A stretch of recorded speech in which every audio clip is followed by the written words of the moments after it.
Theatre. Under the proprietorship of Mr. Adolphus Ruby.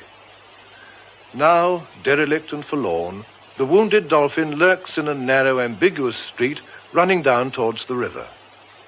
Here, on a wet and windy morning in February, came Peregrine J., director and playwright.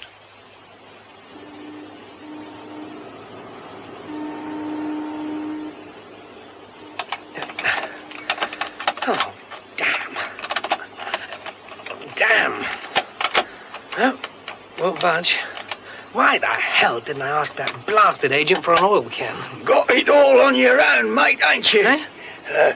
You want a touch of the old 3-in-1? What? Oil, mate. Lubrication. Oh, yes, I know I do.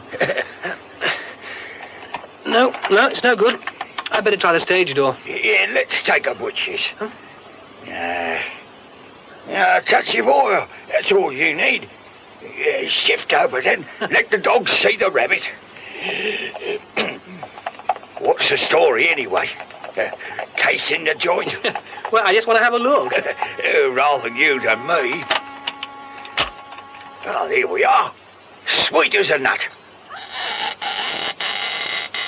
It's all yours, mate. Seats in all parts. That's very good of you. I'm most grateful. No trouble. You thinking of buying up the old dolphin, then? Well, if I was a millionaire, I would, like a shot. Well, it takes all sorts, as they say. Not but what it's a pity to see it left to rot. Must have looked a fair treat in the old days. Yes. It was in its heyday back in the 1880s when Adolphus Ruby took it over. Was that so? Yeah. It ain't been a theatre for a good while now. That I do know. Rag dealer's store it was, before the Blitz caught it. Oh, God, what a stink. I should watch out for rats in air if I was you. Yes, I will. Yes, look, I'm very much obliged for your help. You must have a drink on me. Oh, never say no to that one, Mr. Tar. You work somewhere around here? That's right. Down Phipps Passage. Caretaker. Oh. Jobbins is the name. Used to be a lighter man, but it done no good to me too. Well, so long, sir. Best of British luck. Hope you give yourself a treat with all them spooks. Bye. Thanks a lot.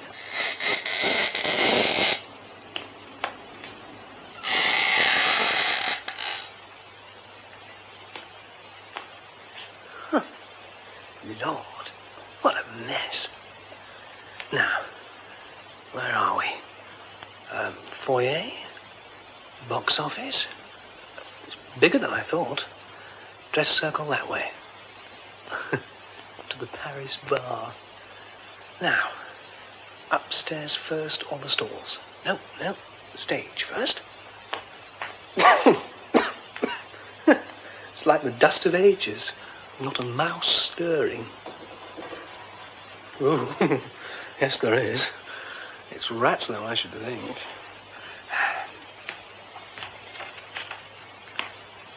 Oh, God, it's filthy. Now, past door. Oh, yes. Prompt side box. And now, steps. Don't want to put my foot through.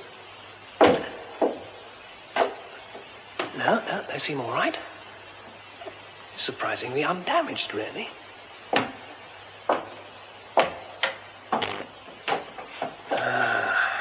How lovely it must have been. Red plush and gilt.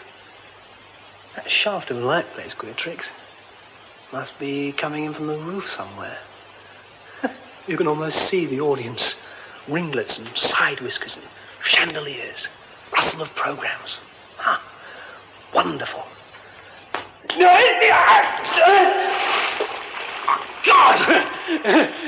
Why aren't I a bloody Bond? Why can't I make my bloody arms hitch me up? God, don't let me drown. I'm up to my neck in some ghastly, unspeakable muck. Can't touch bottom. It's some sort of well. Trapped for Hamlet's ghost of the Demon King. Why did I step back? Why the hell didn't I look where I was going? What the goddamn am I going to do? Would anyone hear if I yelled? Aye, that bloke with the oil can. Hello, Jobbins? Help!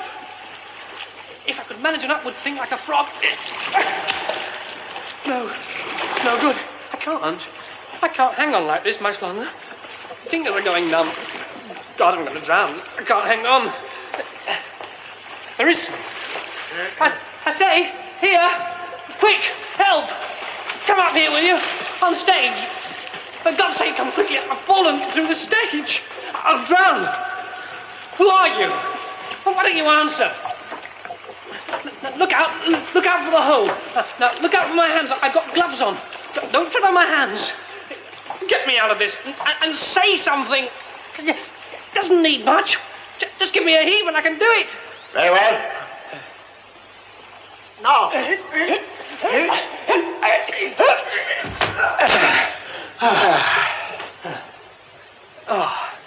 Oh, thank you. I couldn't be more grateful. God, I stink.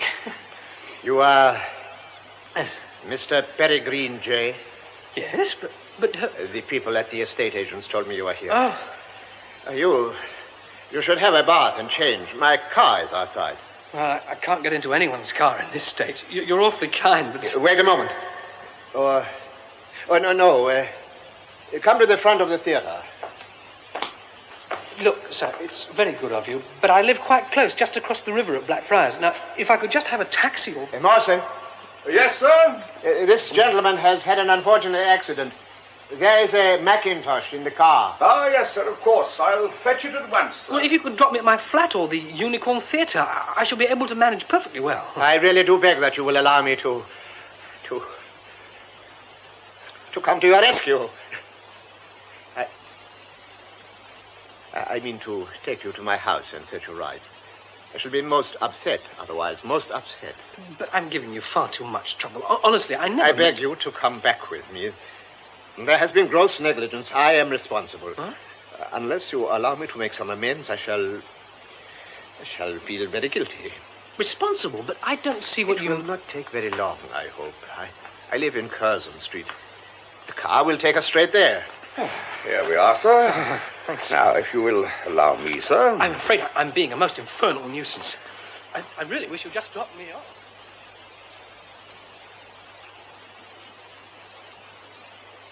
If you are quite ready, sir, Mr. Conduces sends his compliments and hopes you will join him in the library. Oh, yes. Did you say Mr. Conduces? Yes, sir, Mr. Vasily Conduces. If you will step this way, sir. Mr. J, sir. Oh, come in. Yes, come in. You are better, recovered? Yes, indeed. I can't thank you enough, sir. And as for, well, lending me these clothes... I told you, I am responsible. You might have been drowned. But honestly, sir, you saved my life, you know.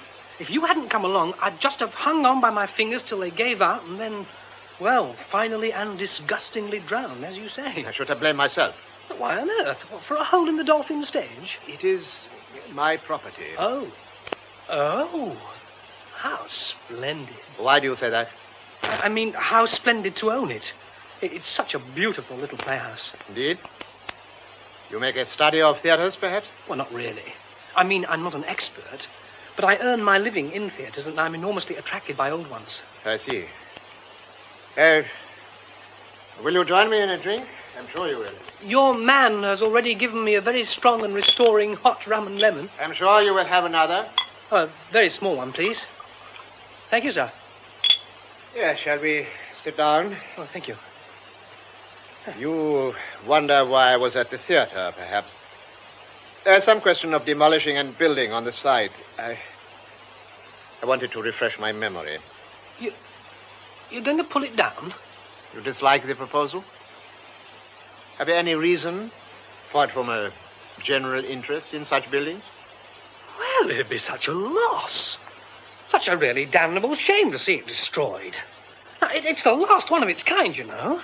And so well designed, such a large stage. You could mount really big productions there. Now, just think what a thing it would be to do a season of Shakespeare's comedies. Imagine Love's Labours there.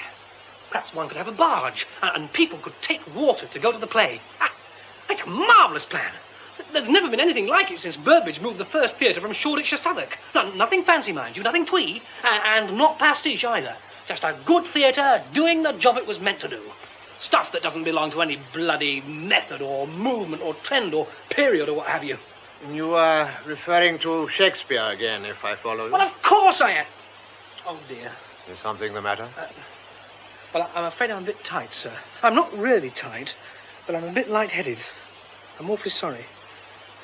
I think perhaps I'd better take myself off. I'll return all these things you so kindly lent me as soon as possible, of course. What do you do in the theatre? Well, I direct plays, and I've written too. I know nothing of the theatre. You are successful? Well, sir, yes, I think so, moderately. It's a jungle, of course. I'm not at all affluent, but I make out. And now, if you'll forgive me... Before you go, I have something that may be of interest for you. You can spare a moment? Oh, yes, of course. It is in this room. That's beautiful. Oh, you mean the bureau? Yes, it was found for me. I understand nothing of such matters. This is what I wanted to show you. Shall we move to a table? This box. It is some kind of portable writing desk. There's a false bottom.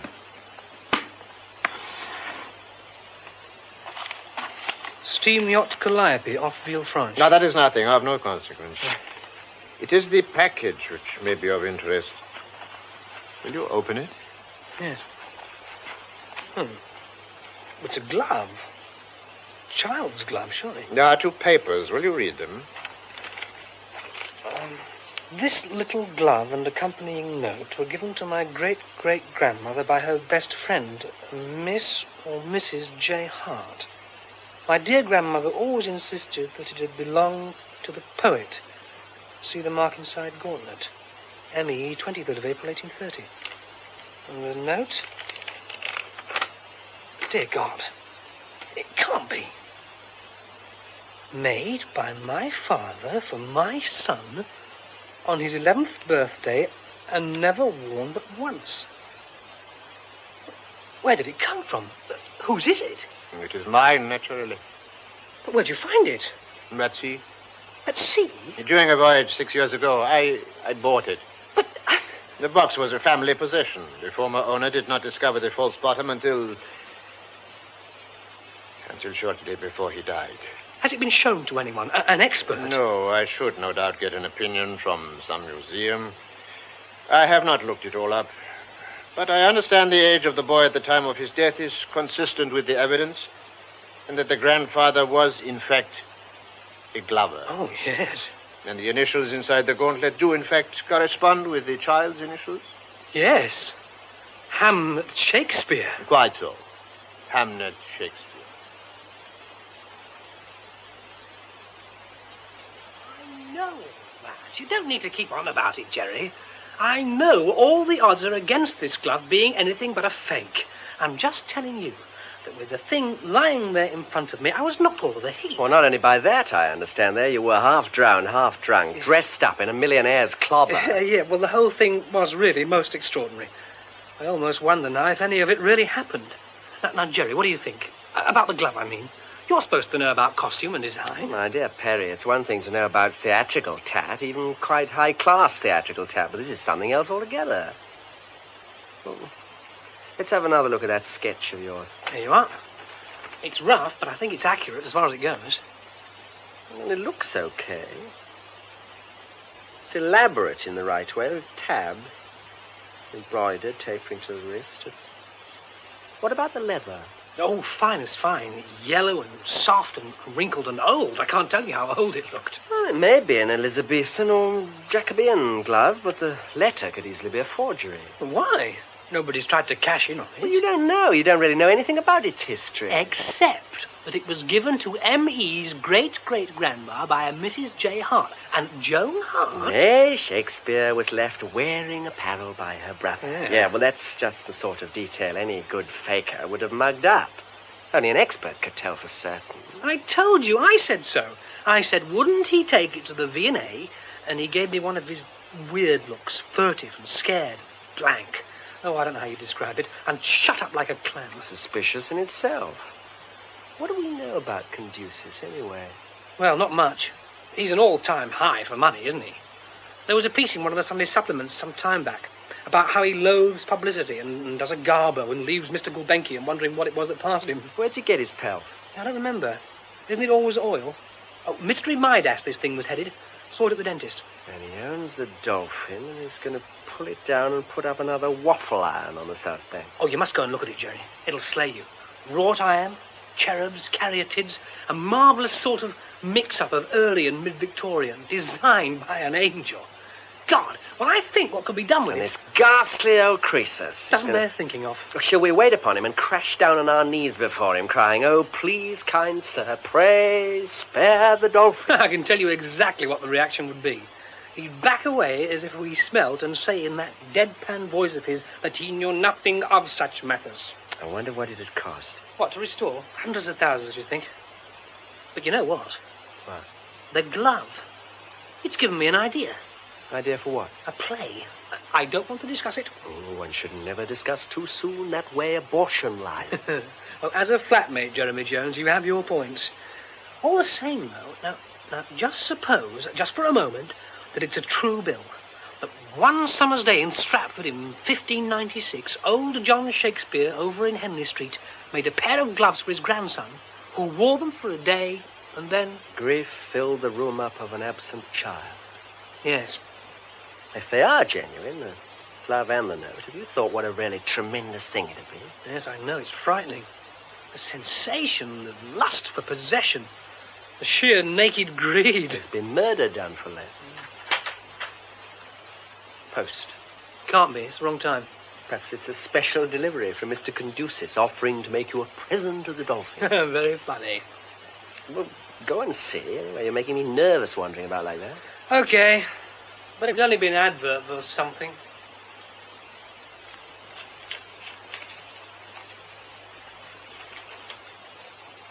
Jerry! Now what, for pity's sake? Now listen to this. Now, just bloody listen. Dear sir, I am directed by Mr. V.M.G. Conducis to inform you that he has given some consideration to the future of the Dolphin Theatre, Wharfingers Lane, which he had occasion to discuss with you this morning. Mr. Conducis would be interested to have the matter examined in greater detail. He therefore suggests that you call at the offices of Consolidated Oils at 11:30 a.m. tomorrow, Wednesday, and speak to Mr. S. Greenslade, who has been fully informed of the subject in question. I am yours truly, M. Smithyman, Private Secretary to Mr. Conducis. Not true. It's true. Well, apparently, as far as it goes. You know, I've a notion he was once wrecked at sea. Who? Conducis, you don't. Who else? In his yacht. Oh, was his yacht called the Calliope? No, I rather think it was. I'm sure it sank. Hey, perhaps your falling down his dirty great well reminded the old boy or something. If you'd seen him, you wouldn't call him an old boy. He's the uncosiest human being I've ever laid eyes on. Be that as it may, you better posh yourself up and wait upon... Who is it? S. Greenslade on the stroke of 11:30. Well, I will, of course. All the same, Jerry, we mustn't make a thing about this. I simply cannot believe that it'll turn out to be anything but a very odd little interview. You appreciate, of course, Mr. J., the fact that your meeting yesterday with Mr. Conducis has led to this interview? I suppose so, yes. I don't know if you're at all informed about Mr. Conducis and his various interests. Well, no, not really. Only that he's... He's extremely wealthy and something of a recluse. Yes. Quite so. Well, Mr. J., I am instructed to make you an offer, which you may find a little surprising. Mr. Conducis is prepared to consider the rehabilitation of the Dolphin, subject, naturally, to favourable reports by an architect and the granting of planning permission. He will finance this enterprise on one condition. On one condition? That you will undertake its working management. Mr. Conducis offers you, upon terms to be arranged, the post of organising and running the theatre, planning its artistic policy, engaging the company and directing the productions. I should be glad to know what your reactions are. Well, it'd be crazy to pretend that I'm anything but astonished and delighted. Good. In that case, I will proceed with the preliminary investigations. There is one other matter.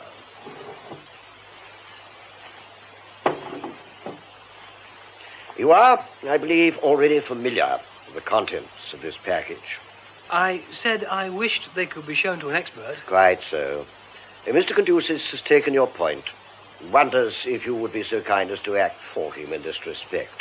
Yes, but With this proviso. Mr. Conducis does not, at any juncture, wish to be approached directly. And the matter must be treated as strictly confidential. Mr. Greenslade, why is Mr. Conducis doing all this? I mean, why is he giving me the chance of such a really fantastic opportunity? I will be frank with you, Mr. J. I am at a loss to know why Mr. Conducis is taking this action. But he is a man of quick decisions, and you might say something of a law unto himself. I see. And you will undertake this commission? Yes, I will. Good. Splendid.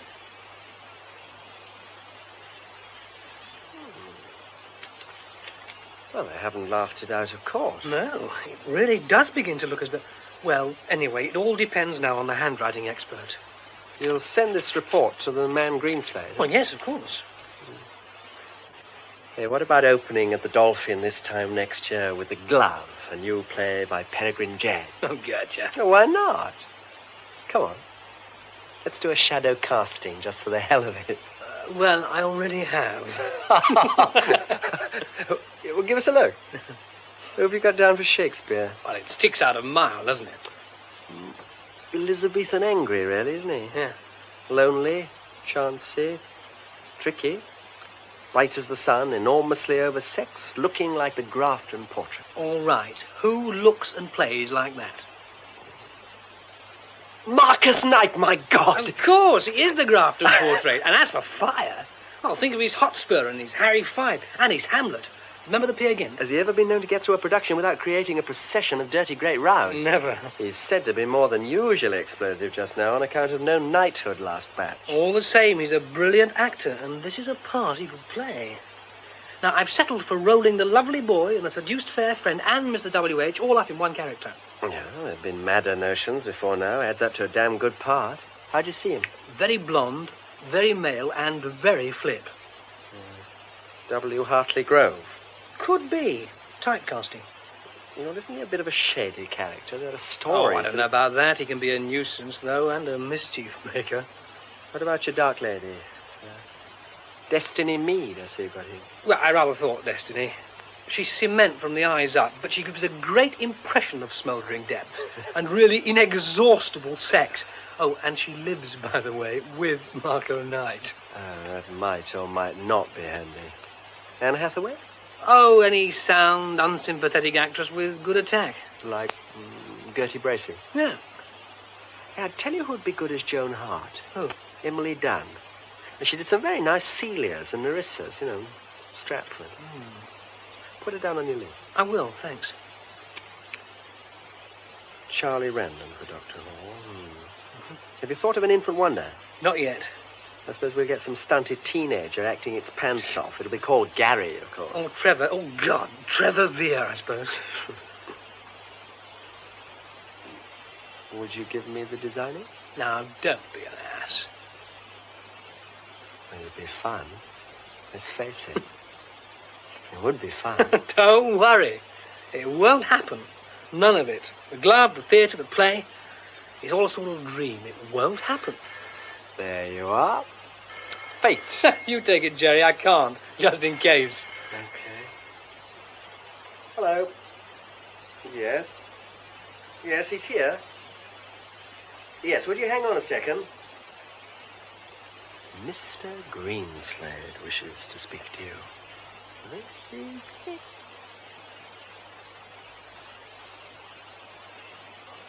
All one.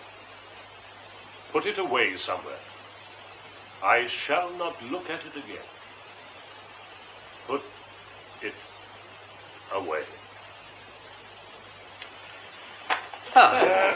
Well, thank you. That was a great help to me. It was very well read. Perry, darling, what can we say? It's all too much, too much. My dear Peregrine, I like it. I see great possibilities. I look forward with pleasure to creating this part. I'm so glad, Marco. I think it's fabulous. And I like my Mr. W.H. I am right, aren't I, Perry? Anne Hathaway shouldn't be played unsympathetically. I mean, definitely not a bitch. She's had a raw deal, of course. I wonder what Joan Hart did with the glove. That was Charlie. There weren't any gloves, really. Or were there, Perry? I mean, is it historical? No, I'm sorry, Lisa Love. I was talking inside the play, or, well, out of wishful thinking. Well, everybody, as you know, I'm not the first dramatist to have a bash at the man from Warwickshire, and I'm sure I won't be the last. Now, you've seen, I hope, what I've tried to do. Show the sort of combustion that built up in that unique personality. His only relief, you might say, has been his love for the boy Hamlet. And the moment when the Dark Lady pulls the dead child's glove on her hand is the climax of the entire action. Well, I won't elaborate now. I can only hope that we'll discover what it's all about as we work together. And I hope very much that we're all going to agree together. They say dolphins are intelligent, gregarious creatures. Let's be good dolphins and perform well together.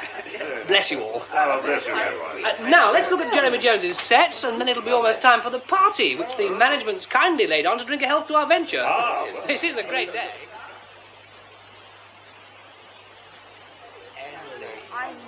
How are you? Got some champagne? Yes, thanks. Oh, it's a wonderful play, Perry. I can't get over my luck being in it. Can't get over the dolphin either. I thought you looked as if you were quite enjoying it. You read Joan Hart exactly right. One wants to feel it's a pity she's Will's sister, because she's the only kind of woman who'd have suited him as a wife. I should think before they were both married, she used to let him in by a side window when he came home to Henley Street after a night on the tiles. Yes, you would. How right you are. Do you like Jeremy's models? Let's go and have a look at them. I'd love to, only I think Marcus Knight's trying to catch your eye. Oh. He looks a bit portentous to me. Oh, Lord, so he does. Thanks for telling me. Ah, Perry, I wondered if I should manage to have a word with you. Oh. We must have a long talk about your wonderful play. And I mean that, dear boy, your wonderful play. Thank you, Marco. Not here, of course, not now, but soon. One other thing, and this in your private ear. I find with some surprise that we are to have W. Hartley Grove in our company. I thought he read Mr. W.H. rather well, didn't you? I could hardly bring myself to listen. Oh, why? My dear man, do you know anything at all about Mr. Harry Grove? Only that he's a reasonably good actor. Now, for your own information, Marco, and I'd be grateful if you'd keep it very strictly between ourselves, I have had no hand in this piece of casting. It was done at the request of the management. They've been amazingly generous in every other way, and even if I wanted to, I couldn't have opposed them. But you mean you had this person thrust upon you? If you like to put it that way. You should have refused. I had no valid reason. I do beg you, Marco, not to raise a rumpus at the outset. You think I'm unreasonable? Allow me to tell you, Perry. I don't want to listen to any gossip, Marco. Gossip? My God. Anyone who accuses me of gossip does me an injury I won't stomach. Let me tell you that I know for a fact that Harry Grove is one of the... Now, what are you two up to, may I ask? Scandal-mongering? Perry, this is an enchanting theatre. I want to see it all. Why don't we have a bacchanal and go in Doric procession through and about the house, tossing down great bumpers of champagne and chanting some madly improper hymn, eh? Led, of course, by our great star. Excuse me, if you please. It is offended. See, it stalks away. It dislikes me, you know, intensely. Well, in that case, don't exasperate it, Harry. Oh, you think better not? They're rather tempting, though, I must say. Still, you're quite right, of course. Apart from anything else, I can't afford to. The great person might give me the sack. Yes, and if he didn't, I might. Do behave nicely, Harry. I must get back into the scrum. Perry, have you seen Harry Grove anywhere? I was talking to him a minute ago. Shall I see if I can find him for you, Gertie? Oh, God, no. I know better than that, I hope. Thank you very much. No doubt he's heavily engaged with our charming leading lady. It doesn't matter two hoots, darling. It was nothing. Fabulous party. Can't wait to begin work. I see great things in 4 Anne, you know. Oh, Lord, don't say we're going to have that sort of trouble. What's the matter, Perry? You look worried. Oh, hello, Emily. No, it's nothing. Just a slight case of director's twitch. That was poor Gertie, wasn't it? She and Harry Grove are breaking up, you know. I'm afraid she's taking it badly. Oh, I didn't know. Oh, my God. And if Harry's making a play for destiny, that would explain... Oh, no, I can't worry about that, no. We must just hope for the best. I'm glad I've seen you again, Emily. I was wondering if you'd care to come back to the studio with Jeremy and me for a spot of supper. I think it's about time we made a move. Yes, I'd like that. Thank you very much. Good. Well, come on, then. Let's find the green slades and say thank you for having us. But who's this comes hopping up the lane? Hopping? Where? Oh, I see. A lady dressed for riding. Oh, she's lame, Master Will. She's hurt. She can't put her foot to the ground. She makes a grace of her ungainliness. There's a stain across her face, and on her bosom, a raven's feather in a valley of snow. Ah, Maya, on her habit, too. She must have fallen. She's coming in at the gate. Will, where are you, Will? Great God in heaven! How long must this endure? What in the name of all the suffering clans of martyrdom am I expected to do? Look, my author, my producer, my art all tell me that here is a great moment. I should be fed, by heaven, fed. My whole being should be lacerated, and so by God it is. But by what? A drivelling, piping peahen. What sort of an actress are you, dear? Are you a woman, dear? Has nobody ever slighted you, deserted you? Have you no conception of the gnawing serpent that ravages a woman scorned? Who's that? Who is it? I demand to know. Oh, dear. The King Dolphin in a rage. How very entertaining. Harry, you're supposed to be a professional actor. You're behaving disgracefully. Now, I must ask you to apologize to the company. To the whole company? Or just to Gertie for laughing about her not being a woman scorned? Oh, this is a deliberate insult. I won't stand for it. All right. I apologize. Marcus and Gertie, everybody. In 17 plastic and entirely different positions, I will go backstage and be devoured by the worm of contrition. I can't say it was all a mistake and you're not funny, but anything Now, else? be quiet. You will certainly go backstage, and I don't want to either see or hear from you until you make your entrance. Is that understood? Yes. I'm sorry, Barry. I really am. Never in the entire course of my professional experience have I met with such behavior. It's abominable, inexcusable. I will not put up with it. I agree. It was very bad. But I'll speak to Harry later, and I promise you it won't happen again. Yes, Now, I suggest we break now. Everyone back at 2 o'clock, please, and we'll go on with the rest of Act 1. Charles, my dear boy, just a word in your ear. Now, when the dark lady enters, now just turn and move behind the table and walk doors. Oh, Mr. Conduces, I'm so sorry. I didn't see you come in. If you have a moment to spare, Jay, there's a matter I wish to discuss with you. Yes, of course, sir. Would you like to come up to the office? No, thank you. I shall not be long. In reference to the glove and the documents, I am told that their authenticity has now been established. Yes. You have based your piece on these objects. Yes, I have. I've been going into the matter of promotion, and it occurs to me that the story might be released to coincide with the opening of the theater. Well, that would certainly be the most wonderful publicity for us. We might also arrange to display the glove, suitably protected, in the foyer. I am taking advice on the question of security from an acquaintance at Scotland Yard, Superintendent Allen. Oh, yes, well, of course. I am told that once its existence becomes known, there is likely to be an unprecedented response, especially from the United States.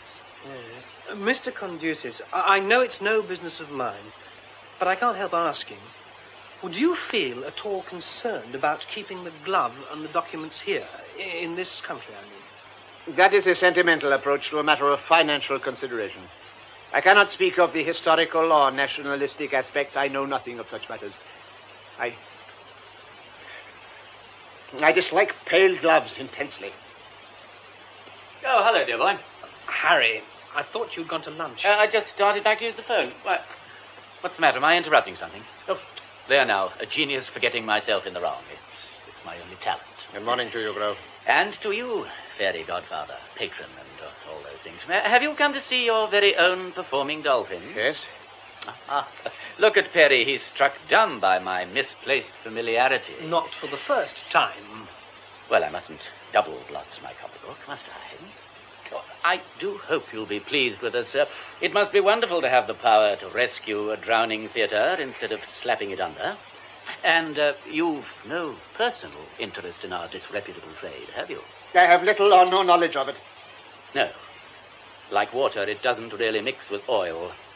Or is it shipping? I always forget. Been doing any more yachting lately? Oh, well, I mustn't go on being a nuisance. Goodbye, sir. See you later, Perry, dear boy. I am late. I must go. Greenslade will keep you informed of any further developments. Good morning. Good morning, sir. Whew. Wow. Oh, well, we better get some lunch, I suppose.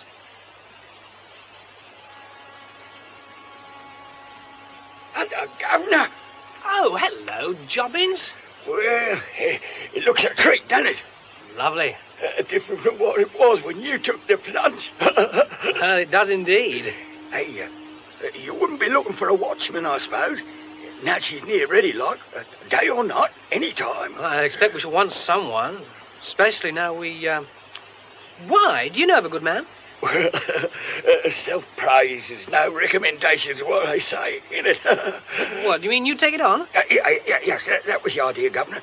Down a passage in our place, it's too damp for me to see. Oh, something chronic. I've got good references. There's plenty to speak up for me. Well, how's it strike you? With a sickening start or favourably? Well, favourably, I think. Look, why not go round and see our business manager, Mr. Morris? Tell him I sent you. Oh, I'll do that. Thanks, Gov. Thanks a lot.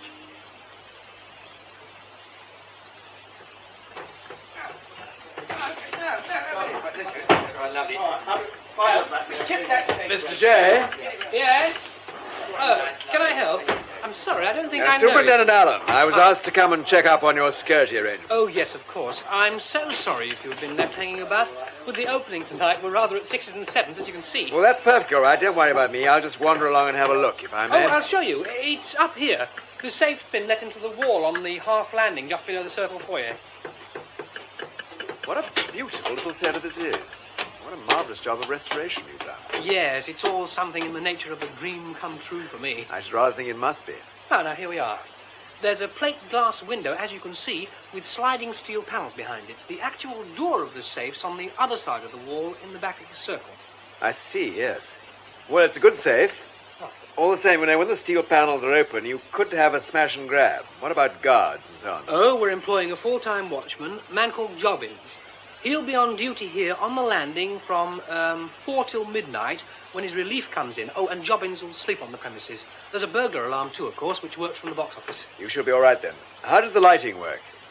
There's a switch inside the safe which works the steel panels. The light comes on automatically when the panels are slid back. You ought to look very effective. I gather the treasure's being delivered from the museum this morning. Yes, it should be here any minute now. Well, I'll wait, if I may, and see it safely stowed. I'd be glad if you would. You know, this is quite a surprise to me, the display, I mean. I quite thought Mr. Conducis would take it all back into his iron bosom and lock it away in his Louis the something bureau. And that would be the last we should ever see of Hamlet Shakespeare's glove. I think I know what you mean. I can't begin to describe what an extraordinary man he is. I have met Mr. Conducis. Do you think him at all dotty? Or sinister? Or is he just plutocratic? Well, I was quite unable to classify him, but I'm bound to say I was uncharmed. Well, when I asked him where he found the treasure, he said at sea. Or just that, at sea. Sounded so odd. Not in the yacht Calliope, by any chance? The yacht Calliope? Wait a minute. What is there about the yacht Calliope? Well, it was his private yacht. It was run down and split in two in a fog off Cape St. Vincent. Oh, now I remember. Good Lord. Upstairs looking at the safe, I think. I think the treasure's arrived. Oh, I better go out and see. I'll wait for you here. Hello. Where did you spring from? Do you mind? That's my business. Who are you staring at, if it's not a rude question? At you. Know me again, won't you? I do happen to be a member of the company. Trevor Vere. Where's Superintendent Allen? Here. Oh, beg pardon, I'm sure. You must be the bogey from the yard. What could I have been thinking of? Manners. Superintendent, this is our manager, Mr. Winter Morris, and Jeremy Jones, who's designed the sets and the costumes for the show. How do you do? Nice to meet you. Shall I go and put the glove in? We're displaying it and the documents in this easel-shaped unit, you see, Superintendent.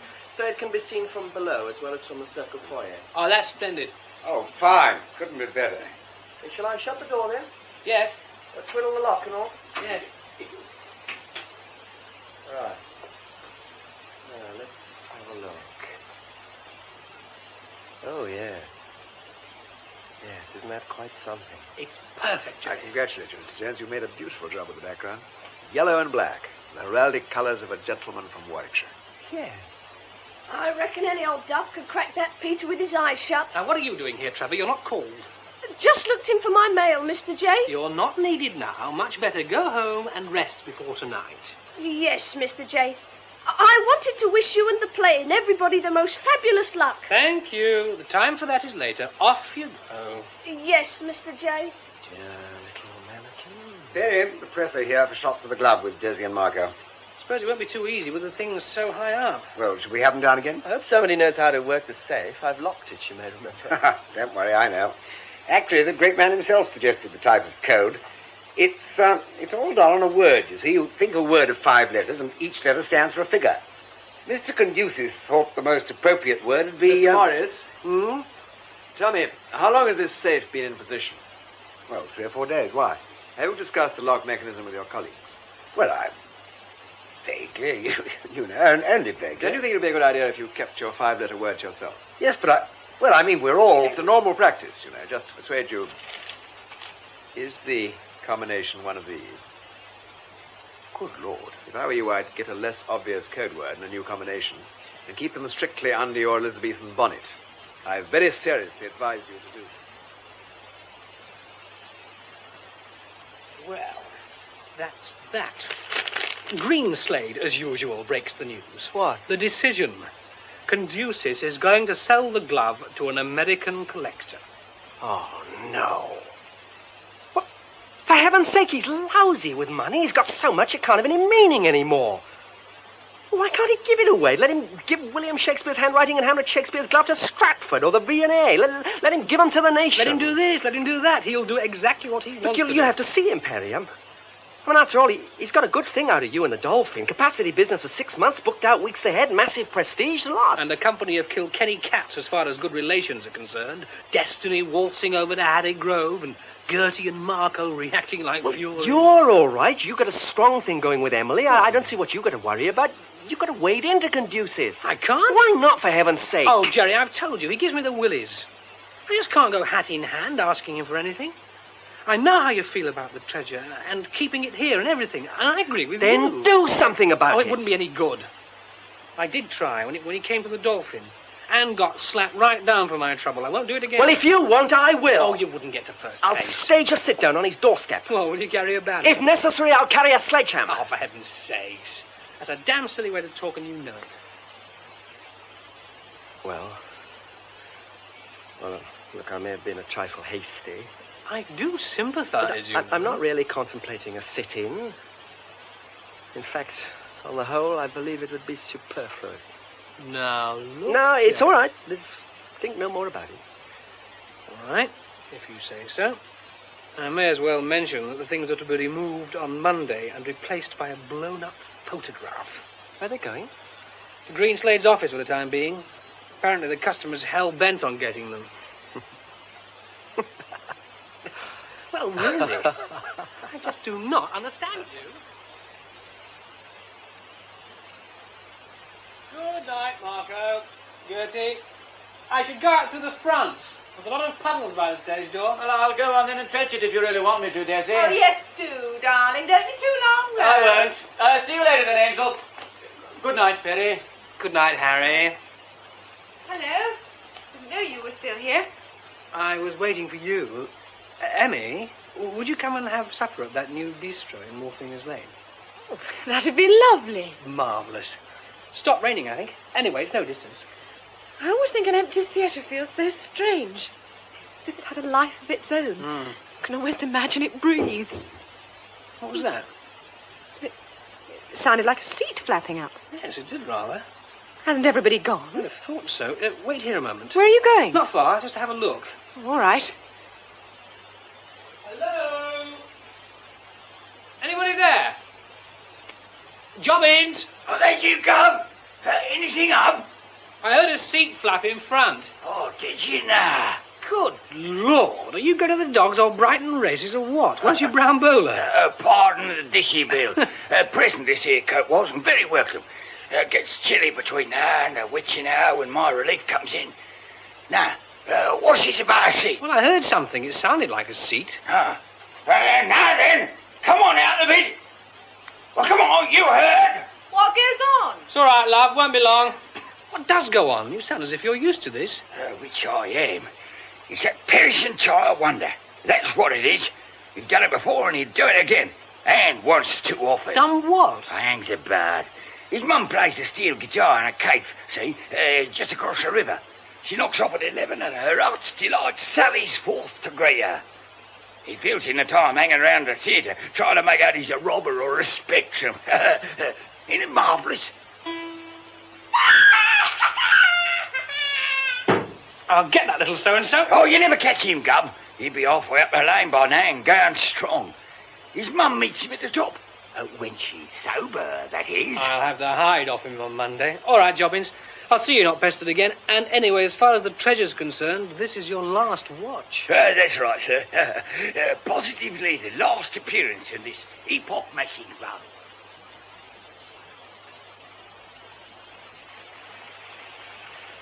That was great fun, Perry. Thank you so much. It's a lovely supper. Oh, Lord, it's pouring again. We'll never get a taxi in this. Oh, it may not last. I tell you what, I've got a brolly and a Mac in the office. Let's run down the hill, get Jobbins up and collect them. All right. Come on, then. Mind you don't slip.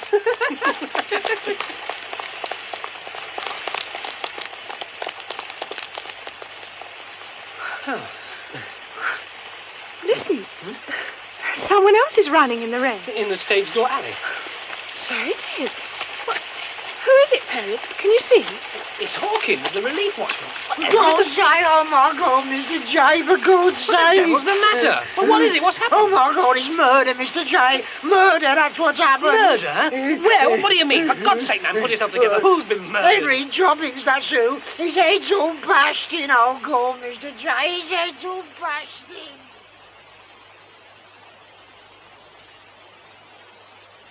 Emily? Where are you? Yes. All right, I'm here. This is a horrible business, Emmy. I heard what you said on the phone. The police will be here almost at once. Is it murder? I can't be sure. It was one of those bronze dolphins, you know, on the pedestals in the circle foyer. It had been overturned and cracked his head open like an egg. We must be calm and collected. All the things people like us are supposed not to be. Yes, that's right. Well, so we will. Yes. Oh, I ought to ring Greenslade. He ought to be told. I should wait till the police get here. Yes. Listen. What is it? I don't know. But there's something down there in the centre aisle. I must go and look. Be careful, Perry. Yes, all right. You stay here.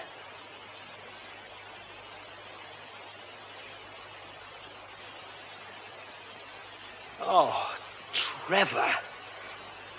It's Trevor. He badly hurt. I don't know. He's alive, but he isn't conscious. What should we do? Ring the yard again? An ambulance or what? Don't move him. I'll ring for an ambulance. Listen, sirens. I'll ring just the same.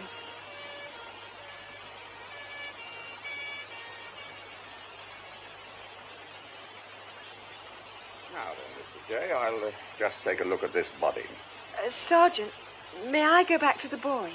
Well, in case he comes to and he's frightened. I know him. Yes, good idea, Miss... Dunn. Emily Dunn. Miss Dunn. Members of the company here, are you? Yes, we were at the new restaurant in Warfingers Lane and came back to shelter from the rain. I see. Right then, Miss Dunn.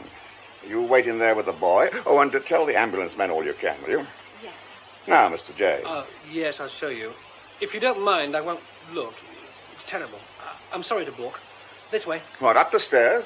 Now, don't trouble to come up again, Mr. J. The less traffic in here, the better we like it. Yes, of course, I forgot. If you'll just stay here. Yes, thank you.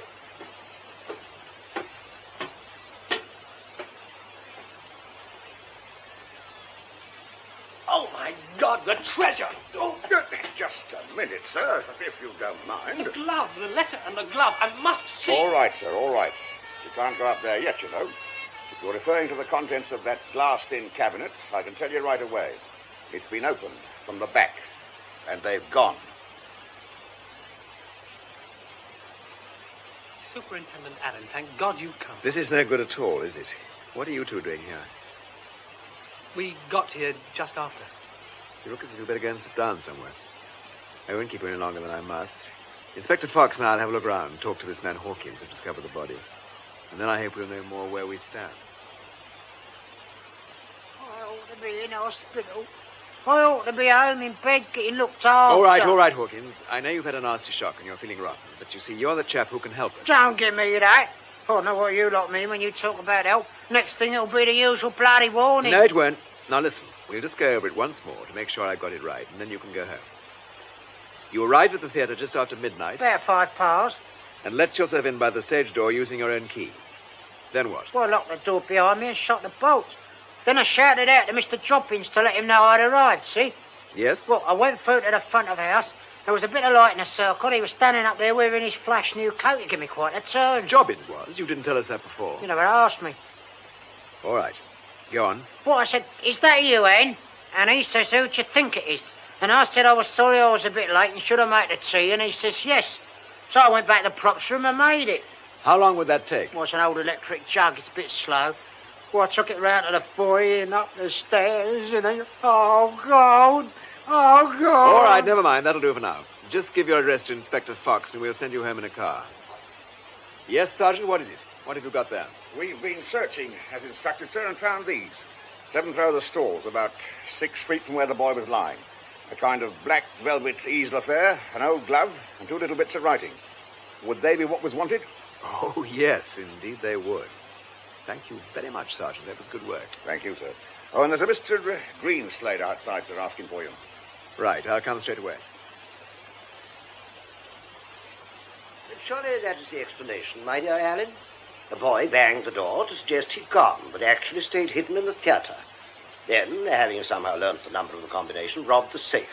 He was caught in the act by Jobbins, who must have seen him from the half landing. As Jobbins made for him, the boy, possibly by accident, overturned the pedestal and the dolphin. He must have run back into the circle, run too fast in his panic, and fallen into the stalls, letting go of the easel with the glove and the documents which fell with him. Well, as a theory, Mr. Greenslade, it has its attractions. It's tidy, it's simple. And it means all we have to do is to sit back and hope for the boy to recover consciousness and health so that we can send him up for manslaughter. Well, what I don't quite see... oh, I'm sorry. No, go on. Why should the boy come out into the circle foyer where he'd be bound to be seen by Jobbins? Why not go down by the other staircase and let himself out by the stage door? He might have wanted to show off. There might be any number of reasons. What do you say, Alan? Well, the traces we found on the vervet balustrade of the circle can't really be reconciled with a nosedive into the stalls. However, I can relate them, and the boy's injuries, to a blow on the jaw, a fall across the balustrade, a lift, a sidelong drag, and a drop. Also, if the boy is the thief and killer, who unshot the bolts and unslipped the iron bar on the little pass door in the main front entrance? Who left the key in the lock and pulled the door shut from the outside? Did someone do that? That's how the police found it. I never noticed that. Jobbins would have bolted the door and dropped the bar after everyone had gone. I think he kept the key in the corner beyond the box office. No, doesn't add up. You didn't actually see the boy, did you? No, I only heard him catcall and bang the stage door. And there's nothing else you can tell us? Not as far as I can think. I've got a sort of notion there's something I've forgotten, some detail. To do with what?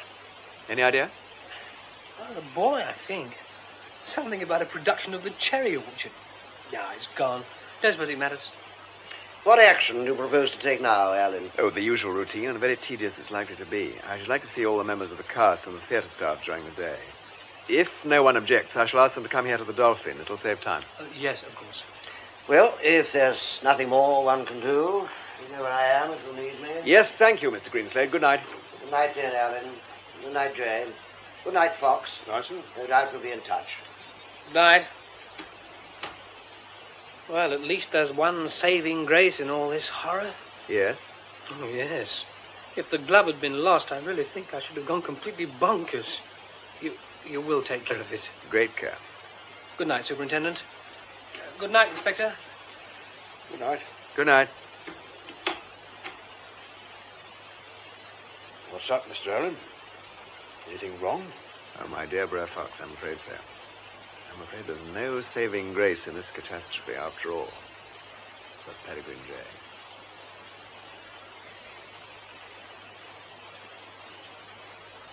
Now, Miss Bracey, I think that you and Mr. Knight left the theatre together. Yes. And you went out together through the front door. No. Mr. Knight was calling on the management. I looked into the office on a matter of business. To see Mr. Morris? Yes. Marco, Mr. Knight and I had a drink together and left about 10 minutes later. Jobbins came after us, and I heard him drop the bar across and shoot the bolts. My God. Yes. The burglar alarm. He had switched it on when he locked up. Why didn't it work? Because someone had switched it off. Oh. And you went home in your car, Miss Bracey, which was parked in the bomb site next to the theatre. Yes. Did you notice any other cars belonging to the company still parked there? Oh, well, yes, I saw your car, Marcus. Charlie'd gone, I think. Any others? Miss Mead's, for instance? Oh, there. Yes, indeed. Drawn up in glossy state under the portico. Destiny uses a higher service, don't you, love? Any other cars, Miss Bracey? Mr. Morrissey? They were there, parked at the back and rather in the dark. I understand that Miss Dunn and Mr. J didn't have cars at the theatre. Oh, I haven't got one anyway. I left mine at home. Where it remained, unless Mr. Jones took it out? Which I didn't. I was at home working all evening. Alone? Entirely. So that leaves only Mr. Grove. Did you notice Mr. Grove's car in the bomb site, Miss Bracey? Oh, yes. I saw that one. You know it quite well? Know it? Yes, I know it. Or you may say I used to. You don't think well, perhaps, Miss Grove's car. There's nothing the matter with the car. Darling, what an infallible ear you have for inflection. Did you go to Raleigh? This is the wrong occasion, in my opinion, for mistimed comedy. Of course, I do so agree. But when is the right occasion? Shall we press on? I'm sure you all see the point of this car business. Well, Yes, Miss Mead? I didn't mean to interrupt. I don't quite understand. What don't you understand, Miss Mead? Well, it's just that everybody's saying that Trevor, who is rather a horrid little boy, stole the treasure and killed poor Jobbins. So one wonders why it should matter so much when we all left last night. It's a little early yet to reach a hard and fast conclusion, you know. However, I think we have now established that Mr. Random left first by the stage door. Miss Bracey, followed by Mr. Knight and Mr. Morris through the front entrance. Then Mr. Grove, Miss Mead, and a party of friends. And finally Mr. J and Miss Dunn, all by the stage door. Now, did any of you, at any time after the fall of the curtain, see or speak to Trevor Vere? I did, of course. He dressed with me. Did he ever talk about the treasure, Mr. Random? Oh, well, yes. He flaunts away about how, any fool could guess the combination. Hinting that he had, in fact, guessed it? Yes. And did he tell you what it was? He did not. If he had, I shouldn't have paid any attention. Don't believe for a moment that he knew it. I seem to remember that I advised Mr. Morris to make the five-letter key group rather less predictable. Was it ever changed? Well, no, I was going to, but then when we knew the things would be taken away, I'm afraid I never quite got round to it. But I imagine you must all at some time have speculated about the keyword or discussed it. Well, of course we discussed it. Everyone thought the five-letter word must be glove. But as far as I could see, that didn't get one any nearer to a five-figure number. Oh, darling Desi, I do adore you. Better than life itself. Yes, well, you all thought that glove was the likely word, and so indeed it was. Did anyone arrive at the combination itself? Yes, Mr. Random? Well, actually, I've always been rather interested in codes. I have to do a lot of waiting about in my dressing room, and I thought I'd try to work it out. And you got, from the word glove? 49696, or alternatively 42596, which seemed more likely as there are no repeated figures. But of course there are a number of variants in this type of code. I may have been all wrong. Tell me, are you and the boy in the same scenes? Yes, and I didn't leave any notes about that Trevor could have read. Did you tell anyone of your solutions? No, I did not. I discussed it with nobody. I need hardly point out that if I'd tried to steal the treasure, I wouldn't have told you all this. But I am quite certain Trevor didn't know the combination, and consequently that he did not open the safe or kill Henry Jobbins. I suppose you realize the implications of what you're saying, Charles. I think so. Then I must say you've got a very odd notion of loyalty to your colleagues. I may be very dense, but I can't see where this pronouncement of Charles's leads us. If, as seems to be established, the boy never left the theatre, and if the theatre was locked up and only old Hawkins had the key to the stage door, then how the hell did a third person get in? That, Mr. Knight, is what we now have to consider. Might it have been someone in the audience who stayed behind? You know, lurk. The ushers, the commissionaire, Jobbins, and the ASM did a thorough search, front and back, after every performance. Well, I think we've gone as far as we usefully can in joint discussion. Mr. J, I expect you want to make your arrangements with the company. Oh, may I? Thank you. There'll be a rehearsal for Trevor's understudy tomorrow morning, chaps. Sorry. Everyone concerned. I wondered if I could have a word with you, Mr. Allen, about the matter in hand. Yes, of course. Shall we go into the office? Now, Mr. Grove, what can we do for you? Well, it's just that I've remembered something. It may not be important, but it's rumored that when Jobbins was found, he was wearing a light overcoat. Yes? Was it a rather large brown and white check? It was. Loudish, one might say? One might indeed. Yes, well, I gave him that coat on Friday evening. Your name is still on the inside pocket tag. The wind, to coin a phrase, has departed from my sails. I'm sorry, Mr. Allen. Exit actor looking crestfallen. No, wait a bit. Huh? Did anyone know about this? Well, I suppose the man Hawkins did, but I asked Jobbins not to say anything. Everybody had been most amusing about that coat. In an okay, hearty, public school sort of way, you know. I was beginning to find the comedy line a trifle irksome. By the way, I gather you went to a party at Miss Mead's flat in Chelsea last night. Yes, that's right, but she'd commanded me to fetch my guitar, and I let off home to Canonbury first to get it. Did you arrive in Chelsea before or after Miss Mead and her other guests? Almost a dead heat. I was parking as they arrived. They'd been to the little joint in Wharfing Hills Lane, I understand. Did anyone see or hear you at your own flat in Canonbury? The man in the flat upstairs may have heard me. He complains that I wake him every night. Oh, the phone rang while I was in the loo. Wrong number. That would have been soon after 11. To get back to your overcoat for a moment, you're sure nobody else knew that you'd given it to Jobbins? Well, yes, pretty sure. Jobbins was pleased as punch, poor old donkey. You liked him, didn't you? He was a good bloke. We used to have a pint at the pub sometimes, and he'd talk about his days on the river. Oddly enough, I think he quite liked me. Why should that be so odd? Oh, I'm hideously unpopular, you know. I have a talent for rousing extremes of antipathy. Even Mr. Conducius, although he feels obliged to be helpful, quite hates my guts, I assure you. You've seen him lately? Friday afternoon. Really? Yes.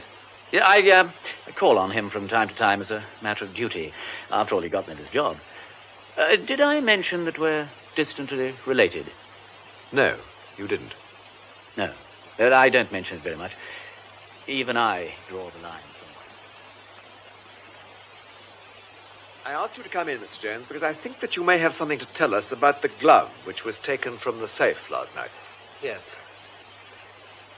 Yes, all right. I know what you're going to say, but I swear it's got nothing to do with Jobbins or the boy. Well, that, of course, is our chief concern at the moment. What's up? What's going on? Here. Who's been manhandling Hamlet's glove? It's not Hamlet's glove. It's a bloody good fake. What? I ought to know. I did it. Oh, Jerry, you fool. You unutterable idiot. Do you want to tell us about it, Mr. Jones? Yes. Yes, I'd better. Well, it began when I was making the property gloves. I turned out a mass of tat looking for material, and I came across this glove. It's genuine as far as the age goes. It's a small woman's hand, but the embroidery was quite different. I don't know, I suppose I got sort of besotted about it. I got a maggot about historic treasures going out of their native setting, and there was a lot of talk about Conducius planning to sell to an American collector. What did you intend to do with your copy ultimately? I don't know. I thought I might do a sort of leg pull. The day the real glove was delivered here, I had my fake with me, and I thought I'd try it out, see if anyone could tell the difference. It was quite easy. Making the switch, I mean. Very quaint. You ought to go into business with Harry Grove. Well, then I heard all that chat about the safe and the code, and I thought, this is terrifying. It's asking for trouble. So absolutely on the spur of the moment, I decided not to tell. I decided to leave the copy on show and take charge of the original. It's in a safe deposit. It's very carefully packed. It's all right, I promise you. So now I suppose I understand your extraordinary behavior last Friday. You must have gone raving bloody mad. All right. You needn't tell me what I've done. Virtually, I've stolen the glove. Virtually? There's no virtually about it. That is precisely what you've done. Do I understand that you then decided to keep the real glove and let the collector spend a fortune on a fake? I don't know. Well, if this thing hadn't happened, I don't know now what I'd have done. I expect I'd have changed them around again when the transfer was made. I expect I would. I just do not know. What else could you have done? Hoarded the real glove for the rest of your life? Or did you mean to flog it on the freak black market? Do you know there is such a market? Yes, I do. Oh, for God's sake, Jerry, shut up. No, I won't. Why should I? I'm not the only one who knows about Mrs. Constantia Guzman. Mrs. Constantia Guzman? She's a slightly mad millionairess with a flair for antiquities. Yes? Well, according to Harry Grove, Mrs. Guzman, who was over 50, ugly as sin and terrifying, fell madly in love with Marco Knight when he was in New York about 3 years ago. Go on. Well, apparently she keeps a collection of objets d'art, all of them hot as hell, just to gloat over in secret, and she showed them to Marco as a sort of woo. Marco got on quite well with Harry in those days, and he told him all about it one evening when he'd had a few drinks. Has anyone else in the company heard about this? Well, most of them, I should think. It's one of Harry's best stories. I see. Well, Mr. Jones, you'll be required to go to your safe deposit with 2 police officers and hand the glove over to them. You will then be asked to sign a full statement about your remarkable goings-on. Whether a charge will be laid, I can't at the moment tell you. Yes. All right. Just wait a moment, will you, Jay? Fox, lay that on, please. Yes, Mr. Allen. If you'll come with me, Mr. Jones. I gather that young boob is a friend of yours. Yes. Well, if it's any comfort to you, I believe his story. I do not think that he robbed the safe last night or that he killed Jobbins. Now, have you any idea who the American customer for the treasure is? No. Not Mrs. Constantia Guzman, by any chance? I don't know. Mr. Conducius may not even know her. I think he does. She was one of his guests on the Calliope at the time of the disaster. One other thing. Do you happen to know what the obligation is that Grove appears to have laid upon Conducius? Not a notion. Can you tell me anything about his background? Grove's, I mean. Not much. He refers to himself as an old Borstalian. Don't for a moment suppose it's true. He once told me that he was out of work for so long that he got jobs as a lorry driver, a waiter, steward, and so on. That was before he had his big break in cellar stairs. When was that? Oh, about 6 years ago, I think. Look, I'm going to ask you to do something for me, if you will. I wonder if you'd take an hour to think back over your various encounters with Mr. Conducius and your adventures last night and note down everything you can remember. Could you let me have it as soon as it's ready? Yes, all right. Where will you be? Oh, here for another hour, I should think, then wherever developments take me. We'll leave a police constable on duty in the theater, and he can take a message if I've gone. Well, Brer Fox, we caught a snarled-up little job this time, haven't we? We have that. It'd be nice if we could put it down to simple theft, discovery, and violence. Yes, it'd be lovely. But we can't, you know. For one thing, the theft of a famous object is always bedeviled by the fact of its being indisposable through the usual channels. So you've got either a crank who steals and gloats, or a crank of the type of young Jones, or a kidnapper who holds the stuff to ransom. And you might have a non-professional thief who knows about this Mrs. Guzman and believes she'll play, and you make a packet. That seems to have taken the entire boiling of this lot. Added to which, I suppose you've noticed that according to Hawkins, we've got the fact that our customer apparently opened the safe, killed Jobbins, half-killed the boy, unbolted, unbarred, and unlocked the pass door, and slung his hook. All during the 5 minutes or so it took Hawkins to brew up. Yes. Well, it's impossible, I'll say that for it. It's impossible. Not really, you know. You saw the body. Don't you remember how the coat was? Bunched up and stuffed under the small of the back. Couldn't have got like that by him falling in it. Damn, I missed that one. It's an easy one, too. If only that kid could recover his wits, we'd all know where we were. We might, but concussion's a tricky business. What do we do about Mr. Jeremy Jones? What indeed? I think we take delivery of the glove, give him hell, and go no further. Well, come on, Fox. I don't think there's much we can usefully do here. I want to make a call at the hospital. Then we'll see what Peregrine J has remembered for us. I think that's the lot. What I did in the holes. Keep it bright, brief, and descriptive. It's far from brief. I seem to have done an unconscionable lot. Sure you haven't forgotten the one apparently trifling clue around which the whole mystery revolves? Oh, you're very jokey, aren't you? Oh, I'm not sure at all.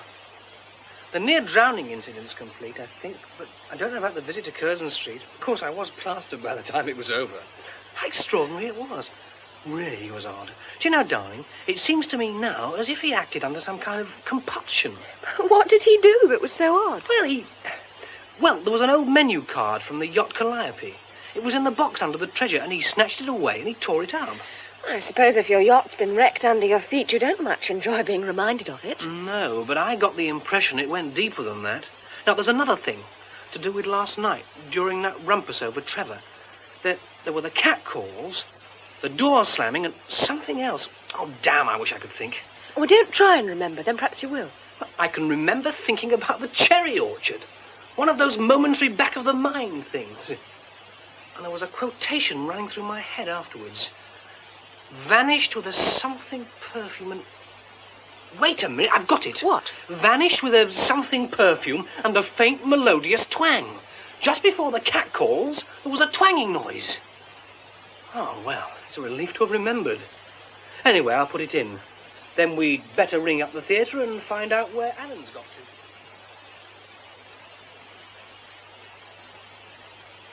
Hello? What's up? That's a Rosa. I haven't done nothing. You're all right. You had a fall. You're the super. Yes, that's right. We've met before. Yeah. Where, though? In the Dolphin. Upstairs in the circle. In the circle? Things happen up there, don't they? You could say that again. All over the house. You had old Jobbins guessing. And that's no error. What did you do? We made like spooks, see? Anything else? Ping! How did you do it? Just like that with your mouth? Do you mind? My mum plays the old Steely. Hey, was that when I got knocked out or something? That was a bit later. You had a fall. Can you remember what happened after you banged the stage door? No, not a thing. I was concussed. The doc says I was very badly concussed. Where did I fall, Super? What's the story? You fell into the stalls. Would you mind? It's true. Into the stalls. Cripes! Why? That's what I want to find out. Well, I don't know. I blacked out. I can't remember. Never mind. Go back to sleep again. Some of the company will be coming to see you tomorrow. They may only stay a few minutes, but they'd like to say hello. Okay. I'm tired now, though. Do me a favour and pack it in, will you? What's your idea about these visits, then, Mr. Allen? We'll arrange them for tomorrow, about noon. We'll get Peregrine J to call the actors and fix the timetable. He can tell them the truth, that the boy can't remember what happened, and it's hoped that encounters with the rest of the cast may set up some chain of association that could lead to a recovery of memory. One of them won't fancy that idea. No, but it wouldn't do to refuse. The nerve might crack. There might be a bolt. We can't tell with that sort of temperament. Still, we're well provided. Well, Brer Fox, the next thing we've got to do is to talk to Mr. Conducis, and it's going to be tricky. Yeah, he's a rum sort of character, isn't he? Exceedingly rum. Cold fish. And yet, not an insensitive fish. No indication of any background, apart from wealth, or of any particular race. He carries a British passport. He inherited one fortune and made Lord knows how many more. He spent most of his life abroad, a lot of it in the Calliope, till she was cut in half under his feet. That was 6 years ago. Yeah, perhaps it's left him a bit funny for keeps. Perhaps. Jay's account of his behavior that morning. Hell's boots and gaiters. Oh, what's all that about? A hunch. You mean... No, just a hunch. Ah, we'll see. Incidentally, you went over all the properties in the theatre, didn't you? Mm-hmm. No musical instruments? None. Well, it's time we set out for Curzon Street. I'm going to cling to Peregrine J's notes, as Mr. C was reported to have clung to his raft. I still don't know what line we're going to take exactly. We'll let him dictate it to begin with. Come on. I am perfectly ready to help you, Superintendent. And only regret that I am unlikely to be able to do so. I've had virtually no personal contact with the management of the Dolphin or the company. With the exception, perhaps, of Mr. Grove. He was already known to me. I understand you're related. A distant connection. Mr. Conduces, I'm afraid I must ask you to talk about something which may be painful to you. I want you to tell me about the Calliope and the disaster. That was 6 years ago, wasn't it? Yes. You told Mr. J, I believe, that you bought the Shakespeare relics 6 years ago. Yes. Had you this treasure on board the yacht? Why should you think so? Because J found under the glove the menu for a dinner in the Calliope. He thinks it was headed Villefranche. I bought the relics from a person in the yacht. Who was this person, if you please? I've forgotten. Forgotten? The name. He was a member of the ship's complement. He asked to see me and showed me the little writing desk. I understand it had been given him by the proprietors of some lodging house. I thought the contents certainly worthless, but I gave him what he asked for them. Which was? £30. What became of this man? He drowned.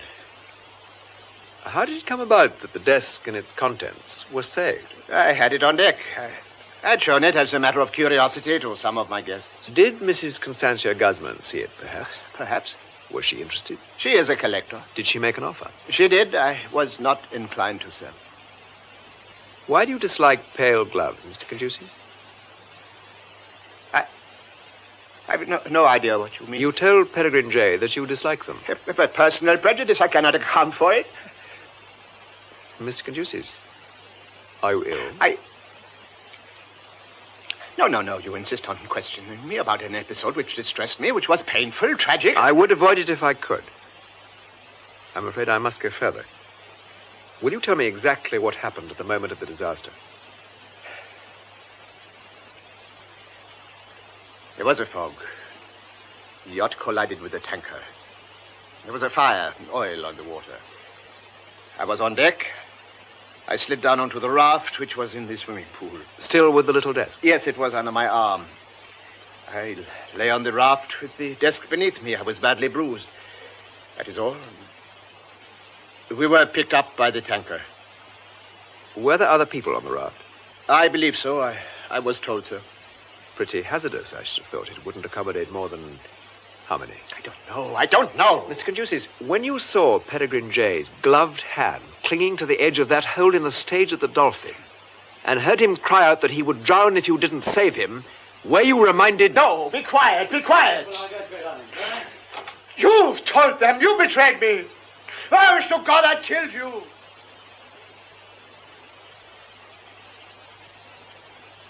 This is infamous. I absolutely refuse to take part in a dangerous and unwarranted experiment. I am an artist. Isn't he superb? Honestly, you have to hand it to him. Oh, hello, Mr. Allen. Is it true that this is a sort of identification parade? You could put it like that, I suppose. But do you mean that this unfortunate but nauseating little boy may suddenly point his finger at one of us and enunciate in ringing tones, "It all comes back to me. He done it"? That roughly is the idea. Then I freely confess it terrifies me. Well, come inside and get it over. All right. As long as you know that he's quite capable of putting on a false show of recovery, smartly followed by a still falser accusation, especially in my case, when he knows it would draw loud cheers and much laughter from all hands and the cook. We'll have to risk it. In you go. Well, he looks as if he was quite a nice little boy, doesn't he? You'd say butter wouldn't melt, huh? Is he really asleep, or is it an act? He's dozing. If you just lean over him, he'll wake. It seems a damn shame, I must say. All the same, I'll ask you to do it, if you will. There's a bruise on the cheek which mystifies us. Have a look, see if you've any ideas. His hair's fallen across it. Move it back and have a look.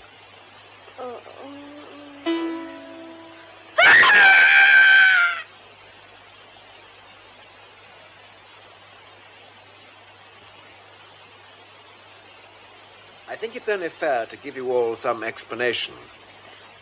These, as I believe, are the facts about Saturday night. Grove left the theatre telling Miss Mead he'd go home and collect his guitar. He had, in fact, brought his guitar to the theatre and hidden it in the props room, where it was found by Trevor in the course of his illicit explorations. Grove got into his car, drove round the block, parked out of sight in Phipps Passage, and re-entered the theatre by the pass door in the front entrance. But it was bolted. Well, this was before Mr. Knight and Mr. Morris left. while they were having a drink in the office. Oh, I see. It was your remembering that scrap of evidence, Jay, that made me begin to wonder whether Grove had brought his guitar to the theatre and not gone to Canonbury. He remained hidden throughout the rumpus over Trevor until, as he thought, the Dolphin was deserted apart from Jobbins. Soon after 11, he dialed his own number and let it ring just long enough for his neighbour to hear it and suppose it had been answered. He then retrieved the guitar and left it by the front door. He switched off the burglar alarm and returned to the circle by the back staircase to wait. All this time, Trevor peeps, follows, and spies. Just before midnight, Jobbins left his post by the treasure to make his routine calls to police and fire. Grove left his hiding place and, using a torch, opened the safe. Then he did know the combination? Yes. During the period after the safe was installed and before the treasure arrived, it was not guarded. I think he may have done a bit of experimenting after hours on the possible glove combination. Oh, God. He removed the display stand and the contents, inadvertently touching the switch that operates the steel panels and the interior lighting. It was at this point that Trevor, who'd stolen quite close, just as he did to me when I was looking at the safe, jumped out with one of his spook noises. Grove bolted into the circle foyer, clutching his loot, only to find Jobbins rushing upstairs towards him. He pushed the Dolphin pedestal over and down. As Jobbins fell, Trevor came out of the circle and screamed. Grove made for him, caught him in the front row, and after a brief struggle, during which the treasurer went overboard, precipitated the boy into the stalls. The last thing Trevor remembers now is Grove's face close to his own.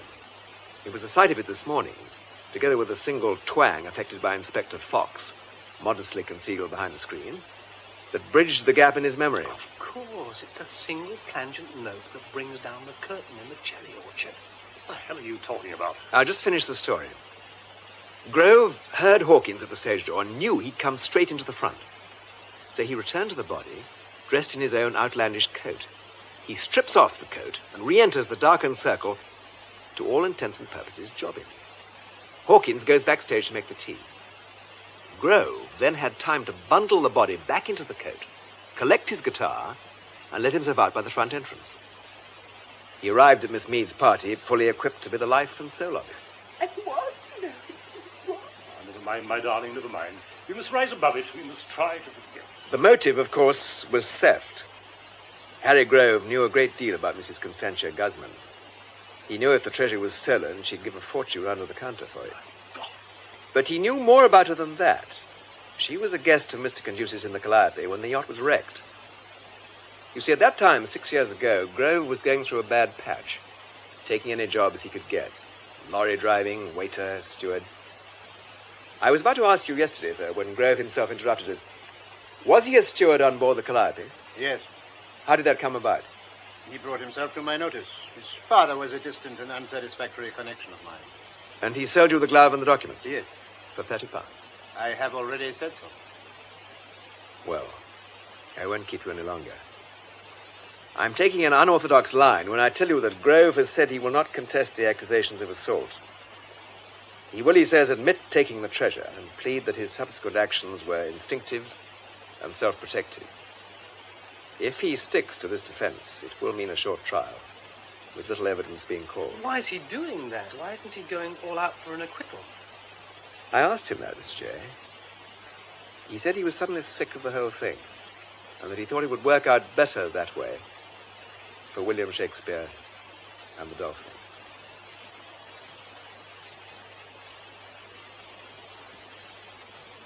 Superintendent, I will pay for Grove's defense.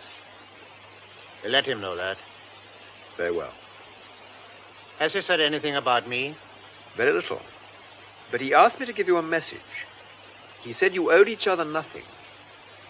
He also said that as far as he was concerned, this was his phrase, he would keep the glove over his knuckles. And I could tell you so. Yes. He clung to the raft and tried to climb aboard. He would have overturned it. I smashed his knuckles with the writing desk and thought I'd drowned him. His hands were gloved. They curled and opened and slid away in their own blood. Nobody saw. He has blackmailed me ever since. They are not cancelling, and there's very little publicity. I can't understand it. Could it be the hand of Conducis? Could be. Didn't somebody say power corrupts? It may do, but it comes in handy, dear boy. It comes in handy. All the same, you know, Emmy, I hope it's not the hand of Conducis. I hope it's the dolphin and us. You know, I'm sure he stayed behind to unburden himself to Alan. What of? Oh, goodness knows. But I've got a feeling it was to do with his yacht. He behaved so oddly whenever it came up. Perhaps you reminded him of it that morning. How? Oh, people drowning, you know, hanging onto bits of wreckage. Perhaps he was glad he rescued you or something. Well, so he should be. Well, let's forget about him now. Come on. I'm going to buy you a really extravagant lunch, and then we're going to look at some engagement rings.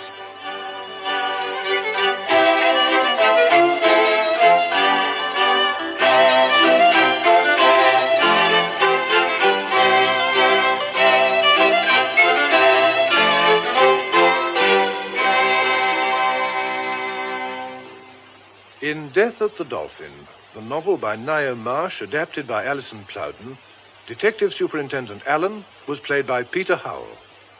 Perry J. by David Valler, Mr. Conducis by Malcolm Hayes, Harry Grove by Frank Duncan, Jobbins, Bruce Beebe, Jeremy Jones, Anthony Hall, Greenslade, Gerald Cross, Marcus Knight, Victor Lucas, Destiny Mead, Sonia Fraser, Gertie Bracey, Betty Bascom, Emily Dunn, Patricia Gallimore, Charles Random, Leslie Heritage, Trevor Vere, David Howe, Winter Morris, John Gabriel, Hawkins, Patrick Towell, Sergeant Hector Ross, Inspector Fox, Edward Kelsey. The play was produced by Betty Davis. Well, I wonder if you'll need to be reminded that that play will be repeated on Monday afternoon on Radio 4 at 3 o'clock.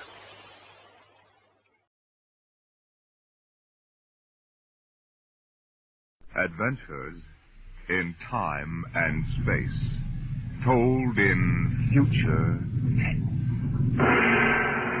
Dimension X.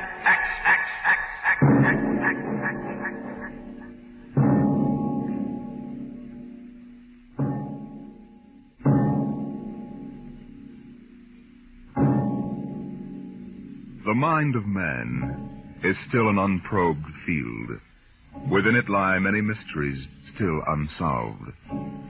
But there are men today, psychologists now experimenting with telepathy, hypnosis, thought transference, who believe that in the future we may discover the existence of a force of the mind more powerful than any force the world has ever known.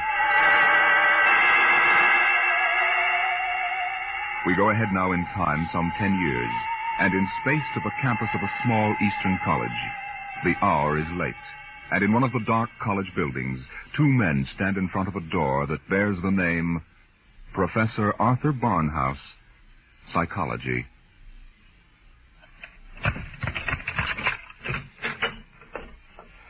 Well, here you are, Clinton. Thank you, Major.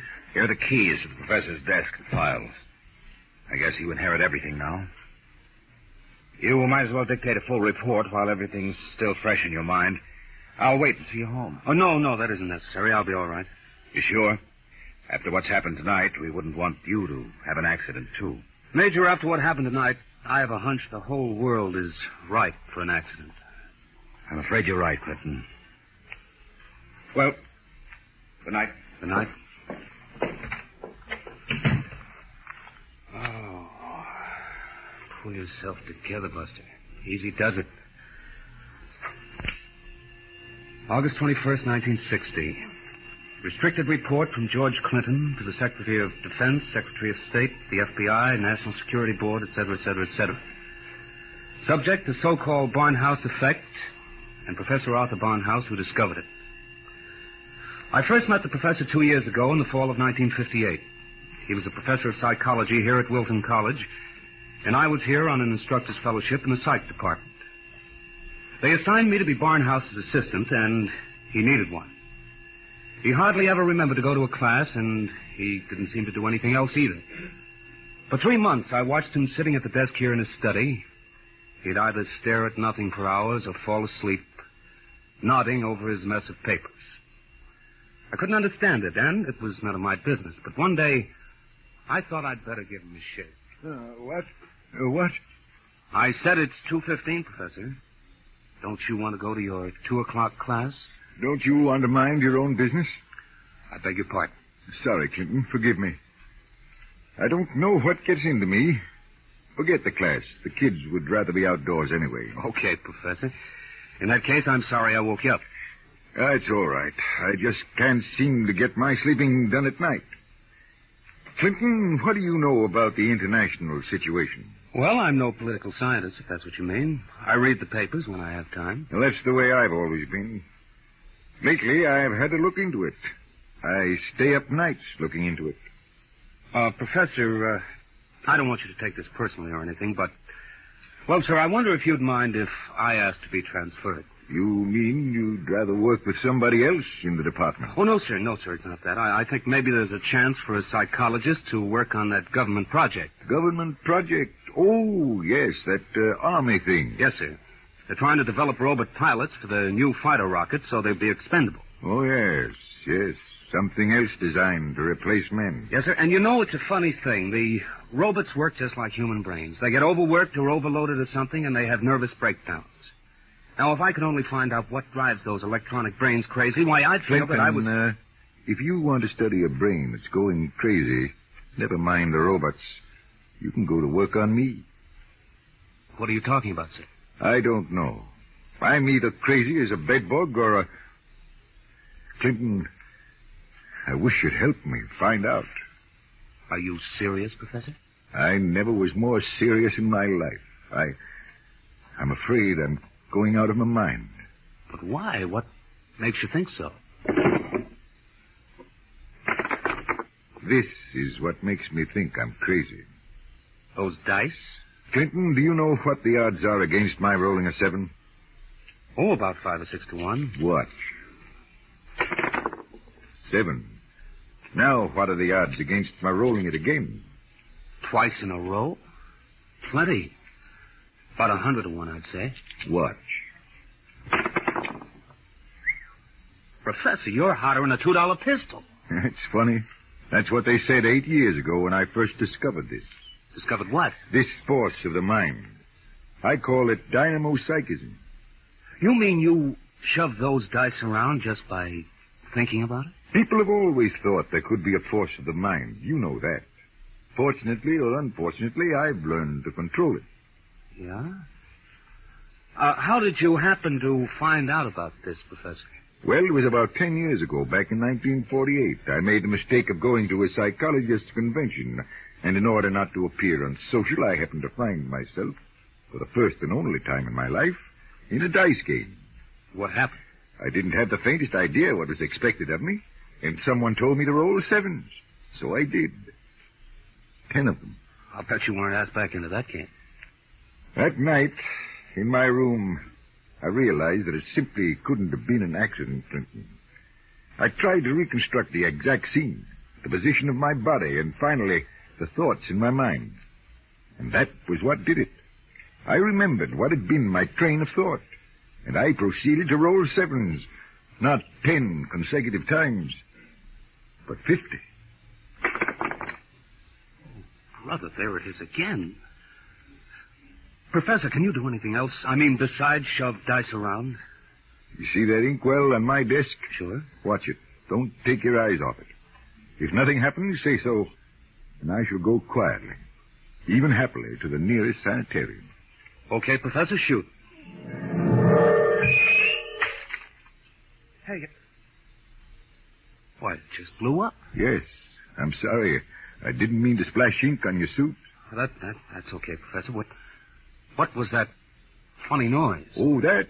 The dynamo psychic waves are a little like ultra-high frequency waves. Sometimes, when I turn on the power, they create a kind of static. Listen, Professor, how much power have you got? Could you blow up anything, well, big?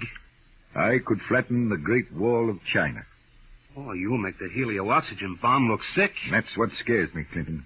The thought that maybe I could use this power to save the world. Clinton, you've got to help me. Who, me? Professor, when it comes to international relations, I don't know from where.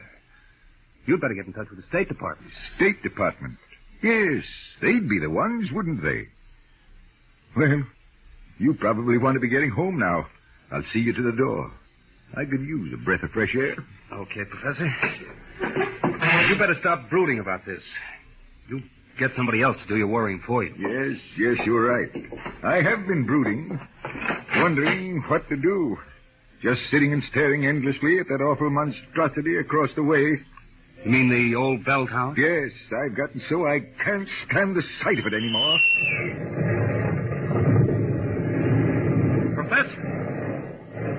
Professor, look, what...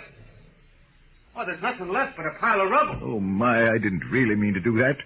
Well, you see, Clinton, it's got to the point where my lightest whim is more dangerous than a blockbuster.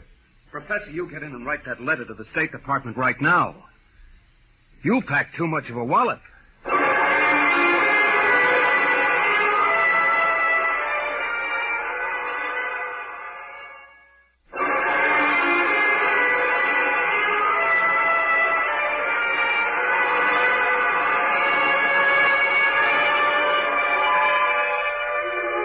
Professor Barnhouse mailed his letter, and things happened fast. A long arm of the Army reached out, and within 5 days, the two of us were deposited in an old mansion in Virginia, surrounded with a barbed wire fence and 20 guards, and labeled top secret.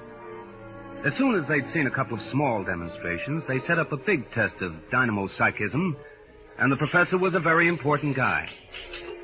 You could see him getting more unhappy every day. General Barker, I've got to talk to you. Just a minute, Professor. We're cleaning up the last details in Operation Brainwave. We'll roll at 1400 hours tomorrow. At 1400 what? 2 o'clock tomorrow afternoon. The robot-controlled fighter rockets will take off at exactly 1400 minus 10 and appear over the target at 1400. Watching from here over the video screen, you will then try to knock all 20 of them out of the sky. Think you can do it? Of course I can do it. Fine. And we're taking care of everything. Everything, except that you neglected to ask me if I wanted to do it. I don't. This whole thing strikes me as childish and insanely expensive. We'll decide about that. But what's the good of it? I wouldn't mind acting as a defense weapon if it were necessary. But I can make all wars and armaments unnecessary. I could give every nation what it needs. I could move mountains, build roads, dig irrigation canals. I have a technique which costs nothing and can do immense good. You're spending millions to prove that it can do immense damage. It doesn't make sense. You know something, General? He's right. Of course I'm right. I want you to send me and Clinton back to Wilton College. Right away. That's quite impossible, Professor. This operation has gone too far to be called off now. Yes, but... Even if we wanted to call it off. If your dynamo psychism really works, you're apt to be the key to our entire defense setup. But listen... You'll have to excuse me now. Major Cuthrell and I have to double-check the confidential list of the observers on this end. Have you got it, Major? Yes, General. It's right here. Alberts, Barker, Bernstein, Carter, Clinton, Cuthrell, Holbrook, Lawrence, Stein, Williams. Check. I guess that includes everybody of importance. What about me? What? Oh, that's taken for granted, Professor. Thanks. 1400 hours. Will you be ready? I'll be ready. And now, if someone will wind the restricted clock and put the confidential cat out, I'm going to bed.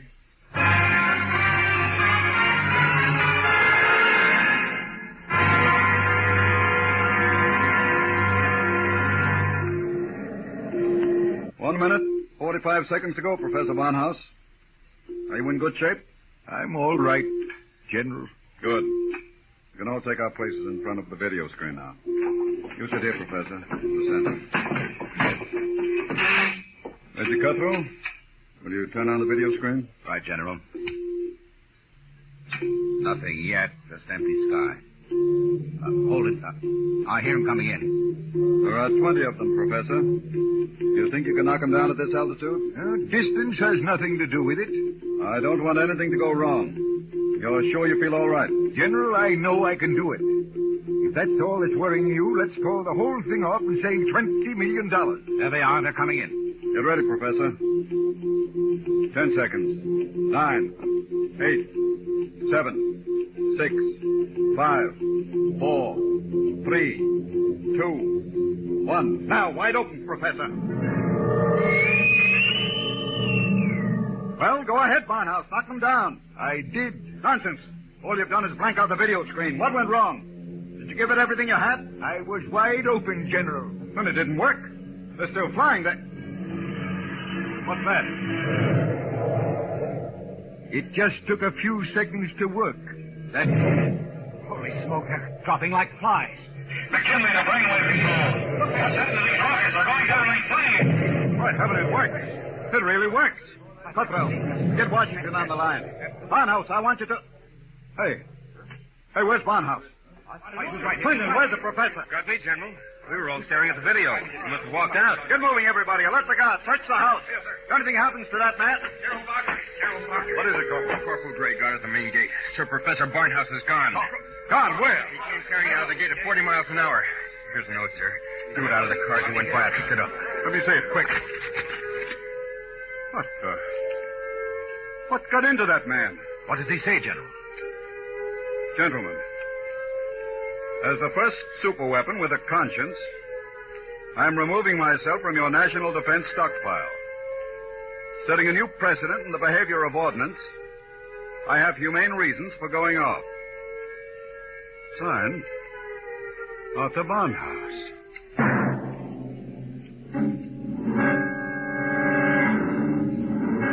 Barnhouse was gone, and within 12 hours the world was on a spree. The headlines were glorious or terrible, depending on what you think of the things the way they are. Barnhouse went to Helio Bomb Factory. The dynamo psychic waves reached every corner of the world. In every country, every continent flashed the news of what was happening. Hey, Barnhouse knocked out hidden atomic stockpile in Asia. There was a new kind of war, the war of tattletales. Secret agents of every country hunted for the hidden armaments of their enemies, yelled about them in the newspapers, and immediately there'd be that warning burst of Barnhouse static, followed by... Radio-controlled fleet blown up on secret maneuver. The professor was out to make peace or bust, and nothing like him ever was.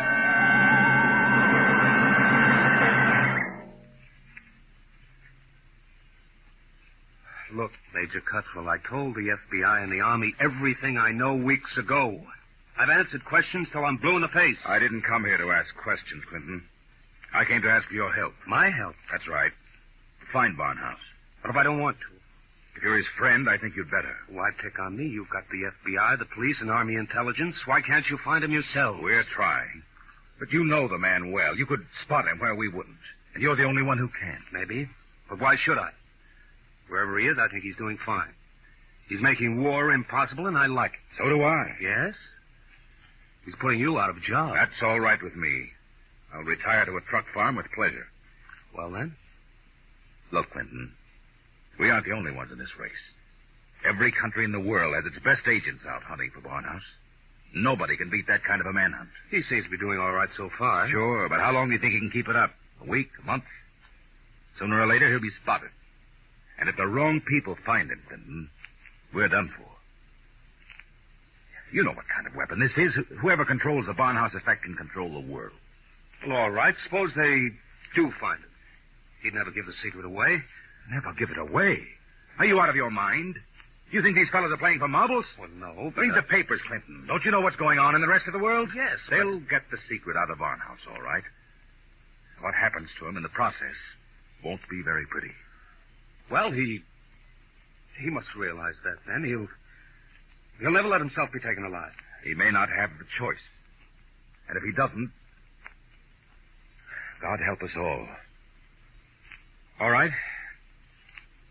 All right, I'm in. Good. Now, do you know anything that you haven't told us? Anything that might give us a lead? Only this. It was addressed to me. I found it here on his desk the morning after he escaped. You mean he came back here? Yes. I guess he needed to pick up some personal effects. Anyway, the files were open, and he left this note on a scrap of paper. Anything to do with the Barnhouse effect? Read it yourself. It's Greek to me. Just these few lines scrawled on a piece of paper, and the last one breaks off right in the middle of the sentence. This stuff doesn't make any sense at all. You know, from the looks of this, I'm beginning to wonder if the professor isn't going off his rocker. I thought of that, too. All the more reason why we've got to get to him quick. He may be helpless, and the whole world's on his track. Come on, Clinton. We haven't much time.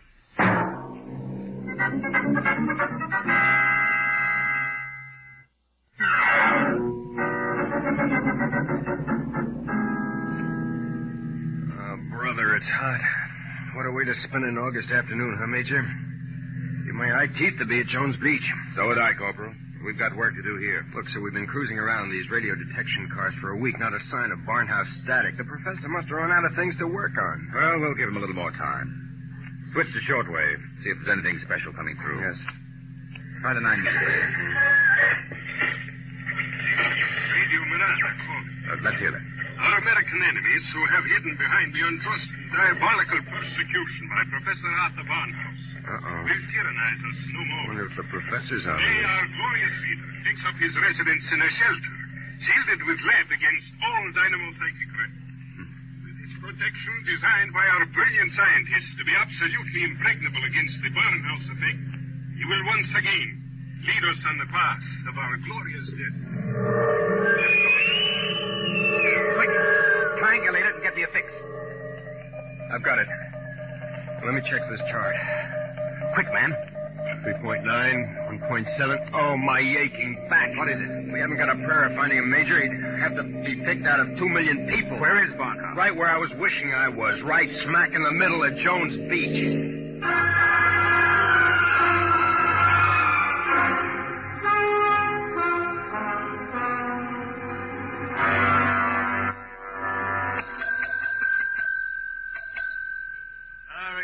We're full.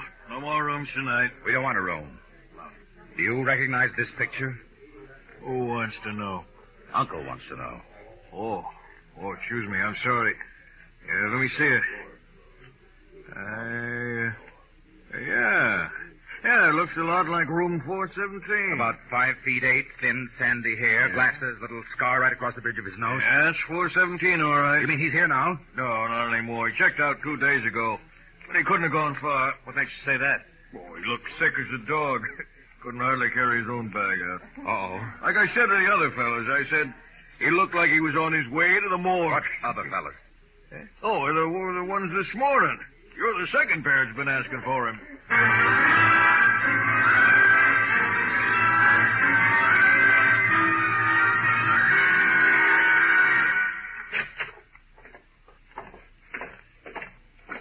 Here we are, Ward 15.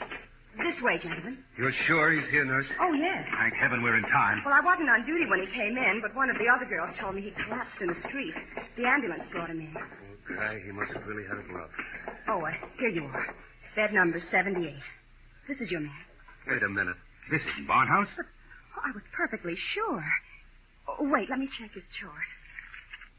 Dismissed 8 p.m. Only an hour ago. Oh, dear, now I remember. Remember what? If he was sick, why did you let him go? Well, 2 of his friends came and took him away. They didn't want him in the charity ward. They said they'd make sure that he was taken care of.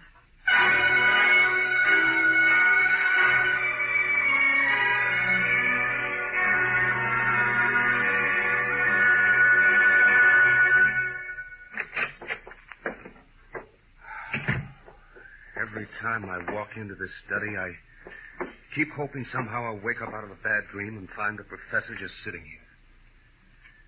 Major, is there anything we haven't covered? Nothing. The police, the FBI, the air patrols, the docks, the railroad stations, everything. Not even a flea could get through this dragnet. I hope. Then I guess we sit. We sit. Maybe something will come in.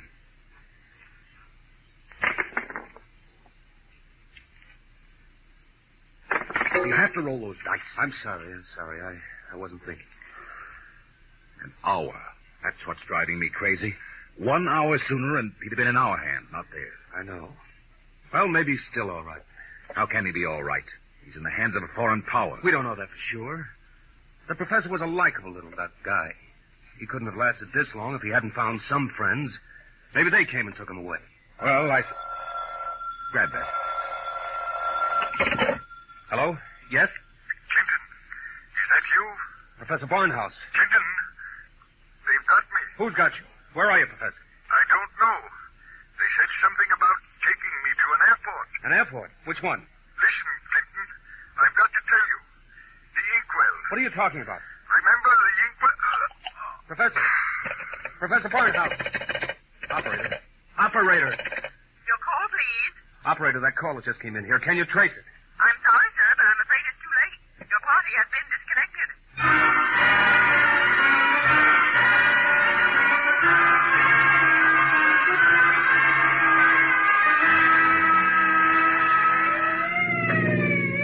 Where are we headed? He didn't say which airport. Just a hunch. The commercial airfields are all covered. But there's a little private field out here, I remember. Hasn't been used in years. That'll be the one. They didn't have too much of a start on us. Maybe we'll make it in time. Step on it, Corporal. Wide open, Major. How'd he sound? Did he say who had him? No, all he got out was the airport and something about an Major, Mr. Clinton, there's a tail light up ahead. Must be another car going like the devil. You're right, I see it. They're turning into the airfield. Come on, faster. Hold everything. Look up ahead. They're switching the floodlights on at the field. There's the plane down at the other end, all warmed up and ready to go. We'll never make it on the road. Hang on, I'm going through the fence. Right.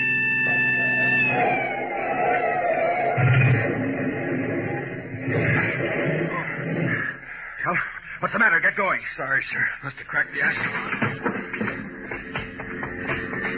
They're taking off. Get out the submachine gun. You can't. Barnhouse is in that plane. You'll kill him. We've got to take that chance. That plane's headed straight for us. Hit the dirt. Get that gun working, Corporal. Aim for the propeller.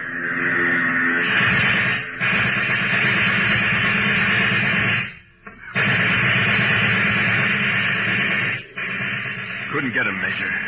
Well, there goes the old ball game. I'll get through to Air Patrol, sir. Maybe they can intercept the plane. No, not a chance.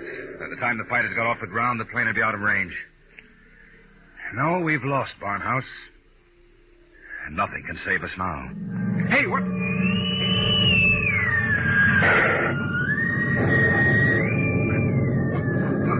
What hit me? Clinton, are you all right? Yeah, sure.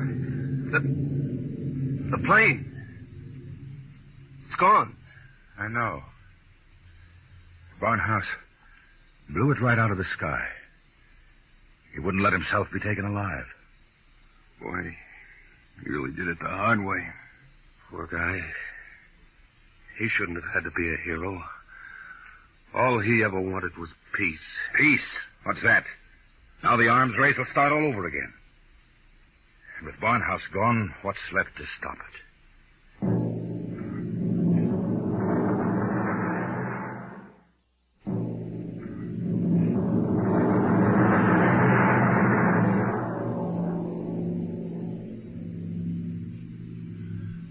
So they brought me back here to the professor's old study to dictate this report. I'm sitting here at his desk, and it's just the way he left it. Papers all over, even his old pair of dice. Arthur Barnhouse is dead. That's going to be good news for some people when they find out. The saber rattlers of the world will be busy as of tomorrow morning, getting ready to whoop up another war. I'm afraid they're in for a little surprise. It's 3 a.m. now. And before morning comes, I intend to vanish, disappear completely. That's the last that anybody will ever see or hear of me directly. That's why I want to tell you now. I've been looking at the new inkwell here on the desk. The professor's last words were something about an inkwell. And in it I found a little scrap of paper. Just a few words, but they complete the note I showed the major. The note that didn't make any sense. The whole thing makes sense now. Professor Barnhouse may be dead. But you haven't heard the last of the Barnhouse effect. Not yet. I've been experimenting while I've been talking to you. And now the time has come for me to say goodbye. You see, I've just rolled my 50th consecutive 7.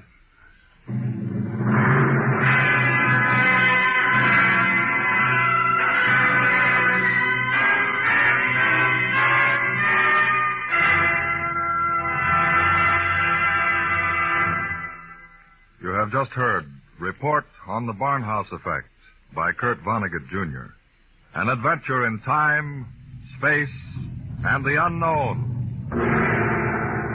Dimension X.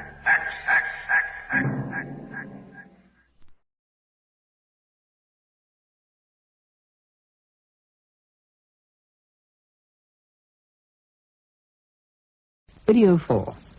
It's 8:30. Saturday Night Theatre.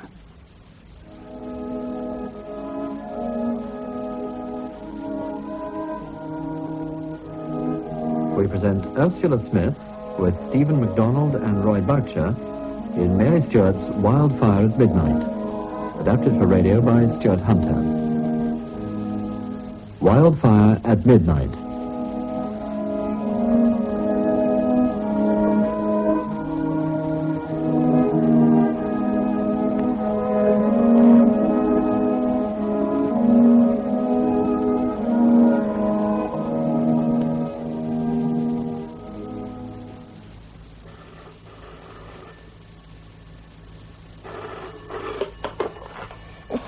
Evers 337. Mother?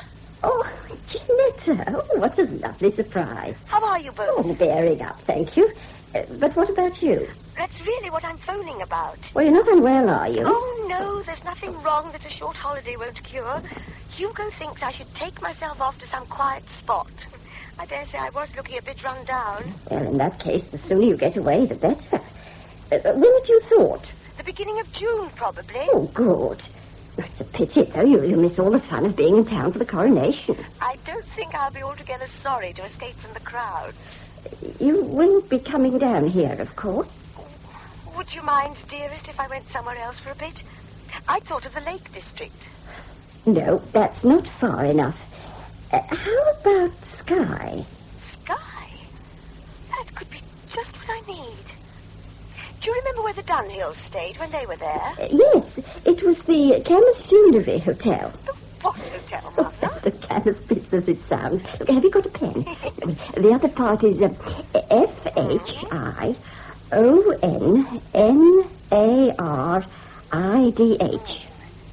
Do you know, I think I shall go to the, how do you say it? Camasoonery Hotel?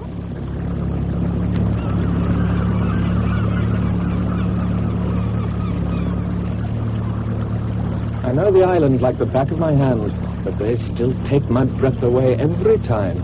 They? The Coolins. You couldn't have had your first sight of the hills under better conditions.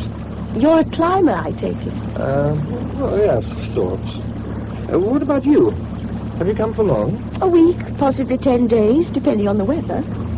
You're from... London. Ah. Well, you've certainly come to the right place if you want to get away from the crowds. What's that mountain right behind the hotel? That's Blaven. It's what? Blaven. The Blue Mountain in English. What made you come to Skye? I wanted a complete change. I shall take myself for long walks in the hills. According to the guidebook, there's a loch on the lower slopes of Blaven, is it? Uh-huh. I don't see myself going far beyond that. I'm not likely to come to any harm there, am I? You'll be staying at the hotel, of course.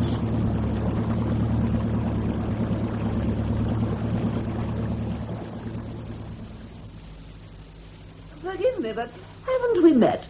I know you, surely. No, we've never met, Miss Mayling, although, of course, I've often seen you on the stage. I have a jolly good memory for faces. I still think I've seen you before. Well, I model clothes, if that's any help. Indeed, that's where. You model for Montefiore, don't you? More often than not. My name's Drury, Janetta Drury. I saw your last show, and the one before, and the one before that. Back to the dawn of time, darling, I know. But how nice of you.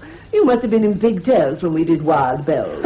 I cut them off early. I had to earn a living. Ah, enter manservant bearing much-needed drink. So, thank you. Slant. What?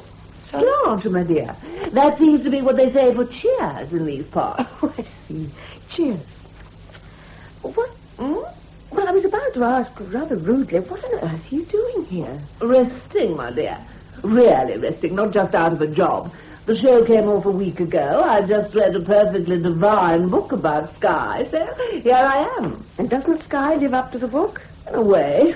Trouble is you can't really get around. Do you like walking? Rough walking? I do, rather. Well, I don't. And Fergus simply refuses to take the car over some of these roads. Fergus, you're here with your husband, then? Oh, my dear, no. Fergus is my chauffeur. Marcia... Oh, I'm sorry, Miss Mayling. Marcia, my sweet, please. Who else is staying here? Well, let's see. There's Colonel and Mrs. Carter Simpson. They're dim, but rather sweet. I think I saw them come in. Elderly and with an empty creel. That's them, all right. Then there's Mr. and Mrs. Corrigan and Mr. Brain. Not Alistair Brain. A friend of yours. I've met him. He's in advertising. Well, he's with the Corrigan couple. And if ever I could find it in my heart to pity a woman married to a good-looking man, which hardly Corrigan most certainly is, I'd pity that one. Why? Fish? Fish? Oh, I get it. You mean fishing. Exactly. Morning, noon, and night. And she does nothing but moon about miserably. I believe I may have caught a glimpse of her in the hall when I was registering. She didn't look too happy. Ah, who else have we? Well, just before you joined me in here, I noticed two women passing. One was about my own age. The other was much younger. They teach in the same school. I met a man on the ferry. He seems to be staying here. Grant, I think. Ah, that would be Roderick Grant. He practically lives here, I believe. Tallish, nice-looking, with rather gorgeous hair. That's the one. Blue eyes. And how he definitely is interesting. If it weren't... I gathered that this Roderick Grant is a fisherman, too. Oh, heavens, yes. But I must say he's only spasmodic about it. Most of the time he walks, or something.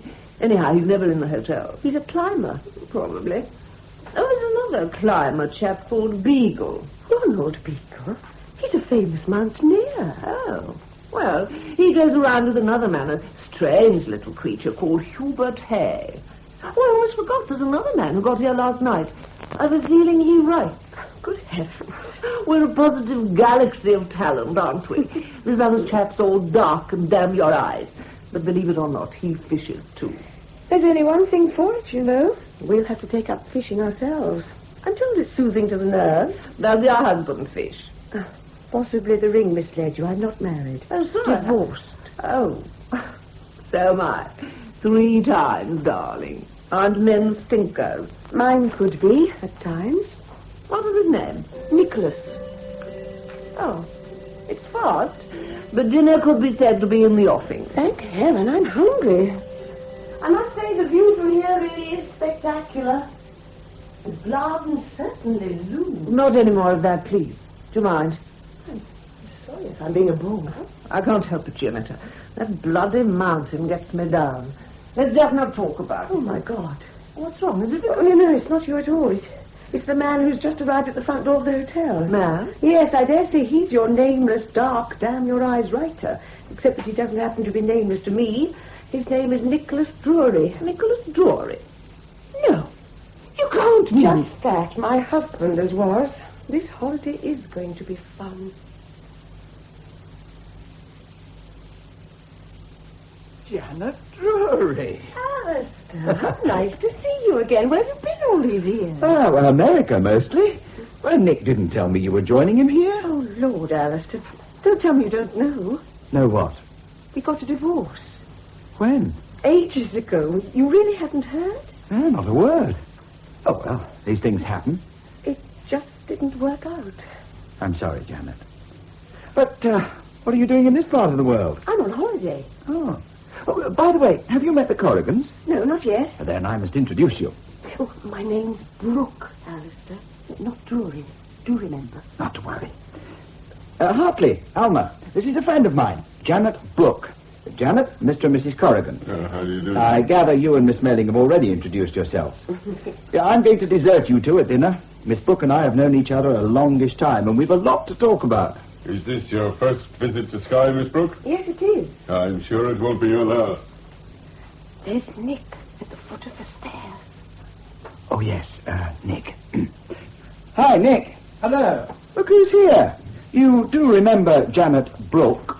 Janet Brooke? Yes, of course I remember her. Hello, Gianetta. How are you?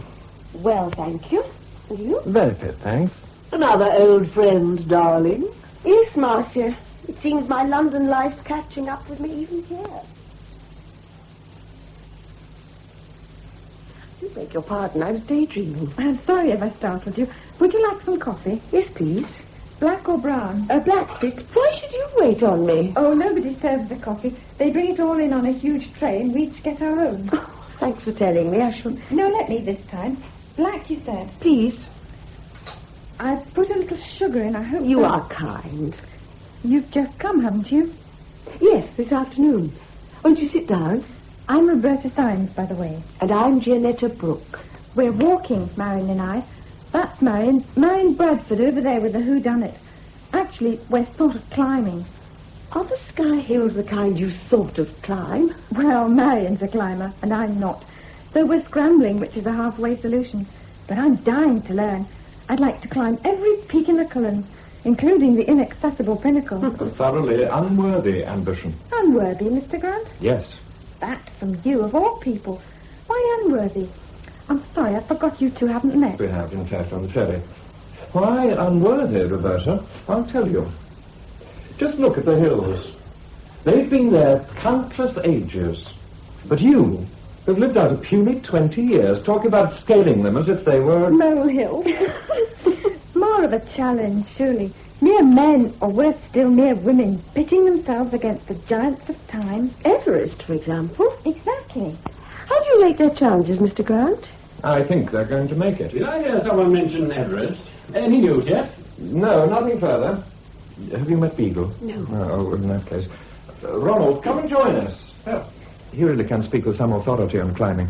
Jeanette Brooke, this is Ronald Beagle. How did you? How did I? I just stuck my neck out by saying that I reckon the Everest chaps are likely to pull it off this time. Would you agree, Ronald? Depends on the weather. And, going on the last report I heard, they're going to have it better than we look like having. Oh, no. And I wanted to start really climbing tomorrow. Quite determined to conquer the Coolins, then. Quite, Mr. Grant. And where do you intend to start, Miss Syme? Marion, what do you think? The best climbs are Bruac Bannock Stick and Bruac Free, but they're too far away. Guardsman's within easy reach, but of course it's just plain dull. Oh, Marion, I'm sure Mrs. Corrigan's right. It doesn't look hard, and there must be a wonderful view. There's a wonderful view from every single peak of the Coolins. Having climbed them all, Miss Bradford? If you mean, do I know what I'm talking about? The answer is yes. As this discussion seems to have become a free-for-all, do you think I might... My dear Hubert, we are all ears. If I were you, Miss Syme... I've already made up my mind where we're going. We're going up Blaven. You did say Blaven, Miss Bradford. I did, Mr. Beagle. Is that, quite wise? It's easy enough from this end. Quite. But, well, if the weather is bad... Oh, a spot of rain won't hurt us.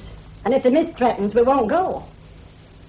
Look, isn't it time someone broke the hoodoo on that blasted mountain? Now, I must get some fresh air. It's so stuffy in here. You're coming, Roberta? Okay, Marion. I think I'll follow Miss Bradford's example and have a walk. I wonder if you'd care to join me, Mrs. Corrigan. I'd have liked to very much, Miss Brooke, but I've had all the exercise I need for one day. If you don't mind, Miss Brooke, I too could do with stretching my legs. Or would you prefer to be alone? I should be glad of your company, Mr. Grant. If you want to climb unshorn, we'd better keep to the Blaven side of the glen. There's a bog farther on nearer the river. It isn't too pleasant. Even the deer avoid it. Not walking too fast for you, am I? No. Is this your home, Mr. Grant? Oh, no. My father was minister of Auchlefty, a little lost village at the back of the North Wind. Do you know it by any chance? I'm afraid not. Oh, you don't have to apologize. That's where I learnt my mountain worship. I'd no mother. My father was a remote kind of man who had very little time for me. It was miles to school, so as often as not, I just ran wild on the hills. You must have been a very lonely little boy. I don't think I felt lonely until an uncle died and left us a lot of money. After that, I was sent to a public school. Bad luck. I hated it. And now you've spent your time climbing. Oh, pretty well. I travel a bit, but I always seem to end up here in May and June. Here, watch your step now. What? What was it? A cock grouse. Look. Blavan at its most impressive. I wonder if those two fool women will really go up there tomorrow. Is it a bad climb? Well, there are several nasty places, even there. Miss Bradford said she knew her way about. Yes, she did, didn't she? Mr. Grant? Hmm? What did Miss Bradford mean about a hoodoo on Blavan? What's wrong with it? Why does everyone shy off it as they do? Don't say you haven't noticed it. You don't know? Of course I don't know. I've only just arrived. Murder's what's wrong. Murder? 2.5 weeks ago. Happened on the 13th of May. A local girl was murdered on... Blavan? Oh, no. On Blavan. Who was the girl? And who did it? We still don't know who did it. The girl's name was Heather McRae. Her father does some gillying for the hotel folks in the summer season. His croft's 3 or 4 miles up the Strath. It seems that Heather was keeping company with a lad from the village, one James Farland. And so, when she took to staying out a bit later in the long summer evenings, her folks didn't worry about it. They thought she was with Jamesy. But she wasn't. Jamesy says not. But then, in the circumstances, he would. And if it wasn't Jamesy, who could it have been? Jamesy says that he and Heather had a quarrel. Yes, he admits it quite openly. He says she'd begun to avoid him. And when he tackled her about it, she flared up and said she was going with a better chap than he was. A gentleman, Jamesy says she told him, a gentleman from the hotel. But that doesn't mean that the man from the hotel was necessarily the murderer. No, I suppose not. But what we do know is that Heather McRae went out on the evening of May the 13th to meet a man. She told her parents she had a date. On Blavan, you said? Yeah. This bit isn't nice, but I'd better tell you. At about midnight that night, some men were out late on Loch Scarveg, poaching sea trout, I expect. Suddenly, they saw what looked like a great blaze of fire halfway up Blavan, and they decided to investigate. And found? Well, by the time they reached it, the fire was out, and it was only the tongue of smoke licking around the rock that guided them to it. They found a whitish ledge, easy enough to get to, with the remains of charred driftwood and birch, and heather blackened and, it seemed, deliberately scattered all over the rock. Lying in the middle of the blackened patch was Heather McRae's body, flat on its back. Oh, could I have one of your cigarettes, please? I don't seem to have any on me. Yes, of course, here. Thank you. A light? Yes, thanks. Do you want me to go on? I might as well know the lot, mightn't I? She wasn't very much burned, and she'd been murdered before she was laid on a fire. Her throat had been cut. Oh, dear God. She was fully clothed, and she was lying, quite peacefully, it seemed, with her hands crossed on her breast. The oddest thing, though, was that she was barefooted, and all her jewellery had been taken off. Jewellery? Oh, not stolen. It was all there in a little pile in the corner of the ledge. Her shoes, leather belt, all the ornaments she'd been wearing, ring, cheap bracelet, even a couple of hair slides, and, oh, yes, and a brooch. It's odd, don't you think? And the police? Do they favour this Jamesy person or the gentleman from the hotel? God knows. Well, now perhaps you see why the nerves of your fellow guests are a little bit on edge. Yes, I do. I also understand why, whenever I mentioned Blavan, people reacted so strangely. I'm surprised that Major Persimmon didn't warn you guests of what was going on. I could hardly expect Persimmon to ruin his season by warning off intending guests. I suppose not. Just tell me this. Which gentlemen were staying in the hotel on May the 13th? All those who are here now, with the exception of Miss Mayling's chauffeur. And which of you has an alibi? None of us that I know of. Colonel Cardew Simpson and Major Persimmon are vouched for by their respective wives, but that doesn't count for all that much, of course. Corrigan and Brain were out fishing on Loch Narton. At midnight? Quite a lot of people do just that thing, you know. Then they were together? No. No, they separated to fish different beats of the river after 11, and they made their way back to the hotel separately in their own time. Mrs. Corrigan says her husband got in well before midnight. Did he let himself into the hotel? It's open all night. How convenient.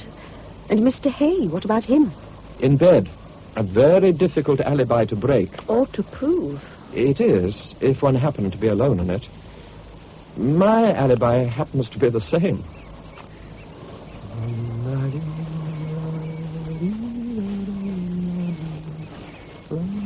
What's that? A cairn? That? Oh, no, that's a bonfire. A bonfire? Yes. It's for the local coronation celebration. Oh. They've been building it for weeks back. Here, let's press on. Those are the lights of the hotel.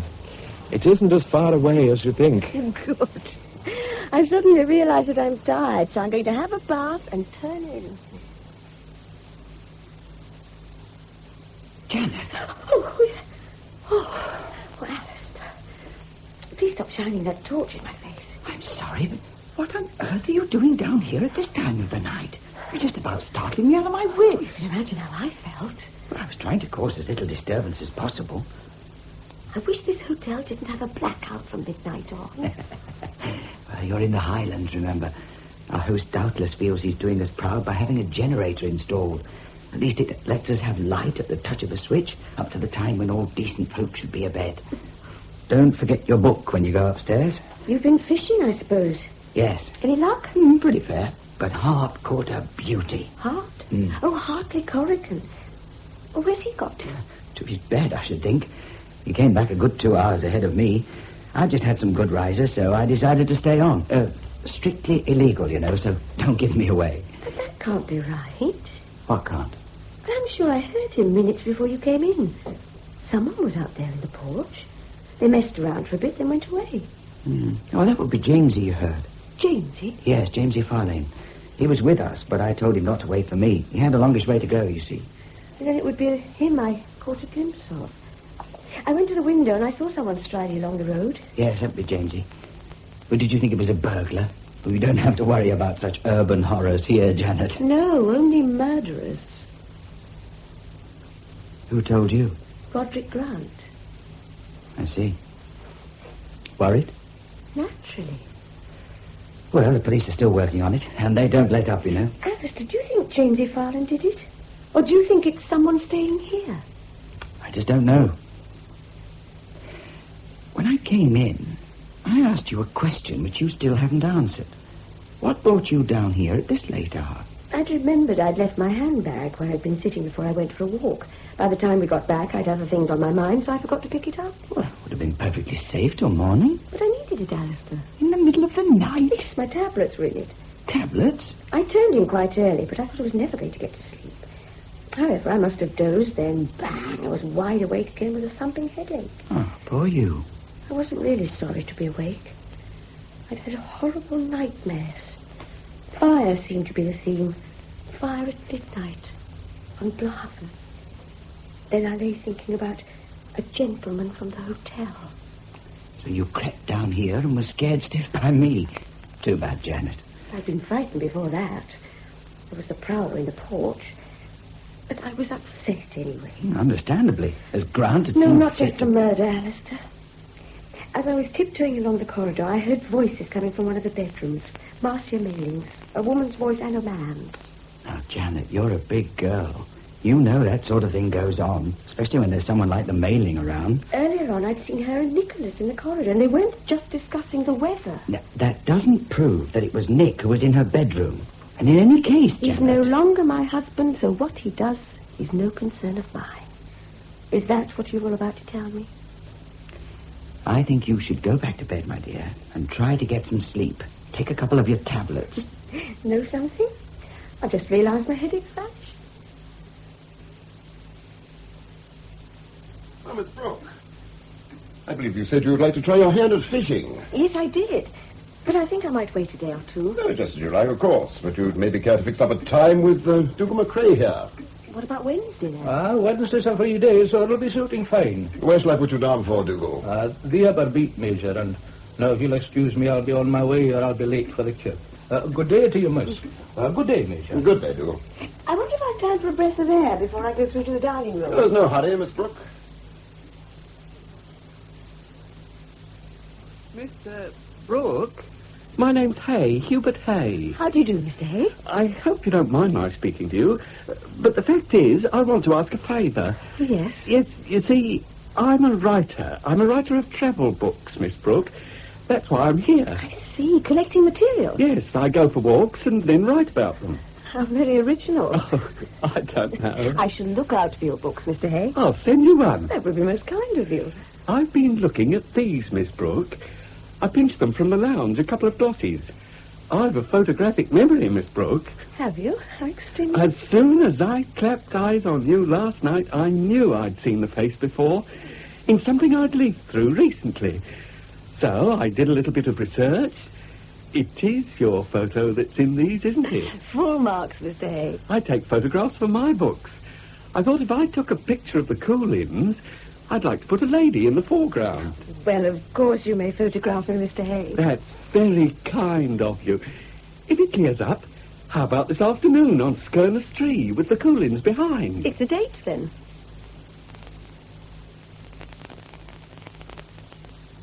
I can't begin to tell you how grateful It I am was to... a pleasure. But will the three you've taken be enough? Oh, yes, thank you. Miss Brooke, would you take it amiss if I said something to you? Of course not. You're here, on Skye, I mean, solo, aren't you? Yes, I am. Then don't go out alone with anyone, Miss Brooke. It isn't safe. You don't mind my saying so? No, I don't mind. Funny, though. Funny peculiar. What is? I expect you know that Heather McCrae claimed to have been associating with one of the gentlemen from the hotel. That means, of course, that one of them could have been her murderer. I know that, Miss Brooke. Oh, the whole thing's damnable. That girl was only 18. It was actually her birthday. It upset me a lot, Miss Brooke. You see, I knew her. Well? Oh, not intimately, as you might say. I'd stopped at the McCrae's Croft a couple of times, and she'd made me a pot of tea. She was a pretty youngster and full of life. You didn't get any hint of who it was from the hotel that she was going with? Oh, but that's a silly question. If you'd had any notion of who it was, you'd have told the police. You're right, but... But? Nothing, really. There's something at the back of your mind, Mr. Hay. She did drop a hint, didn't she? A very little one. I told her that I was writing a book, of course. And then I asked if there wasn't still a bit of witchcraft going on in the island, like there used to be. Suddenly she shut up like a clam and pretty near hustled me out of the kitchen. Witchcraft? That's absurd. Absurd, no doubt. But I can't help having a feeling about this murder. It must all have been carefully planned, you see. There were branches of birchwood and a big chunk of oak, hardly charred, and a lot of that dry fungus, algaric it's called, that you find on birch trees. Oh, God. Then, when he was ready, he got the girl up there. There was the fire and the shoes and things in a neat pile, and the girl laid out with her throat cut and her hands crossed on her breast and ash on her face like a sacrifice. But only a madman. Whoever did it must be crazy, and yet most of the time seem as sane as you or me.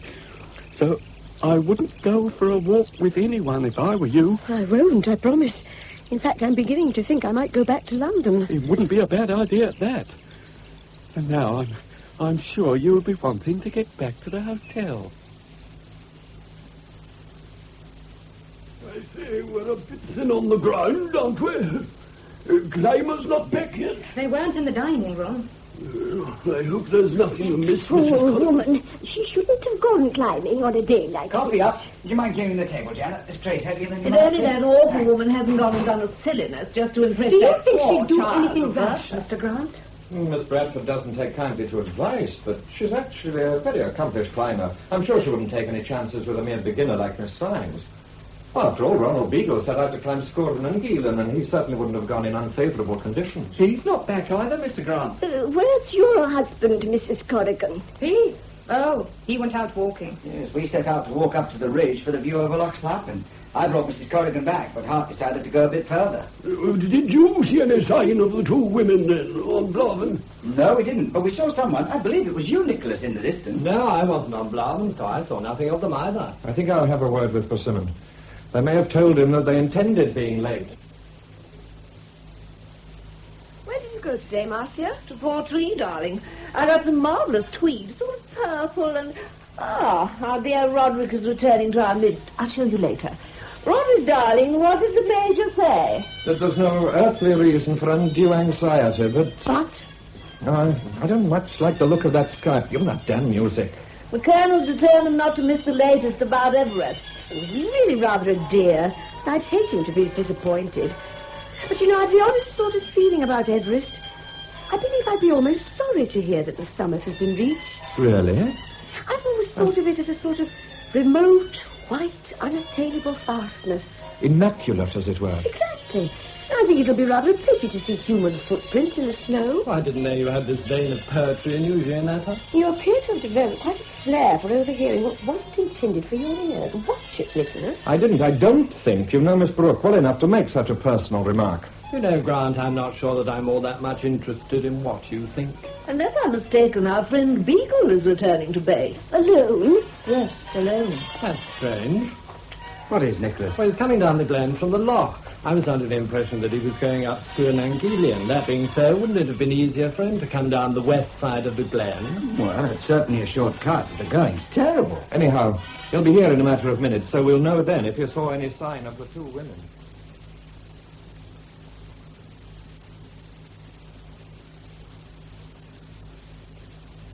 We were all pinning our hopes on your having caught a glimpse of them, Beagle. So when you told us you hadn't... Oh, here's Major Facility. Gentlemen, can I have your attention for a moment?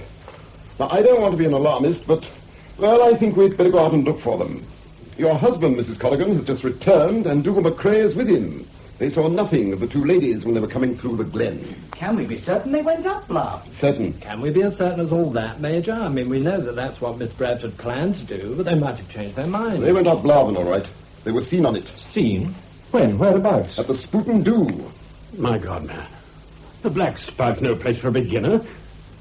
Black Spout? Are you sure, Pursuant? Yes, I'm sure, Mr. Beagle. Who saw him, though? Dougal McCrae. He saw them making for the gully at about 4 o'clock. All three of them. All three? Well, Dougal is positive there were three. Yet everybody's back here. That's odd, isn't it? Well, perhaps the third member of the party was a local, someone they'd arranged to act as a guide. They set off without one, truly. Gentlemen, could you be ready in 10 minutes? My wife is preparing coffee and sandwiches for us to take with us. Couldn't we help Mrs. Persimmon? Oh, that would be very good of you, Mrs. Corrigan. Gianetta, shall we... Gianetta? Sorry, Marcia, I was thinking. And about something distinctly ghastly, to judge by your expression. About Dougal McCrae's story. 3 climbers, Marcia, 3. I wonder if the third could have been... Oh, James E. Farland. Why him, Gianetta? What would he have been doing with them? I don't know. I don't know, Marcia. That's what I find so worrying.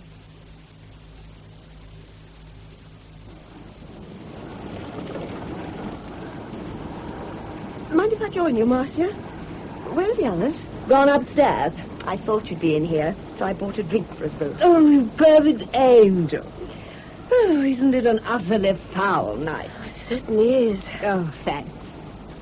Cheers. Gianetta, do you believe there's a hoodoo on that mountain? Blaven? Oh, of course not. The women will turn up all right. But that other climber... Whoever it was, he certainly wasn't a ghost. That Roberta child's rather sweet. Pathetic, too, in a way. The other I find pathetic. Frustrated, my dear. She's in love with Roderick Grant, you know. Oh, nonsense. I think I shall go to bed shortly. I do likewise. Gianetta? Yes? Would you like to see the piece of tweed I bought? Yes, I would.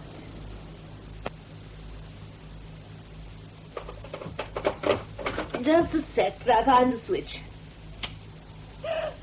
Marcia, for God's sake, what's the matter? The bed! Look! The bed! It's just a doll, Marcia. Its throat's been cut, and there's ash scattered over it. The murderer's been here!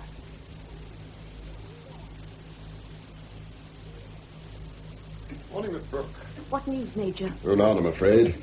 I've just phoned the local rescue team, and we should all be out again by 9. I'd like to help. Well, you and Mrs. Corrigan could tackle the area of scree and heather bordering the Black Spout. And we're leaving at 9? That's right. Now, if you'll excuse me, I have things to see to.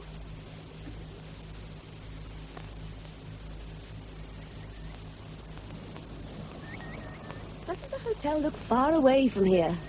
And Miss Mayling's rolls. I suppose it would have been too much to expect her to come along with us. But surely she could have allowed her chauffeur to join in the search. Every available man is. She's leaving. Leaving? She's returning to London. I can't pretend that I'm broken-hearted to see her go. You'd understand how I feel about her if you were a married woman, Janetta. Hartley's been following her around like a lapdog ever since she came, and I've been made to feel and look a fool. Why should he be allowed to get away with it? Do you or do you not wish to keep your husband, Alma? Of course I want to keep him. Then let him be. If you want him, then you must shut up. I can't. Well, we're getting out of touch with the others. Let's get going. Give me a hand, Janet. That's right. Over this way, not too near the edge. They'll get to them soon, if Dougal was right. But, Alistair, they can't still be alive. Well, they could be if they managed to creep into shelter. But you really believe there were 3 of them, Alistair?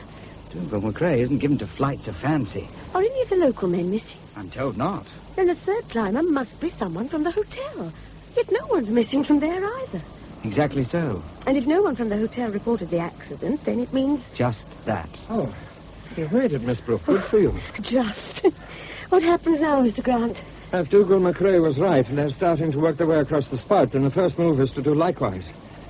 Did you get this far last night? Yes, but it was dark by then. It makes me dizzy just to look down there. Is it a very bad place to climb? It's bad enough for anyone with a bit of experience, but for a beginner, sheer lunacy. Can the men get down into the gully if they have to, Mr. Grant? Oh, yes. Beagle and Rodri McDowell are prepared to go. Look, the others have begun to rope themselves together. Yeah, I'd better join them. It looks as though someone's had the bright idea of searching the hillside and scree on this side of the gully. What shall I do? Wait here, if you don't mind. If they find them injured, you might be able to help.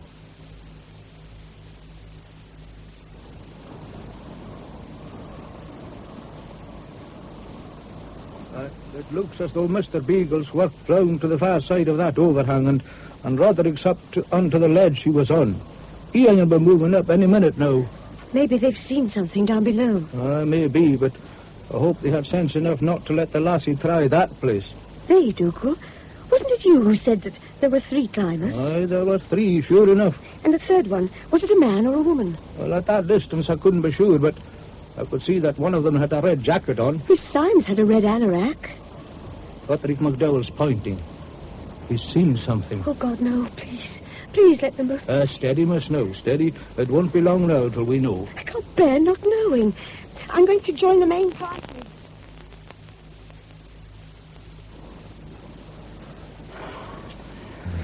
Put the stretcher down for a minute, lads.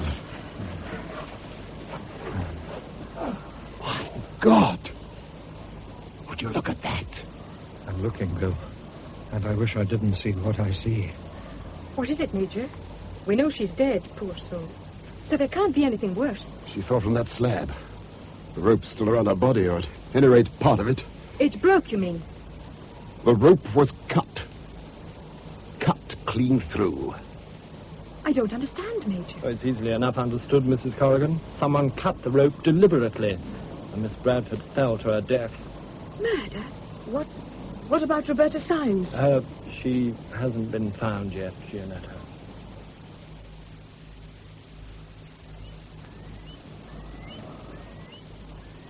Miss Brooke. Janet. What on earth are you doing up here alone? You should have gone back to the hotel with the others. Tomorrow bells will ring out for the coronation, and bonfires will be lit. Bonfires, Roderick.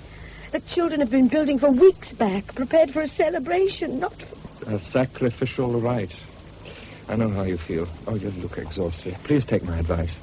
Go back to the hotel. But we've got to find Roberta. Another night on the hill. I doubt if another night's going to make any difference to her, Janet. She must be alive, Roderick. Don't you see? If she'd fallen into the gully with Miss Bradford, she'd have been found. Dougal McRae said she could have been stuck higher up on a ledge or something. There must be places near the top of the gully. We've combed the upper gully twice over. There was no sign of her, Janet. She must be somewhere. She must be hurt. Or she would have answered you. And if she was hurt, she couldn't have gone far unless... Roderick, you saw Marian's climbing rope. It was cut. Not a shadow of doubt, I'm afraid. That can only mean one thing, can't it? Yes. Murder, again. Yet Dougal swears there was a third climber there. If he's to be believed. Oh, I think he is. If anyone in this world's dependable, I'd say it was Dougal McRae. If there wasn't a third person there, then it was Roberta who cut the rope, and that's fantastic. Oh, but is it? You can't possibly be... She was a beginner. If Miss Bradford fell and the girl thought she was pulling her down after her, she could have easily got into a panic and... I can't accept that, and neither can you. No, I can't. But it's a possible theory. So the third climber cut the rope. He was there when Marian Bradford fell. And now Roberta can't be found. Look, Janet. Beagle and McDowell are coming back up from the hotel. They may have heard something. The others are cutting across to meet them.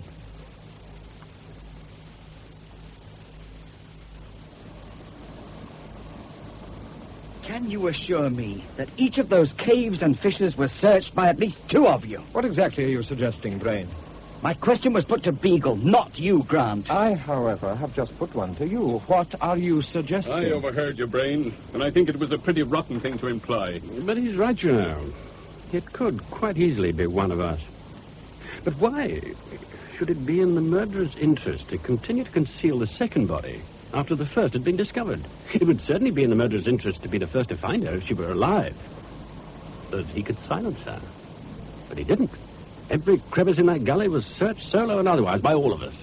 All right. Forget it. I suppose I'm a bit on edge. And we all. Gianetta, get back to the hotel at once. I can't, Nicholas. I can't give up yet. I couldn't bear having nothing to do but wait and listen with the Cowdrey Simpsons for the latest news of the Everest climbers. Well, Drury's right, Miss Brooke. You should get back to rest. And try to find some way of taking your mind off this unfortunate business. By the way, since your mention of Everest reminds me they've done it. You hear that, you chaps? The news came through a short time ago. They've reached the summit.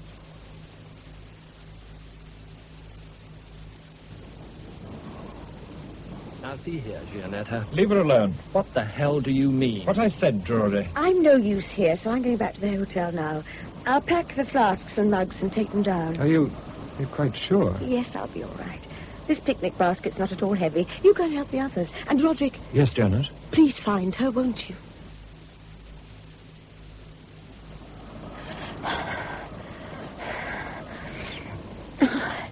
Must eyes on ground. Mustn't trip. Break ankle. Leg. A leg like Roberta. Marion. God, no. Oh, please. Not storm again. Roberta lying cold. Just bees. Carrying smell. Smells of what? Heather. Peat. Bog myrtle. Something else. Wood smoke. Bonfire. Yes, bonfire lit. Flames rising. Oh, it's coronation. No. Too soon. Fire. Roberta. Matt! Pull her off! Oh, thank God! Someone here! Help me, please! Are you all right, miss? Yes! I'm on fire! Steady now, lass. You're safe now. Mr. Corrigan. Is she dead? It's not Roberta Symes, it's Beagle. And someone has cut his throat.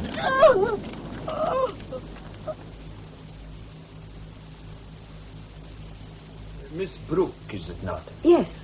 I'm Inspector Mackenzie, and this is Sergeant Monroe. Draw up a chair for Miss Brooke, Hector. Yes, sir. Well, now, Miss Brooke, I've jotted down 1 or 2 wee bits of information. Maybe we can check it. I'd be glad to help, Inspector. You are Miss Brooke, of course? Yes. You arrived here on Saturday afternoon. Yes. Before you came here, had you heard anything about the murder of Heather McCrae? No. Not even read about it in the papers? Not that I recollect.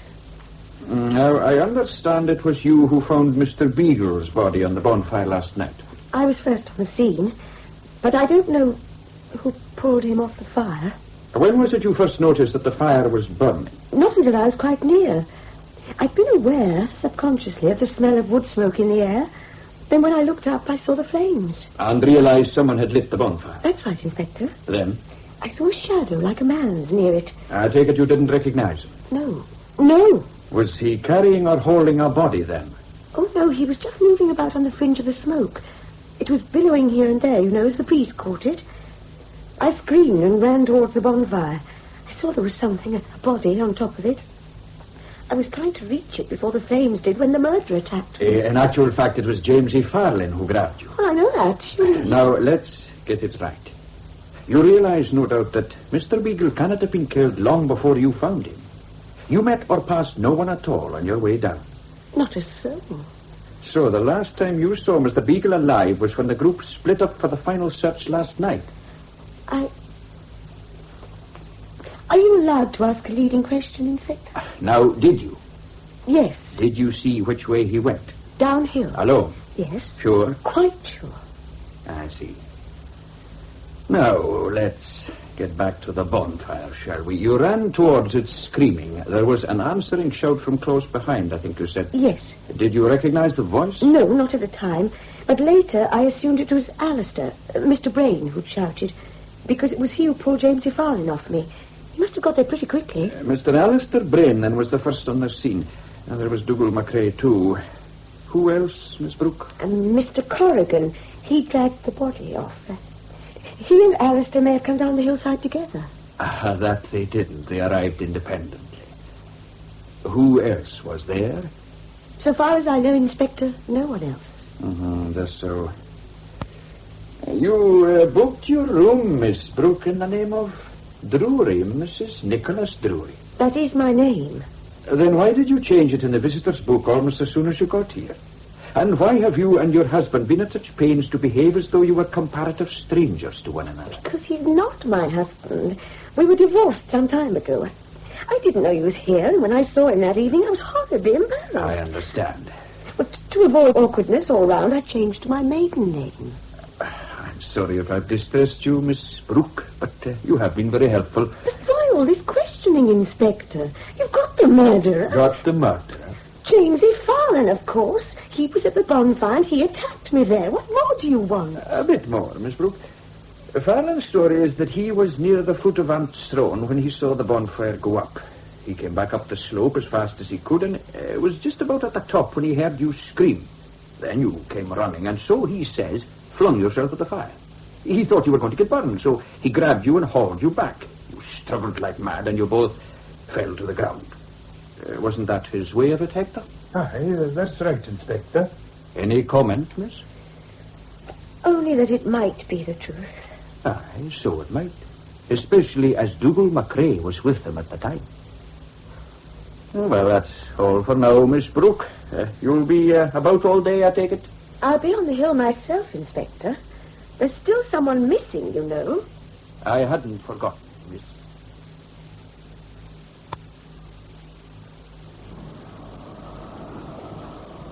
Hello, Mr. Hay.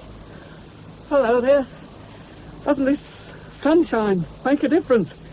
Yesterday, under that lowering sky, it seemed the right sort of setting for a tragedy, but today... And yet Roberta Syme's body is somewhere up here. Well, we can't be sure that she's dead. After 2 nights and a day, she must be.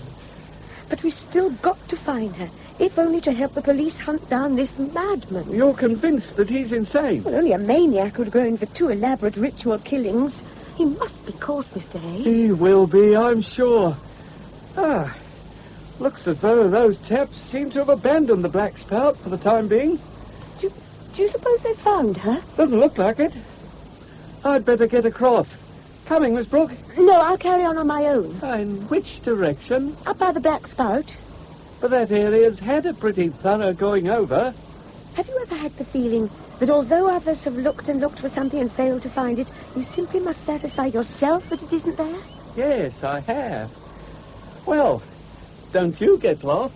I'll try not to, Mr. Hay. Oh, idiot to come here. I should have joined Melon. Rest. No, not again. Keep on going.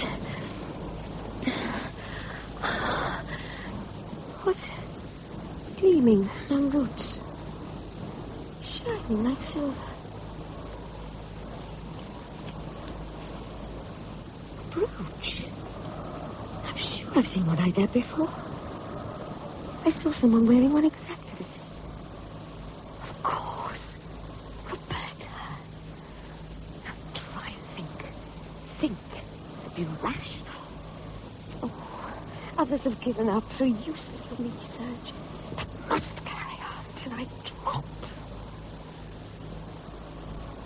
Ledge. Can't possibly. Too narrow. Must. Roberta could...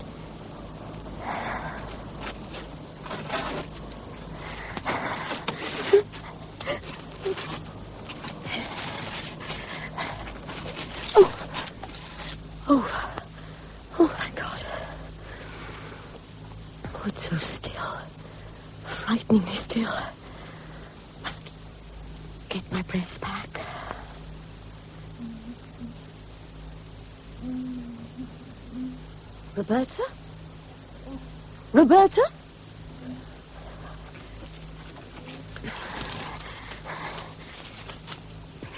A cave. A little cave. Oh, Roberta. Roberta. Child, you're safe now. You're safe now. Who's there?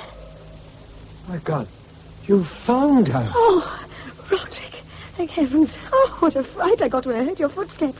Yes, I found her. And she's alive. Alive? Yes, she is. I heard her moaning. Yes, she's alive, but only just, I'd say. I'll stay with her, Roderick. You go and get the others. You'll go far faster than I could. Janet, I left my haversack at the other end of the ledge. My brandy flask's in the pocket. Fetch it, will you? Okay. Did you catch what she said? It sounded like Marion killed. It was Roderick. I think she knows who did it. You're right. And by heaven, she's going to stay alive till she tells us. Get that brandy, please. I'll try and ease her into a less cramped position. Yeah. Once she's had a sip of that brandy, we can get it over her throat. You'll get along to the end of the ledge and yell bloody murder till someone comes. Then if you don't like the look of whoever comes, you just yell bloody murder for me. Now, hurry. Okay, just let me tuck her hands in. Roderick, her eyelids, they flickered. She's coming to. It's Jeanette, my dear. Oh, what a pity. She's passed out again. Poor youngster, she... Roderick, did you notice the way she looked? Oh, just now, do you mean? Yes. She opened her eyes wide for a second or two, and it was as though she saw something that terrified her. But what? Roderick, there's someone out there, on the ledge, coming this way. See, it is. Oh, it's Corrigan and Drury. Oh, yes, and Brain. Mrs. Corrigan's bringing up the rear. We found her, Corrigan. One of you will have the nearest party with a stretcher. She's alive. It won't be long now till we have her back at the hotel. Thank heaven for that. Roderick, Hmm.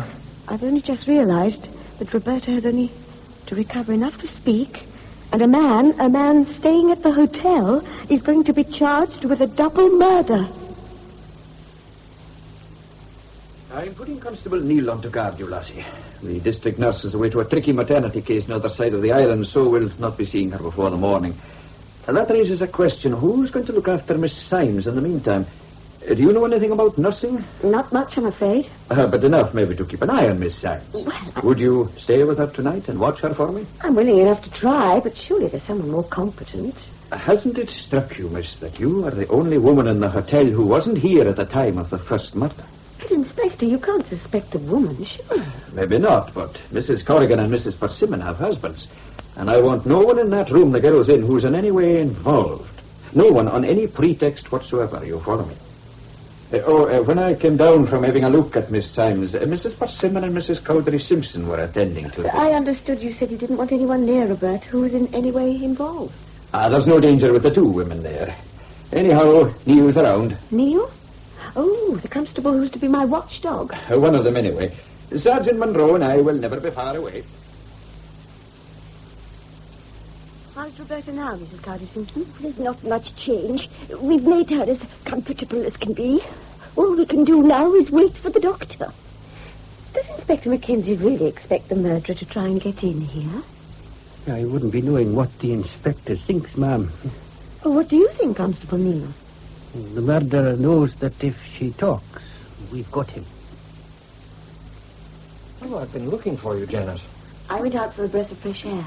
The doctor's examined her, hasn't he? Yes. How does he rate her chances? He seems to think she has a goodish chance. She's still unconscious, of course. I'm afraid so, Roderick.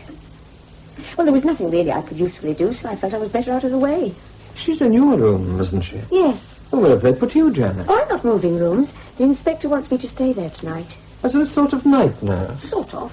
But, Janet, I'm not happy about you having I'll to... be all right, Roderick. Oh, does the inspector think there's still a threat to Roberta? I believe so. But Roberta will be safe enough, and by the same token, so will I, so don't worry. Very well, then I won't. As a matter of fact, I've a hunch that you're the only person in the hotel who isn't endangered from the murderer. Roderick, I know how horrible it must be for all of you, this feeling that you're a suspect. I think I'd like a drink. Will you join me? So long as you let me buy you one. What will you have, Janet? Sherry, please. Medium. I'll get them from the bar. It saves time. Okay. I'll be in the lounge.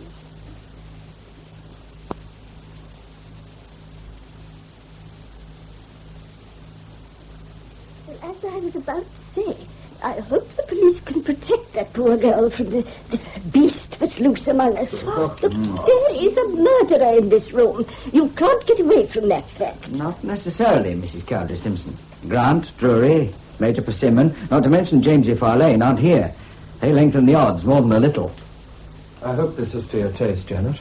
Oh, you're back, Roderick. I didn't see you come in. It helps my with the brain. I am here now. How does that affect the odds? And what odds? Well, it seems we're beginning to take seriously the idea that someone in this hotel is a murderer. Drink okay, Janet? Yes. I imagine the police can be relied on to get on with their job. If they only look after Roberta Sidens properly, she'll do it for them. A police officer will be watching her all night, and I'm staying with her too. Actually, she's in my room. Won't you be frightened? I don't think so, Mrs. Corrigan. By the way, where's Mr. Drury? Gone to the garage, I think, to fetch a book from his car. Why so interested, Miss Brooke? Has the inspector asked you to spy on us? Oh, Mrs. Corrigan, it's all right, Roderick. Mrs. Corrigan's suggestion isn't really so outrageous. I'm certainly cooperating with the police, as I hope we all are. And if that means giving the inspector an account of anyone's movements at any time, I'll do so. Good for you, Miss Brooke. I second that. Once a man puts his hand to murder, he's automatically an outcast. That's a strong statement, sir. All the same, it's absurd that we should all be treated as suspects. The police must have some idea who did it. If they haven't now, they certainly will have as soon as Roberta Sidens can speak. Oh, sorry. Oh, it's you, is it? Why, it's our little copper's knock. Don't you dare speak to me like that, Nicholas Drury. You've got no right. So, my sweet Gianetta, you keep telling me. Where were you going in such a hurry? None of your damned business. It's anyone's business in this murderous locality to stop you wandering about on your own. And where's your gallant with the golden hair? Why isn't he playing bodyguard? You always did have a nasty tongue, Nicholas. Yes, I did, didn't I? But I'm quite serious as it happens. You're altogether too fond of wandering about this place alone. Or with someone you don't really know. Aren't you scared? I wasn't until now. So you're afraid I'll kill you, Gianetta mia. Do you really think I'll do it, Gianetta? And all for what? Do you need a reason? What's your proof? I haven't any. If you had, would you hand me over? I don't know, Nicholas. You were my wife. I know that, but... You always used to say that you didn't believe in divorce. It wasn't my fault we got divorced. Even so, according to what you used to preach, you should still think of yourself as bound to me. Do you still? Now? Now? I don't follow. No. I was harking back to the blonde boyfriend. Damn you, Nicholas. Oh, you've got a tricky problem, haven't you, Gianetta? Loyalty versus civic duty. Or is it old love versus the new? It would simplify matters for you emotionally. I mean, if you could hand me over to the law this very minute. If I were still your wife, legally, I shouldn't help to incriminate you, even if I could. You see, as your wife, I'd feel identified with you in all you did. But I'd leave you. I couldn't stay with you knowing that you were... Kane? Yes. And as things are? As things are, I don't know. God damn you. Now, let me by. The doctor left instructions, Miss Brooke. I've written them down for you. They're on the bedside table. Mostly it's a matter of keeping the patient in the room warm. The doctor's off to a confinement, but if there are any problems, I have to ring up the Broadford Hospital for advice. So if I'm worried about anything, I send Constable Neil for you? No, use the phone there. I'm occupying what was Miss Maring's room. Constable, you know what you have to do, don't you? Yes, sir. All right. Sergeant Monroe will relieve you at 2 a.m., and I'll be along now and again to make sure everything's in order. Let me see. All right, the window. See, there's a mist coming down, a pity. Anyhow, that's the window snicked. You've a long night ahead of you, but a safe one, I hope. Oh, one thing more. Major Persimmon will keep the generator running all night so the lighting will be on. Try to get some rest, miss. Neil will let you know right away if Miss Symes stirs. Very well, Inspector. I'll say good night, then. Good night. Constable Neil. Sir? As soon as I go out, you'll lock the door. Understood? What is it, Sergeant? Roberta, is she? Oh, she's scarcely stepped since you refilled the hot water bottles. But you were having a nightmare. You were muttering, and I thought you'd rather I woke you. I'm worried about the fire, too. What about the fire? It's almost out, miss. Oh, we'd better get it going again. The doctor said the room must be kept warm. We should have asked Mrs. Persimmon for some wood to help us keep the fire going. Would I go and get some, then? I can't find where it's kept. When I was having a look around earlier on, I saw a pile in a shed at the bar. Should you go, do you think? Well, either I go or that fire goes out. Well, if I turn the key in the door and don't open till you get back, there'll be no harm done. But I must be sure that it's you I open it for. I'll give a knock like this.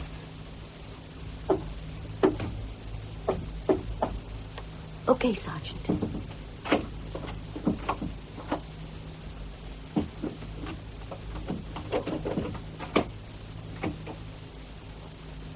Okay, Sergeant.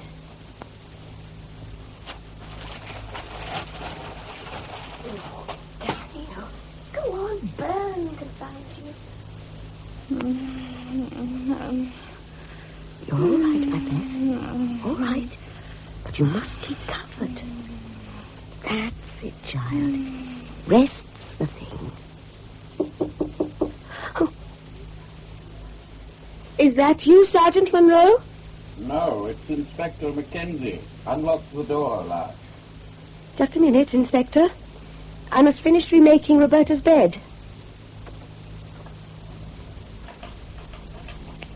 Mackenzie here. What is it? Quickly. He's at the door. Oh, hurry, hurry, please.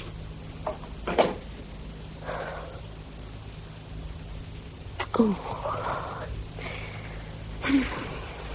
What's wrong, Inspector? Where the devil have you been, Sergeant? To get wood, sir. Oh, your hand up, have you? Now, Miss Brooke, are you there? This is Inspector Mackenzie, and Sergeant Monroe is with me. Go on, man, tell her you're here. I wanted to be sure that there are two of us and that we're who we say we are. It's me, miss. And I've got the wood. I'll knock. Okay. I'll unlock now. Don't you touch that handle, nor this side of the door. Oh, I'm glad to see you, Inspector. He was at the door. The man. Now, you sit down there, miss. It's all right. I'll hear all about it in a minute or two. Don't you bother trying to talk just yet. Oh. Sergeant, get the fingerprinting equipment from my room and get the outside of that door a good going over. Right, sir. Inspector Mackenzie, do you know who the murderer is? I could make a pretty good guess, but we've no real proof as yet. And if that lassie on the bed there doesn't tell us something soon, I'm afraid of what may happen next. You take tonight, for instance. He took a desperate chance and very nearly got away with it. He'll tempt his luck once too often. He's not just lucky, Miss Brooke. He's diabolically cool. Did you feel up to finishing your watch, Miss Brooke? Yes, of course. Good. But don't send Sergeant Monroe away again for anything. I won't, Inspector. Have you something to help you pass the time, then? I found a book, Golden Bough. Golden Bough? Isn't that about primitive religions? I wouldn't know. I'll not be on the end of the telephone, miss. I've one or two things to do. But don't worry. Sergeant Monroe will be back in a minute, and I'll not leave you till he comes. You're sure you'll get him, Inspector? Oh, yes. We'll get him.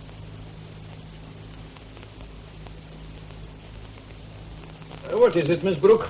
The Golden Bough. The book you saw me with last night. I put a marker in the bit I'd like you to read. Central Highlands bonfires, 1st of May, human sacrifice, island of sky very combustible.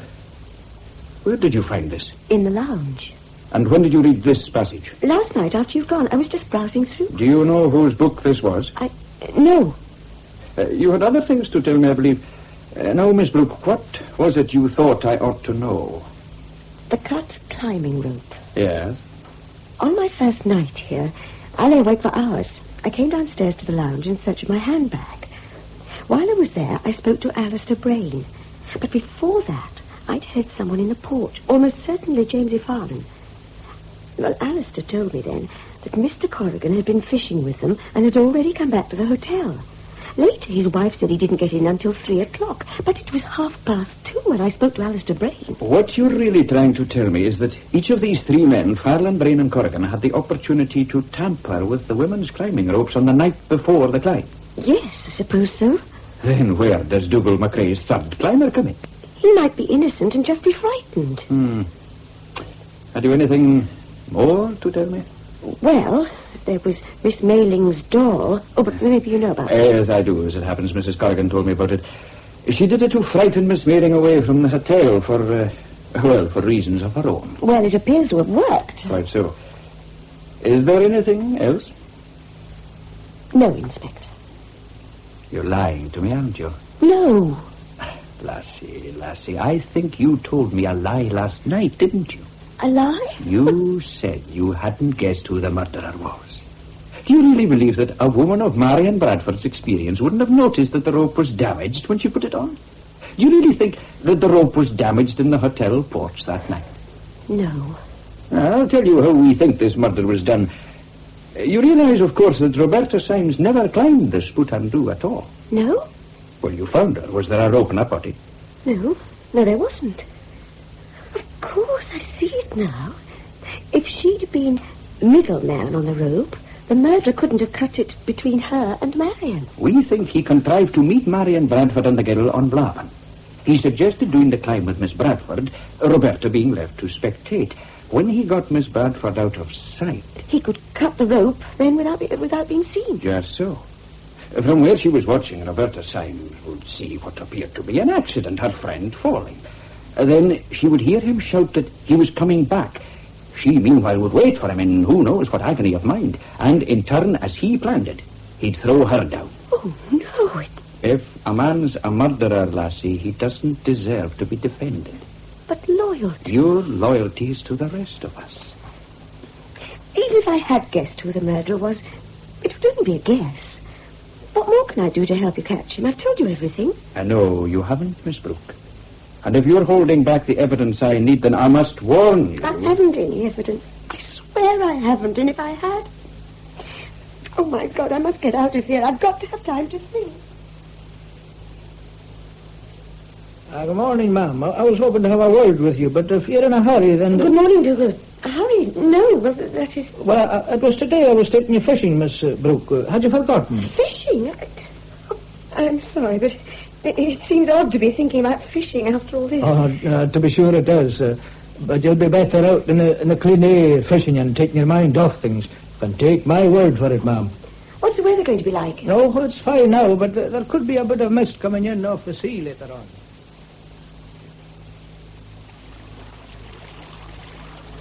Can I take time for a cigarette, Dougal? Oh, of course, miss, and I'll have a draw at my pipe. You've no objections. Heavens, no. Have as many drawers as you like. Now, where's my packet? Too many pockets, that's my trouble. Oh, damn. Roberta's brooch. I meant to hand it over to Inspector Mackenzie. Where did you get this? Up near the Spoutandu. Miss Symes must have dropped it. That brooch belonged to my daughter. Oh. I'd just given it to her for her birthday, and she was wearing it for the first time when she went out that night. You give it to the inspector, and you tell him where you found it. God knows it won't help my lassie now, but it might help him. Well, if we don't catch anything now, we won't have the excuse that it was too bright. I don't think we're in the mood to carry on fishing. Anyway, rotten mist's getting thicker while we're talking. Don't you worry about it, monsieur. Just you bide where you are till I get our tackle from where we left it. If you can find it. No, I'll manage. I'll just have to walk along the bank till I come to it.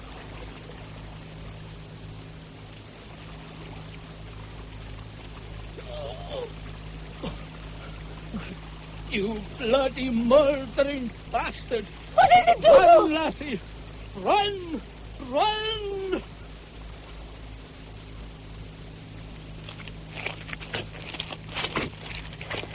Oh, Roderick warned.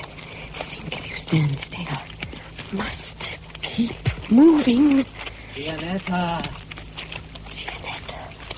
Only Nicholas calls me that. Are you there, Gianetta? Don't be afraid. Don't answer. Don't let him know. Oh, thank God. Thank God I'm out of the mist. Thank heaven. Janet? Oh, Janet. Oh, you can't imagine. Oh, Janet, just sit down. Get the boulder. Take off your coat. It's soaked through. I'll be okay in a minute, Roderick. Oh, you know, don't you? Yes, I know. But back there with the mist all round, Nicholas was hunting me down. But I told you were safe from him. I was wrong, though. It was wrong of me to try to protect him once I suspected that he was what he is. Why did you? Because I'm his wife. Were his wife, Janet? Loyalty dies hard. Why talk about loyalty when you mean love? That's it, isn't it? I suppose so. What exactly happened? The mist closed in. We'd left our rods and other bits and pieces down on the bank, and Dougal had gone to collect them. There was sounds of a struggle. I got in a panic and ran. While I was floundering about, I heard him calling Gianetta. He was within yards of me at times. You must know that you've guessed what he is. I should think so. How far away? Only minutes ago, since he was far too close. Come on. On your feet. Here, let me give you a pull-up. We're above the mist now. Shouldn't we wait till it clears all the way down? We're not going down. We're going up. What do you mean, Roderick? I will lift up mine eyes unto the hills. Now, don't ask questions. Do as I say. Are you putting on your coat? No, I'll carry it. It's really too wet. Oh, let me have it then. Here. Oh, thanks. Oh, I must get my handkerchief out of the pocket. Here, you've pulled something else out. What's this, Janet? Oh, brooch. It was Heather McRae's. Uh-huh. I found it yesterday near that dreadful ledge. I thought it was Roberta's, but today Dougal McRae recognised it as his daughter's. Oh, my God. What's wrong, Janet? You told me about the little pile of jewellery found on the ledge. You told me about it when you were describing Heather's murder. A bracelet, you said, and a brooch and other things. But the brooch wasn't on the ledge when the body was found. And since you'd only been given it that day for her birthday, you couldn't have known about it unless you'd seen her wearing it. Unless you, yourself, put it on the ledge beside the bonfire. What a pity you remembered. So it wasn't Nicholas. You were the killer. I really am sorry, Janet. I knew when I overheard you talking to Dougal McRae back there by the river that sooner or later you'd remember about the brooch. But I'd no intention of killing you. But of course I'll have to now. No, don't try and make a run for it. And don't scream, Janet, because then I'll have to throttle you and... Well, I always cut their throats if I can. It's the best way. Why did you kill Heather McRae? They wanted it. They? The mountains. A life a year. That's what they need. They must have the May Day sacrifice they received when the world was young and when men knew that gods lived on the mountains. Now, together we collected the 9 woods, the algoric and the oak to make the wild fire. She helped me to build it. Then I cut her throat. But why did you kill Marion Bradford? The little one talked sacrilege, chattering about conquering Everest. Impudence. Bradford was no better. that was quite easy. That dreadful, stupid woman was a little bit in love with me. She was delighted when I met them up by the Spruton Dhu and offered to show her the climb across it. I suppose you thought they were both dead when you left them. They should have been. Wasn't it bad luck? I've been along that ledge 3 times already. Never occurred to me that she'd reached that little cave. Anyhow, you found her. I did. Yet you nearly gave me the chance I wanted, Janet. When you asked me to go for your flask? A little pressure on the throat and... But you came back too soon. That explains. What? While I was trying to make her comfortable, she opened her eyes. She seemed to be looking at someone beyond me and was terrified. For an instant, I thought it might have been Nicholas who'd found his way into the cave, but it was you she saw. She knew that you were the killer. Of course she knew, Janet. But you were so sure Drury had killed the Bradford creature and Beagle. Why Beagle? That night on the mountainside, he wouldn't stop talking about Everest having been conquered, as he put it. Everest! Snow was defiled and trampled where I'd hoped no human being would ever set his sacrilegious feet. You said that, Janet, you remember? You spoke about Everest like that, and because you did, I thought I could never hurt you. But Beagle... I followed him downhill, caught him from behind, and killed him. Now, my knife. Where is it? I was sharpening it on a stone. I put it down somewhere. There it is, Roderick. On the ground, just behind you. Where? I don't see it. Janet, come back. You won't get away. That ledge. Must reach that ledge. Come down here, Janet. Come down here, Janet. You are trapped. Very well, I shall have to come up. Keep away. There are plenty of stones here. Big ones. Stay where you are. I'll smash your head in. That piece of rock would smash my skull. You couldn't do a thing like that, could you? No, I can't. I can't. I thought not, Janet. Don't worry, Gianetta. I can. Nicholas, I'm perfectly all right now. Tell me, please, what happened when you caught him? Well, he put up a pretty desperate struggle, and I shouldn't like to bet on what the outcome might have been if Sergeant Munro and his sidekick hadn't arrived on the scene. That's a nasty cut on your cheek. Oh, Olive. Here comes the law in all its majesty. Hello, Inspector. I'm for off as good as. We're just waiting for transport to take us and the accused back to Inverness. Are you quite recovered, Miss Brooke? Quite, thank you. Good. Well, it would seem I was wrong in thinking that you were withholding vital evidence. But what did you imagine I knew that I hadn't told you? I thought you'd recognize the man you saw in front of the bonfire. I hadn't. I believe you now. Even so, I could have sworn you were lying about something. I was, but not about that. Concerning Mr. Drury, I suspect. It doesn't matter now. Take care of her, sir. She's had a rough time. I will, Inspector. Oh, by the way, Mr. Drury, I hope you've a license for that gun of yours. Now I'll say goodbye to you both. Goodbye, Inspector Mackenzie. Bye, Inspector. My God, you had me worried, Gianetta. The inspector had put Neil on to watch Grant, but the mist came down and Grant gave him the slip. I knew where you and Dougal were fishing, so I made my way upriver. I heard a yell from Dougal, so I ran like blazes. I found your rods, but you'd gone. I started a frantic search for you, which landed me in that damn bog. I know, I heard you. I was scared out of my wits. I thought you were the murderer. And you didn't help by calling in such a sinister way. Well, I didn't want him to reach you before I could. So you knew then that it was Roderick? So did Inspector Mackenzie, but there was no proof.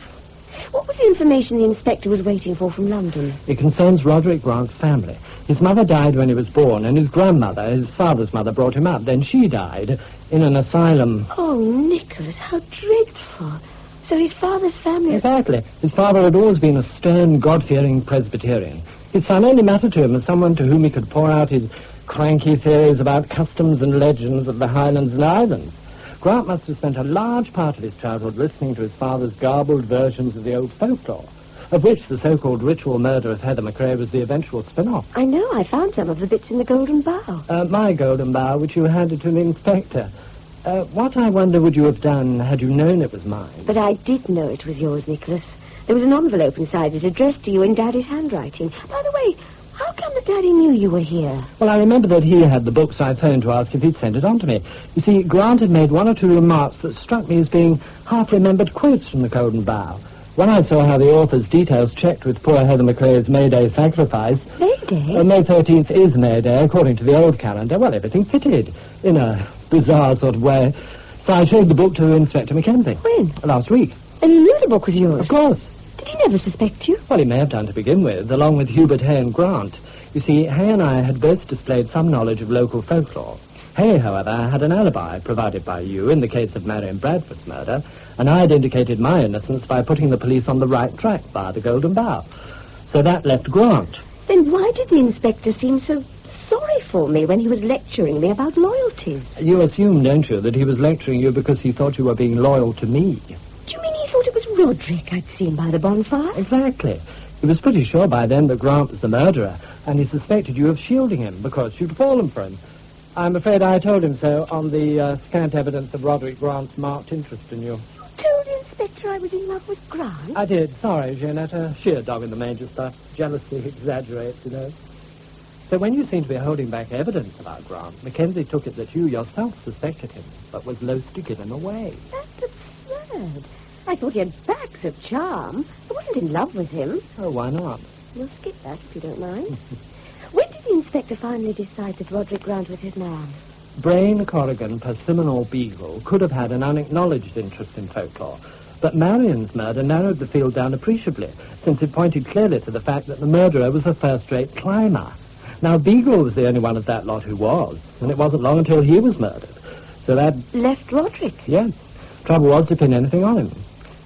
Roberta, of course, could have provided more than enough evidence. But there was also the chance that she'd have mercifully forgotten all about the whole ugly episode. Mackenzie phoned London asking for information about Grant. He was going to risk pulling him in if they came up with anything that would give him a pretext for doing so. This morning, word came back that Grant's father died in a mental home 2 years ago. Oh, no. Well, that, of course, was quite enough to warrant his being detained. But that damned mist rolled in from the sea like curtains. Grant managed to give Constable Neil the slip and go hounding after you. Oh, Gianetta, what a risk you ran. Dougal didn't hurt him, did he? No, he arrived on the scene hell-bent on revenge, but he calmed down when he saw Grant. Why? Grant had gone to pieces. I'd just hit him on the jaw, hard. Yet there he was, smiling at me like a bewildered child and wiping the blood away. He just stood smiling at us. Dougal said, "Come on, laddie," and he went quite happily with them. Then he started to sing. Sing? Well, croon, sort of. I to the hills will lift mine eyes, from whence doth come mine aid. Oh, the poor crazy devil. Poor Roderick Grant. You did see me, didn't you, in the corridor with Marcia Mailing? Yes. I want you to know that in this instance I was more kissed than kissing. All night? Meaning what, Gianetta? I passed Marcia Mailing's room during the night. I heard voices, and one was a man's. I see. Well, I didn't spend the night with her. I merely got myself momentarily, how should I put it, waylaid. I should think the man you heard was Hartley Corrigan. That's why he came back early from fishing that night. Yet Alma Corrigan said he didn't get to bed until 3 o'clock. Well.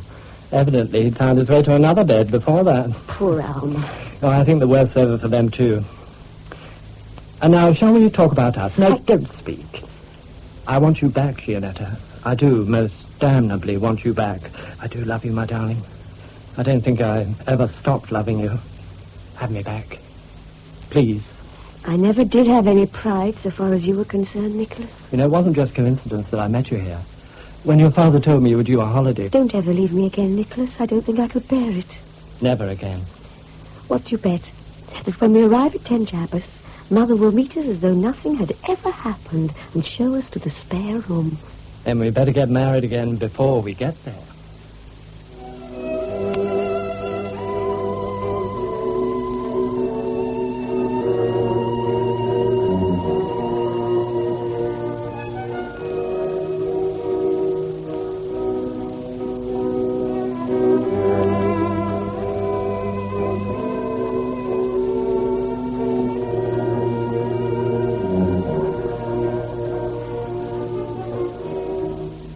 Wildfire at Midnight was adapted by Stuart Hunter from the novel by Mary Stuart.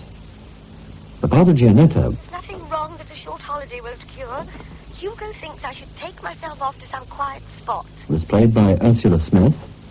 Roderick Grant... I'd no intention of killing you. But of course I'll have to now. by Stephen MacDonald. And Nicholas... Ah, here comes the law in all its majesty. Hello, Inspector. by Roy Boucher. Marcia... His throat's been cut, and there's ash scattered over it. The murderer's been here. was played by Claire Richards. Dougal... He was wearing it for the first time when she went out that night. by Murdo MacDonald. And the Inspector...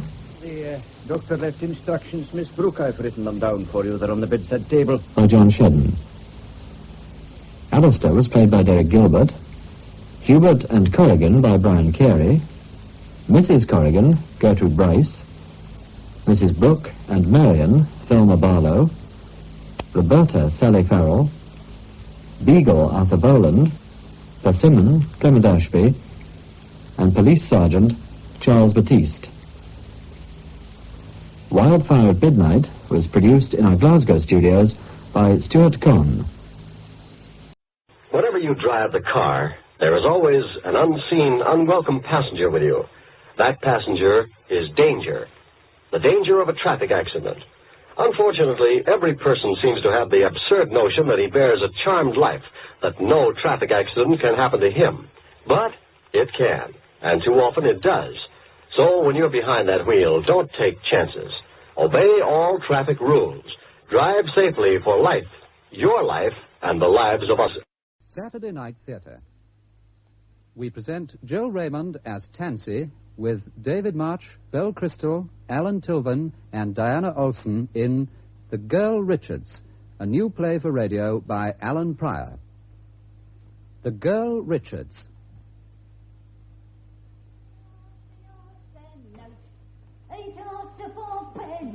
It's a long time, remember, from January to December. Hello?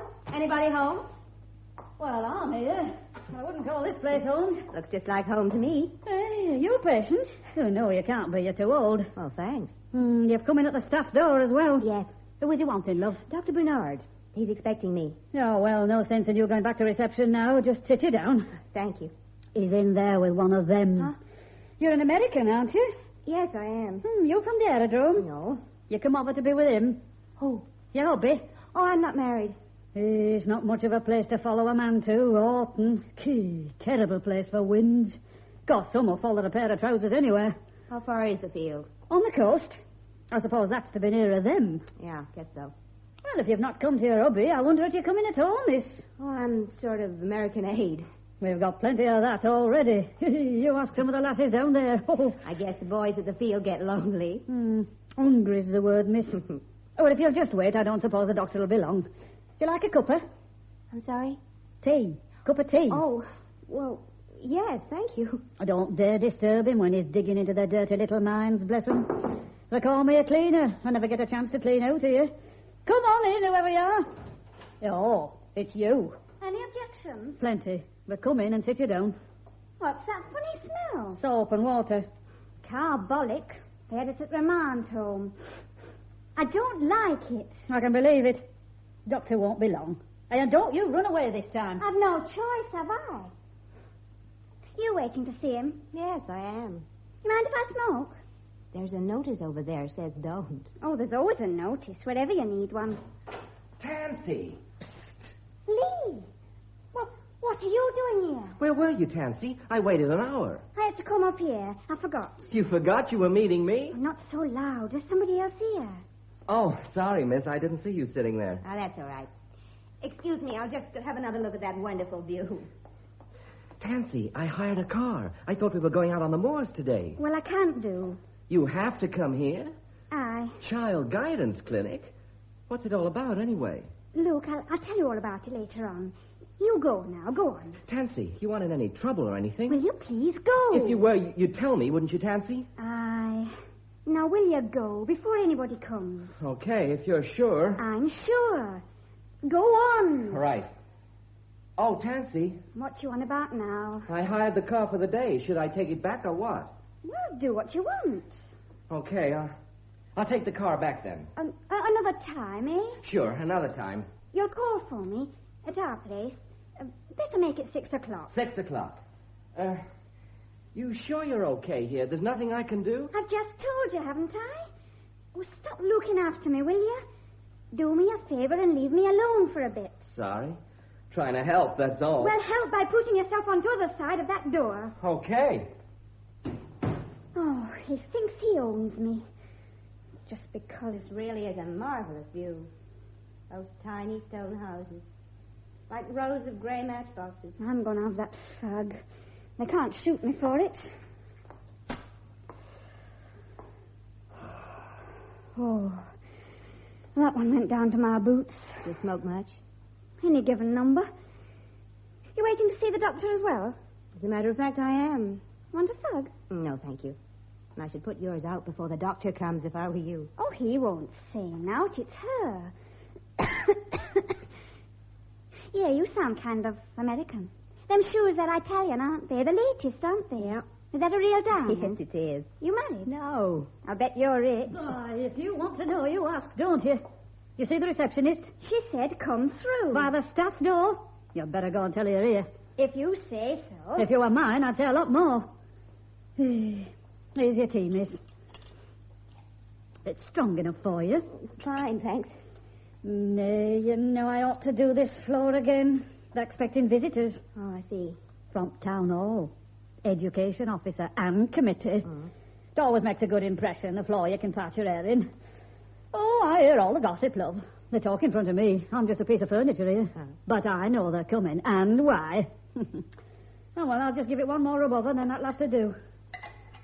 You said your young man weren't at field, didn't you, miss? I said my husband wasn't at the field because I have no husband. Oh, sorry, love. I want nosing, honest.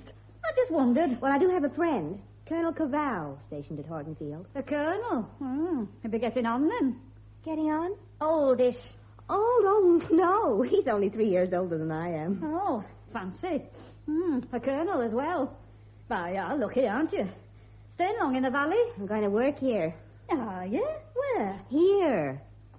Well, you must be the new socialist worker. Correct. With your looks, you're wasted. You'll never get a man while you're in this job.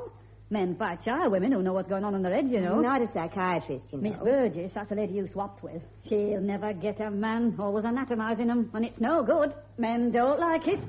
Here's the doctor now. See you next Wednesday, David, and don't you worry about that exam too much now. No, sir. And thank you, sir. Bye. You know, Mrs. Clark, I like that boy. You say that about them all, Doctor. Oh, there's a lady to see you. Dr. Bernard? Oh, I'm April Barr. Oh, but of course, it is today, isn't it? I had almost forgotten. Please come into the upper office.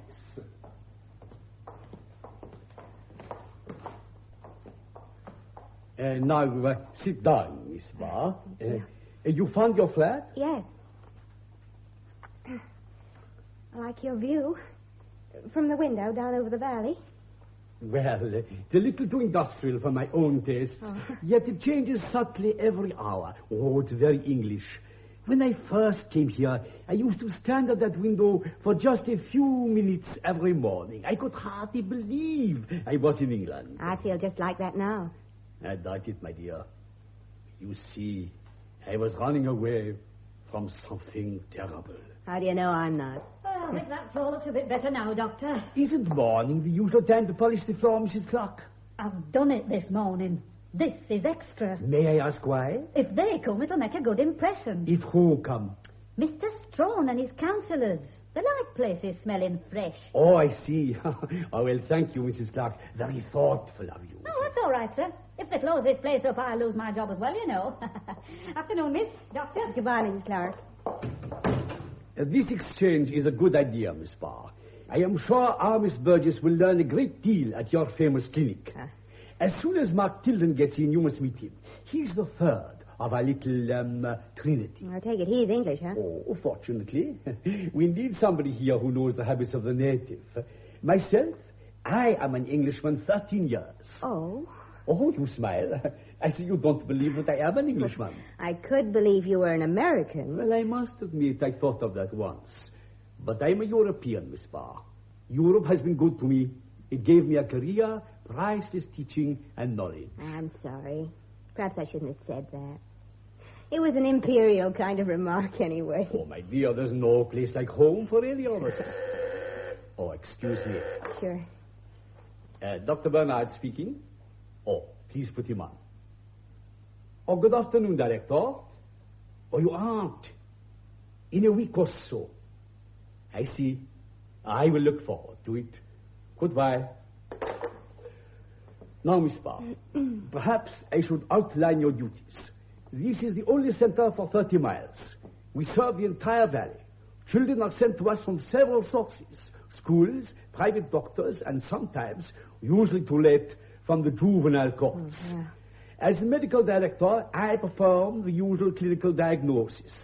Mark Tilden looks after any problems of an educational nature. You, of course, will do all our home visiting. I see. 4 o'clock. I was expecting a patient. She's late. Too much trouble to get here on time. Everything's too much trouble for her.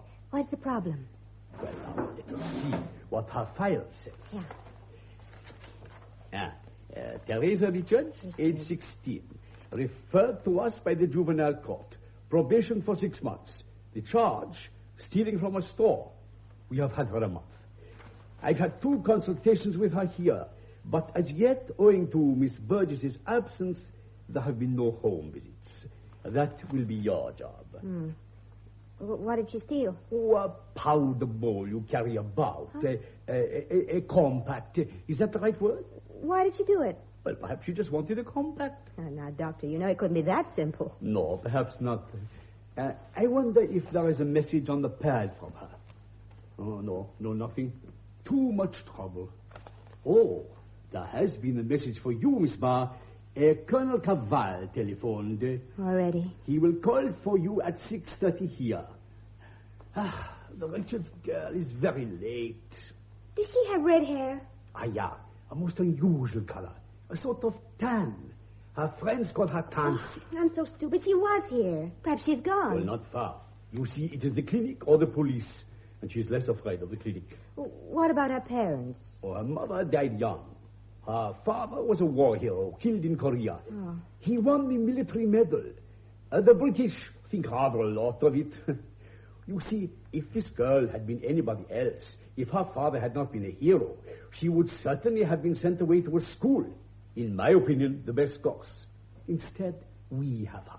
And if we fail, people will say the usual things about our work. Well, they'll say them anyway. Well, I'm glad you know that. It will save you a lot of trouble. It already has. The girl, Richards, has she a job? Oh, she works at the mill when she goes. She has a bad attendance record. Oh, would you believe it? Huh? The girl is walking in the grounds. I can see her now. Alone? Well, I hate to involve you so early in our troubles, Miss Barr, but I might as well put it plainly. This girl is a sort of test case. I don't follow you. Well, there's a lot of local opposition to this clinic. Always has been. Some members of the Valley Education Committee want to remove their 50% grant, economy cuts. The case of Tansy Richards, because of some unfortunate publicity, seems to have taken their eye.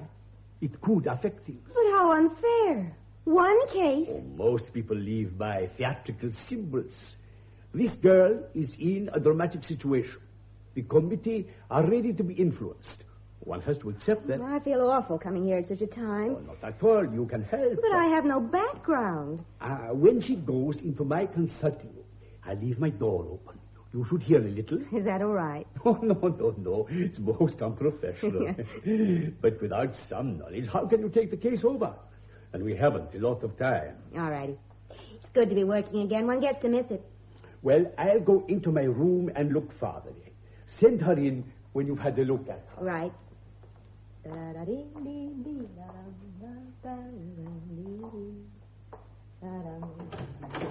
Oh, hello, miss. Come in. You're Tansy Richards, aren't you? Some call me that. May I? Suit yourself. Where's your friend? Are you close friends? He's a Yank. So am I. And I've come to work here. Oh, I didn't know. Oh, that's all right. This is a nice coat. Lovely fur collar. Is it yours? Yes. How much did it cost? Oh, I don't know. It was a present. It's a flying coat, isn't it? A man's coat. A man give it you? As a matter of fact, one did.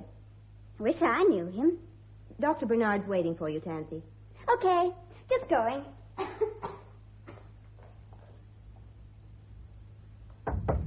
Come in. Oh, please sit down, Tansy. And how are things with you? Not bad. Have you seen the probation officer this week? Aye. What did he say? He wants me to go to night school. And what do you think about it? Nothing. Well, this is not like ordinary school. Cooking, dressmaking, that sort of thing.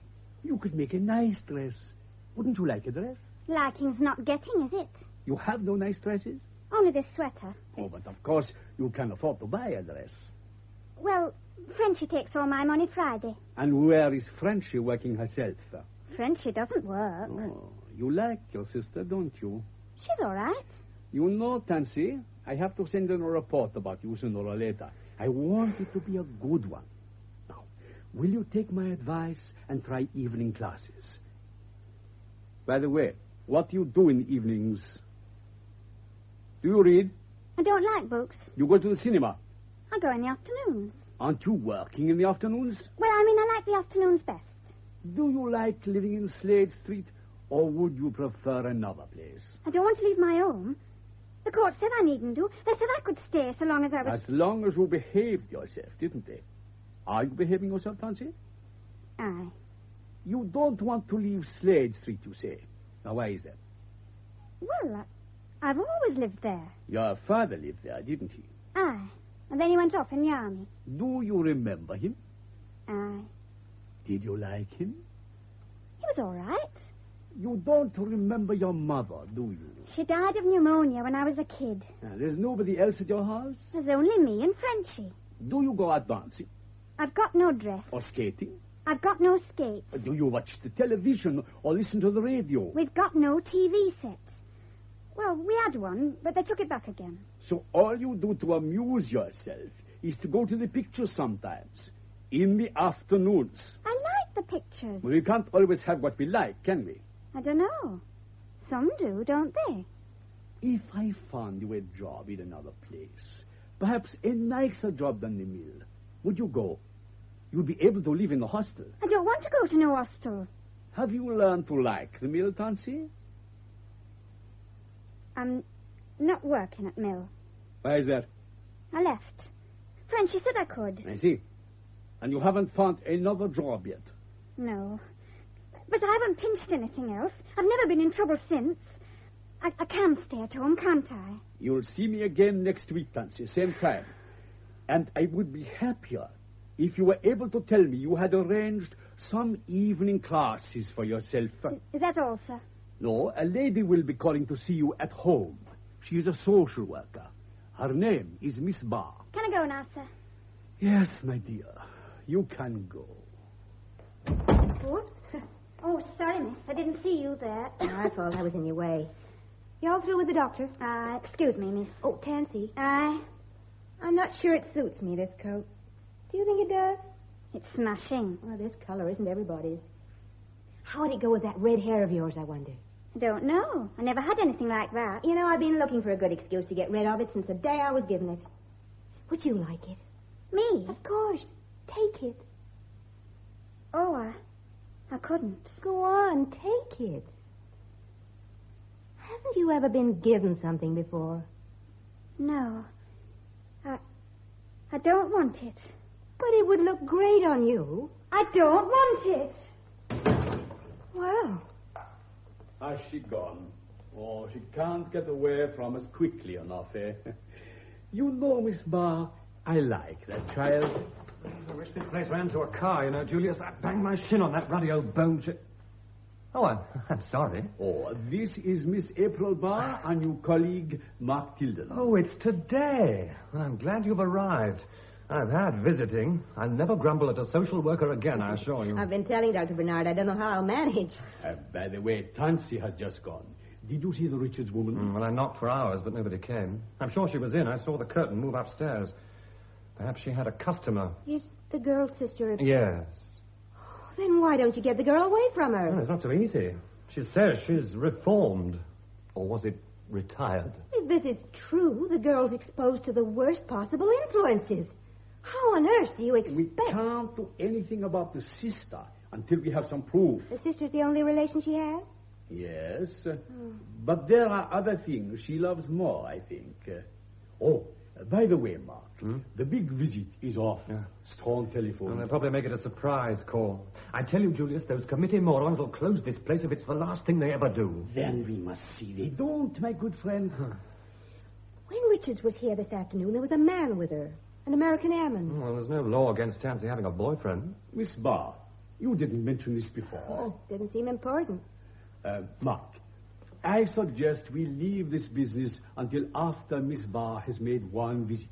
We have other people on our hands besides Tansy Richards. But, Julius, don't you see? For the moment, she's the only one who matters. Oh, we will be giving Miss Barr a poor impression of the way things are on here. Yes, I'm sorry. You've, somewhere to live, Miss Barr? An apartment on Marine Row. Marine Row? But that's down there next to Slade Street. Couldn't you get anything better than that? My friend, Colonel Cavell, arranged it for me. I told him I wanted to live among the people I might be dealing with. You're doing that, all right. Well, there's no point in my getting a room in the best hotel, is there? I'm a stranger here, remember? Miss Barr, that's the file on the Richards girl. Oh. It's as much as we know officially. I'll read it tonight. You might call at 13 Slade Street as soon as possible. Now, don't go before 11. They won't be up. Oh, well, I think I will call it a day, if you will excuse me. Good night, Mark. Good night, Julia. Good night, Miss Barr. Good night. And thanks, Doctor, for having me. Oh, thank you for coming. Oh, Tansy Richards. He's thrown you in at the deep end, all right. You seem pretty certain she's gone to the bad. Wait till you see that sister. If she had, it would get her off your hands here. It would. Dr. Bernard tells me the clinic's having grand trouble. You ever know one that wasn't? I wonder why she didn't stick at her job. Oh, that mill's a hard slog. And she isn't strong. It's too much for her. Couldn't she get another job? Well, who'd give Tansy Richards a reference? A reference? A letter of recommendation. Oh, I see. Well, I think I'll make some tea. Do you want some? No, thanks. I had some. First lesson. In England, nobody refuses a cup of tea, ever. Well, right then. If you're quick. A friend's collecting me. Yes, I took the phone message. What's he like? The bold colonel. He flew over 100 missions, including Korea. Ah, I was afraid he'd be like that. Were you in the war? Yes. I can't imagine you as a soldier. Lousy and dirty, I mean. Sometimes a bit bloody. How did you know I was thinking that? Well, they all do. Your girlfriends? People I know. You're evasive, Mr. Tilden. I'll bet they all chase you. Well, some of them, like everybody. What kind chase you? Italians. I married one. What happened? I left her in Italy. Oh. That was a long time ago, just after the war. I was 22. You had to come back here. Yes. I had to come back here. And your wife? And she stayed at home. Her home. Oh, I'm sorry. For me, because I have a homing instinct. For your wife. Because you loved this valley more than you loved her. Frankness is one of the many occupational diseases in this business. I see it applies in American clinics, too. I was just interested. The fact is, this profession attracts far too many of the wrong people. If you want to be an artist, you've got to prove you can paint or write or make sculpture. If you want to tinker with people's minds and lives, all you have to do is pass an exam. You say what you think, don't you? I thought the English were supposed never to do that. Ah, there are two kinds of English. The ones we export and the ones you'll meet in this valley.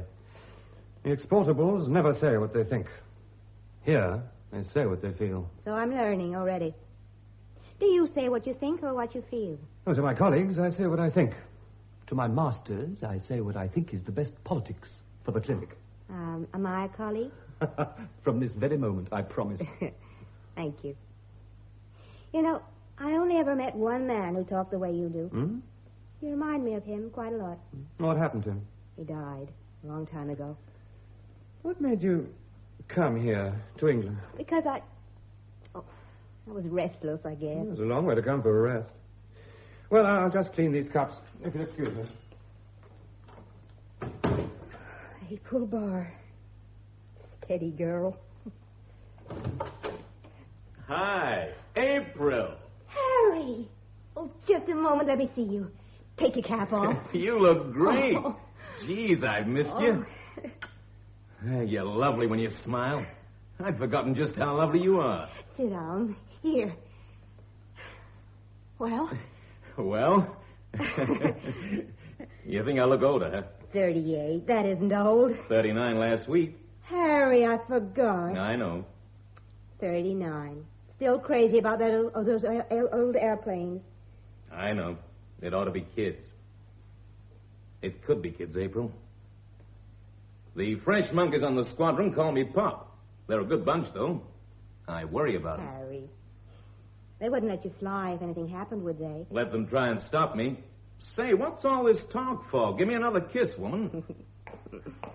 Oh, I'm sorry. Oh, Mark Tilden. Harry Cavell. Mark works here. Pleased to know you. Would you like some tea, Colonel? Thanks. You know, every place I go in England, somebody's waiting with tea. They give so much away, I reckon they must be glad to get rid of it. One lump for everybody, all right? Fine. No sugar for me. A weight problem, you know. Thanks. You're from the field? Yes. How is it? Just a long wait to see if we'll be wanted. Think you ever will be? I have to plan so, just in case. I'd hate your job. Yes, I guess you would. Well, if you'll excuse me, I have some reports to do. I'll use Julius's annex. Take my tea with me. Ghostly place, haunted by little lost psychopaths. He's all right. I like him. I thought you did. Did it show? To me, it showed. Harry, why do you think I'm here? To marry me, what else? Oh, don't let's start all that again. But I figured when you wrote you were coming Well, here. you figured wrong. I came to do a job of work.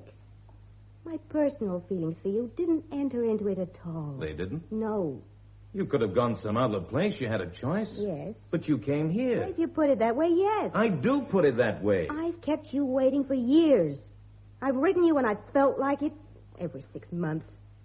I can't possibly marry you unless I love you enough. Harry, don't you see that? I can wait. Why didn't you marry somebody else? We'd both be free then. I don't want to marry anybody else. It'll never happen now. It's too late. It isn't too late, and you know it. April, this is our first night together. We don't have to go over the old ground again. Thanks for my apartment. I had trouble.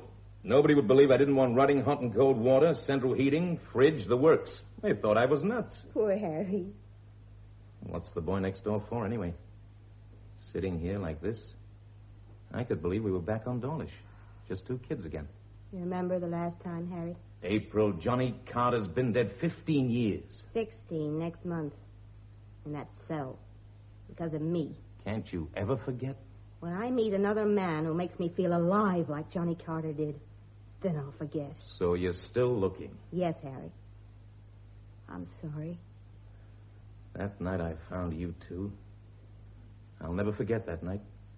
The whole town out looking for you, and I had to be the one. I wasn't ashamed. I don't think Johnny was either. Carter didn't know the meaning of the word. I loved him. Nobody believed that. Not a soul in that court. You were 16. Carter was 27. He took some of your father's money when you ran away together. What else did they need to know? I loved him. And he loved me. Do we have to talk about it? Do we ever talk about anything else? April, why don't you get out of this job? There's no hope in it. No, Harry, no. Won't you ever get it into your head? No. I see you've still got the coat. Oh, excuse me again. I've decided I'm too hungry to work. I'm taking it home with me. Well, good night. Oh, Mr. Tilden. You doing anything tonight? Well, no. Why? I feel like cooking dinner for somebody. Sort of party, my first night. I feel I should do something. Special occasion, you know. Well, I don't want to spoil anything. 3 isn't much of a party, eh, Colonel? Oh, Harry's going back to the field. Urgent business. Oh, a short visit, Colonel. Will you come? You could tell me all about the valley. All about the work here. Oh, never refuse a dinner cooked by a beautiful woman. You never know, Colonel. She might be a good cook, too, eh? Maybe so. Thank you. Harry, you better have your coat, hadn't you? What? The coat you lent me. I'm finished with it. Here, take it.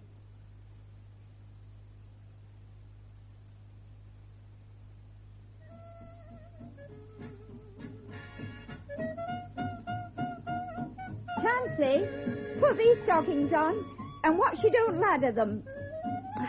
Oh, turn that radio off and listen to me. There. I'm listening. Now, Tans, if you do see Lee, bring him back here. You said that before, Frenchie. He's got tired of you, that's it. He's just got tired. He said he'd come. Well, it's up to you now. I've kept you since our dad died, God bless him. It's about time you did a bit for me. Oh, Lord, my legs. They're plaguing you. You might well ask. Look at them veins. Standing about, that's what's done it. Seems like all my life I've been standing on freezing street corners waiting. Just ruddy waiting. You should bandage them up then. Oh, I'd look nice down at Sailor Bob's all trussed up like a fourpenny rabbit. Proper glamorous. You want a cup of tea? There's no money in the meter. Oh, no tea neither. Oh, aye. There's lots of things I shouldn't do. I shouldn't run up and down stairs, the doctor says. You can go out like a light, Miss Richards. Just like a light. Here, that doctor up at clinic say anything about your cough? He isn't that kind of doctor. He just talks. Talks? I told you before. He's trying to cure me of stealing that compact. He's talking? Well, if he can't cure you, I can. Oh, that were a real mug's trick, getting copped that way. It was on the edge of counter. Oh, they leave him like that for such as you. Store detective has to live, hasn't he? Frenchie, they'll send me away from Slade Street if they get to know I'm friends with Lee, won't they? Our dad's medal got you off once. It might get you off again. Frenchie. Yes, love? That doctor at clinic. When I saw him last week, he kept asking me questions about you. Me? Questions about me? And everybody. He keeps asking me, do I like people? Who I like best. What did you say? I said nobody. What about me, then? Didn't you say me? Well, I said you were okay. That was proper nice of you. What else did he ask? He said, did I like my own? And what did you say? I said, yes. I should think you did. You've got a good home here. What else did he ask? Oh, I forget a lot of stuff. Well, tell him nout. Remember? Nout. Oh, sorry I spoke. Did he ever give you anything up there? There was a woman wanted to give me a coat. A coat? What kind? It had a fur collar. It was lovely. Where is it? I didn't take it. Why, ever not? I don't rightly know. Oh, I don't want nout from them people. Oh, Tansy, what your father is saying, you heard that, I don't know. Refusing a good coat. Oh, now, Tans, you don't want to go back to mill, do you? No, it's awful. Like being in a cage. Well, either you've got to find Lee or... Well, I don't know. We've got to get some money somewhere. You better go yourself. You'll be late for Sailor Bob's. Well, now, remember, look for Lee in Oak Pub. All right. If you get anything, don't drink it. No, love, I'll not. Not this time.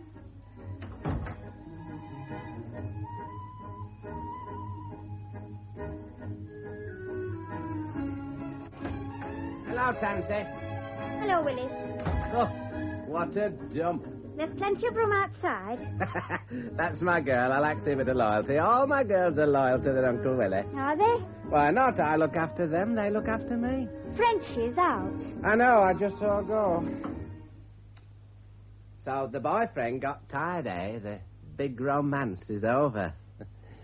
Well, I can't say I blame him. This place gives me creeps. He didn't mind it. You his first girl? Yes.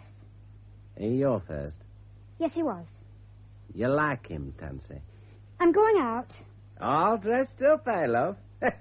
You walk down Slade Street looking like that, you'll be in the police station inside 10 minutes. You can't dress like that with your sister like Frenchie. They'll think you're taking after her. Are you? What can they do? All I'm doing is going out for a walk. Send you away to a school, maybe put Frenchie in Nick. That's what they can do. You talk as if you know. You go out like that and see if I know. What do you want? You. Me? I need another girl. Dolly left sudden. I told you before, no. You're wasted, dear. All you get with Frenchie is trouble. And what do I get with you? Here's a $5. That's yours if you start for me. Just pocket money. I told you, no. That was why you still had boyfriend, wasn't it? You waited till Frenchie went out. Aye. Frenchie's hasty. One day she'll swing for that temper of hers. I always said your old man would swing, but Korean's got him first. Shut up about him. If he was here, he'd smash you. Yes, he would, but he isn't here, is he? If you won't go, then I will. Suit yourself. When you're away at that school, don't say I didn't try to help you. I'll kill myself before they get me in there. I didn't know you felt so strong about it. Well, what's so wonderful about this place? I'm going. I'll wait for you. I don't expect you'll be long. What are you shaking for, Tansy? I'm not shaking. You know, it's nasty when they pick you up first time. Afterwards, it's not so bad, but first time's real nasty. Oh, wrap up. Why don't you just ruddy well wrap up? I'll just close my mince pie till you get back. Oh, let's have a bit of music. Ooh. Ah.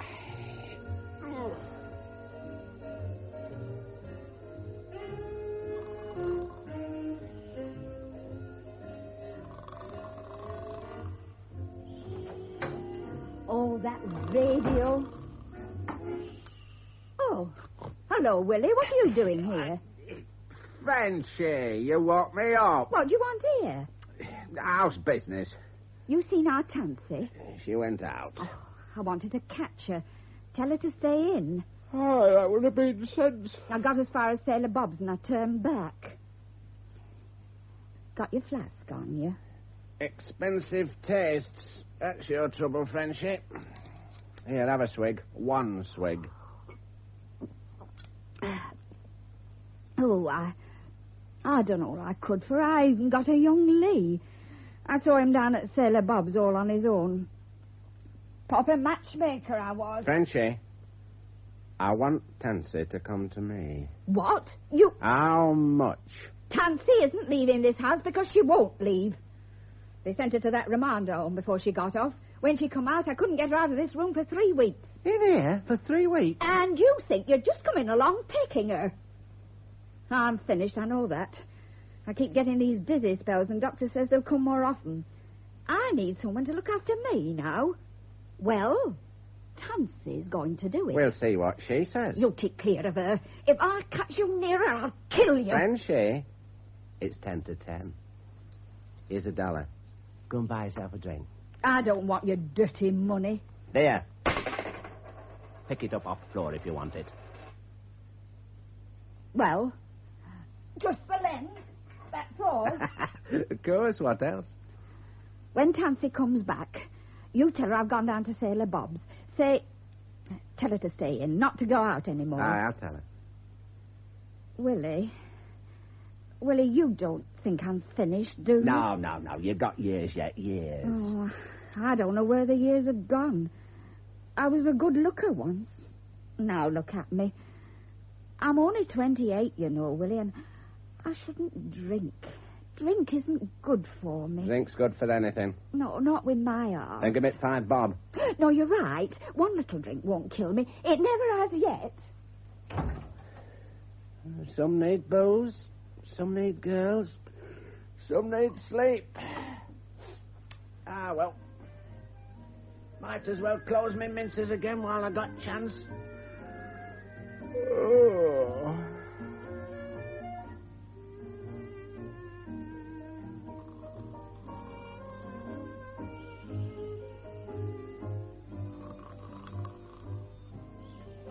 Get your hands off me. Who do you think you are, anyway? What? Aye. Tansy, you back already? I just dropped off. Who's this? Why don't you ask him? I'm Willie Mason. And who are you? Is he a relation of yours? Oh, him? Then I must ask you to go, Mr. Mason. I have to talk to Miss Richards, privately. Oh? You're not a cop, are you? No, I'm not. He's from that clinic. And you bumped into him? What are you doing down here, Mr. Slumming? Don't you realize if I hadn't seen you, you'd be in the police station by now? Just what I told him, mister. We've wasted a lot of time and trouble on you already, Richards. You see? That's how they talk to you. Richards, as if you're muck. You may not believe it, but we're trying to help you. You're going to After tell this, I don't know. You're going to tell them about this? About the clinic? I don't know. If you do, they'll send me away, won't they? You're not leaving us much choice. You seem awful interested in Tansy up at that clinic. Tansy, I might forget about this incident, but once you get in the hands of the police, I couldn't do a thing.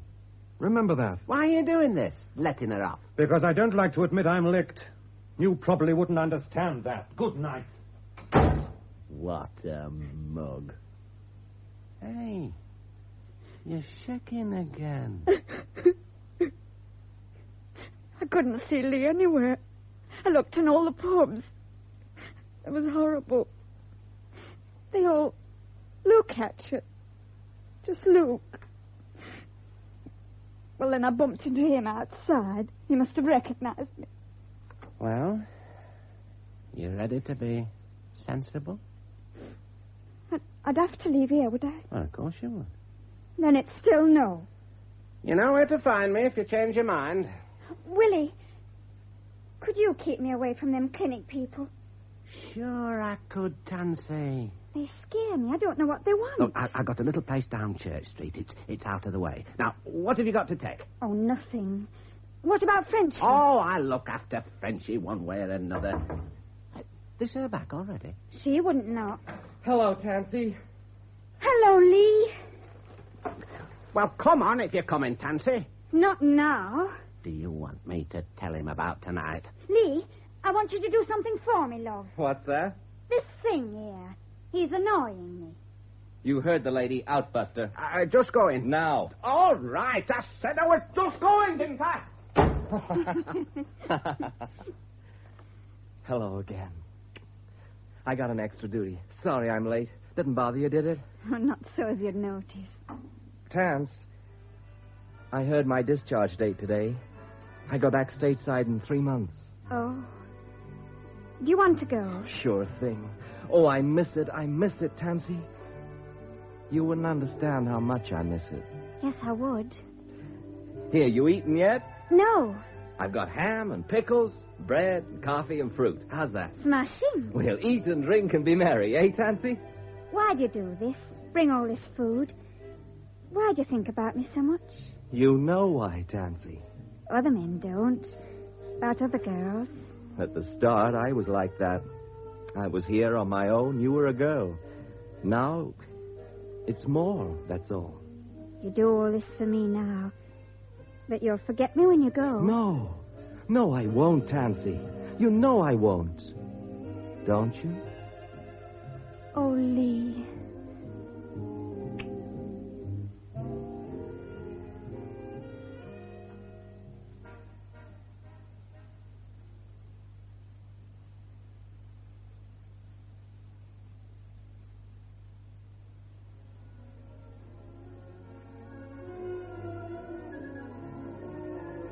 Tansy, coffee. Come on, honey. Can't you hear me in there? Oh, somebody's at the door now. Tansy, it's near 11 o'clock. Aren't you ever getting up?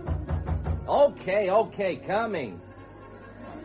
Oh, good morning. Good morning. My name's Barr. I'm a social worker. I'm here to see Teresa Richards. Oh, well, you better come back another time, I think. She's, Lee, where's my coffee? Come on in, miss. Excuse me, I'll switch this off. I'm Lee Haneker, airman first class. American, aren't you? Where are you from? Prospect, Maine. I'm from Los Angeles. My old man has a gas station. I've made some coffee. You like some? No, thank you. Now, if I can see Miss Richards. It's okay, I guess. Is Tansy in any trouble? Yes, she is. Bad? Pretty bad. What's she done? I'm afraid I can't discuss that with you. I want to help. Do you?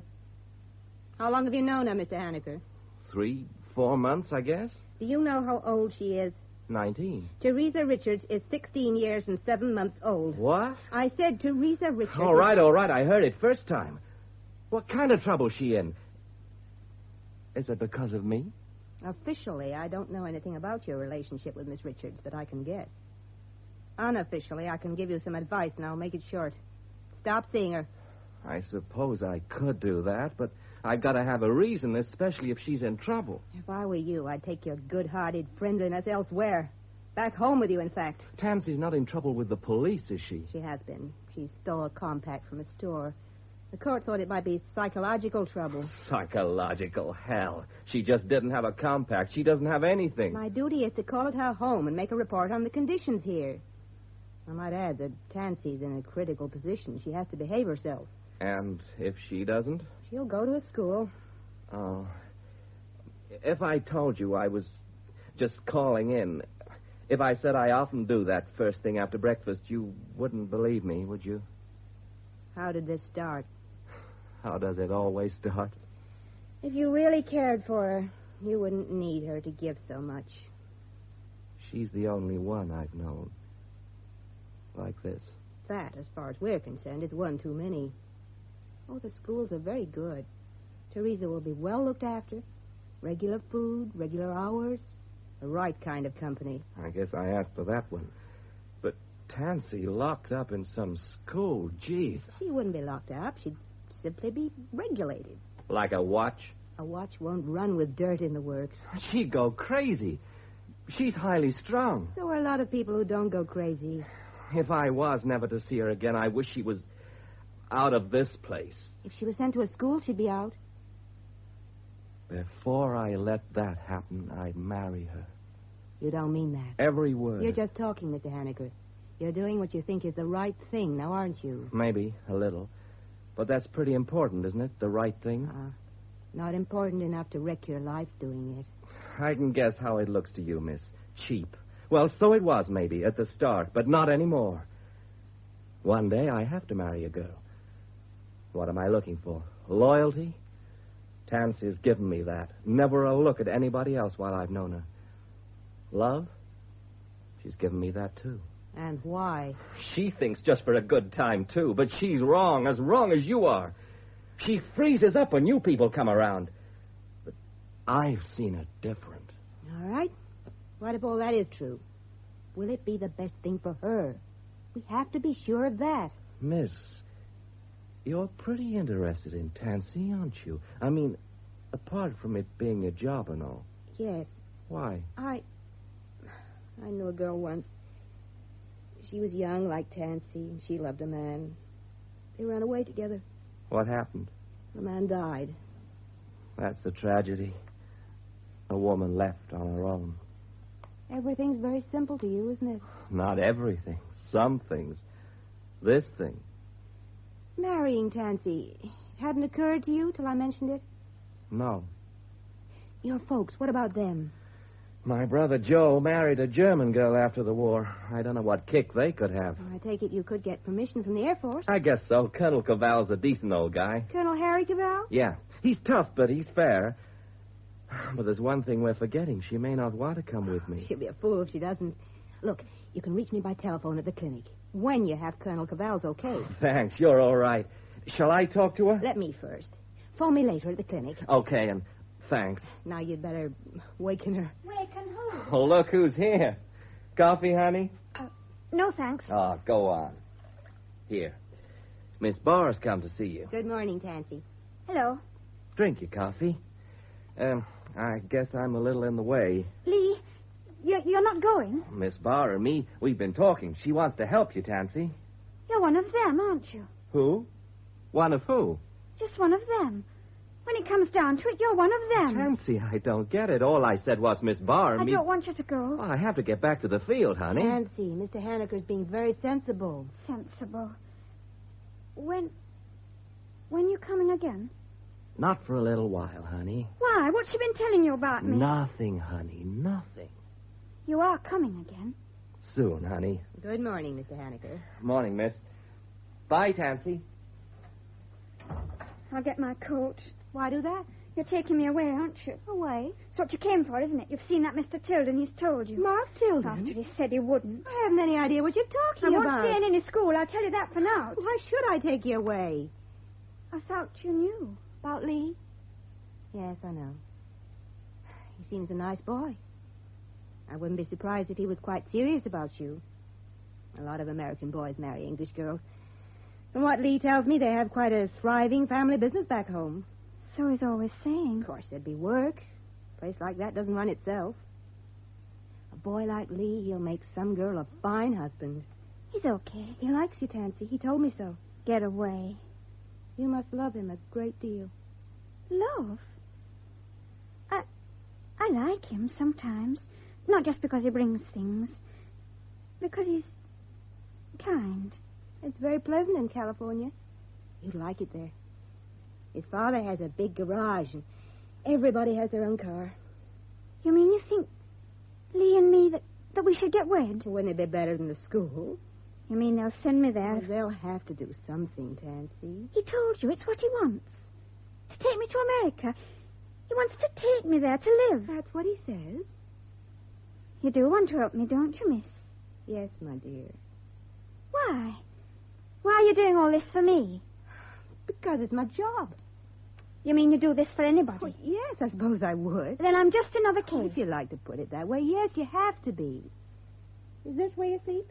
In here? Aye. Oh, I think you might tidy it up a little, don't you? All right. This money yours? Aye. Give it me. Isn't it rather risky leaving it about like that? Oh, come in. Hello. Oh, good morning, Mark. What on earth? Oh, hello, April. Morning, Tansy. Mark, did you want to see me? I came to see Tansy. You stayed in last night? Aye. Good. What is all this about? Something between Tansy and me. Eh, Tansy? Yes, sir. Please, Mark. Is that coffee? Oh, here you are, sir. Oh, thank you, Tansy. That's very good. Did you make it? Mark, this is my first visit, and I want to get it done. A cigarette? No, thanks. Tansy, perhaps you'd like to tidy up your room. Mr. Tilden and I'd like to talk for a moment. Oh, all right. I haven't had a chance to thank you for last night. It was another lovely evening. I enjoyed it, too. Are we going on with it? Seeing each other? Don't see why not. That's settled, then. I was talking to Strawn on the telephone a few minutes ago. Strawn? Our esteemed boss. He says the council are coming to a decision this week about the grant for the clinic. Oh. He thinks the outlook's good, but Tansy has been seen around the valley with that young airman. The one who was at the clinic with her. We've got to keep her away from him. If they're seen about together, we're sunk. And that's why I'm here. I wouldn't like things to go wrong at this stage. Are you thinking about the girl or about the clinic? If we lose the clinic, there's nothing we can do for the girl or anybody else. Anyway, he doesn't seem to be around. Perhaps he's been posted or something. He stayed here with Tansy last night. He what? Last night? Oh, good Lord.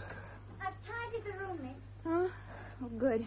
You have to get into the habit of being neat, Tansy. Tansy, last night you didn't go out. No, sir. You promised, remember? Yes, sir. I promised not to go out, No. and I didn't. No, we've got to have this clear. If you didn't go out after I left here... Here. Give me a hand here, somebody. Frenchie, is she all right? I found her at bottom of stairs. Oh, what a weight. Yes, sit her down here. Aye. That's right. She better have my coffee. No, I don't want no coffee. I got a pain in my chest, that's all. Took a drink to shift it. I want my aspirin. Where's my aspirin? Oh, it's here on the table. Water. Milk will do.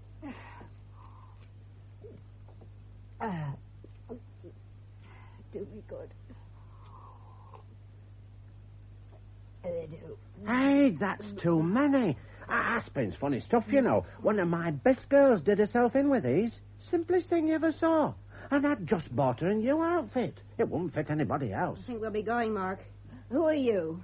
My name is Barr. I'm from the Leatherford Clinic. Have you brought us anything? Any money? No. Then what you come for? To talk to Tansy about her future. Talk?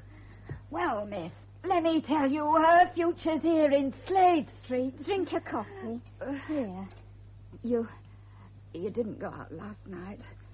I came back to stop you.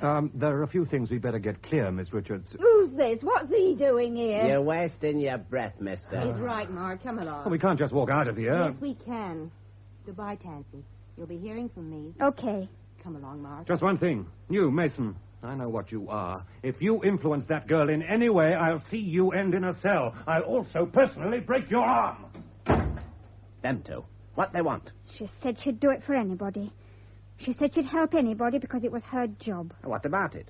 I thought she wanted to help me because she liked me. Like you? Them sort never even see you. What did she want? What she said, to talk. What about? Give her time, you fool. Oh, I know what you're waiting for, you little rat. You're waiting to take our Tansy away from me. Well, you'll not have her. I'll promise you that. We'll see. Them two. They talk to me as if I was dirt. They think they're the only ones can do it for Tansy. Can they make Tansy Richards somebody? No, but I can. Aye, for how long? Who cares how long? It's not how long you last, it's what you do. I'm her sister. She'll stay with me, won't you, Tans, love? Tansy, all that bar woman can give you is a job in mill. Well, he's right there, love. She comes here as if she's your friend, but she isn't. None of them are. She said she'd do it for anybody. Don't you worry. I'll look after you, Tansy. You try to take her. You just try. She said this place is no good for me. She says I'd like it in America. America? She wants to take you there? Lee does. And she says they have a big garage and a car for everybody. Oh, that's what she says. But what you got when you get there? Oh, that's another thing. Blanche, too. You know, the one who lived across the street. She got a knife in her, that's what she got. And she thought he were a millionaire. He said he had ranches and all sorts. When they got there, all he had were a caravan. And on top of that, he did her in. Anyway, I've not gone yet. You mean you're thinking about it? I don't want to go. You know I don't. But I can't stick school. Tans, you mightn't get sent. You would have got sent when you were Pinchwick Compact. Anybody else would.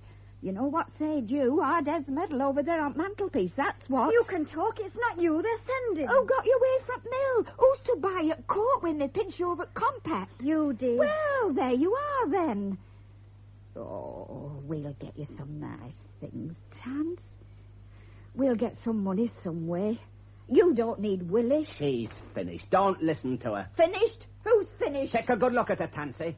If you stay here, that's how you'll end up. You little rat-owl. Why don't you shut up, both of you? What? You telling me to shut up? Aye. If you don't, I'll walk out door for good. Not you. You wouldn't leave here. I know you. Why, Tansy, tell us why. Why can't you leave? In the remand home, I used to cry all day. I was nothing. Nobody. I was like a shadow on a wall. Cry? You never told me. I was alone, see? In Slade Street, I feel safe. Anywhere else, I'm not Tansy Richards. I'm nobody. Safe? What are you afraid of? Everything. Oh, I never heard such soft talk. Richards aren't afraid of anybody. Not anybody. You hear that, Willie? If our dad was alive, he'd skin you. He'd be ashamed. He wasn't afraid of nothing. And look where it got him. Don't you mention his name. Tance, that woman from clinic, she doesn't want to help you. And Lee, has he asked you to marry him? Of course he hasn't. He's like them when it comes down to it. And Willie here, you know what he is? No, Tance. No, you've got to stay here. It's your own. I'll stay. There you are, Willie Mason. Now get out. I'll give you £50 cash, Tansy, now. Get out. Get out or I'll put your lights out. Just try. I'll stick this knife in you so Put it down before you get hurt. I mean it. I'll cut you out, Will. Here, drop it or I'll break your arm. I'll go you. So help me.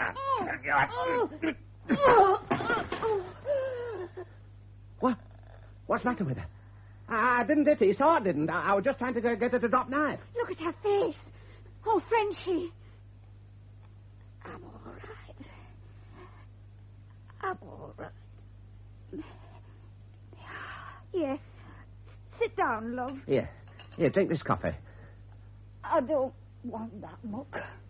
Frenchie, please. I'm not going away. We'll be together always. I'm staying. But I'm going, lass. That pain. Get me a cigarette. Here.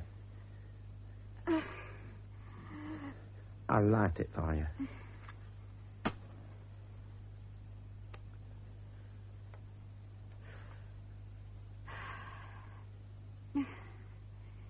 That's more like it. I feel right with a fag. I feel right. Oh, Frenchie, don't try to get up. Just sit there. I spent my life on my feet, walking, waiting, and walking. Like this. I'm going to finish on my feet. Get out of my way. Let me walk. Frenchie. Let me walk.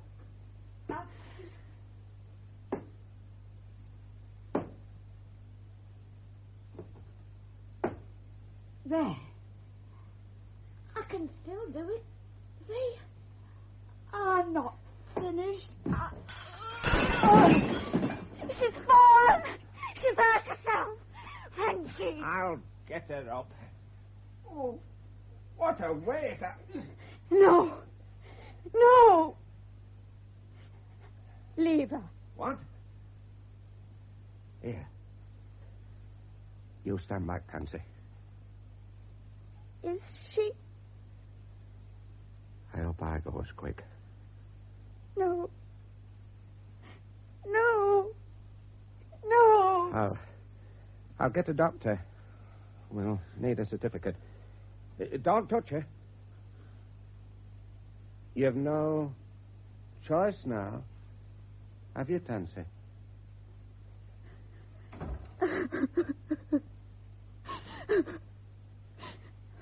Oh, Frenchie. First Dad, and then you. Oh, Frenchie, I won't keep you waiting long, love. I'll get the bottle.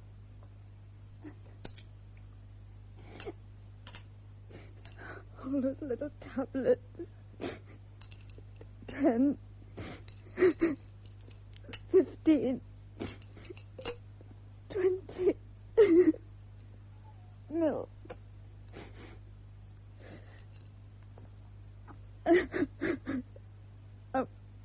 I wonder how long they'll take.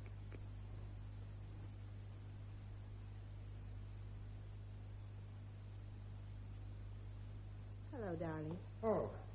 Hello. Julius busy? He's in the annex with a patient. Odd how he didn't bat an eye when you told him about the marriage. He's past surprise, I suppose. How long will the gallant colonel be? He said 3:30. 20 past now. Hanneke coming too? Yeah. Oh, do you think your colonel will give Hanneke permission to marry? Yes. Well, you seem very sure about it. I am. April, you're a born manager. You walk into a situation and change it just like that. But you don't approve. Not really. Why? My head tells me you're an efficient social worker, that you might be right about the situation. And your heart? It's stupid, but my heart tells me you take a hell of a lot on yourself. For a woman. And you resent that. I shouldn't, but I do. What can I do about it? Nothing. All you want is to save this clinic. You'll be happy then? For Tansy? Well, not really. For Hanneke, not at all. For myself and all the countless hours of work I've put in here, very. Mark, at first I wasn't sure you even liked me. I'm all the things you disapprove of. American, rich. And I hurled myself at you in a disgraceful way. No. You attract me. Oh, that. Is that all, Mark?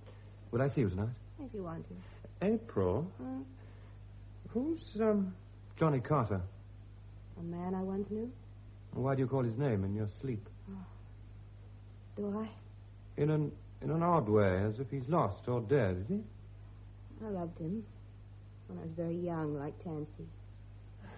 You know, April, identification is original sin in this business. I know. Hello, Tilden. Oh, good afternoon, Mr. Strawn. Come in, sir. Julius about? He's in consultation. Do you want to see him? Good Lord, no. They've been asking me for more equipment or something. No, it's you I want to see. Oh, let me introduce our Director of Education, Ronald Strawn, Miss April Barr. Miss Barr? I remember. You had to approve my coming here. Glad I did, if I may say so. How are you finding things? Exciting. Yes, the little darlings will keep getting themselves into trouble, won't they? Now, Mark, they're sending the chairman of the committee up here with me tomorrow to look over things. The big decision. Can you have it all on top line? Well, I can talk to Julius. I wish you would. He's a decent old boy, but a bit too deep for me. Tilden, I'm sorry, but there's a strong move to close the clinic down at once. I knew it. Those ruddy morons at the town hall. It only needs this Richards case to go off all right, old boy. Well, as a matter of fact, Miss Richards may be off our hands. She's to marry soon. Marry? Well, she's only 15, isn't she? Oh, nearly 17. Still a bit young, isn't it? Who's the bloke? Oh, it isn't official, but it seems he's a fellow countryman of Miss Barr's. She's arranged things. Oh. Decent sort of chap, Miss Barr. As far as I know, a decent sort of chap. Well, I suppose it's good news in a way. It's all fixed up then. Oh, not quite. The boy has to get permission from his commanding officer. As a matter of fact, there's a meeting laid on for this morning. You care to sit in? Good Lord, no. Just drop by to tell you the lie of the land. I'll push off before old Julius comes out of that dark room of his, sure to want something. Goodbye, Miss Barr. It's been most interesting. Director. A most unexpected pleasure. Oh, Lord. Now, remember, my dear, a long, long walk every night until you're very, very tired. It will help you sleep. Oh, thank you, Doctor. See you next week. You know, I like that child. Oh, Mark, we have a few minutes before the Colonel and Mr. Hanneke arrive. 5. Oh, well, it will be enough. There are some things we need in the playroom, Director. I think a new sand pit and also some toys. If you come this way, I will show you. Very well, if you say so. I'm not sure Julius takes any of this seriously. Well, I hope you're right about Cavall. Here now. Oh. Any idea how you react at first? He won't like the whole idea. His boys, that's what he really worries about. He's got young Hanneke with him. Mark, I'd like to talk to Harry on my own. Just a few minutes, if you don't mind. I'll send him in. I can keep Hanneke at reception. Good luck. Colonel, I'll leave you with Miss Barr. Excuse me, please. Harry. Hello, April. Sit down. Harry, it's strange our sitting here talking business. The whole thing's damn strange. Young Hanneke tells me he's picked up with some young girl you people have in tow. Silly young fool wants to marry her. You're against it, of course. No, we're for it. Look, I've done a little quick checking on her. My police tell me her sister's a woman of a certain profession. That's her sister. But a girl brought up in a place like that? Her father was a war hero. Tansy Richards was sent for treatment at this clinic for stealing a compact from a store. Nothing more serious than that. I'll have to take your word for it. You can do that, can't you? Hanneke's one of my boys, April. I owe it to his folks to see he doesn't make a mistake. Have you seen her? I don't have to. April, I'm giving the thing my blessing if I okay it, remember? I'd like them both to forget the whole idea for 3 months. Lee Haneke goes back home in 3 months. I know it. Maybe he won't want us so much then. Don't count on that, Harry. Mr. Tillman, I don't know what the fuss is all about. I love Tansy. I want to marry her. Do we have to have an international conference about it? Oh, there are good reasons for all this, believe me, Haneke. Dr. Bernhardt will be here in a moment. He'll explain. I wish somebody would. Hello, miss. Well, Lee. This meeting your idea? To get things settled. Well, if you say so. Mark, the director is getting us another sandpit. Julius, they're here. This is Colonel Cavall, the commanding officer at Horton Field. Dr. Bernhardt? This is Airman Haneke. Oh, well, will you sit down, young man? Gentlemen, and Miss Barr, of course. Thank you. Now, we all know why we are here. This young man wishes to marry a girl who's been under our care. I don't want to embarrass anybody, but I feel we ought to put all the facts to Mr. Haneke before he takes a very important step. I don't want anybody to be embarrassed, sir. I don't want anybody to do anything. All I want, with all respect, sir, is for everybody to leave us both alone. I understand, Mr. Haneke, but I must say this. Miss Richards has not had a too favorable home life. That's not her fault. No, it isn't, but it is a fact. You would not mind her past record here? A lousy compact. What's that to worry about? Well, there were other worries. You see, we were afraid at one time that she might have thought of following her sister's profession. What if she had thought of it? Would you blame her?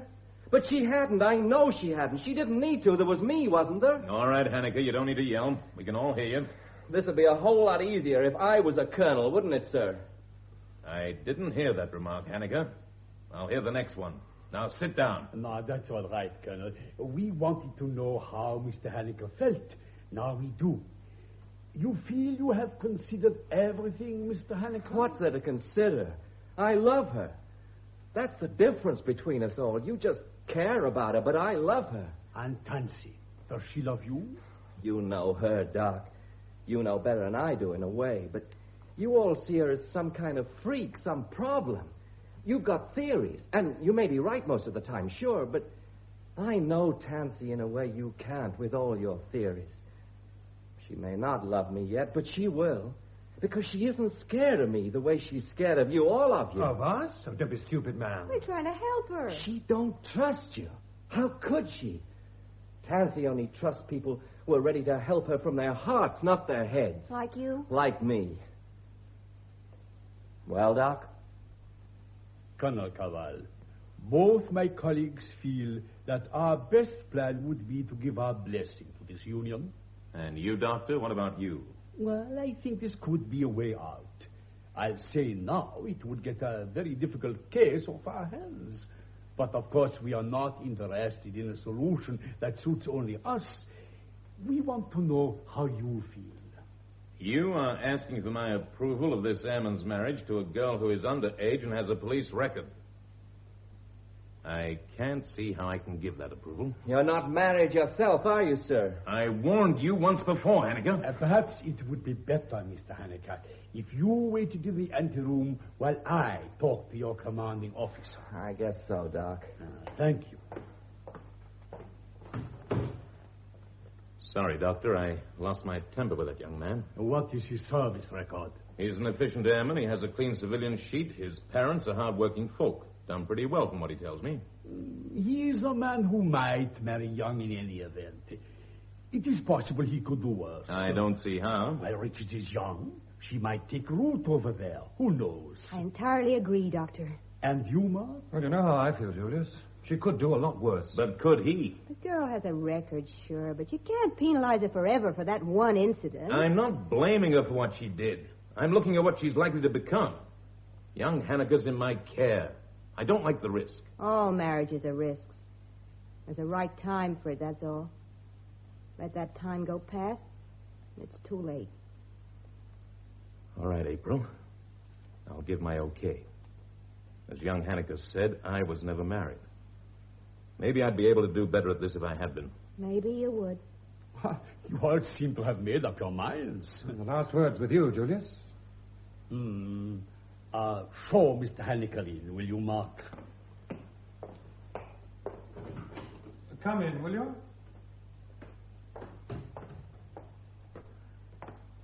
Mr. Hanniker, Colonel Cavall has given his permission for you to marry Miss Richards. Thank you, Doc.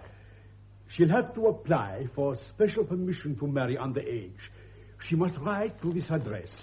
I'll see the people myself, her sister also. Thanks again, Doc. If you can get her away from Slade Street, I will fix a place for her until you are married. Telephone me here tomorrow. Yes, sir. I sure will, sir. Well, that seems to end our little business, if you'll excuse me. Good luck, Mr. Hanniker. Colonel. Bye, Doctor. I want to thank you, miss. Make her happy, that's all. I'm going along to Slade Street now. If I have permission, sir. Your pass in order? Yes, sir. Fall out, then? Yes, sir. Oh, Hanniker, take the Jeep. Tell the driver to go back to the field after that. I'll make my own way back. Yes, sir. Thank you, sir. It looks as if we can close the file on Tansy Richards, Mark. We hope. It must be nice to be as young as that. As sure. How old is he? 20? I was in the Air Force myself the first time I asked a girl to marry me. It was 1943, summer in New York. One of those hot days when we thought the war was never going to end. Remember that summer, April? I remember. I walked around with the marriage papers in my pocket for a whole week. I didn't ask her till the last day of my furlough. I guess I must have known what her answer would be. That was quite a year, 1943, wasn't it, April? We had fun sometimes, didn't we? Yes? If you'll excuse Mark, me. Harry and I are old friends. Good Lord, is that the time? I have a patient waiting. I'd better go along. It's all over. Isn't it, Harry? Well, I'll say goodbye, Colonel. See you later, April. Why did you have to do that? All that talk about 1943. I was 19 then. April, you're looking for what you had with Carter, what Tansy and Hanniker have now. You can only have that once in your life, when you're very young. That would only leave you, wouldn't it, Harry? That would only leave me. Is that the phone? I'll get it. Children speaking. Who? Hanniker? Oh, put him on, please. Yes? Yes? Tansy? Oh, how? I see. Yes, yes. Oh, very well, Hanniker. Goodbye. What is it? Tansy. Aspirin poisoning.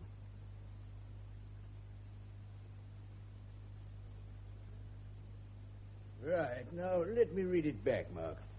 57 children between the ages of 6 and 16 referred to the clinic in the last 12 months. Mm-hmm. 20 of them couldn't read at all.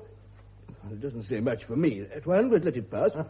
An average of 4.5 hours each on reading instruction alone. Is that right? And you've got that letter from the bishop about the Williams child? Yes. Yes, I mustn't forget that. And there's the list with details in non-psychiatric words of one syllable of all our clinical cases and progress reports.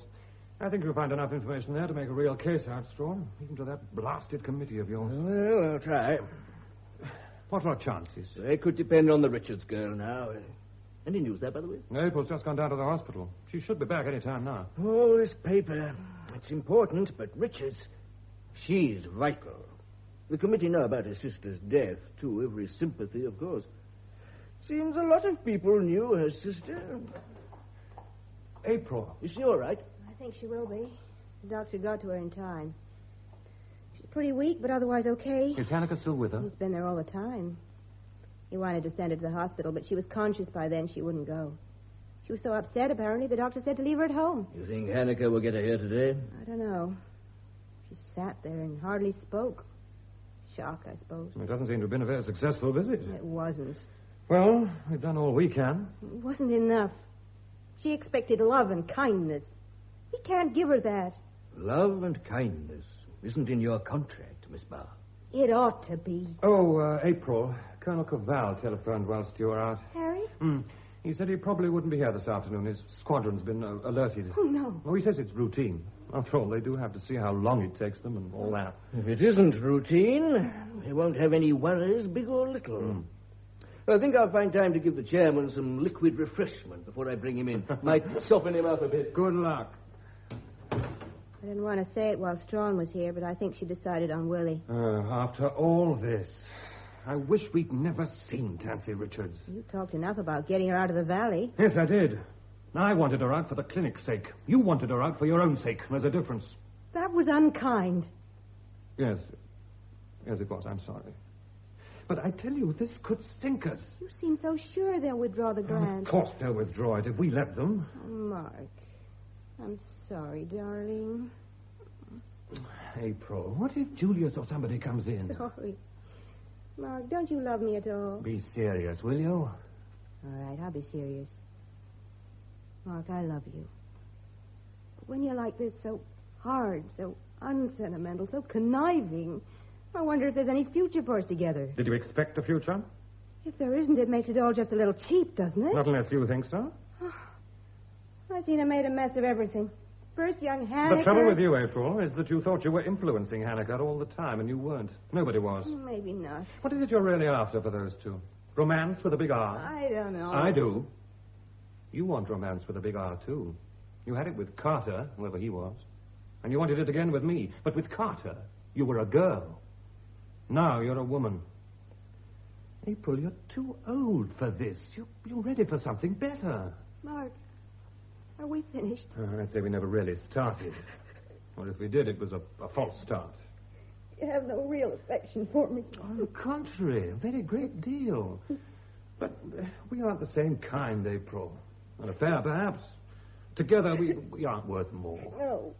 All you want is a doormat like all the men over here. That's what I've been taught, too. Mark, was that the car? Oh, Lord, yes, Julius. For God's sake, wipe your eyes. I heard the car. I thought it must be you. Just got back from Slade Street. We can write off the Richards girl. Apparently, she won't leave Slade Street no matter what. Oh, I see. Then what is our story? The only story we have now is the truth. Tell the committee we never had a chance to help the Richards girl. So, we failed.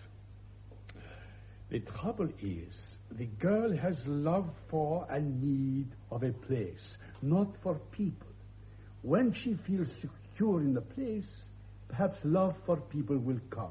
With her, it is the place first. And I envy Tansy Richards. Mark, did you tell Stroll all this? About Richards not going after all? No, not yet. Well, then I wouldn't. Look down there. Tansy Richards and your Mr. Haneker are outside now. But April said, how on earth... Haneker must have talked around somehow. Well, perhaps we should compose ourselves. We seem to have been getting excited about nothing. Come on in, Tansy. Here, let me help you. I'm all right. She's still pretty sick, but the doc said okay. Miss Barr, I think you could help me take Miss Richards into my annex. I'm okay. Come along, my dear. All right. Thomas, you won't go away, will you, Lee? Right here, honey. So long, Tansy. Poor kid, she's had it rough. How did you talk her into it? She trusts me a little. I stayed around while she was sick, me and the nurse. I had to throw that Willie guy out in the end. He talked her into saying she'd stay down there with him. She loves this valley. Those streets down there. That room. You seen that room? Did she tell you why? No, she don't talk much. I guess if you're lucky, like I've been, you feel okay anywhere. Any place is just another place. But to Tansy, with nobody to care, the place gets important. It gets to be all there is. Tansy told you this? No, I thought it out. I had plenty of time to think. Well, you seem to have it all wrapped up. Last night she woke up suddenly. Oh, it was nearly dawn. Some kind of nightmare. Bit delirious, maybe. I don't know. I was sitting near the bed, still in my uniform, and she makes a grab for me. And you know what? She thought I was her father. I talked right back to her, as if I was, too. And she went to sleep again, thinking she'd been talking to him. It was the uniform. Sure. What else?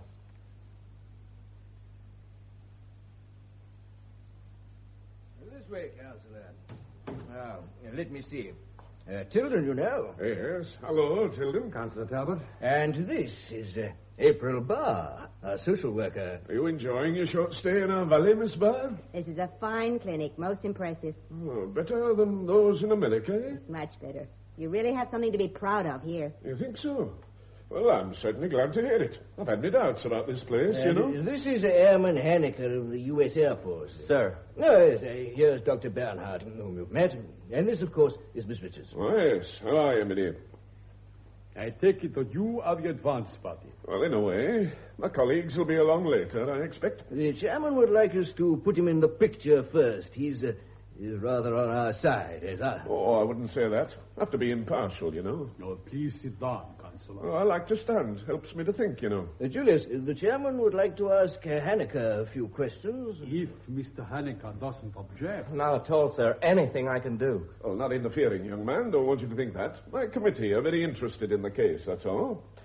So you're going to America, young lady. Up and I am. You think you'll like it there? How the hell do I know? I've never been. Oh, silly question. I'm always asking him, aren't I, Straw? Yes. Haneker, I've never been to your country, but I know that if it produces young men like yourself who are willing to put all in jeopardy for the love of an English girl, then I know it must be a fine place. You have a hero's daughter here, my boy. Be worthy of him. Yes, sir. I'll try.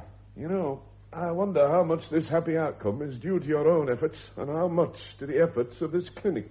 I don't want to seem skeptical. I just wonder. Perhaps I can explain just what we have managed to do in this case, sir. If you'll just come over to the desk, I have the file here. Oh, excuse me. Harry, I thought you were flying. False alarm. Excuse me, Doctor, if I could have a private word with Miss Barr. Please go ahead. What is it? Is there somewhere we can talk? Oh, in here, the annex. Do that, please. Oh, Harry, what is it? It's your father, April. It looks bad. Oh. There's a plane at 10 from Manchester. I booked you a flight and a car to take you there. It's outside. Thank you, Harry. No trouble. Your mother sent the cable to me. She thought it'd be better... Another cable to you? Oh, Harry, isn't it odd how the onlookers see what must be, what's inevitable? Harry, have I a few minutes? Just, I'll drive you down to the airport. Then I think I'd better get back. Excuse me. Let's all get back. That old guy's making a speech. Ready to take on the battle of life together has given me new heart. That and the reports Mr. Tilden has shown me. New faith in mankind and new confidence in this clinic. Well, this, I suppose, is success on your part, gentlemen. A binding together of our two nations. Yeah, I seem to have been making a speech. No. What do you mean by that? I said no. And I mean it this time. Tansy, please. Tansy! Take your hands off me. You don't care about me, none of you. Willie was right. All you wanted was to get me away from Valley. Well, I'm not going. Tansy, don't be foolish, please. This is my home. I can't leave it just because where I go there's a car and plenty to eat and people will be kind to me. That's not enough to leave your home for. You know what this decision will mean? Aye, school. But when I come out, I'll be home. In Valley. You can't force me to go. You can't. Nobody's forcing you to do anything. We all thought you intended to marry this young man. I can't. It will be no good. Well, it's for you to choose. Can I go now? Surely. But we will have to send you away. We have no alternative. Lee, I'm sorry. You tried. You nearly had me talked over. But I couldn't do it. And you, miss, thank you. You tried, too. Think again, Tansy. No, miss. Just a minute. Tansy, I'm going with you. With me? You mean you'll stay here? In Valley? You won't go back to your home? I'll be out of the Air Force soon. I reckon I can stay here if I want to. Lee, would you do that? For me? Not go home. For me. Yes, I do that, Tansy. Well, I'm damned. I wouldn't care to do it, I'll tell you that, young man. After this performance. April, what now? Go with her, Lee. Here's the key to my flat. 27 Marine Row. Miss Barr, is this wise? They'll marry next week, Doctor. Meanwhile, Lee can live at the field. Take her home, Lee. Sure, if she wants me to. Well, Tansy, what do you say? You mean well, I know that, miss. All of you mean well. But I don't want to see none of you again, ever. what none of you understood. My home's in this valley. Lee's the only one who knows what that means to me. That's why I'll try to love him. That's why I'll marry him. If he wants that. Yes, I want that, Tansy. But I'll make one hell of an Englishman. The BBC presents Spark in Judea, adapted by Simona Pakenham from the play by R.F. Delderfield. Spark in Judea. The reception room of the Governor Pontius Pilate's residence, overlooking the temple area in Jerusalem, about the year 33 A.D. Hurry, Goethe. A visitor has arrived. Bring him in here. Hurry. What is it you want? I have an appointment, madam, with His Excellency the Governor, Pontius Pilate. Oh, Aurelian. Don't you recognize me, Aurelian? Jupiter. Claudia Procula. Procula. I didn't expect you so soon. Here, what will you drink? Local, Sicilian? Oh, anything. The Iberian's good. Oh, fine. Sit down and tell all your news. Pilate might be ours. He's talking about money. Half the time out here we talk about money. Come now. Everything. I had no idea you were out here. I was talking to Pilate only 2 days ago. He said nothing at all about you. I wanted to surprise you. He told me you'd be calling within 3 or 4 days. I thought there was an edict forbidding the wives of provincial governors to follow them abroad. Oh, my dear, there is. A terribly strict one. I had to get at the Emperor himself through Sejanus the legate. It took me nearly a month. But never mind me. I want to hear about you and the rest of them. I've been starved of everything but official directives for more than a year. How and where are your brothers, Valerius and Pinto? And your sister, Tina? How did you like your first month's honest toil? Come now, facts, rumors, and scandal. Valerius is pretending to farm in Thessaly. He spends most of his time breeding for the equestrian games. One of his teams is entered for the big race at Antioch in the spring. Ah, and dear lanky Pinto. Pinto is still in Rome, dividing his time between poetry and politics. He's very bad at both. Tina, she married a Sicilian. You might remember him. Not the solemn one with bloodshot That's eyes. That's him. But he's fabulously rich. They've got 28 slave farms and a great labyrinth of a house. Oh, good for Tina. But do you realize, Aurelian, that I haven't set eyes on you since that week I came over to see you in Capri? Just after your marriage. Of course, that was where you first met Pontius. How did you two get on when you met on the aqueduct? Oh, splendidly. I like him. He's as keen as a razor's edge. Do you know, Procula, Well, go on, say it. That time in Capri, I underestimated him. I think all of us did. We weren't his sort, were we? Any of us, and most of us showed it. All except you, Aurelian. I loved you for that. He never forgot it either. That was why he put in a special demand for you to come down here and work on his wretched pipeline. Hermes, did he speak for me? Oh, you didn't know? Of course I didn't. I bribed a steward of Vitellius 50 denarii to get that job. He took it as though it were a pair of old sandals. That ought to teach you a lesson. Still, you are interested in the work, aren't you? Oh, enormously. And this is the biggest chance I've had in my life. A free hand on a job this size before I'm 35. You and Pontius will get on. You're both bitten with the same urge to do something. Stand back, wreathed in self-satisfied smiles, and say, "There, I made it. Applaud me, you indolent louts, dribbling your while and fondling your women." Oh, he was always like that. It's very fortunate that he is. You got him this post, didn't you? To my everlasting sorrow. He's happy enough, surely. Oh, I like him for wanting to do something with his life, instead of frittering it away like our crowd in Rome. But there's a limit, Aurelian. One shouldn't let responsibilities destroy one's capacity to enjoy oneself. Don't lose me my money, Procula. Money? I bet on your marriage. Oh, you have. You won't lose your money. It's only that, well, recently he's been so busy, so preoccupied with the worry of it all that I begin to wonder. How difficult are things here in Judea? Sometimes I think not so difficult as they appear to him. It's the most tricky of all the provinces. So I've heard. If it hadn't been, all your influence wouldn't have got him the post. It would have gone to a favourite. And the favourite would have settled down and let things run themselves. I despise that type of administrator. Pilate's worth 10 of them. What made you follow him out? I got bored. That isn't the answer. It's part of it. We had a child. It was born dead. Oh, I'm sorry. That isn't the answer either. I was in love with him. Are you shocked, Aurelian? Not a bit. I knew you were. That's why I bet on you. May I give you some advice? Go back to Rome. The reverse. Stick out the term here and come home in triumph together. You'll never regret it.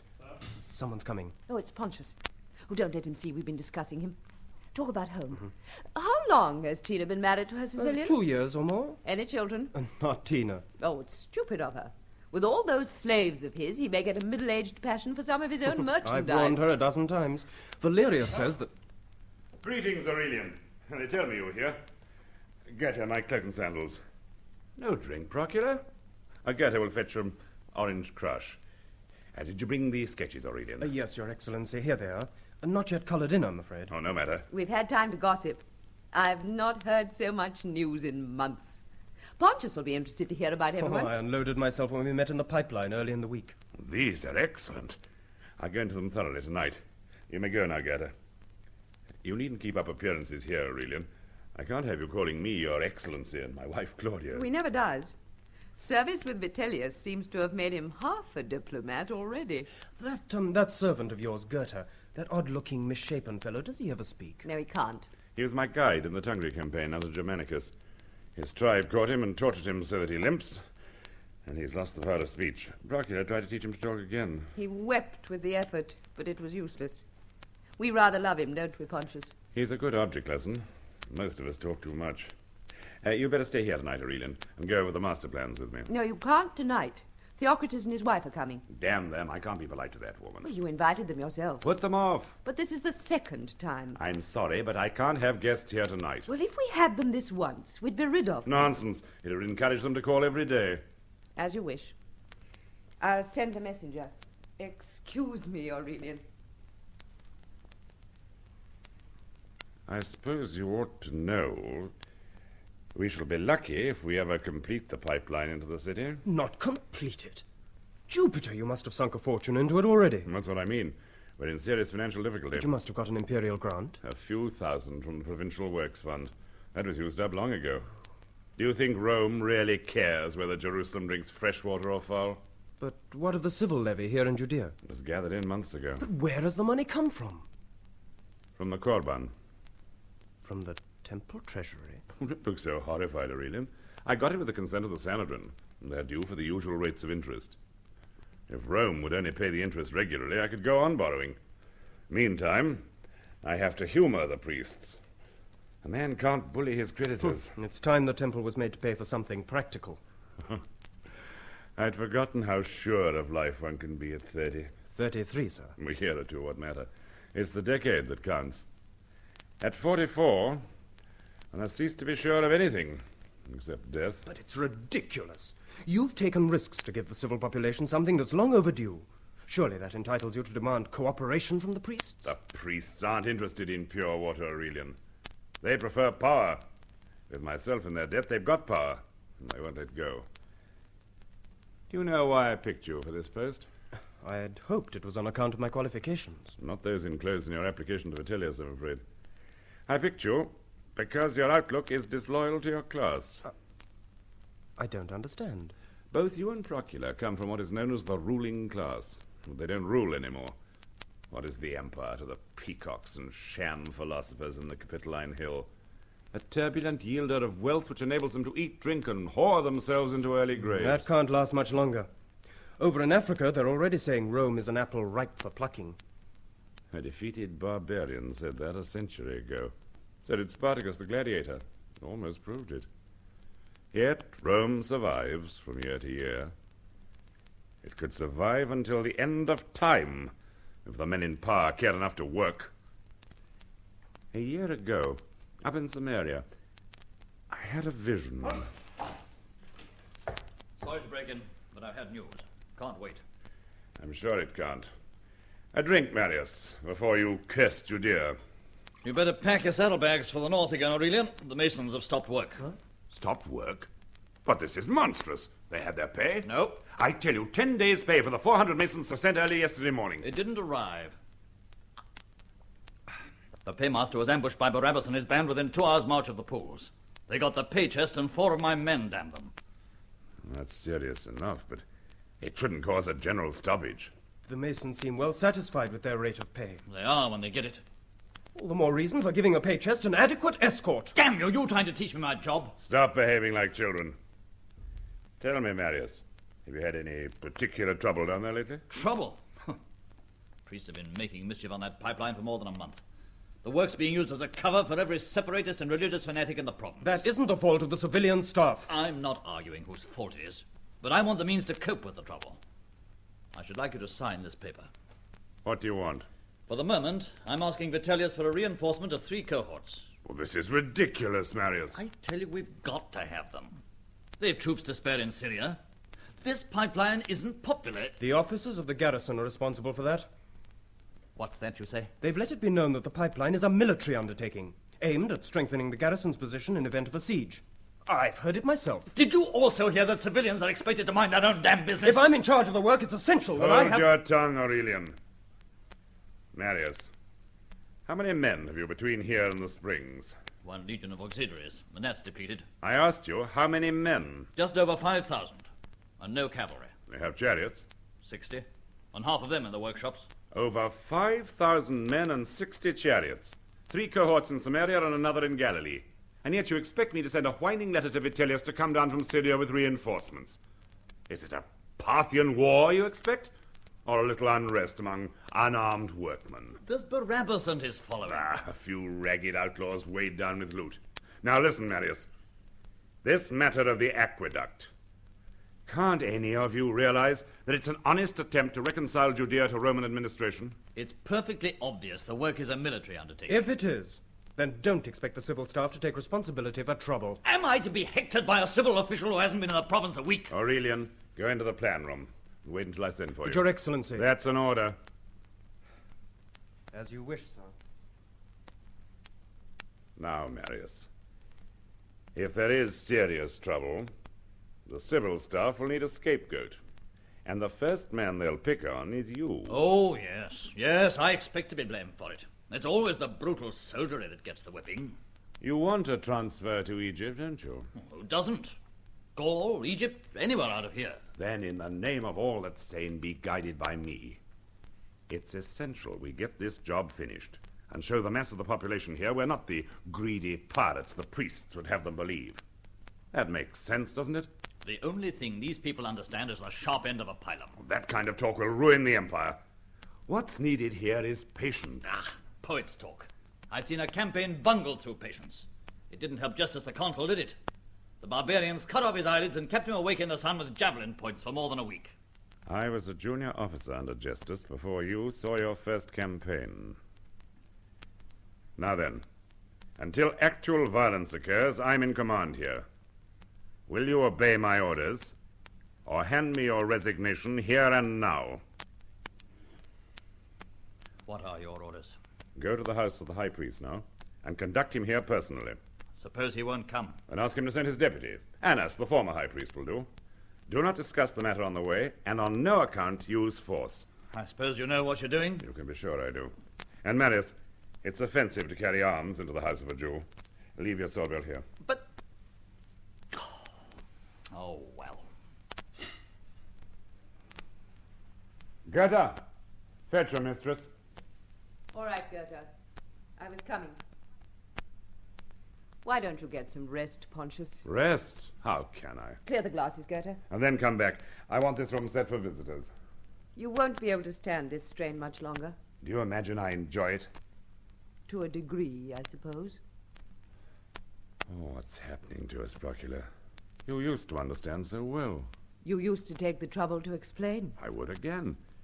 Your understanding was important to me. Nothing is important to you now but Judea. Well, that isn't fair. It's fact. How can you expect sympathy and understanding? What woman likes to be married to a couple of outlying provinces? You understood it all when I came out here. What's different today? You're different, Pontius. Sometimes so different I hardly recognize you. You must see that a task of this size takes every ounce of my concentration. It's not merely a matter of concentration. I can stand being virtually ignored. It's your whole attitude to life, the risks you run, the reckless way in which you stake your career and our whole future on your policy. And for what? A man has to take certain risks if he's to justify himself. Would you have me play for safety and ape the satrap in Caesarea? You know I wouldn't.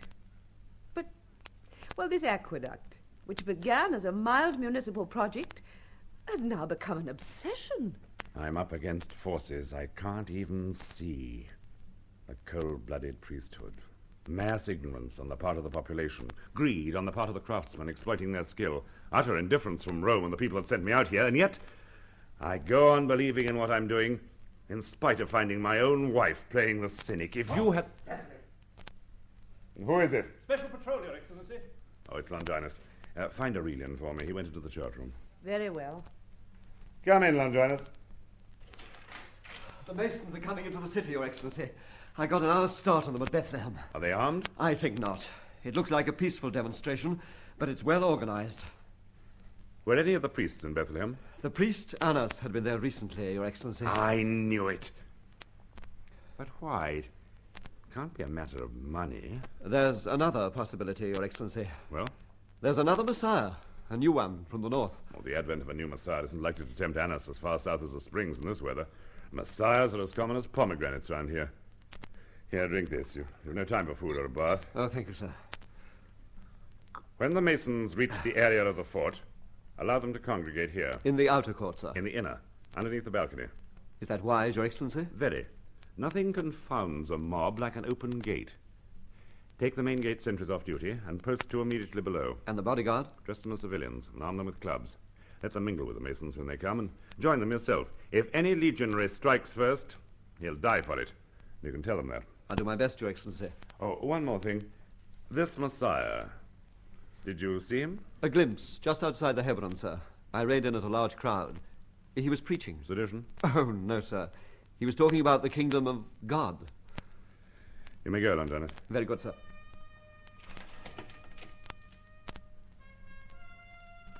Your Excellency?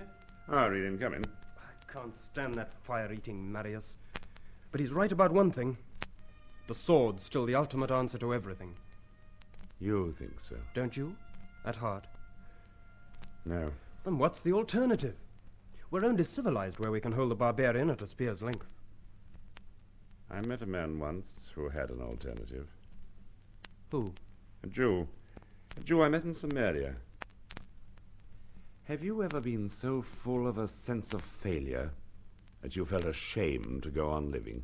You never get more than halfway towards self-satisfaction with a job. It happened to me 9 months ago. Over a trifling affair, a land dispute up in Samaria. After a day in the stifling courtroom, I rode out into the desert alone. Out to a place called the Prophet's Well. Perhaps the heat had made me lightheaded. I let the horse go and sat on the low parapet. When I looked up again, I saw a man cooking some cakes over a little fire.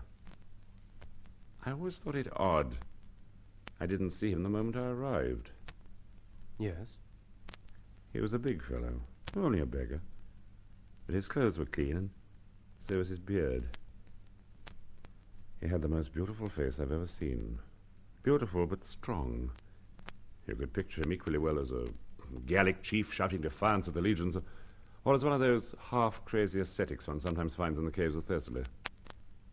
His voice matched his face, the voice of a great orator, but played down to a murmur, trickling out the most persuasive logic in the world. What did you talk about? Ah, what indeed? Of Rome, of life and living, of comradeship, of pain and the inner mind, and of its victories over the flesh. I remember he called that mind the spirit, and that led us to life after death. And soon I contributed nothing but questions, 10 score or more questions. And he answered them all so simply that I grew afraid. Of your ignorance? Of my arrant cowardice, Aurelian. You're less of a coward than anyone I know. Measured against that Jew, we are all cowards, Aurelian. He had a plan. What was it? Jewish emancipation? So much simpler. It was a plan to gamble everything on the inherent goodness of man. How?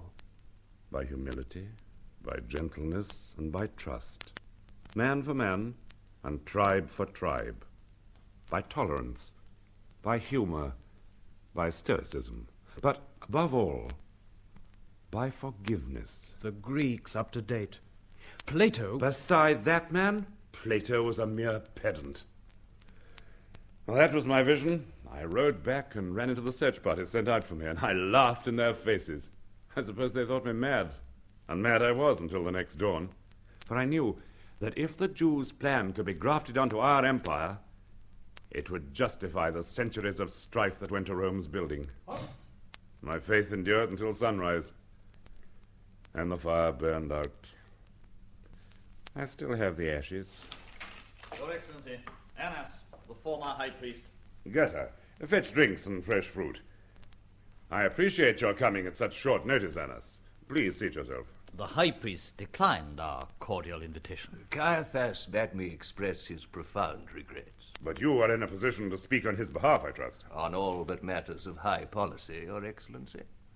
The aqueduct.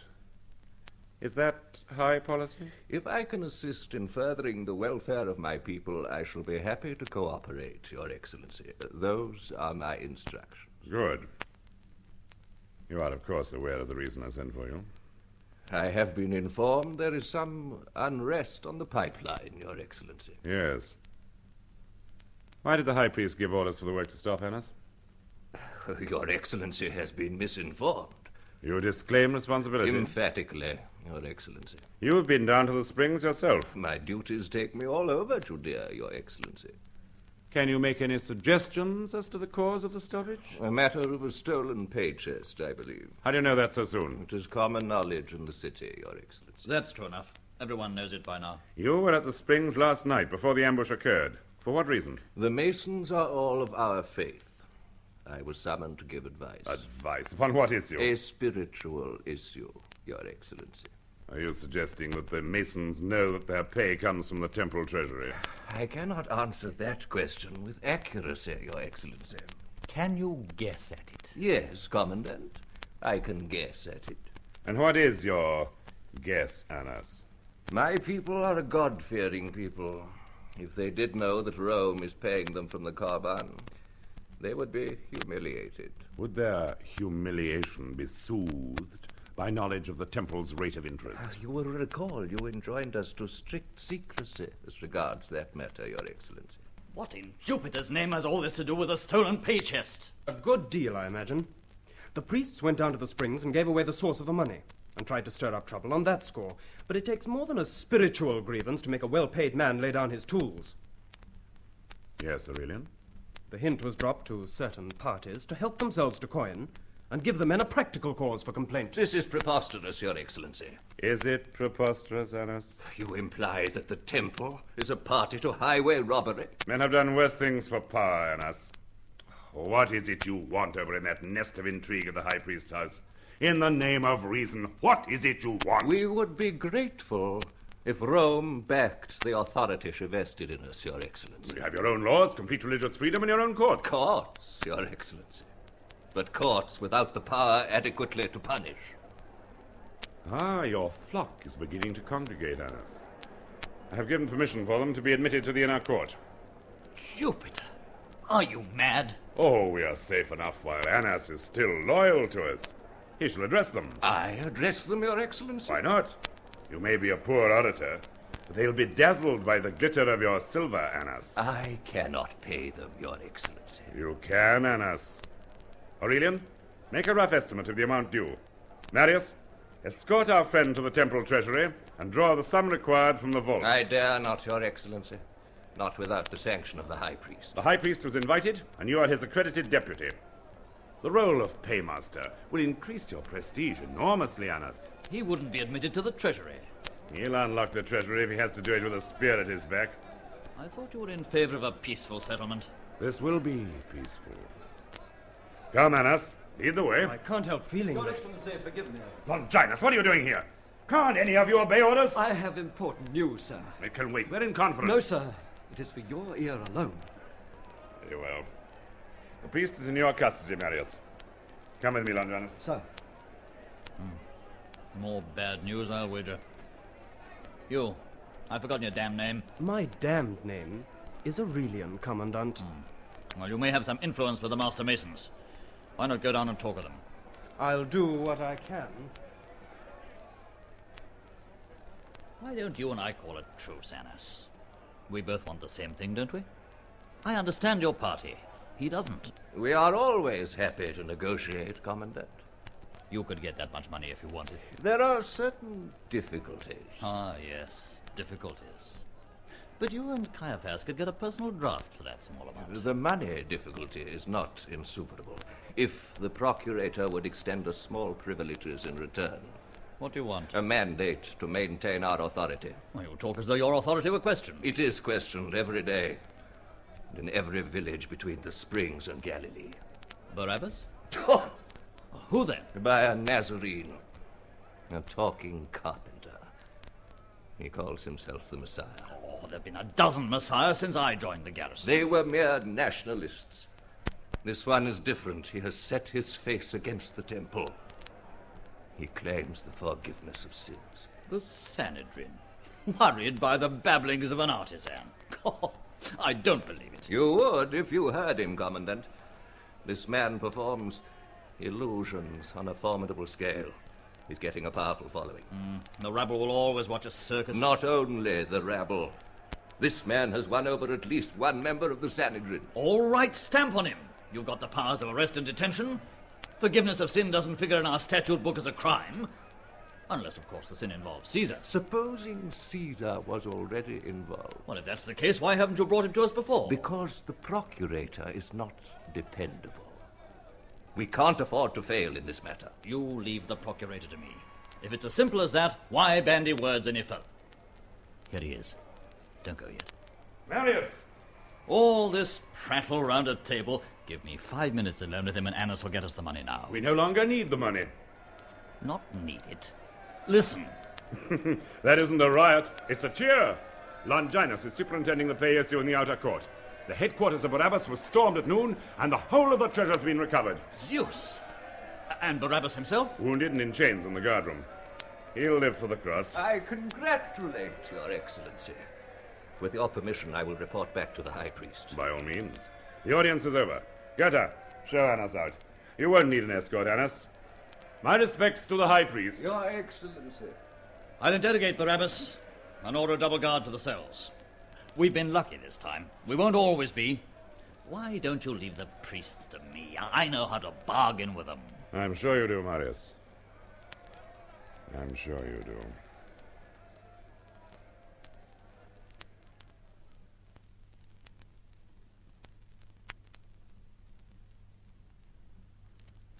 And when Pilate was set down on the judgment seat, his wife sent unto him, saying, Have thou nothing to do with this just man, for I have suffered many things this day in a dream because of him.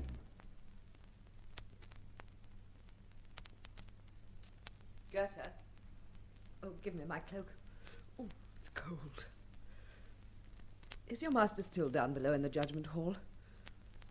Thank you. Now get me something to drink. No, something hot, you fool.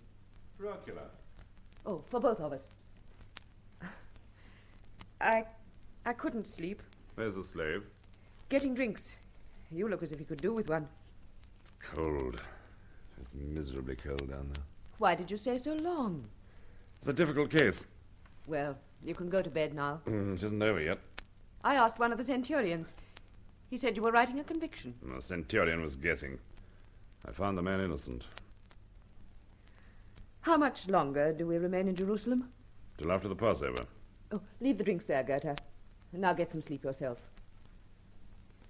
How long will that be, Pontius? About a week. I shall stay in Caesarea next time you come here. I hate this place. Hate it.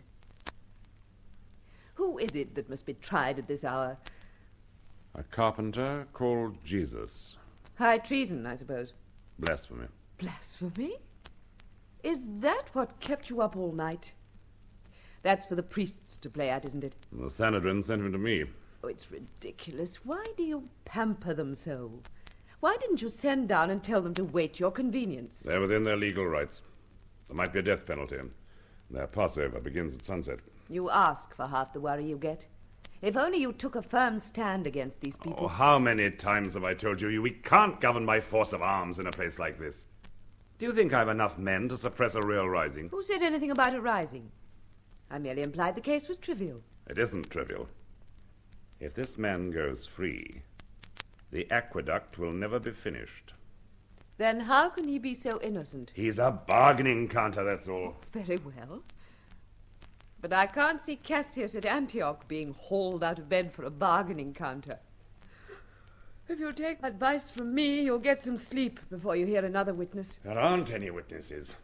Only the man himself. What sort of a trial is this? I told you, it's legal. An Orthodox Jew is defiled if he enters these premises on the eve of Passover. So they all sent in depositions, which he neither admitted or denied. Were there no witnesses for the defense? Not even his own testimony. Jupiter, the confusion of it all. Are you the king of the Jews? You say that I am. Are you a king? Are you? And he? My kingdom is not of this world. To that end I was born, that I should bear witness of the truth. I asked him, what is truth? Do any of us really know, except him? You sound as if you were on trial yourself. Down in the hall, I had the strangest feeling I was. It was after you sent down your message. And was it really necessary to send Goethe down with a hysterical note in the middle of a difficult sitting? I'm sorry. It was an impulse. A stupid one. I was frightened. Frightened of what? Oh, of nothing. I had a bad dream. I've had it before in this wretched place. I felt so oppressed when I woke that I got up and went into your room. Well, what then? Well, it's no good looking for a matter-of-fact explanation. There isn't one. When I saw your bed hadn't been slept in, I suddenly felt sick with fear. You shouldn't let superstition rob you of sleep. There's enough practical worries in all conscience. Give me my letter. Let it burn with the rest of the illusions. Sometimes I think it would be wiser if I went myself. You went where? Home. What's a scribbled message about a dream to do with your going home? You honestly don't see the connection, do you? No, I don't. How should I? That I should have to tell you a sufficient answer in itself. A year ago, you would have understood that message. It wouldn't have irritated you. It would have brought you to me wherever you were. Today, I have to explain it like a dull lesson to a dull child. That's the measure of our failure, Pilot. Go and get some rest. Rest? You talk like a fool. Do you think I can loll on my couch and shut my brain to what goes on down there? Do you think I can see a decent, earnest, and supremely intelligent man hounded to death by scum who lack even the courage to kill him? Men who are trying to bully me into performing the office of hangman for them. Oh, I'm sorry, Procula. I'm tired and out of temper, but you can't begin to understand... I understand less and less. I only know that in the last year something has grown up between us, like a great, gloomy rampart, and that you yourself keep adding to that barrier. Soon we shall no longer see or hear one another. I'm sorry, Procula. This case, it's more than a routine trial. It has a personal element, one that I find very disturbing. Well? That prisoner, I recognized him as soon as they brought him in. Who is he? I owe him my life. Your life? Yes, we met in Samaria over a year ago. If I'd not met him when and as I did, you would have been back in Rome by now.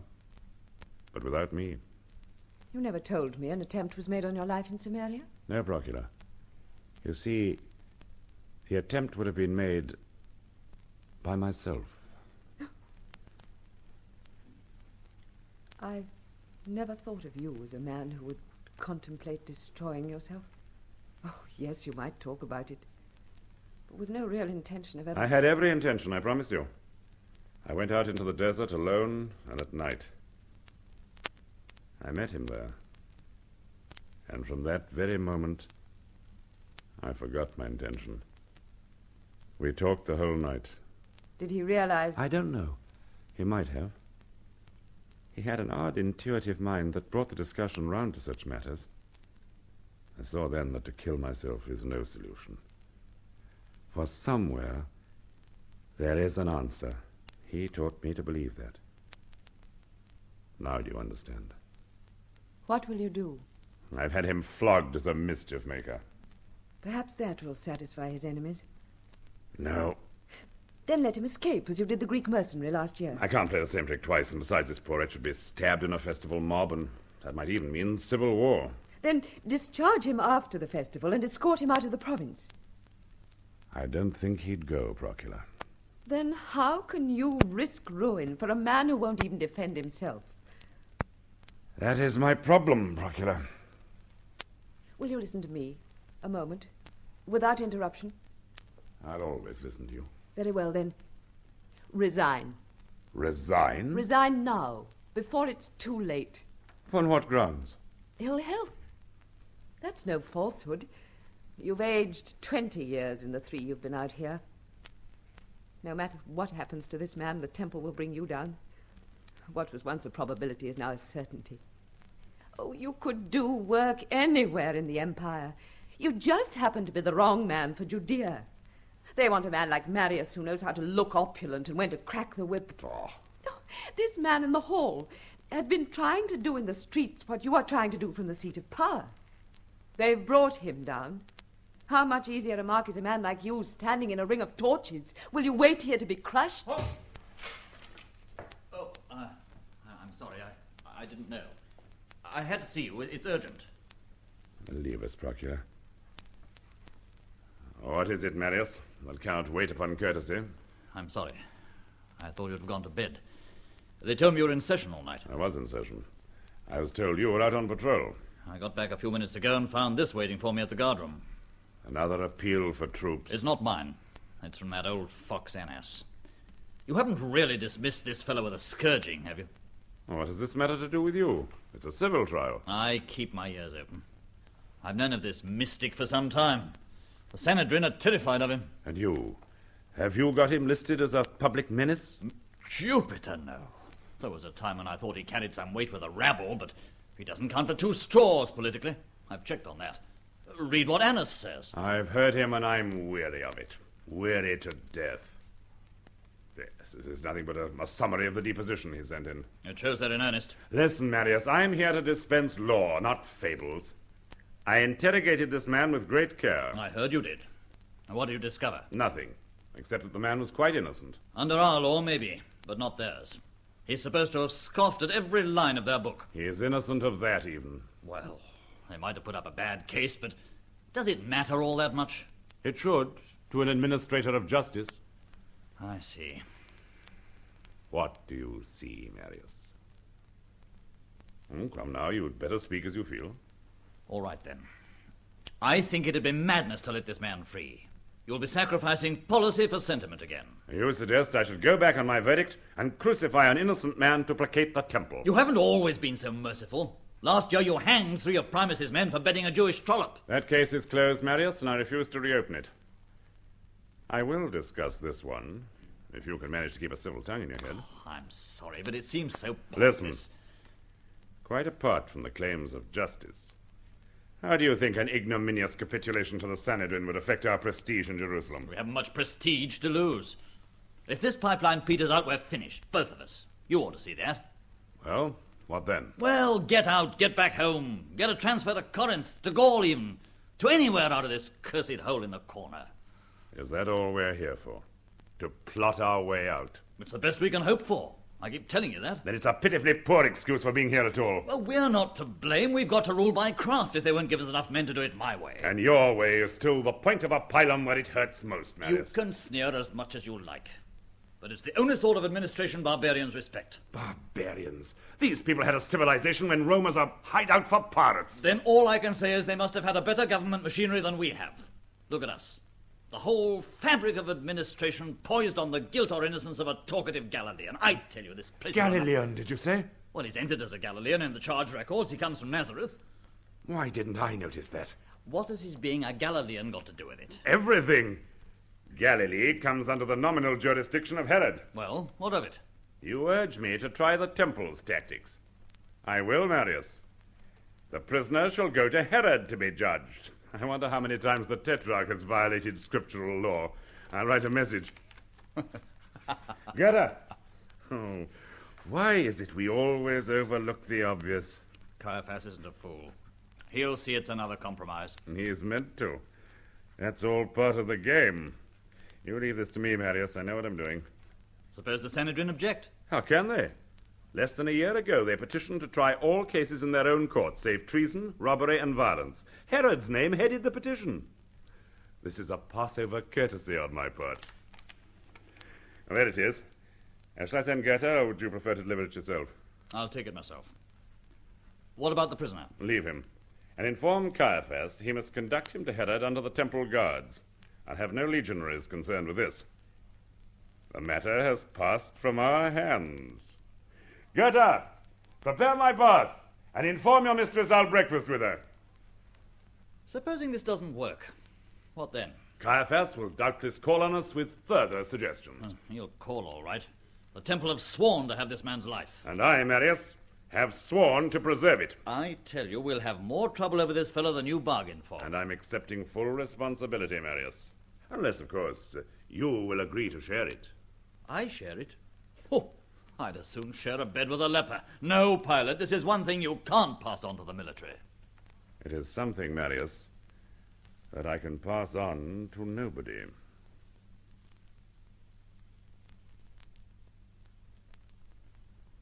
And there was a woman of the Jews, Mary Magdalene, out of whom Jesus had cast 7 devils. You, Goethe, why are you here? Don't go, don't look so frightened. You won't give the alarm, you know me. Mary of Magdala. You're one of us, I've seen you at the meeting place. Listen to me, I must see the governor. I've climbed in here to see the governor. I'm trying to save Jesus, will you help me? You must help me save Jesus.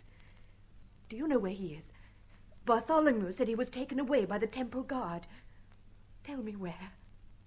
Where did they take him? If only you could speak. Write it down. Write. Are you a literatus?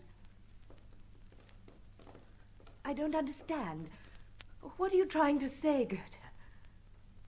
Money? A coin? Or what are you telling me? Herod? They've taken him to Herod? But why Herod? He knows nothing of Jesus. You must take me to the governor. I beg of you, if you love him, only the governor can save him. Is it the governor? No? Hide me. Where can I hide? I thought that I should have passed out. So I thought as I was coming, she might as well come too. There's not many people in Caesarea at this time of the year. Nearly all of them have gone north for the games. All the same, I wish I'd stayed. This place is crowded to suffocation. Ah, dwarf pineapples. I haven't seen one in months. Do you mind, Procula? Theo, you boor. Nonsense. Let him have one, Nestor. They're put out to be eaten. Goethe, find your master and bring him here. Look in the scroll room. He can't be far away. We had breakfast together less than an hour ago. Well, let's have a drink. I think some of your wine's left. We get through an enormous amount. Half the garrison officers slink in here and guzzle it on the sly. I'll send you a couple of cases tomorrow. But this is a charming room, Claudia. We've never been in here before. I could have sworn it was a barrack from the outside. It looks it. You must think we're the most inhospitable couple in the world. Whenever you call, Pontius is either out or up to his chin in official papers. Well, we must expect that if we call uninvited. He was in the judgment seat most of the night. The trial isn't over yet. More fool him. If I was governor, I'd post archers at every door in this heat and give orders to shoot visitors at sight. Lucky he doesn't. A blind archer couldn't miss you at 100 furlongs. I work like a slave, but I go on putting on weight. You eat too much between meals. I'm always hungry out here. I can't imagine where Pilate's gone. Well, go and look in the hall, Goethe. Whew, I couldn't bear having that lame, half-witted creature creeping about. Why don't you get somebody good? Oh, Oh, Goethe's all right. He's quiet. I like him that way. A good mind to have the tongues out of some of my people. A friend of mine in Aquila did it. Yes. Only made them sulky, though. I say, Claudia, couldn't we come to a meal tonight? Theo! Oh, Claudia doesn't mind. She can say no if she likes. This business of pilots will be finished by then, won't it? I hope so. It should be. What he needs is a bit of cheerful company. Aurelian's staying with you, isn't he? Yes. Well, come over tonight and bring him with you. Come on, Theo. We're due at Clyto's in half an hour. It's quite a ride, but... I'll hand you over to the duty centurion. He'll have your horses brought round to the front. Yes, Thank you, yes, that's thank you most so much. kind of you. I must say that I... Goethe? Goethe? Goodbye, Nesta. Oh, no. Who are you? How did you get here? Don't have me arrested. Not before I've seen him. Just let me speak to him for a moment. But who let you in? Goethe? The slave didn't admit me. I came in myself. Why didn't the stairhead sentry stop you? I didn't come by the stairs. I came by the balcony. But how? I climbed the coping. I had to see the governor. I tried over and over again, but they turned me away. I got over the wall and went in through the kitchens. Then I got out into the court and climbed up. I knew this was his room. I've seen him standing here. It's incredible you didn't get shot by the guardroom archers. They must keep a scandalously lazy watch. I suppose you have this heat to thank for being alive. Well, the governor's not here at the moment. I'm his wife. His wife? Claudia Procula. Goethe, this woman climbed in through the balcony. You've been in and out all morning. How is it you didn't see her? I hid myself in there. He knows nothing about me. You've cut yourself badly. See to her leg, Goethe. Fetch water and bandages. Come over here and sit down, woman. I'm not going to eat you. Now then, why this urgency? Why didn't you petition in the proper way? The governor always grants an interview. There isn't time. They're trying to kill Jesus. Jesus? Oh, the Galilean carpenter. You know about him? The governor tried him this morning. He sent him to the Tetrarch. Are you his wife? He has no wife. He is the Messiah. Then where is his following? There aren't many of us. We've tried to stop him from coming to Jerusalem. They hate him here. Why? Because he says that people like me will see God. All right, Goethe. Leave us. Why shouldn't you see God? What are you? A harlot? No, I was never a harlot. But I plaited harlot's hair in Magdala. I was torn by devils. I lived in the harlot's dwellings. No one else would have me. Yes? What then? He touched me and I was sane. This Messiah of yours, what else does he do besides cast out devils? He can do anything if you believe. He cures all sickness and blindness by touch. I've seen him heal lepers. And James told me he can raise the dead. If he can do all this, why isn't he more popular? Because he loves people like us. The temple won't bother with us. They'd like to have him for themselves. He's a wonderful talker. He makes jokes about them and they hate him for it.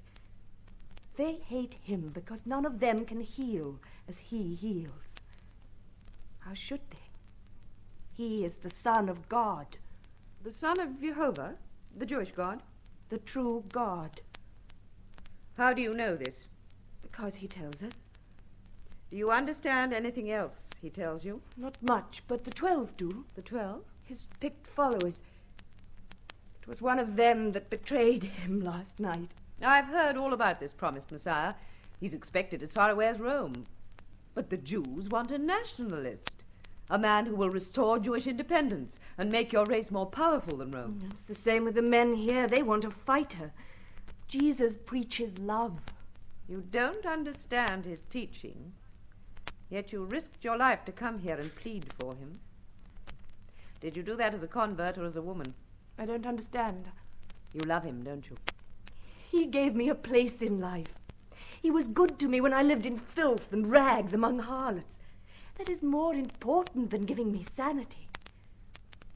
He made me a woman again. Can you understand that? Of course I can. There's nothing wrong with loving him as you love him. Of course it is wrong. How can a woman like me love the Son of God? That claim has been his undoing. For the love of God, save Jesus of Nazareth. Pick her up. His wife? No, just a follower. Odd how the world pays its debts. He's supposed to have cured thousands. When he needs help, what do we find? One half-crazy woman. Where do you live? In Bethany, at the house of Natai the porter. Now listen, then. I intend to save this man's life. You will. But there are difficulties. If he goes free, can you and your friends get him out of the city? We will take him away before sunset, north to Samaria. Samaria isn't far enough. You must get him into Syria, or east of the Jordan. You understand? Oh, yes, anywhere. Has she money? She has nothing. I'll take this, then. And go home. She'll never get out of the fort. Get Goethe. I'll write her a passport. Goethe! Oh, I should be careful what you put in writing, Pontius. Now take this, woman. We'll get you out of the city. Go back to Bethany and wait. If the man is released, I'll send him to you. Goethe, escort this woman to the postern and make sure she leaves. I advise you to buy some food and get some rest. You can do nothing more at the moment. May the Lord bless you. Take her, Goethe. That's the first time a Jew has kissed my hand, Dracula. It might have been bought at a price. Oh, what made you commit yourself in writing? She could have taken her chance in the city. It wouldn't have been much of a chance. Every one of this man's little sect is marked down. But supposing they arrest and search... What would you have me do, woman? Turn this man loose without hope of friends or refuge? You urged me to be merciful not 2 hours ago. Mercy need not entail risk to that extent, surely. In any case, I thought this affair was to be settled by Herod. As we came in, there was some sort of disturbance outside the high priest's house. I sent Longinus to investigate. The Galilean mightn't have got as far as Herod's. And if he hasn't? I've another and better plan. My plan is the only certain one. Give a verdict of not guilty and turn the man loose. If the verdict is not accepted, you will have every excuse for honorable resignation. I will not resign until I put one thing to the test. The people here. When have I ever heard their voice? Always the voice of the temple through whom we rule, but never the voice of the Jews themselves. Why shouldn't the two be one and the same? No, I'll never believe that. And because I will not believe it, this case shall be judged by the people if that becomes necessary. You'll have your chance to test a mob's nobility, all right. There's a rabble making holiday outside the main gate now. It won't hammer on the gate in vain. I've given permission for it to enter. Will you speak? If necessary. Procula. Yes? If I do speak, I should like you to stay. If you want me to. Oh, here's Longinus now. Come in, Longinus. I've just seen the covenant, Your Excellency. This was to be delivered to you from the Tetrarch. Where's the prisoner? Back again. They're bringing him over from the high priests now. What does Herod say? Your Excellency will understand. Dare not deal with this man. Galilean by domicile only, native of Bethlehem. Beg you to believe my position will become untenable. Oh, why do we suffer these lice to live on our backs? Marius tells me they had fun with Messiah up at the palace. What constitutes a tetrarch's fun? Oh, baiting him is what you'd expect, sir. He's back here in a purple robe with a crown of thorns and a reed scepter. Octavius said how much better the trapping would have suited Herod. How big is the crowd? 2,000 or 3,000. Are you sure you won't have them dispersed, sir? No. Fetch Caiaphas. Oh, I doubt if he'll come, sir. To enter the building now means defilement. He'll risk that to make sure of the carpenter. Besides, for the high priest, there's always dispensation. Fetch him. And Marius, too. Yes, Your Excellency. Do you still want me to stay? Yes. But whatever happens, do not speak. Do you understand? I understand. I met the Centurion on the stairs. Things are getting out of hand. What do you expect me to do? Help yourself to a drink, Marius. You look uncomfortably warm. You heard what's happened at Herod's? Longinus told me. I've sent for Caiaphas. You'd better stay. Jupiter. All night on duty and then 3 hours there in the broiling sun with that mob. It's a wonder I'm still on my feet. The high priest, Your Excellency, who's waiting an audience. Greetings, Your Excellency. You have seen my clerk's transcript of this morning's proceedings? I have, Your Excellency. I found the man technically innocent, He Caiaphas. was found guilty in our courts, Your Excellency. I have no doubt of that. But your code is not ours. He is guilty by your code also if sedition is still a capital offence, Your Excellency. I found no proof of that in your deposition. Pardon me, Your Excellency. Bar Matthias testified to trapping the blasphemer with a common coin in the temple area a few days ago. I recall the statement. Bar Matthias himself admits that the prisoner replied, "Give to Caesar the things that are Caesar's." A cleverly veiled insult, Your Excellency. But a long way from sedition, Caiaphas. Be that as it may, Your Excellency, I cannot vouch for the temper of my people if this man goes free during the Holy Festival. Use your brains, man. How can I pronounce capital sentence on a bundle of vague statements which do nothing but contradict each other? If I might be permitted to speak plainly, Your Excellency. I want you to speak plainly. Why else should I ask you here? Your Excellency relies upon my authority to cooperate in the maintenance of good order here. Naturally I do. That's our system. I cannot shoulder that responsibility during a festival if your imperial support is withdrawn. I appreciate your precautionary measures, but why this ridiculous insistence on a death penalty? We used to stone blasphemers before the Romans came here. This man claims to be the Son of God, and by our law he ought to die. Were you not expecting a Messiah? The Messiah will come to us in the fullness of time, Your Excellency. And how will he be recognized? The Messiah will not be a Galilean carpenter, Your Excellency. No, not a carpenter, Caiaphas, but a doctor of the temple. A high-born prophet whose mission is clear. Maintain your privileges and shield your prestige. Is that the man you await? You cannot maintain discipline without trained leadership. With my people, leadership is a tradition. It does not emerge from stable dung, mouthing a false doctrine of fellowship with God through a mere act of believing. Our faith and our temple were not built overnight. 10,000 devils! What's to be gained from theological discussion? Let us surrender the man and be done with it. I've learned to respect your Jewish faith, Caiaphas, but I cannot sacrifice an innocent man on the altar of bigotry. But I believe your faith and that of your fathers to have long since parted company. Your Excellency is ill-informed. I assure you they remain as one. Hear for yourself. That is the voice of my people, Your Excellency. Your people. Why not his people? If I let this man free... With deep respect I say it, Your Excellency. If you let this man free, you are not Caesar's friend. A threat, Caiaphas? Advice, Your Excellency. Of course it's a threat. If the carpenter goes free, they'll apply direct to Rome. That won't be necessary. I'm inclined to take Caiaphas at his word. A conviction? Now, here's common sense. I intend to act strictly according to law, Caiaphas. Your law. Your Excellency will be increasing our loyalty to Rome if our wishes are granted in this matter. Very well, then. I officially pronounce this man guilty. Guilty on our depositions? On your depositions, Caiaphas. The decision of your courts shall be the decision of mine. Your Excellency will not regret it. If I might have the warrant of conviction? I've already prepared a warrant. It only needs sentence and signature. Here. The sentence is death. And the order of execution? There is not over much time before the Passover, Your Excellency. There will be no execution on this occasion, Caiaphas. This is madness. How can the man be put to death without execution? A point of law, Marius. The Galilean is convicted, but discharged. I release him under the Passover clemency clause in your Declaration of Privileges. Jesus of Nazareth owes his life to the festival. Is that satisfactory? Satisfactory? How can it be? It is strictly according to law, I assure you. The law is our law, Your Excellency. The Passover release of one state prisoner, right, and the choice is our own. There is one other state prisoner, Your Excellency. Who? Barabbas. Barabbas? You expect me to release him? The man is an outlaw, a dangerous and violent one. Nevertheless, my people would prefer Barabbas, Your Excellency. You can't mean that. Most earnestly, Your Excellency, Barabbas has not made light of Jehovah. Is that your last word?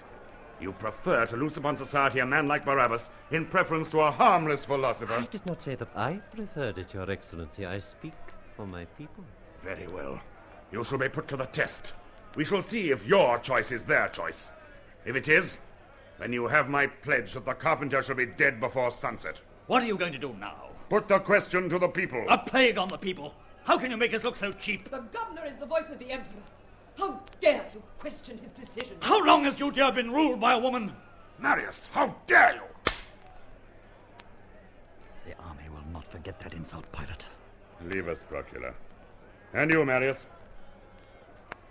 This is a matter between us, Caiaphas. Are you agreed? I am agreed, Your Excellency. When the people have chosen, I shall require you to give the prisoner a guarantee of safe conduct out of the province. My personal guarantee, Your Excellency. I shall go out to them now.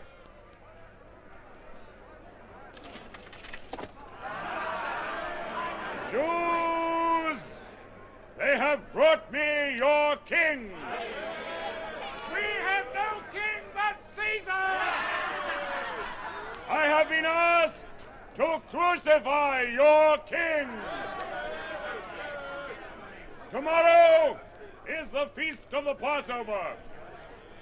In honor of the festival, Rome releases to you one prisoner.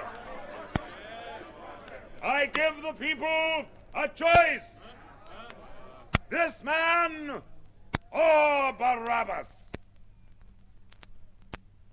Choose now. One prisoner. Jesus of Nazareth or Barabbas. Give us Barabbas!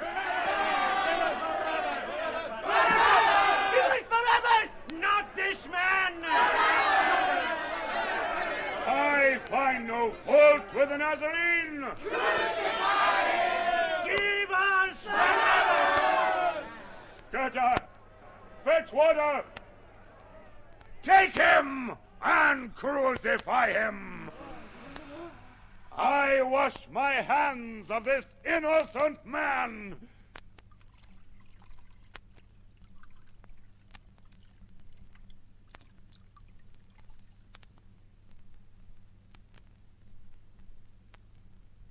And they took Jesus and led him away into a place called the place of a skull, which is called in Hebrew Golgotha, where they crucified him, and two other with him, on either side one, and Jesus in the midst.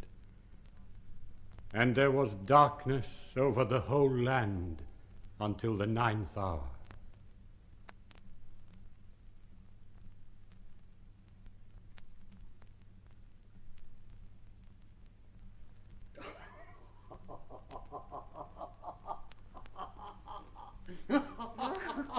The men are just as bad with their fashions of the moment. Look at Theocritus and his sudden obsession for physical culture. Oh, did he get himself a dancing instructress? He got a mania for javelin throwing. Oh, it happened years ago, but Nestor never lets me forget it. It was when we were in Antioch, herded over the premises. The only place we could stretch our legs was on the roof, and that looked down on the main street of the city. Well, what happened? Well, Theo started practicing on the roof, hurling the awful things at a stuffed mattress he'd fixed up on the parapet. And one morning I was in my bath when the Chiliarch walked in. He'd come to arrest us after one of Theo's javelins had sailed over the roof and pinned the foot of a charioteer to the floor of the four-horse he was driving. Oh, no, thanks, Claudia. I couldn't eat another thing. I think I could try some of those peaches. They look juicy. It's the bother of stoning them. Goethe will peel and stone them for you, Theocritus. He's good at it. Oh, clever monkey, isn't he? Yes. I don't know what we'd do without him. Talking of slaves, Pontius, you had a big fellow going up to Golgotha at noon. What was he, a tradesman? Golgotha? He was a carpenter. A carpenter? But why didn't you sell him? He'd have fetched over 400 in auction, wouldn't he, Marius? He wasn't much of a carpenter. He talked too much. It's getting dark. Why is it getting dark at this hour? It isn't sunset yet? There's a storm coming up, I expect. There isn't a sign of a storm. It's simply unnaturally dark out there. It's stuffy, too. I've never known it so close and so stuffy. The fan, Goethe. Wait, it's cooler with the curtains across. Do you feel that? Feel what, old man? An earth tremor. I felt it distinctly. Did you feel it, Procula? No. I did. It was slight, but I did feel it. Well, they don't have earthquakes in Judea, do they? Never. People who come here from Pompeii and Sicily have got earthquakes on the brain. I tell you, I felt it.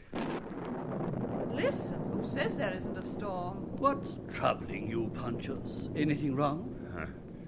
I'm sorry, I haven't slept well for some time. I'm finding this heat oppressive. Overwork, that's your trouble. He's not the only one. Look, why don't you and Claudia take a trip back home? You could both do with a rest. I'll find you a comfortable passage any time. I can't go until the aqueduct's finished. Oh! Who's there? It's Longinus. Forgive me, Your Excellency. Someone down in the hall is making repeated requests to see you. He claims a matter of urgency. Oh, who is it? His name is on this paper, sir.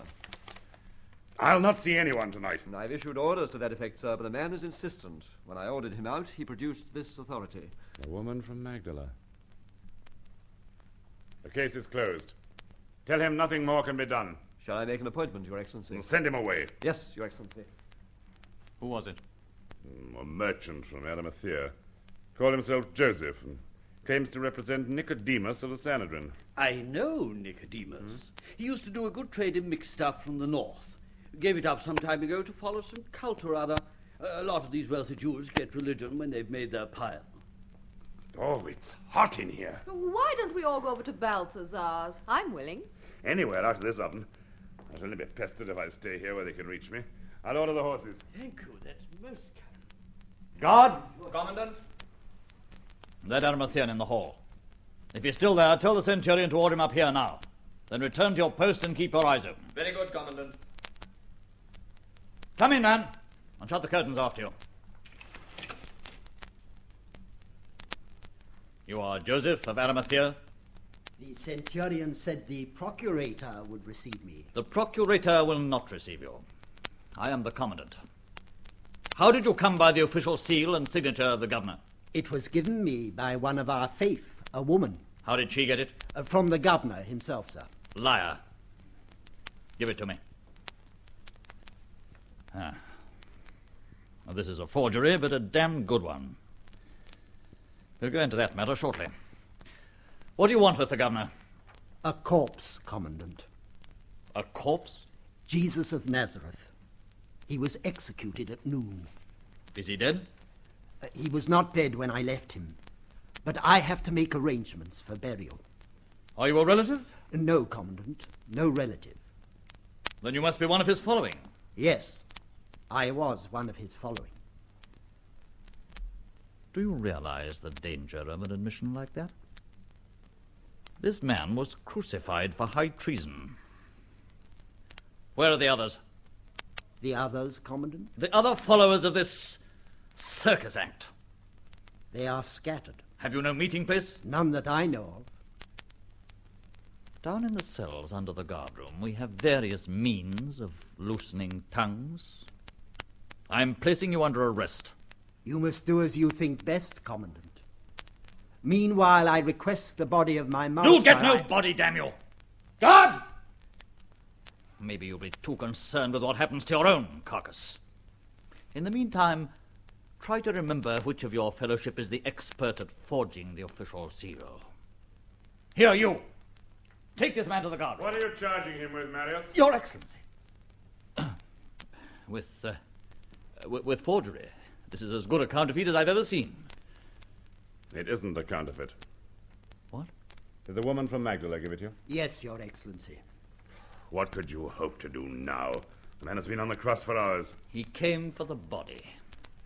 The man isn't even dead yet, and they come whining for his body. The bodies of malefactors must be down from the cross by sundown on the eve of a festival. Guard! Take this man to the chart room and stay with him till I send for you. Don't let him out of your sight. Yes, Your Excellency. Why did you arrest him? I tell you, I thought that pass was a forgery. I couldn't believe that you'd issued it yourself. And now that I tell you I did issue it? If you don't keep that man under arrest, you'll have more trouble than you bargained for. What sort of trouble, now the Nazarene is executed? I got a hint from Caiaphas this morning. This fellow's a miracle worker, and he's promised he'll raise himself from the dead. Do you believe that? Of course I don't believe it. And why this agitation? Well, others might believe it. If they got hold of the body, there's no knowing what sort of rumors might get about during the festival. Have you any proposals regarding the disposition of the body? Exhibit it in a public place. That'll quell any ghost stories. Are you so ignorant of the people we govern as to suppose we could exhibit a dead body in Jerusalem during their Passover? All right, then embalm it, set a guard over the tomb, and expose it to the public immediately the festival's over. No. Oh, very well, then, if you're so squeamish about it, let Caiaphas superintend the burial. Why? Why? Are we completely under the thumb of the priests? Well, what are we going to do? Goethe. This Arimathean can have his body, and bury it where he will. There's a prisoner and escort in the chart room, Goethe. Fetch them here. You're determined to act against my advice? I'm determined to prevent the Imperial Eagles from being chained to the temple wall. Very well, then. But you won't drag me into this. I'll hand in my personal resignation to Vitellius tomorrow. Vitellius will hear you with the greatest interest, I'm sure. Provided, of course, you can coax him out of his bath. If the legate won't listen, Rome will.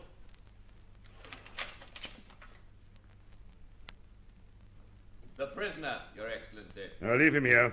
Go back to your post on the stairhead. Do you expect Jesus of Nazareth to rise from the dead? Well, do you? I thought it possible, Lord Pilate. How could you, a businessman, believe that? He worked greater miracles, Your Excellency. Why didn't you make an effort to save him? He forbade force. We could have broken from the temple guard last night. Why didn't you get him away in spite of himself? He refused to leave Jerusalem. He told us that his father forbade it. When he is dead, where do you want to bury him? In my own tomb, Lord Pilate. And then? I shall go back to Arimathea. What did you do in Arimathea? I was principal agent for the business of Nicodemus the merchant. Will you restart your business? What else can I do? How much could this man have meant to you? He or his teachings? He meant everything, Lord Pilate. Yet while there is still life in his body, you plan to re-enter the world from which he called you and forget all that he taught. We can never forget what he taught, and none of us can ever be the same again. But without him, not one of us knows enough to propagate the truth. And when you die, there'll be nothing left of his faith. Nothing but the example of our own lives, those of us that remain faithful. A great disappointment, this Jesus. If he had come down from the cross. He would have changed the world. Why are you so sure of that? Because he taught us to know people. They came to gaze on his miracles, as the vulgar will here and everywhere. But they stayed to listen to his voice, and many were comforted. One more miracle, a consummating personal miracle, and he would have been accepted throughout Judea. And beyond. Why not? We had ambitions, plans. Some of us have already gone out with the word. Lacking that miracle, the tree will wither. Even you now believe this man is mortal. Yet you did not always believe him so. It is only tonight, we know, he is dying. Yet he called himself the Son of God. He called every man the Son of God. Take him now. Your Excellency. Take him before it's too late. Take him for dead and wrap him in a shroud. Goethe! How far is your sepulchre? No distance from Golgotha, Your Excellency. Who knows of your tomb? My family only, Lord Pilate. Fetch the centurion Longinus, Goethe. Now listen carefully. You and I, Joseph, will attempt this miracle.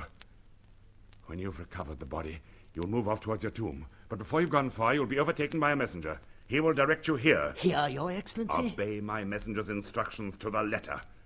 Your duty is to find Nicodemus and his servants and take them to the cross, but leave everything else to me. There is a hangman's squad at the cross, Your Excellency. The squad will have its instructions. Use this seal if you're challenged. Your Excellency. You sent for me, Your Excellency. Yes, Longinus. Return to the guest, Goethe. Guard! Sir. Escort the Arimathean to the gate. Yes, Your Excellency. Your Excellency.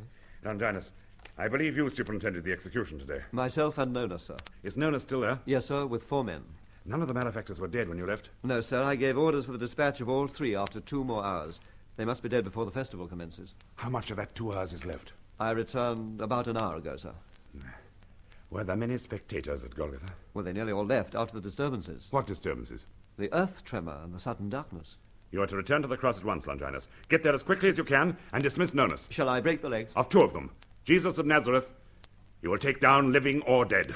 Forgive me, sir, but do the priests know of this? No.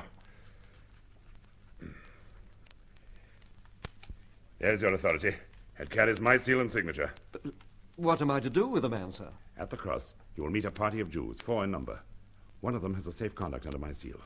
Dismiss the squad and chase away loiterers. When the Jews move off towards their private tomb, follow them. At a safe distance, overtake and redirect them here. Now come in through the postern. There are sentries at the postern, Your Excellency. Have you 2 men with welcome transfers to Alexandria? 2? I have 100, sir. Well, select 2 and give them orders to admit a party in charge of yourself. Oh, one other thing, Longinus. Yes, sir? I cannot order you to fulfill these instructions. I have your authority, Your Excellency. There is no authority for an action such as this.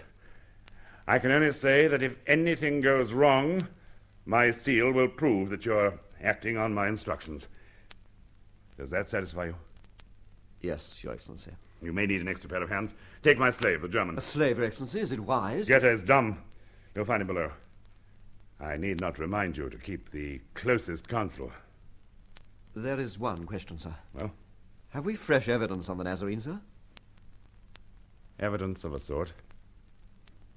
The evidence of our consciences. I think I understand. You see, sir, I saw him crucified.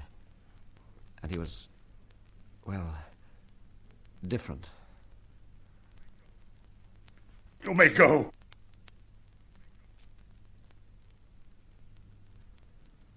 And the veil of the temple was rent in twain from the top to the bottom. And when the centurion saw what was done, he glorified God, saying, "Certainly this was a righteous man."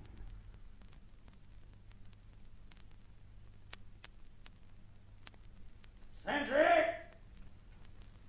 Oh, damn it, got a sentry! Who's there? Someone will hang for this.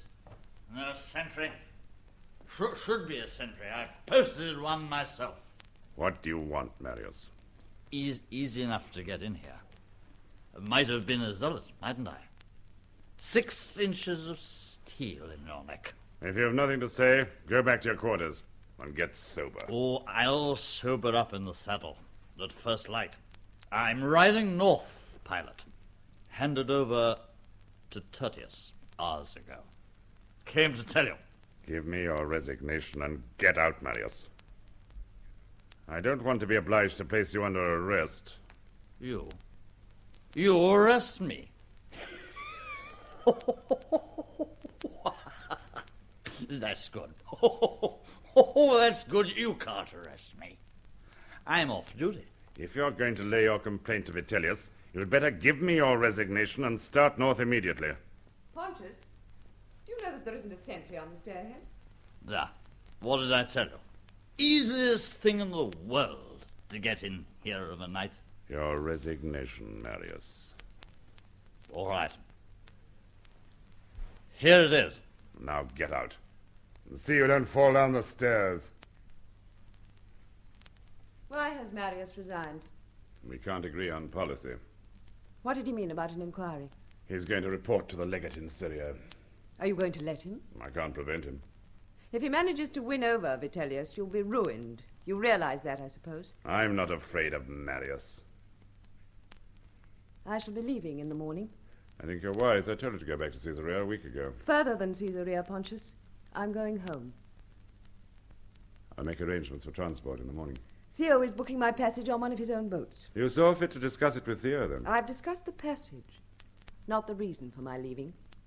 Do you intend to give me your reasons? I've already given them to you 12 times. Very well, then there's no more to be said. There is. One thing. Well? You never gave me your answer about resigning. I'll give it you now. I'll never resign. I still think we could start again somewhere else. Oh, don't lie to yourself, Procula. You don't need me any longer. That's not true. Of course it's true. You've been stumbling in a dark world of your own choosing for over a year.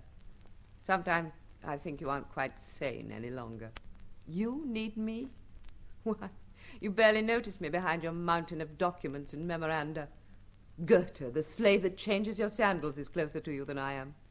Can't you see that you're deceiving yourself? Not any longer. Doubtless you'll hear of it soon enough. And then you can add your voice to the voice of my other enemies. What new lunacy have you committed? I am trying to save the Nazarene. Save him? But how? His followers and Longinus are taking him from the cross. I've given orders for him to be brought here. What made you run such a risk? What concern is it of yours? From now on, we follow our own roads. You cannot do this alone. I must. Oh, how can I go with this hanging over you? If it means as much as this to you, I have the right to share it. I beg of you, tell me and let me judge. Why? Because I must. Because I should never know another moment's peace. Because something here in me would die, as certainly as they mean him to die out there. You did your best to save the man before. A coward's best. At first, his life or death was a matter of common justice. But as their determination to sacrifice him hardened, so my understanding of him and his plan clarified. Until I saw beyond doubt that the woman from Magdala was right. This carpenter is no conjuring messiah. Neither is he what they make him, a god. He is more. He is me. He's the whole of enslaved humanity. I believe that the mob, the men who whimper in their sleep for miseries past and fresh miseries to come, would welcome him. I believed that, and I staked his life on it. I gave them the choice, and they chose Barabbas. You could do no more. But I can. There's a prophecy among this man's following that he shall return to them from the dead. If I restore him to them, I shall have done more than save his life. I shall have launched his plan. Don't you see, Procula? The people rejected him today. But one more miracle. The crowning miracle of a man dead and buried walking among them. And there are no limits to his authority. He will reach out to Rome itself and beyond. The world's prejudice and ignorance could not withstand the impact of his faith. But it's time for you to go. Not now. I begin to understand. Oh, pass ready. It's Caiaphas. How did he know the password? What will you do? Face him. What else can I do? And if he knew the password, how much more might he? The High Priest, Your Excellency. This visit is unique, Caiaphas. How is it that you break all precedent by entering these apartments on the morning of the Passover? It was imperative that I saw Your Excellency. What is it that cannot wait upon religious observance? I have called for the body of the blasphemer. The high priest defiles himself for a corpse. Nazarene is still at the place of execution? No. When he's dead and disposed of. The hangman's squad had orders to clear the knoll before Passover. The blasphemer was not interred at the place of execution, Your Excellency. Why should his place of burial concern you? With respect, Your Excellency, the Sanhedrin deputed me to claim the corpse. Claim it? High words to the governor, Caiaphas. This man died under Roman jurisdiction. His interment is the concern of the Roman authority. Your Excellency is not fully informed. There is a prophecy. I've heard it, that the carpenter shall rise again within 3 days. Do you, as high priest, believe this preposterous fancy? I am not concerned with the probability of resurrection, Your Excellency. Certain ignorant people are deliberately misinterpreting passages from our sacred books. Are you sure that belief in the possibility of resurrection is confined to the ignorant? If so, then how is it you risk defilement at this hour to satisfy yourself on this point? Has the Sanhedrin said to itself, suppose, after all, this man is the Messiah? No, a man cannot rise from the dead save by the power of Jehovah.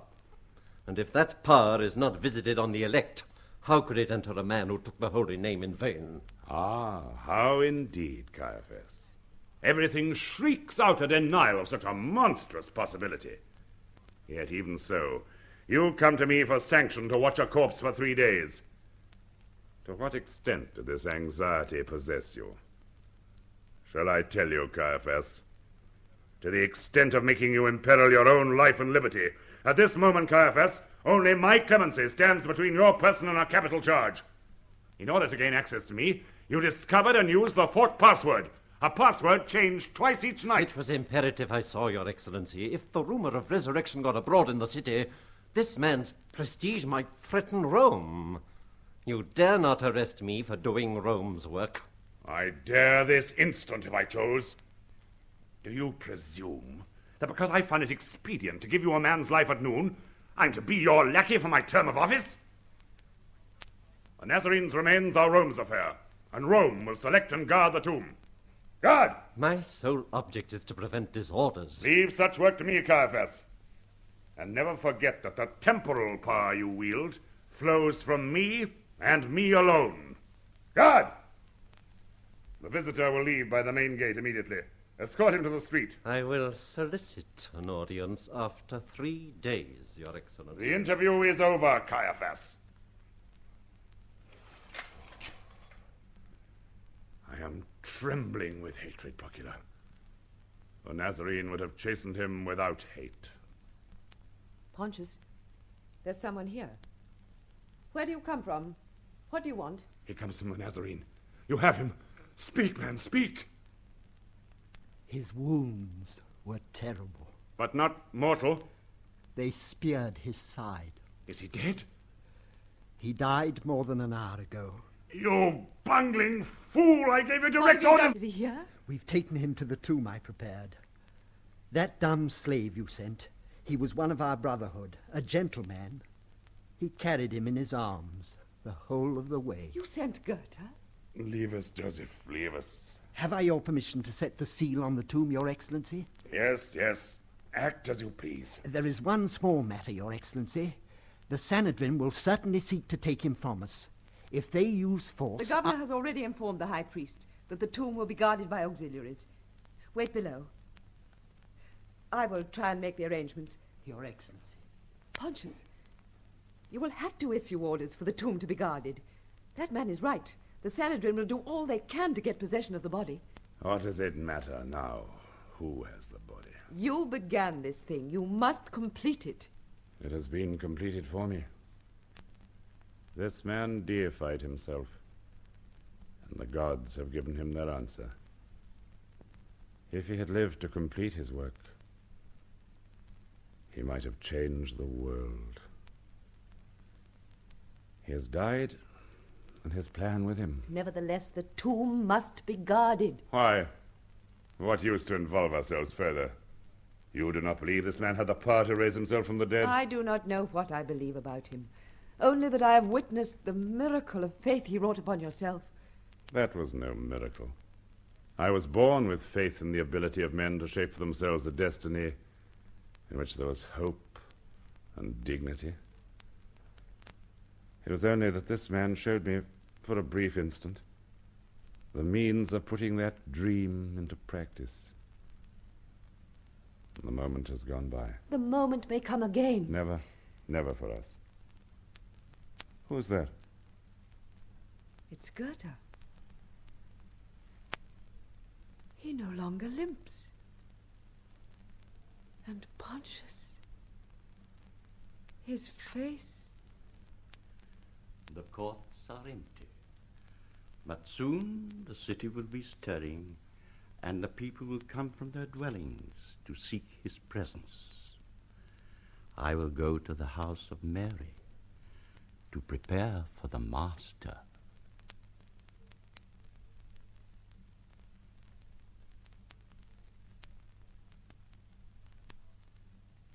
That was Spark in Judea by R.F. Delderfield. It was adapted by Simona Pakenham and produced by Noel Iliff.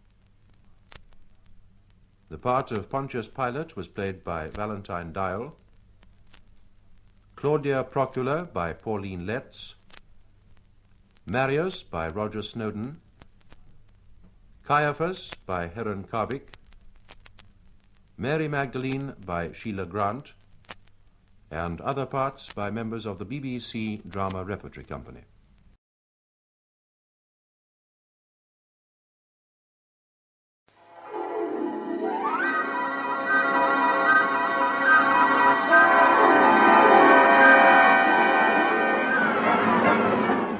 We present Richard Handel as Richard Quayle, with Mary Wimbush, Beverly Dunn, Philip Lever, and Michael Turner in Murder in Melbourne, an adaptation for radio by Dulcie Gray of her own novel. Murder in Melbourne.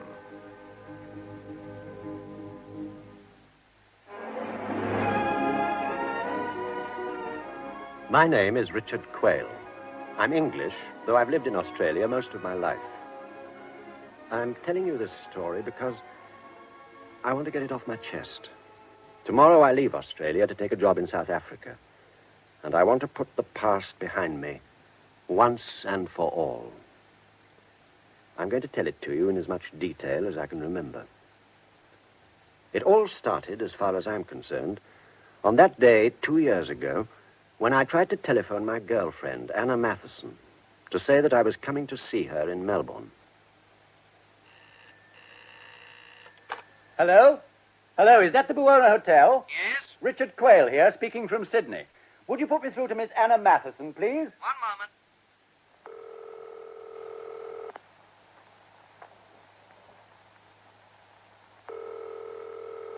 Hello? I asked you to put me through to Miss Matheson's room. She's not answering. Oh, well, go on trying, will you? She's not answering, sir. Okay, I'll wait.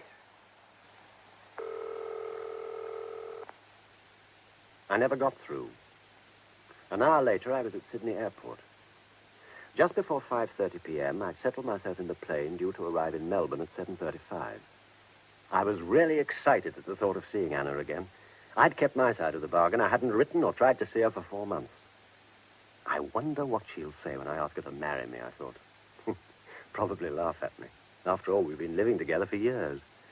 She seemed pretty keen on the idea when I last saw her. Then the air hostess came towards me. Dinner, sir? Yes, please, and a large brandy and ginger ale. Certainly, sir. Yeah, look out. Oh, I'm sorry, sir. Oh, that's all right, sister. Dinner for me, too, and I'll have a double whiskey and water. A very fat man squeezed past the air hostess and sat next to me. I'd noticed him earlier, talking to a little wizened guy a few seats ahead of me. He was about 40, broad shoulders, tall, fat as a pig, but very powerfully built. He wore glasses, had a tough red face, and his hair was dark and crew-cut. I rather liked him. Well, my name's Guy Brooks. What's yours? Richard Quayle. Not Australian, are you? I was born in England, but I emigrated to Australia in my teens. I live in Sydney. Yeah, me too. Going to Melbourne on business? Pleasure. Well, it's business for me. My father runs a real estate business in Melbourne and another in Sydney. He's in Europe just now, and I'm acting as his stand-in. Well, that's an odd expression for a businessman to use. My girlfriend is an actress, and she talks like that. Oh, I've had several actress girlfriends. Businessmen get around, you know. What do you do? Pilot on Ossia. Pilot in the war, I suppose. Yes, that's right. I joined it when I was 17.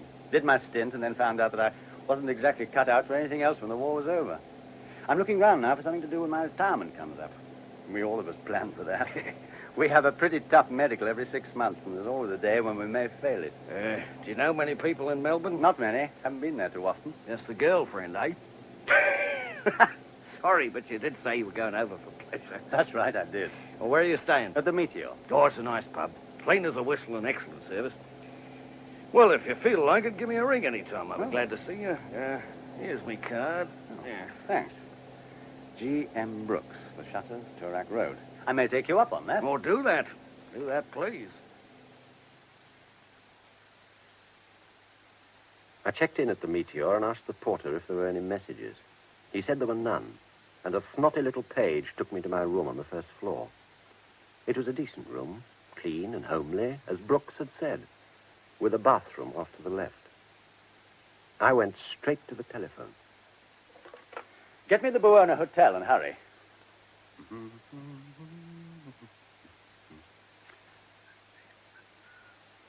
Hello?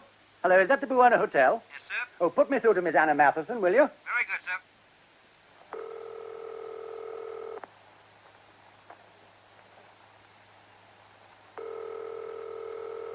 There's no reply, sir. She's not answering. Well, go on trying, will you?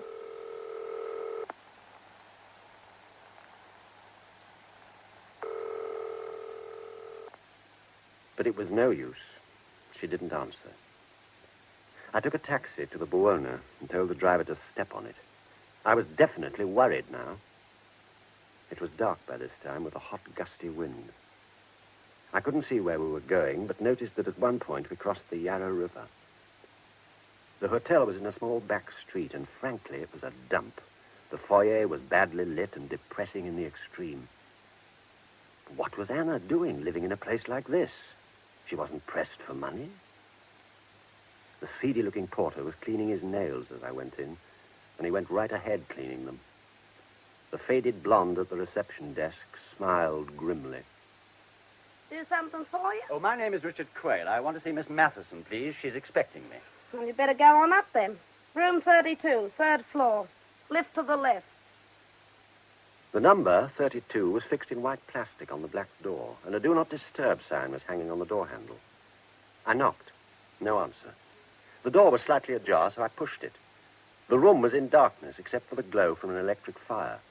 I groped for the light switch and turned on the light. Anna was lying face downwards on the bed, fully clothed. Anna, I said. Anna, wake up, it's Richard. I shook her gently. She rolled onto her back as I shook her. She was dead.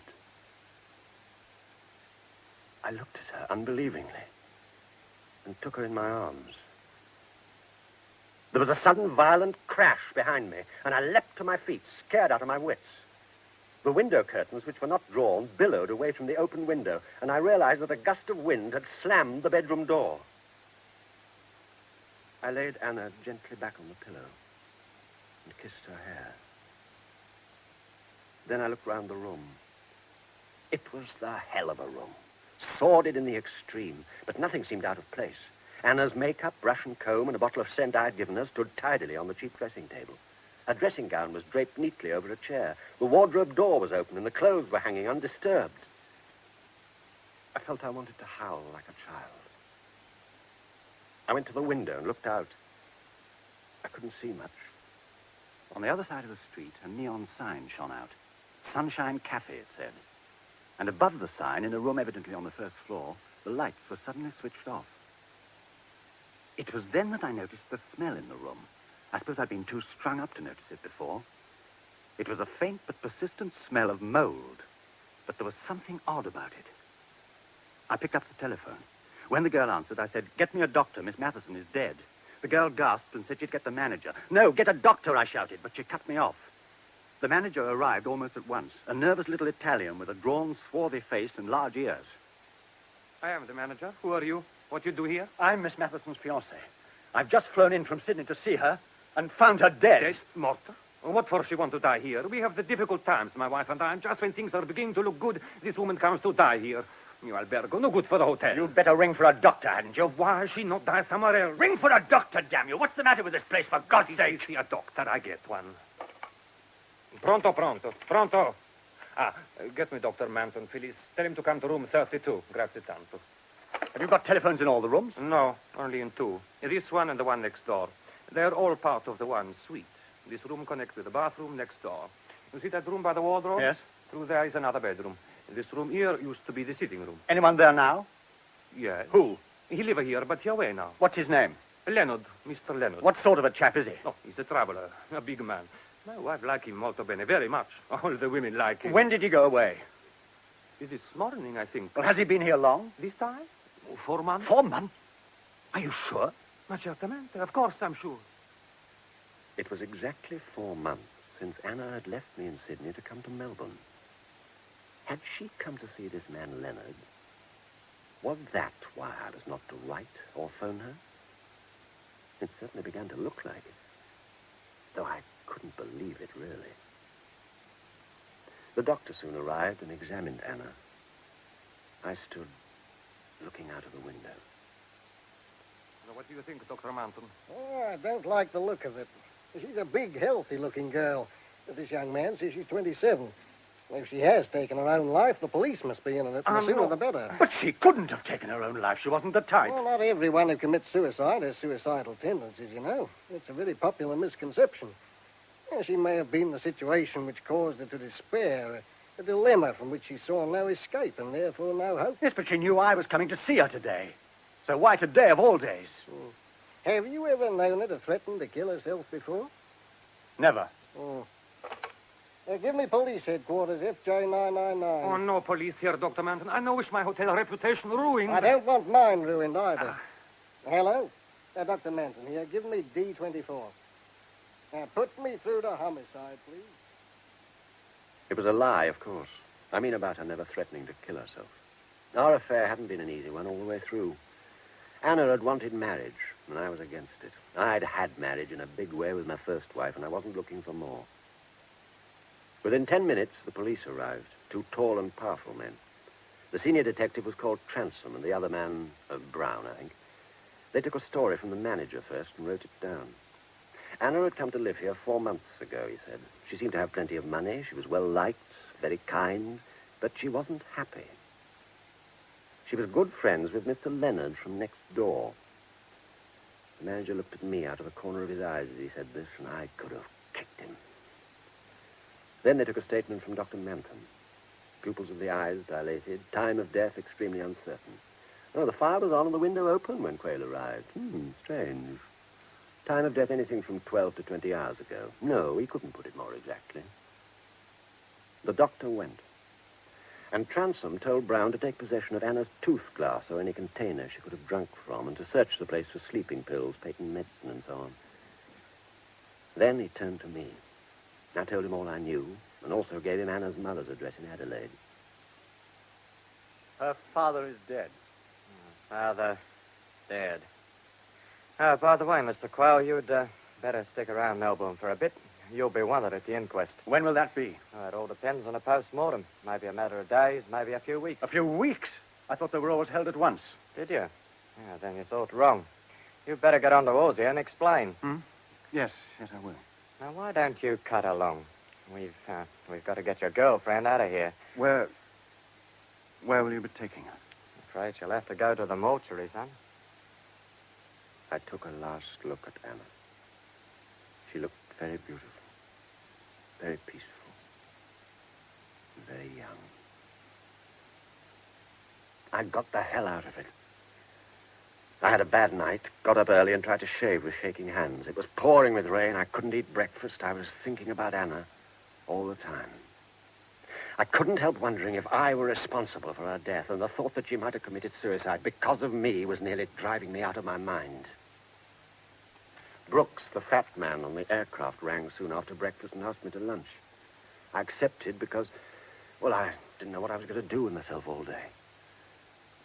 Then there was a knock at the door. And when I went to it, there were 2 strange men outside. We're from Homicide. My name's Peter. This is Sergeant Codner. Oh, come in, please. Thanks. We'd like to go over your story again, if you don't mind. Why? Transom wrote down everything I said. I have nothing to add. Last night, there was a chance Miss Matheson died a natural death, or at the worst, committed suicide. Today, we have every reason to believe it was murder. Murder? But how could it be murder? She was poisoned with strychnine. But that just doesn't make sense. I mean, who would want to murder a sweet girl like Anna? That's what we're here to find out, sir. Well, will you have a drink? No, thanks. No, thanks. Do you mind if I do? Yeah, go ahead. How long have you known Miss Matheson? Tell us everything you know about her. When you met, who her friends were, what she was like, everything. I first met Anna 5 years ago. We met here in Melbourne. I'd just been divorced by my wife, and I was feeling rather fed up with life in general. It isn't much fun getting a divorce. Anyway, I found I couldn't stick Sydney anymore for a bit, so I came here. I tried to plunge into the mad gay whirl in Melbourne. But there isn't a mad gay whirl in Melbourne, is there? And then I met Anna. She was vaguely connected with a little theater. She acted there sometimes. Quite a good actress, too, I'm told. Well, we fell for each other. We began meeting all over the place. Melbourne, Sydney, Johannesburg, all over. Anna has... she had quite a bit of money of her own. This following me around lark went on for about 4 years, and then 4 months ago it stopped. Anna came back here, and I went on as usual with my job in Ossia. You say Miss Matheson stopped following you around 4 months ago? Yes. You didn't have any kind of quarrel, I suppose, sir? Well, yes, we did. Care to tell me what about? Miss Matheson felt the time had come for us to get married. And you, sir? Well, by yesterday, I got around to thinking she was right. I see, sir. By the way, do you know anything about Leonard, the chap who was living next door to her at the Buona? We're checking on him. Why? Oh, no reason. Ever heard of Felix Milton, sir? No. Why? Miss Matheson was at his house at a party the night before she died. There and then I decided to meet Felix Milton. When I joined Brooks at the restaurant 1 o'clock, he'd already heard of Anna's death from the police, who checked on my statement that we'd traveled from Sydney together. Well, one way or another, you've had a tough time, mate. Lucky for you, we talked on that journey. Yes, I suppose so. Well, I suppose the police will check that you've been in Sydney for some time. What do you mean? Well, Sydney and Melbourne aren't that far apart, especially for you flying types. An alibiy'd come in handy, wouldn't it? I'd rather not talk about it, if you don't mind. Okay. Sorry. By the way, you ever heard of a man called Felix Milton? Yeah, I certainly have. Very odd customer. He lives near me, throws parties. Plenty of money. I'd like to meet him. Could you arrange it for me? Well, I expect so. Any special reason? No, I'd just like to meet him, that's all. Okay, mate, I'll see what I can do. Oh, here's the waiter with our food. After lunch, I wandered about Melbourne. Few Sydney men liked Melbourne much, and vice versa. The cities are too different. Besides, I wasn't exactly in the mood for sightseeing. I finally found myself outside a gramophone shop when I heard a newsboy shouting, "Murder in Melbourne, paper." I bought one. And there, on the front page, was a photo of Anna. And the headline, "Murder in Melbourne, girl dead in South Yarra Hotel." The photo they'd used was the one she'd had taken specially for me. I went into the gramophone shop. I didn't want a record, but I thought I could be quiet for a moment in one of those cubicles. Anna was a great one for records. A willowy young queer came towards me. I asked him for a selection of light music, and he minced off disapprovingly to fetch them. 20 minutes later, feeling more in control of myself, I bought a record for appearance sake and told him to send it to the Meteor. Certainly, sir. What knife? Richard Quayle. Did you say Quayle? Yes. Want to make anything of it? Of course not. No, I thought you said Cale. And we have a long-lost cousin called Cale. Richard Cale. The black sheep of the family, you see. Why on earth had he sounded scared at my name? It didn't make sense. And I didn't believe him about his cousin. But there was nothing much I could do about it, so I went back to the hotel. There was a note waiting for me from Brooks. It read, "You are in luck. Felix Milton has asked you along with me to a party on Sunday night. I'll pick you up at 6. On a sudden impulse, I looked up Milton's address in the telephone book. Merrian's, 19 Wallaby Road. I got a taxi and told it to go there. We crossed the Yarra River in much the same direction as I'd taken last night. Before reaching the street where the Buona stood, we turned left towards Toorak. The houses here were large and pompous. We came to Wallaby Road, and suddenly I got a shock. The young man from the gramophone shop was paying off a taxi halfway up the road. He then opened a small white gate, ran up the garden path, rang a front door bell, and was admitted into the house at once. The name of the house was painted clearly on the small white gate. Merrian's. On the Sunday, Brooks picked me up punctually at 6 and told me we were going to collect an English girlfriend of his, Valerie Harding. He didn't tell me how beautiful she was. Whew. She was the full treatment. Red hair, green eyes, white skin, big bust, small waist. A real dish. She was wearing something red. And she was laughing. Well, really? Deaf as well as dumb? Oh, I'm sorry. What did you say? Nothing sensational. I only asked you what you wanted to drink. Oh, whiskey, please. With, water or, soda. Yes, steady on, old girl. Quayle was Anna Matheson's fiancé. Oh, no, it's my turn to apologize. How stupid of me and how dreadful for you. Forgive me, please. She was so beautiful that I'd have forgiven her anything. We had drinks, and then we piled into the car and made for Merrian's. We reached it around 7:45. It was dark by this time. Felix Milton came to the door himself.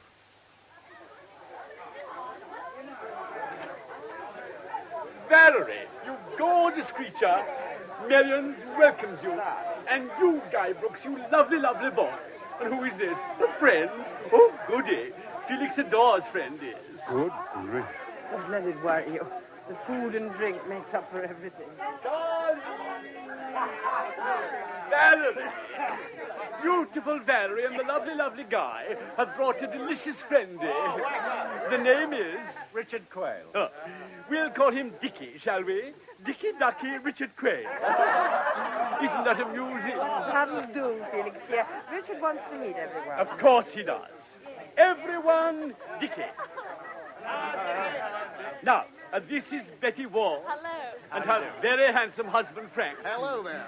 This is dear little Janie Thomas, the sweetest girl in town. Hello. And this is her current boyfriend, Larry French. How are you? Felix. This is Gordon Frodsham, who works in our best gramophone shop. We have met. Yes, we have. This is Louise Talcott, whom I've known for well over a century. Oh, Felix, what a thing to say. This dear creature is Walter something or the other, such a clever little composer. And this is Walter's angel brother, Jeremy. So that will do to be going on with, won't it? Well, indeed. Now, I'll fetch you an enormous drinky and sit you down by Betty Ward. She'll tell you all about everyone. She's a perfect mine of information. Well, here's your drink, and here's Betty. Hello again. See you anon. Quite a racket. Oh, there always is at Felix's parties. Felix is a kind of cult in Melbourne. Everyone comes here. It's a lovely room, isn't it? Seems beaut. Mrs. Ward, what's that place through there? Oh, that's the Chinese bar. We seem to have got a yen for the Orient. Look at all those knives and spears and things on the wall. Yes, Felix is mad about collecting things. And people, if it comes to that. So it seems. Did you by any chance know the girl Anna Matheson, who was a friend of his and who's just been found dead? Yes, I did. Why? She was my fiancée. Oh, Mr. Quayle, how awful. Oh, I'm so sorry. You must be feeling dreadful. Yes, pretty grim. I hear that she was here the night before she died. Yes, she was. Were you here? Yes? Well, who else was here that night? Oh, dear, I'm not sure that I can remember. Oh, well, why? You're not connecting this house with the murder, are you? Oh, no, of course not. But I want to know who her friends in Melbourne were. I'm from Sydney. Oh, well, let's see. There was Frank and me, Mrs. Barking, but she's not here tonight. Gordon, Felix himself, of course. Yeah. Janie Thomas, Sue and Bill Saunders, who aren't here either. Larry French, Valerie Harding, and Guy Brooks. Guy Brooks? But he never told me he knew Anna. Wait a minute, I met him on the Melbourne plane from Sydney the day after that party. Well, he must have gone up to Sydney for the day. He's got business there, too. Why hadn't Guy told me that he knew Anna? He'd been very keen to make my acquaintance on the aircraft. Why? I looked at Anna's friends. Janie was sweet 17 and all that goes with it. Her boyfriend, Larry French, was small, dark, good-looking, about 24, and slightly too pleased with himself. Betty Ward was pretty and 30-ish, and her husband silent and sunburned. Gordon and Valerie I'd already met. Felix bothered me. There was something phony about him. He made himself out to be a big fool, and I could have sworn he wasn't one. Not by a long chalk. It was at that moment that it happened. I was just saying to Betty... Oh, by the way, I suppose you've never come across a chap who lives at the Buono Hotel called Lennon, have you?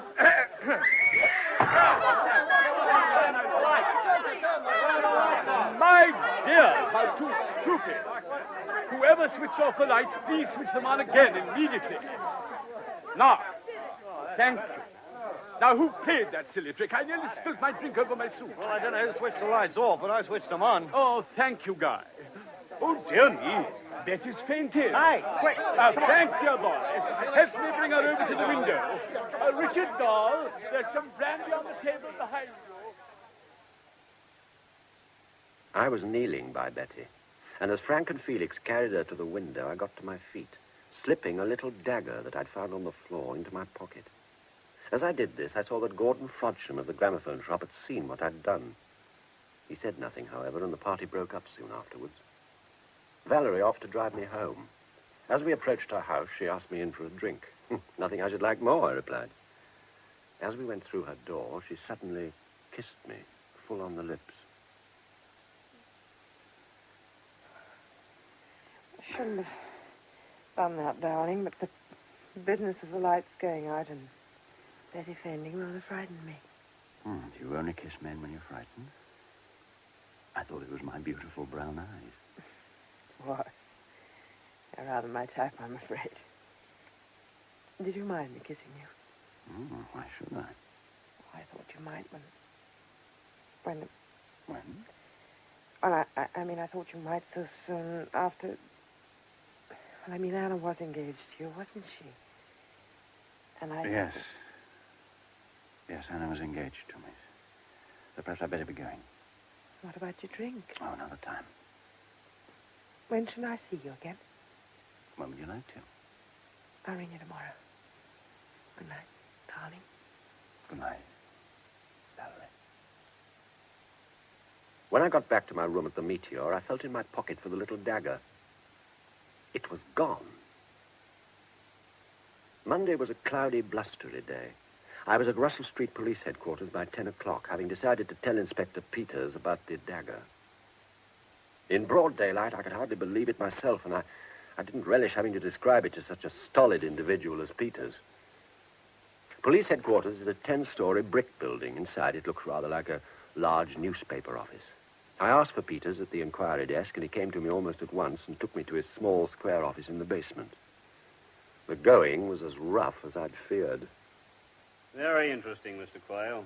But when you saw the dagger on the floor after the lights had been turned on, why did you tell no one? And why didn't you inform the police as soon as you left the party? I don't know. Instinct, I suppose. Instinct? I don't quite follow. Well, after all, there were plenty of curious weapons stuck on the wall, and it could have fallen off, couldn't it? Anyway, I was with a lot of strange people, none of whom I particularly liked, so I thought I might as well take it home while I considered what I should do about it. I must admit it is an unlikely story. You're not believing it yourself. And it was only when I found it had been taken from my pocket that I realized its importance. Besides, I'd drunk a fair amount. Miss Matheson's death had given me quite a shock. I see. I'm extremely sorry. I was a damn fool. Now, forgive me if I appear a little dense, but when you say you took Miss Harding home, do you mean to her home or to the media? You're being damned rude. To her home, I take it. How long did you spend with her? Oh, about 5 minutes. Look, have you found Leonard yet? All in good time. And by the way, Miss Matheson's mother is now in Melbourne. She's staying at the Meteor and get in touch with you. Good day, Mr. Quayle.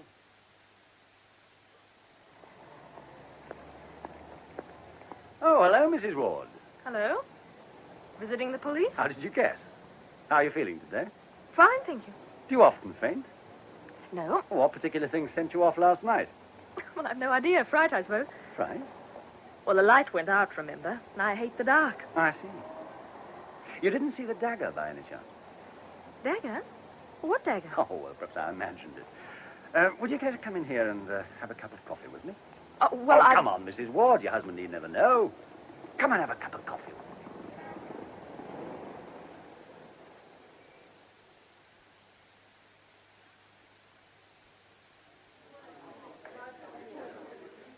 Now, let's go on from where we left off last night. Well, what do you mean? Well, I just asked you if you knew Mr. Leonard. Oh, yes, so you had. Well, do you? Well, actually, I know very little about him, except Except what? that Anna seemed to like him very much. Oh. Did she? What's he do? Oh, he's rather a mystery man. Seems quite well off, and yet he lives in that extraordinary little hotel. Oh, I beg your pardon. I'd forgotten that Anna lived there, too. What does he look like? Oh, he's extremely good-looking. About 45, I should think. Fair hair, blue eyes, sort of square, rather somber face. He's very tall. Sounds all right. He's quite a man from a woman's point of view. Of course, he drinks, but all the women fall. Has a kind of arrogance which is irresistible. But masses of charm, too, and he's a good talker, very amusing. All the graces. Yes. Except that he doesn't seem awfully happy. There's an extraordinary sort of emptiness in him. Do I sound very whimsy? Not at all. You sound like a very observant and intelligent woman. My dears, how absolutely delicious. A heavenly tete-a-tete in the middle of the day in a squalid little cafe. How to utterly riotous. Felix, if you find it so squalid, why are you here? Because, darlings, your hideout wasn't good enough to deceive your Uncle Felix. I saw you through the window as I passed. and I thought, what would dear Frankie say? So I came straight in to warn you that your grisly little secret is a secret no longer. Felix, you're not being in the least funny. Richard and I met quite by chance. Lovely, lovely chance. I adore it, don't you? Oh, by the way, Richard, I've just been to Gordon's shop, and he's just the teенsiest bit annoyed with you. I was there when the police called on him, you see. Police? What for? To ask him about a dagger that's missing from my collection. Oh? It was a lovely party last night, Felix. I'm so sorry I fainted. It was very silly of me. No, forget it. I do so hope you enjoyed it, Richard. Oh, I enjoyed it immensely, thank you. I'm so glad. I was so frightfully worried that you might have been bored. I went along to Gordon's record shop, worrying all the time about the dagger. Had it been aimed at me or Betty? Why such a small dagger if any real harm were intended? And was it a coincidence that it happened when Leonard's name was mentioned? The whole incident bewildered me. The shop was very full, and I thought I'd never seen a more fantastic sight. Rows of young men, all with their backs to me, had headphones on, and they were crouching in silence, wriggling and swinging their bottoms to the different rhythms of the records they were hearing. Gordon hurried over to me at once. The police have just gone, Richard. They asked ridiculous questions about a dagger that you and I are supposed to have seen. Of course, I denied it, but... Well, I'm very angry with you. I don't know what the joke is, but, well, it's one I can't share, I'm afraid. You saw that dagger as clearly as I did, Gordon. You saw me put it in my pocket. I deny it completely. And I'll tell you something else, Richard. If you ever play a trick like that on me again, I shall tell the police what Anna told me about you. What Anna told you about me? That's what I said. And now I must attend to my customers. What do you mean? What Anna told you about me? So sorry, Mr. Quayle. There's nothing I can do for you, I'm afraid. Good morning. I went back to the Meteor in a flaming temper. At the reception desk, I found a message from Anna's mother. I rang her and invited her along to my room for a drink. Richard, dear. Hello, Mrs. Matheson. Good to see you. Isn't it dreadful, Richard? I don't understand it. She was such a sweet girl. Who could possibly have wanted to do such a terrible thing? Well, I suppose the police will find out in the end. But it won't bring her back to us, will it?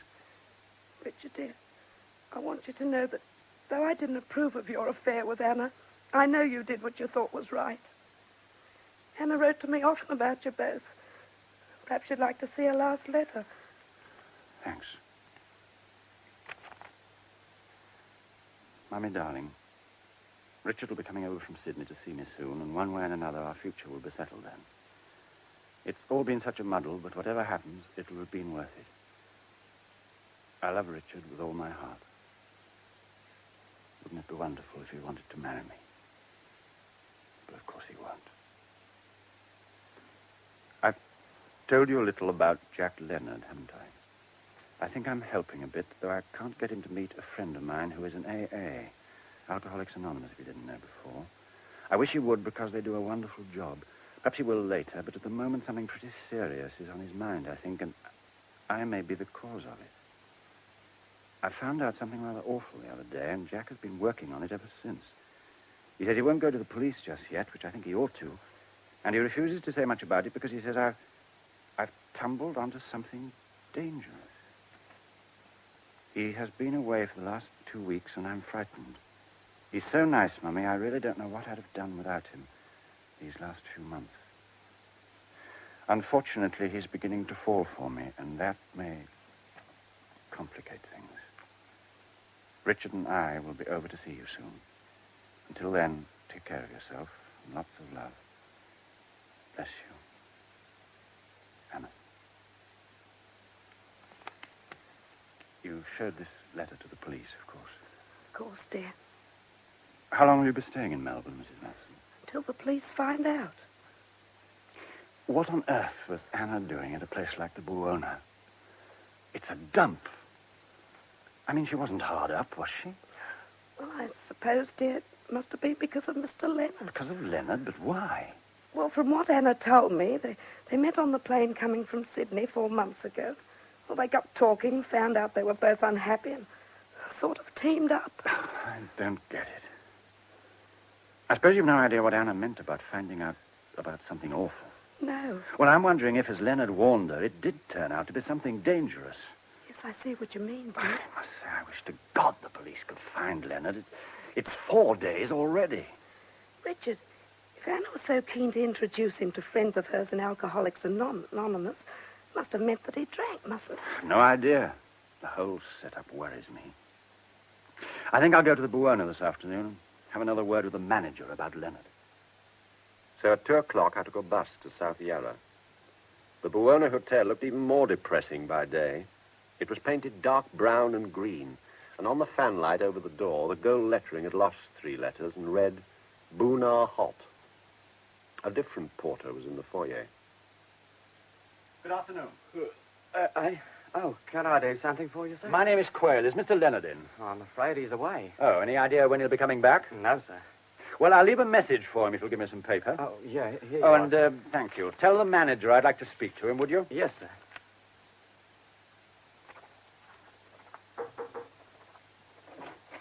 A gentleman to see you, sir. Questa? Who is it? Mr. Quayle, sir. Quayle? Un momento, I'll come. Oh, it's you. What do you want? I want to get in touch with Mr. Leonard. I told you, he's gone away. I gather you don't know when he'll be back. See, that's right. What time did he leave the Buona on the morning of Miss Matheson's death? What time did he leave? That's what I said. I don't know. Do you know, Roger? No, he had gone before I came on duty. Oh, what time do you come on duty? 7 o'clock. So the night porter would know. Well, he might. When did Leonard come back the last time? The last time? The last time. The day before, sometime during the afternoon or evening. Madam would know. Oh, then may I ask your wife if she's here? My wife, she is out. I see. Had you ever met Leonard before he came to stay here? Mr. Leonard? No. No, I never met Mr. Leonard before he came to stay here. I see. Well, I'll be back. Tell your wife I'm looking forward to seeing her. Oh, and the night porter, too. I left the hotel and turned to the right up the road. After a few paces, I stopped to tie a shoelace. When I looked back, I saw that the hotel door was slightly open and that someone was watching me through the crack. I walked on until I was out of sight of the Buona, and then I crossed the street and doubled back in my tracks. I had decided to pay a visit to the Sunshine Cafe, where the light in the first-floor room had been so suddenly turned off on the night of Anna's death. It was an even more depressing place than the Buona and entirely deserted.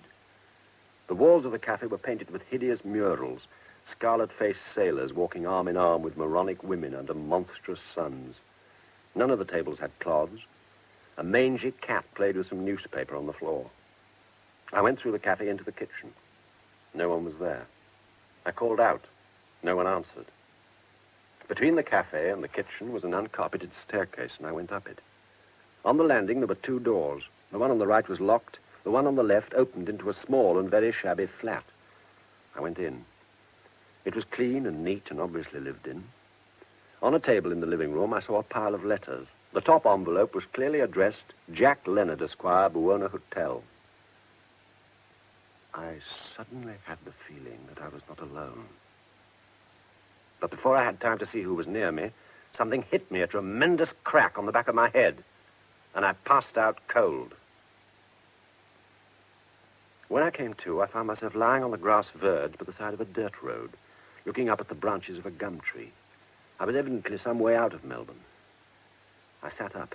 My mouth was dry, my head ached abominably, and my hair was matted where I'd been hit. I tried to stand, which made me very giddy at first, but the feeling wore off after 1 or 2 attempts, and I staggered off down the road. Presently, I came to a newly painted, newly built little wooden house, and I had just decided to ask the occupants for help when I noticed that cars were passing at the end of the dirt road, about 50 yards from where I stood. I realized that this must be a main road, and I hobbled towards it. I stepped into the middle of the road and held out my arm. Almost immediately, a car came to a halt. Are you in trouble? Yes. Yes, I've had an accident. I fell off my motorbike up the road there. Can you give me a lift? Do be careful, Bill. He doesn't look the sort of person we ought to give a lift to. Where do you want to get to? Melbourne. Okay, hop in. Bill, Ah, shut up. Come on. just you wait till we get home. I'll wait. Thanks, awfully.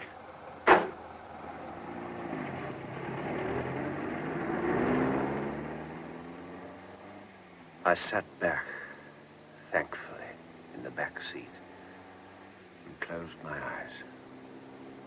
I kept them closed, but pretty soon I was listening to every word of their conversation. Seems to have gone to sleep. Good. Well, who shall we have to make up a four tonight, then? I don't give a damn. Betty and Frank? Suits me. Betty's nice that way. Never minds being asked at the last moment. Valerie always wants to be invited days before.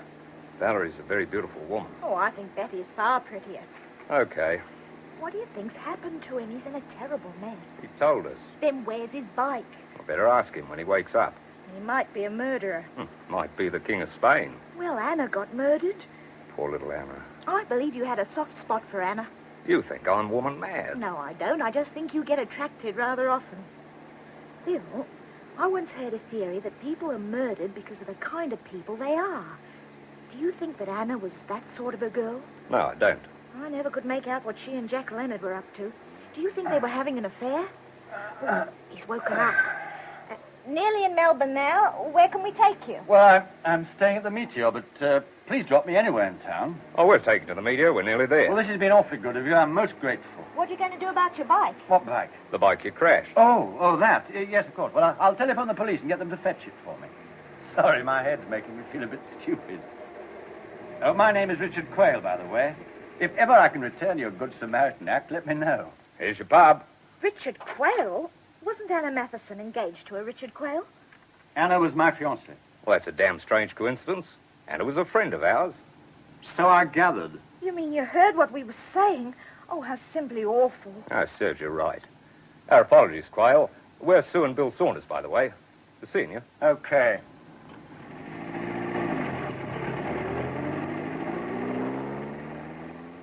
I went upstairs, telephoned Peters at Homicide. He'd gone home, so I left a message for him to ring me back and rang down for a doctor and some dinner. Both the doctor and the dinner arrived simultaneously.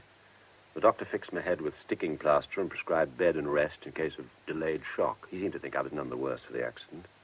I ate a good dinner, read for a while, and was just going to turn off my light at 10 o'clock when... Just a minute. Valerie, what a surprise. Richard, oh, darling, how ghastly. Have I woken you or something? Oh, no, not at all. I was reading. Come in. You look cute in that dressing gown, but why the plaster, doll? Well, I met with an accident this afternoon. I was on a motorbike and met a car head-on. Got thrown into a ditch. Oh, poor Richard, how awful. I said I'd telephone you today, honey, but I couldn't. Some friends from Perth descended on me. I've only just got rid of them, so I came along at once. Does the head hurt fearfully? Oh, I'll live. Do you mind if I get back into bed? Not at all. Go right ahead. Mix us a drink, will you, Valerie? I wasn't expecting social calls in this state. You must think me the most forward of women. I'm always hurling myself at you, aren't I? I think you're very lovely. And I've given myself a whiskey and soda. How about you? The same. You know, you don't look like a motorcyclist to me, Richard. Oh, don't I? Well, you're wrong. I'm the outdoor type entirely. Not entirely, sweetie. Thank God. Well, your lovely brown eyes, Richard. Cheers. Oh, darling. The police visited me today. Something about a dagger at Felix's party. They said you'd found it on the floor, pocketed it, lost it, and then reported your loss to them. That's right. But how madly dramatic of you. I mean, Felix has dozens of daggers and things on those walls of his. Must have fallen off one of those hooks. Maybe. Well, don't you think it did? I don't know. Well, I mean to say it's far more likely to have appeared from somewhere simple like that than to have been a matter for the police. Isn't it? In normal circumstances, yes. Well, what do you mean? Well, I mean, as you reminded me last night, Anna was my fiancée and someone murdered her. So I'm probably a little suspicious of anything unusual at the moment. And of everybody? I suppose so. Yes. I see. Besides, the dagger has disappeared. But Anna wasn't killed at Felix's house. Perhaps not. Who knows? She was poisoned. And it depends how long the strychnine took to work. Oh. Well, I think I'd better beat it, Richard. You're certainly not in the mood for social calls. Oh, excuse me. Yes? Oh, yeah. No, I'm afraid I can't just at the moment. I've got someone with me. Mm-hmm. Okay. Yeah, I'll be along at 9. All right. Thanks. Goodbye. That was Detective Inspector Peters. I'm going to see him tomorrow at 9. How thrilling. Don't bother. I'll let myself out. Good night, Valerie. And thanks for calling. Good night, Richard.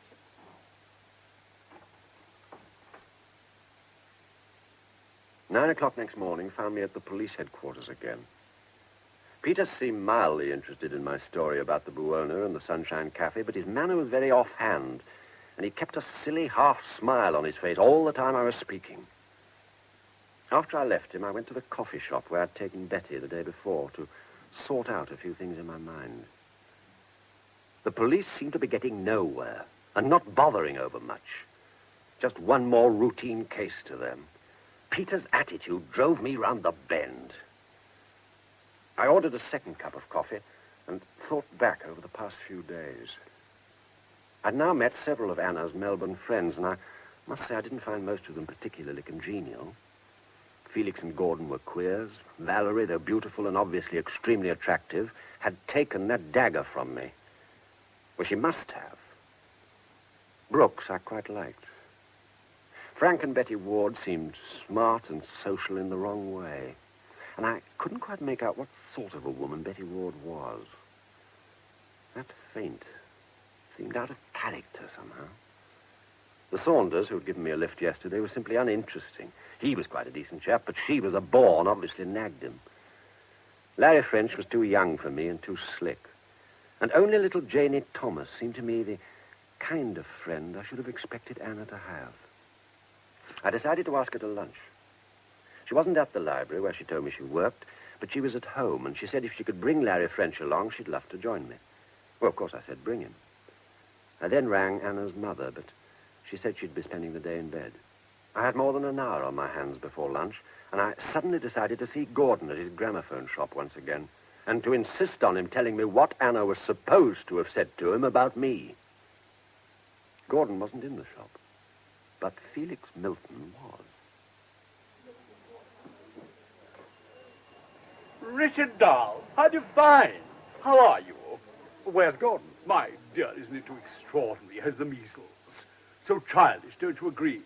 He couldn't work, though, so I'm here instead. A relieving angel, Dickie dear. Too amusing. Damn, I wanted to contact him. Will you be seeing him? Not if he's infectious, Dickie. I'm too old for spots. Always was, I'm thankful to say. I've never been handsome, but I've always avoided spots. Do you know his home telephone number? But of course. And he'd love you to ring him. He was saying only yesterday how much he admired you. He said he reveled in your shoulders. Isn't that delicious? Delicious. What's his number? Is it in the book? No. Oh, one moment, Richard. Customer. And what can I do for you, sir? Have you got Tito Gobbi and Rigoletto? My dear, I do hope so. But I'm a stranger in these parts. Let's have a little hunty, shall we? Are you mad about him? I am. I saw him at Covent Garden 4 years ago. No, I wish I had. Here we are, right first go. Now, you know how those headphone things work, do you? Oh, yes. And the turntables? Well, I'm not certain. Oh, I'm sure you're both madly mechanical. I'm not at all.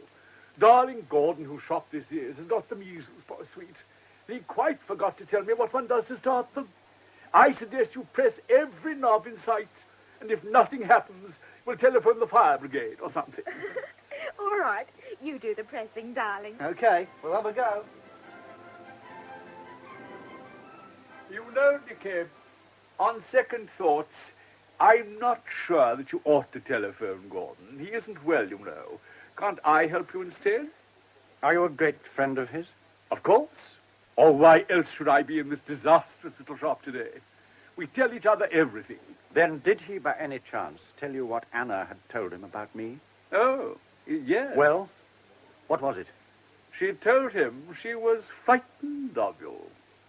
Frightened of me? What rubbish. Well, Gordon didn't think it was rubbish, and I'll tell you why she was frightened.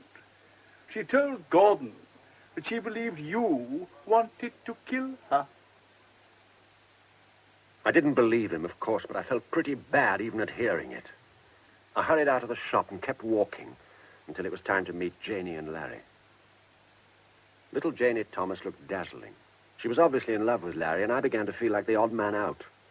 I also found it impossible to concentrate on anything but what Felix had just said. I knew it was a lie, but it got me down all the same. I tried to pull myself together and heard myself saying brightly in a voice which sounded unreal to me, It's so good of you both to come. Any friend of Anna's is a friend of mine, and I'm trying to get to know you all. Oh, by the way, Felix tells me that Gordon has measles. Did you know? No, how awful. Poor Gordon. Well, if you want to know all Anna's friends, have you met Mrs. Barking yet? She was a great friend. No.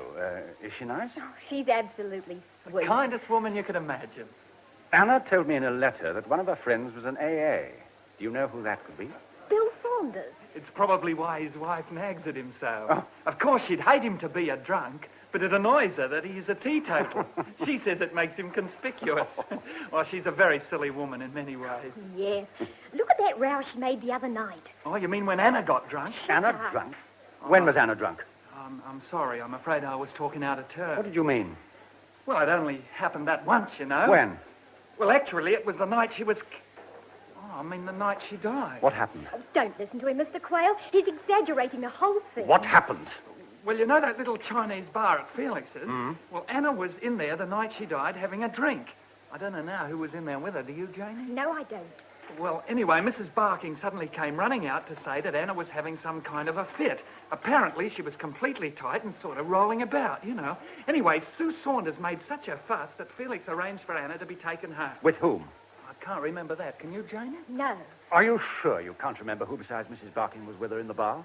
Well, Larry wasn't. And Janie wasn't. Because Anna was poisoned with strychnine, you know. What? And what you described as drunken fit may well have been a strychnine convulsion. My God. Dr. Manton told me that strychnine takes anything from 5 minutes to a quarter of an hour to have its first effects. Do you know what time she had this fit? It was 1:15 exactly by my watch when Mrs. Barking came out of the bar. How clever of you to notice. Not at all. You just asked me to take you home. So she must have been given the poison about 1 o'clock. I don't believe she got drunk. It must have been a convulsion. How horrible. Poor Anna. Do either of you two know a chap called Jack Leonard? Well, yes.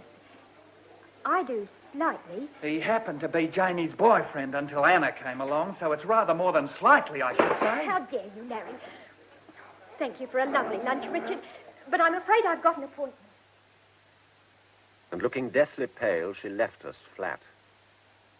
I took a taxi to Mintona Crescent to call on Mrs. Barking.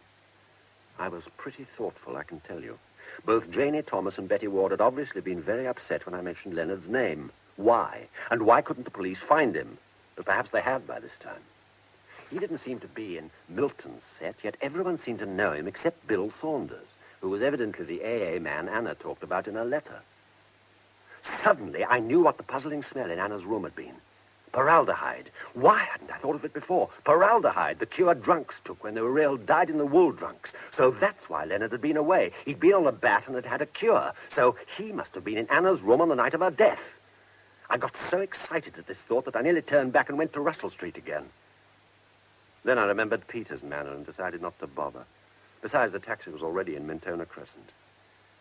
Mrs. Barking's house was small and gay, and the garden beautifully kept and filled with flowers.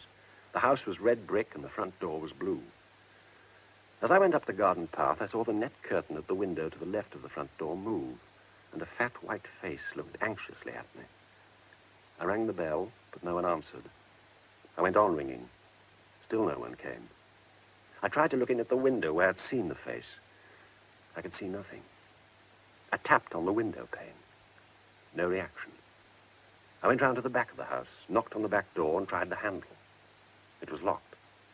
I tried the kitchen windows. They, too, were locked.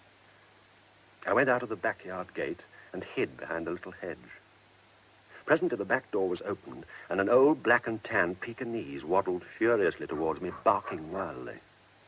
The back door was now opened wide.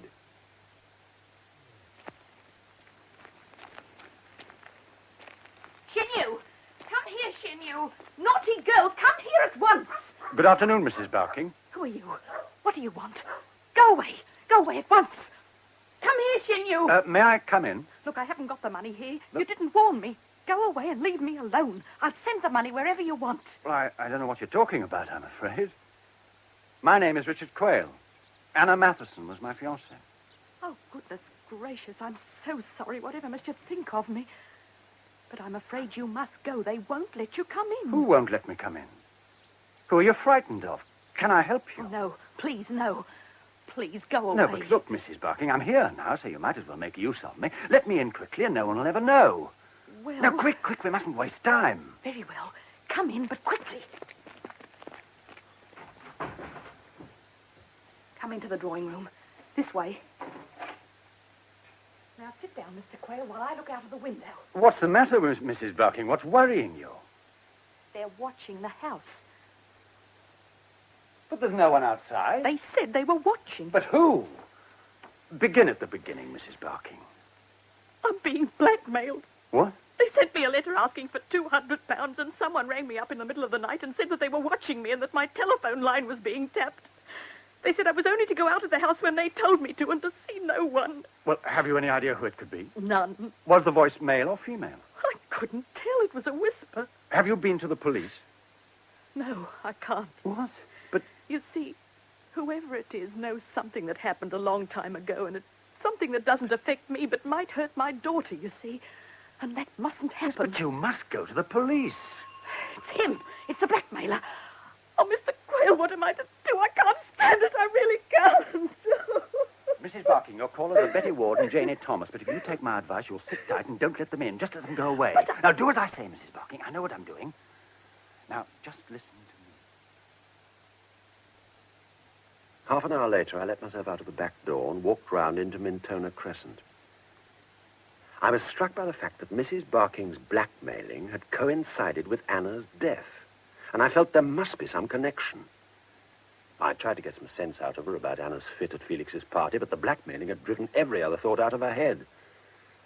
I found a taxi and told it to drive me to the Meteor.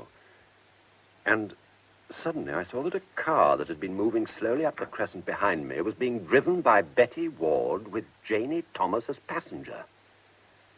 So they'd waited half an hour for me, and now they were following me. In fact, they followed me all the way back to the hotel. When I reached the Meteor, I asked the porter to ring through to Mrs. Matheson's room to say that I wanted to send her some flowers and what sort would she like. I was told she was out. Are you sure? Well, certainly I'm sure, sir. Yeah, but I understood she wasn't well. A young gentleman called for her and they went out together about lunchtime. What sort of young man? Oh, thin and medium height, sir. Horn-rimmed glasses, speckled brown suit. Waved his hands about, sir. This sounded like Gordon, but Gordon had measles. Did the young man have spots, I asked. The porter looked astonished, but he said no. I then asked him to let me know when Mrs. Matheson came in, and went into the hotel writing room and wrote a letter to Peters, telling him all I'd managed to find out. I rang for a page boy and told him to take it round to Russell Street. I then ordered some cigarettes and a whiskey and soda, and was settling down to do a little more thinking when Valerie and Guy Brooks came into the room. Hello, Angel. How's the head? Fine, thanks. I tried to get you earlier in the day, but you were out. Oh. Guy and I were wondering if you'd like to come to a drive-in with us. There's a good film at Glen Iris with Audrey Hepburn in it, and Guy goes for Audrey in a big way. We thought we'd have dinner after in the English Roadhouse. The food's beaut. Well, thanks. Yes, I'd like that. Oh, Valerie pretends I'm mad about Audrey, but not even Audrey can keep me awake at a film. I like to snooze and look up at her adorable face in between bouts of somnia, if that's the word. Flattering to me, isn't he? You can see why I wanted you along, Richard. So we drove out together, and it was a lovely evening. When we parked the car, Guy persuaded me to sit in front with Valerie. She slipped a cool little hand into mine and snuggled down beside me. She smelt wonderful and looked wonderful, and it was warm and companionable having her there beside me. The dinner at the Roadhouse was excellent. King prawns, roast beef and Yorkshire pudding washed down with extremely good Australian red wine, coffee with clotted cream and some brandy. We drove back into Melbourne feeling sleek and happy. Guy did the driving, and Valerie and I sat in the back holding hands. Suddenly she spoke. Oh, don't let's go home yet. Let's come down. Oh, not on your life, Val. It's time for Uncle to get his beauty sleep. Oh, Richard, please. You don't want to go to bed yet, surely. Well, Please, doll. You needn't stay long. Let's go to Heroes for about an hour and dance. We danced at Heroes for a couple of hours, and then I drove her back in a taxi to her flat. The clock in the foyer of the Meteor said 3:10 as I walked in. I took my key from the night porter and wandered up the stairs. When I reached my room, I hesitated. For some reason, I had a feeling of fear, almost of panic. I unlocked my door, switched on the light. Everything seemed normal, both in the bedroom and in the bathroom. I undressed slowly and uneasily. I put on my dressing gown and opened the wardrobe door to get a hanger for my suit. The body of a dead man crashed at my feet. What the hell? My God, who the... Hello! Mr. Quayle, they've killed Shin Yu. They've poisoned her. She's dead. She's dead. Good evening, Mr. Quayle. Are you there? What the devil are you doing here? I think you have a little explaining to do. Me? What about you? Who is this man? You don't know? Well, of course I don't. You and I are going to have a little talk, Mr. Quayle, and if it's satisfactory, I'm inviting you to a party at Mr. Milton's flat tomorrow night. The next evening, Felix entertained a few friendies to din-dins.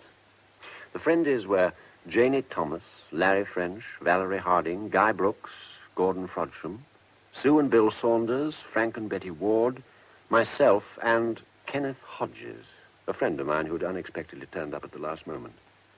Although there was plenty to eat and drink, the party took a long time to warm up. Only Felix seemed to be enjoying himself. It's not like Felix gives such a dull party, is it? Oh, we all know each other far too well, I suppose. And no one seems in the party mood, do they, Richard? I'm quite happy. Oh, I like your friend, Kenneth Hodges. What does he do? He works in a bank in Sydney. We were at school together. Hello, Valerie. Richard. Gordon, how are the measles? Oh, my dear, it wasn't measles at all. Isn't it divine? Simply fish. Fish? Or rather, the effects of eating a particular breed of fish to which I'm allergic. Oh, too bad. I do hope you didn't eat any fish when you lunched with Mrs. Matheson yesterday. Mrs. Matheson? Do I know a Mrs. Matheson? Well, don't be silly, Gordon. You were seen with her. Who saw me? I did. Angels! Felix wants to talk to you. Everybody got a drink, eh? Yeah. Got an orange juice, Bill? Good. Now, I want to tell you all how delighted I am to see you here. First of all, of course, because you're friends of mine. And secondly, because exactly a week ago tonight, Anna Matheson was killed. And I'm reliably informed by those divine little navy blue charmers, the police, that the suspect is sitting in this room at this moment. Isn't that exciting? So to prevent further trouble, all the doors have been locked. And we're going to have a delicious talk here to find out who killed her. Wait a minute. Somebody here now gave Anna strychnine. What? Oh, that's going. And the theory is that it was given to her in this house. Perhaps whoever did it would like to confess at once and save all unpleasantness. No? Very well, then. The discussion is thrown open. Come along, Betty, darling. Home. Felix, I'm sorry, but I'm afraid this isn't my idea of a joke. Nor mine. And to show you how serious I feel, I'm going to put all my cards on the table. Ah, that will be Lynette, I expect. Rennie, let her in. Mrs. Barking? Yes, Janie. Any objection? No, of course not. Good. Come in, Lynette, dear. Hello, Felix. Now, there's nothing to fear. We'll look after you. I'm holding a discussion group, and as I've just told Frank, it's a very serious one. Betty, my love, I especially asked you and Frank to bring Jack Leonard along tonight. He isn't here. Why not? Well, we rang the owner, and the manager said he was away. Indeed. You knew the manager in Italy, Frank, I understand. I? Certainly not. Strange. He claims to know you. I suppose you don't deny that you've been to Italy. Oh, yes, I've been there. Yes, you were there for 3 years, according to my information, in Milan, chiefly. Anyway, let's leave it for the moment, because I want to tell you all a little story. Now, some of you know that Bill Saunders' father bought a large tract of territory in the north several years ago and left it to Bill when he died. He'd bought it dirt cheap, but as you know, well, it was in all the papers, it turned out to be extremely rich in minerals, including uranium. Well, a short while ago, in spite of security precautions, it was discovered that samples of these minerals, photographs of the land, also several important documents are missing. As you can imagine, the authorities took it pretty seriously. Investigations were made, and the suspicion for these thefts has fallen on our dear friend, Gordon Fortune. How dare you? It's lies, all lies. Sit down, Gordon. I wouldn't be making such an accusation without proof. Proof, in fact, furnished by Anna, which may account for her death. I'll sue you for this. Splendid. Now we turn to Frank and the manager of the Buona. Jack Leonard and Frank both knew him in Italy. They'd been taken prisoner in Tobruk and had managed to escape from their prison camps in Italy. They hadn't as yet met, but both were making for the Italian Alps in the hopes of reaching the Swiss border. And both came across the manager, who hid them and cared for them in Milan, where he was a waiter. Leonard was grateful to him and bought the Buona for him here after the war. Leonard's a drunk, as we all know. And that and his friendship for the proprietor is why he's prepared to live in such a squalid hotel, although he can well afford something better. And that is why, of course, the manager turned a blind eye on some of his behavior. Dear Frank, on the other hand, refused point-blank to help him in any way. It isn't true. How perfectly horrible, Frank. And, of course, Jack Leonard's connection with the Buona explained Anna's presence there, too. I don't get it. Well, they were first cousins. Her father and his mother were brother and sister. Anna and Jack met on the plane coming from Sydney to Melbourne 3 or 4 months ago and discovered their relationship. Both, if you forgive me, Richard, were unhappy people in their way, so they teamed up. Anyway, one day Anna told Jack what she'd found out about Gordon, and he, like a fool, decided to do some snooping on his own instead of going to the police. How had Anna found out about Gordon? Well, they'd become friends through their common love of music. It was Gordon, if you remember, who first brought Anna among us. They dropped into the habit of meeting for tea every day in Gordon's little room at the back of his shop. But one day, Anna got there earlier than usual.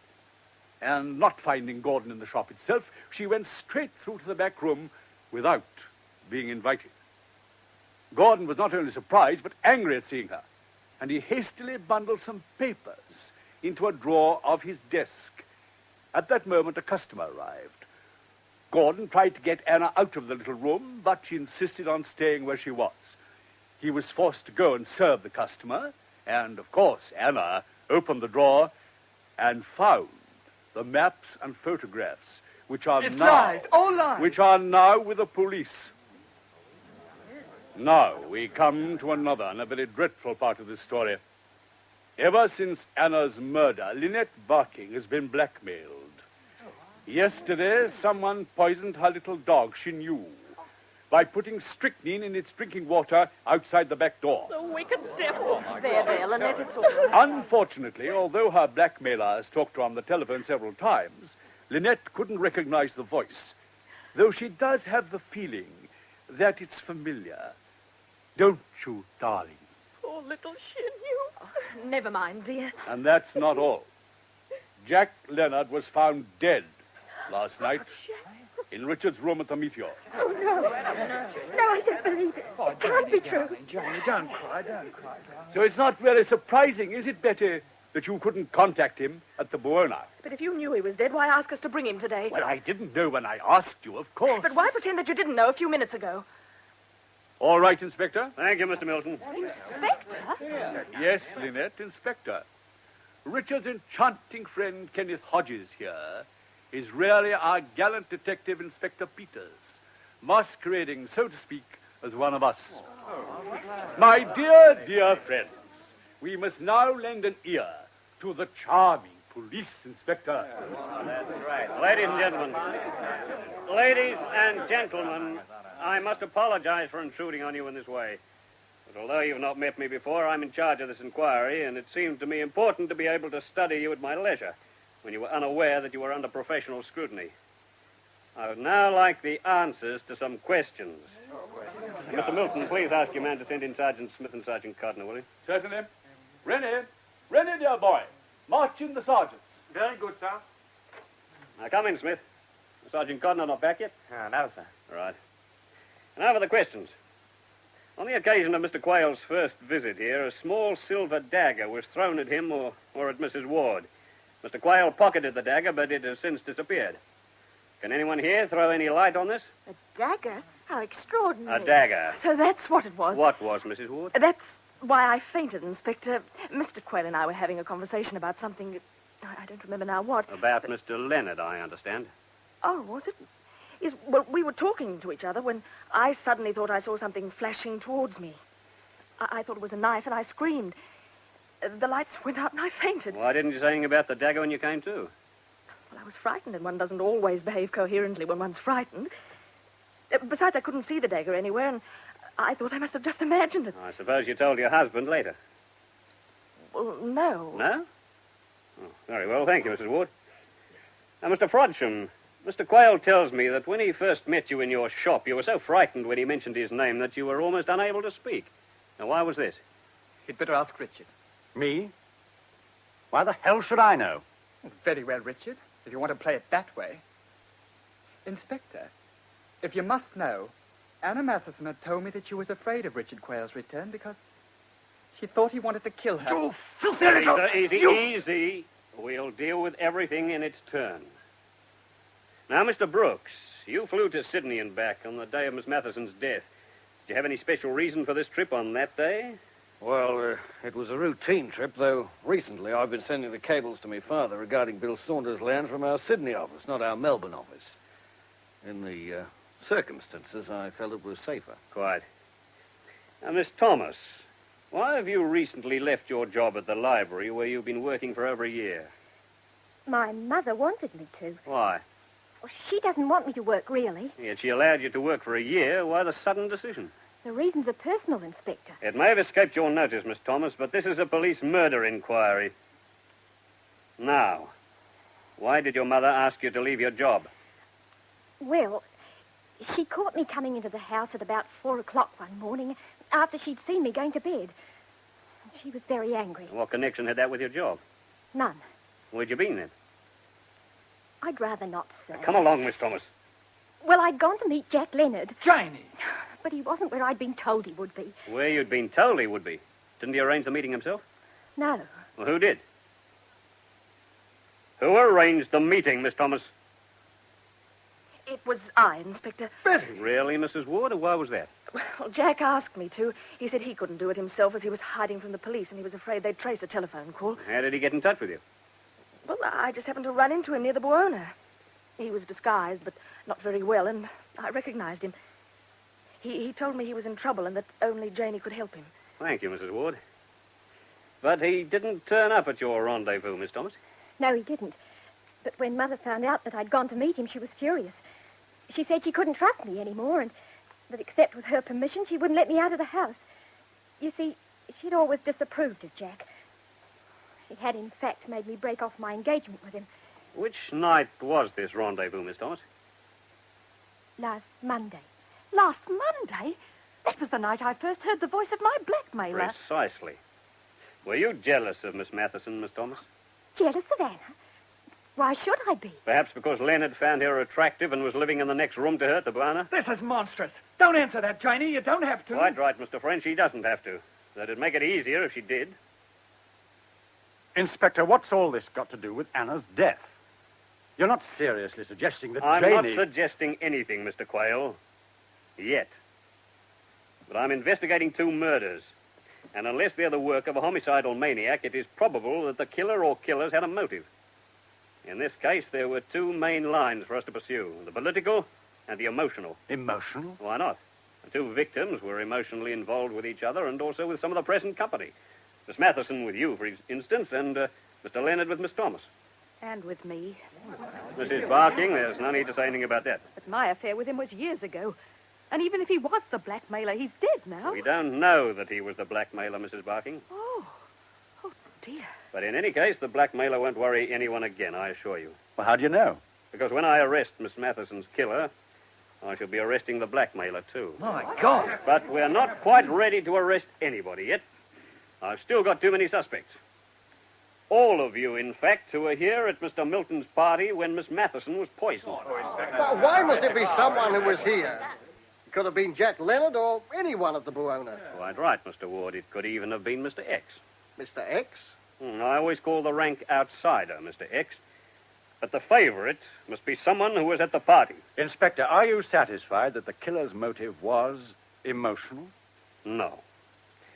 Now, if it's any comfort to you, Mr. Quayle, I think Miss Matheson died because of the information she picked up in the gramophone shop. Inspector, I've had enough of your insinuations. I want my lawyer. There'll be plenty of time for lawyers if and when I decide to charge you, Mr. Frodsham. Meanwhile, why did you pretend to have measles yesterday? I don't have to answer that. No, sir, but if the explanation is an innocent one, you'd be well advised to do so. I wanted an excuse to be away from my shop. Why? Well, if you must know, I wanted to warn Anna's mother against Richard Quayle. Anna had been scared of him. I took Mrs. Matheson out to lunch to warn her. And persuaded her to get hold of the key to Mr. Quayle's room at the Meteor on the pretext of having left some gloves behind there and to join you in a search of the room. What were you hoping to find? The poison, of course. Ah, another amateur detective. Was this your own idea, or did someone put you up to it? Well, Mr. Frodsham? I won't answer that. Mrs. Matheson says she didn't return the room key to the desk after your search, did you? I can't remember. You killed Leonard, didn't you? No. You poisoned him in the hotel bedroom in order to frame Mr. Quayle. I didn't, I tell you. I don't know anything about it. Well, that at least is patently untrue. Mr. Smith, ring the station, will you, and find out what's keeping Codner. Yes, sir. There's a phone in the hall. Oh, thank you. Miss Thomas, was Frodsham in the bar here with Miss Matheson when she was taken ill? I don't know. He had been earlier, but I'd already left the bar when she had her attack. Oh, I see. And you wouldn't know if Mrs. Ward was there either? I don't know about the time of the attack, but she was still in there when I left the bar. Oh, what do you say, Mrs. Ward? Were you there at the time? No. But you were, Betty. You were standing beside her when I left the bar to get help. Lynette, I told you before I was not there. You're imagining it. Betty. When did you tell her before, Mrs. Ward? Well, we discussed it after we were first questioned by Sergeant Codner. Did you? Oh, well, the memory can play odd tricks at times. Talking of which, Mrs. Barking, have you remembered where you put the weed killer that you told Sergeant Codner was missing? No, Inspector. I can't find it anywhere. Sergeant Codner's just arrived, sir. Ah, good. Sorry to have been so long, sir. But you know what these experts are like. That's his report, sir. Oh, thank you.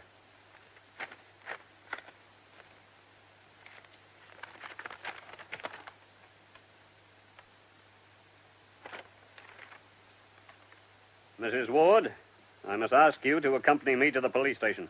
But why? What's she done? While you've been here this evening, Mr. Ward, we've carried out tests on your wife's typewriter. Our expert reports that it was the machine used to type the letter blackmailing Mrs. Barking. Betty, how could you? I don't believe it. Anyway, it doesn't prove she killed anybody. Whether it does or not, blackmail is still a felony. I'm sorry, Mr. Ward. Come along, Mrs. Ward. You too, Mr. Frodsham. I'll come along with you, Betty, darling. It's all nonsense. Yeah, we'll soon get you out. I didn't do it! I didn't do it! I didn't do it! Well, come on, Betty. Just I know you did. But she had. She confessed to both murders and the blackmailing the next day. When did you first suspect her? Well, then I noticed the discrepancy between Mrs. Barking's and Mrs. Ward's accounts of who was in the Chinese bar at the crucial time. But that could have been just vagueness. Agreed. Well, I had a feeling they might have discussed the original police questioning between them, and if Mrs. Ward was guilty of the murders, she would want at all costs to keep Mrs. Barking from further contact with the police.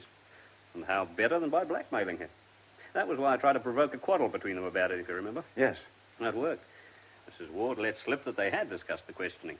And the typewriter evidence was, of course, the last piece in that corner of the jigsaw. That was very smart of you. Yes, but why was the little dog killed? To terrorize Mrs. Barking still further. It was a miscalculation on Mrs. Ward's part, as it happened. It brought Mrs. Barking straight to us. In fact, it was the killing of the dog that pinned the murders on Mrs. Ward. Ironical, isn't it? She got the poison from Mrs. Barking, incidentally. From Mrs. Barking? Yes, the missing weed killer, remember? But why did Betty Ward do it? Oh, that's where Felix Milton comes into it, really. What? Oh, don't misunderstand me. Milton's insecurity. No. Yes, he's quite a bright boy. As I told you, the murder of your fiancée was political. What do you mean that Betty Ward was mixed up in this secret agent racket? That's right. She was Frodsham's boss. Though we only found that out after her arrest. My bet is that she allowed herself to get involved for the money and excitement, maybe, and then couldn't get out if she wanted to. Yes, and what about Frodsham? Same story. Money, too. He's an inveterate gambler, and an unlucky one. Mrs. Ward set him up in the gramophone shop, paid his debts, and he found himself involved in the spiring as a quid pro quo. Hey, incidentally, they used the sleeves of LP records for passing on their information. Yes, ingenious, wasn't it? Milton had had his eye on Frodsham for some time, hence the spectacular way in which he cultivated his acquaintance. In fact, we already knew everything that Miss Matheson found out by chance at the shop. But then why wasn't Frodsham arrested? Oh, he thought that in time he might lead us to a high up in the organization.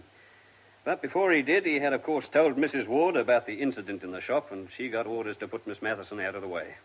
And later, of course, Leonard, too, when she found out that he knew as well. My God. And that dagger at the party, was that meant for me? Well, not to kill you, I don't suppose, but if possible, to scare you off being too inquisitive about Leonard. Yes, but Betty couldn't have thrown that. She was standing next to me. No, it was Frodsham. The only prints on it, when it reappeared on Milton's wall, were yours and his. We're holding him as an accessory to both murders, by the way. And which of them knocked me out at the Sunshine Cafe? Neither. It was Leonard. Leonard? Yes. You see, he'd been to Miss Matheson's room on the night of her murder, and so foolishly, but understandably, he was hiding from the police. He wasn't likely to welcome your discovery of his hideout, was he? But how do you know? Well, I mean, I guessed that Leonard had been in her room, but what makes you so sure? Well, Leonard was a drunk, and there was a strong smell of formaldehyde in the room. Yes, I noticed that. And then the manager of the Buona came clean after Leonard's death and handed us a letter left with him by Leonard before he went to your room at the Meteor. It was only to be given us in the event of anything happening to Leonard. What did it say? It said he had a telephone call purporting to come from you and urging him to meet you at the Meteor. He was suspicious, but he was in love with Anna Matheson, and he wanted to meet you to see if you were serious about her. I see. It seems that on the night of Miss Matheson's death, he had arrived back from Sydney, where he'd been having a cure. Well, he hadn't seen her for a couple of weeks, so he went straight along to her room. Mm-hmm. And this was about 10 p.m. He knocked on her door, but she was out. So he went to bed, but although very tired, he couldn't sleep, and so he took some strong sleeping pills. Now, between 2:15 and 2:30, he awoke with the conviction that something terrible had happened to Miss Matheson. He was still very drugged, but he went along to her room. He knocked, and again got no answer. He tried the door, and it was open. Miss Matheson was lying on the floor. The floor? Yeah. But he realized she was dead. He picked her up, carried her to her bed. Oh. He was horrified by her expression, remembered shutting her eyes and mouth. He decided to call a doctor, but as his hand went out to the phone, it rang. A voice he didn't recognize asked if he was Leonard, and when he said he was, the voice went on, "What are you doing in Miss Matheson's room? She's dead, isn't she?" He was so surprised that he said yes. The voice then said, "You've killed her, haven't you?" And then the telephone went dead. Leonard completely lost his head. He rushed out of the room, hung the do not disturb card on the door in the hopes of delaying the discovery of Anna's body, packed some things, and left the Buona immediately. Well, naturally, when Miss Matheson's death was reported, the manager phoned him at his office. Leonard arranged to meet him and told him the whole story. The manager, who, as you know, had reason to be very grateful to him, believed him and fixed him up at the Sunshine Cafe.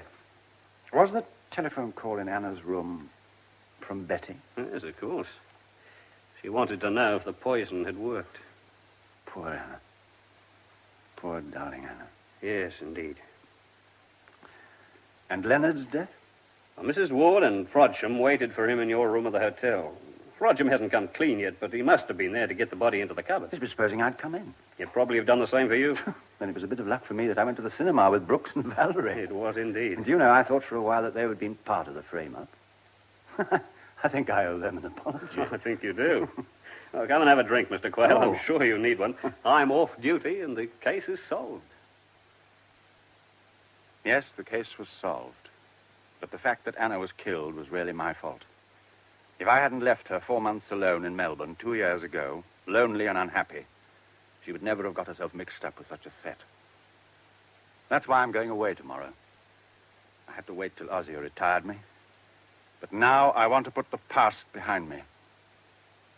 I suppose I'm just not cut out for matrimony.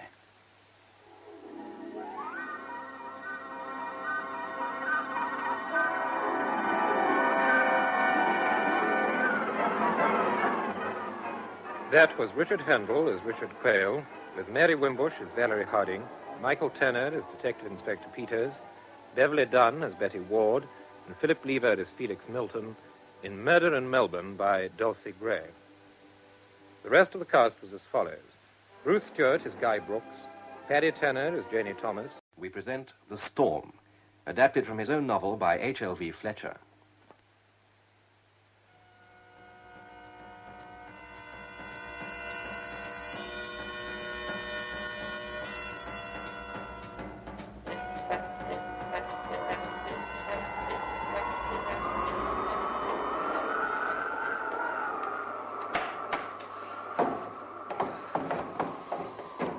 Get all this snow off my boots, Miss Molly. Never mind about that, Jacob. Get that door shut. Ooh.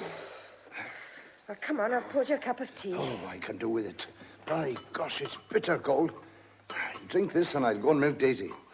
That's a great fire we've got going. Oh, plenty of wood cut, I hope. Logs, any amount we Oh, got. we're going to need them. The snow coming at last. I've been waiting for it all day. Sky grey as slate. It's been dark since dinner time. Well, threatening since the new year, the snow. We'll have good measure now. I wish Father was home from town. Oh, he'll be all right, don't you fret. The valley roads fill up so quickly. Oh, have some more tea, Jacob. Half a cup. Plenty of sugar. That's a good gal. Where's the paper? It's here.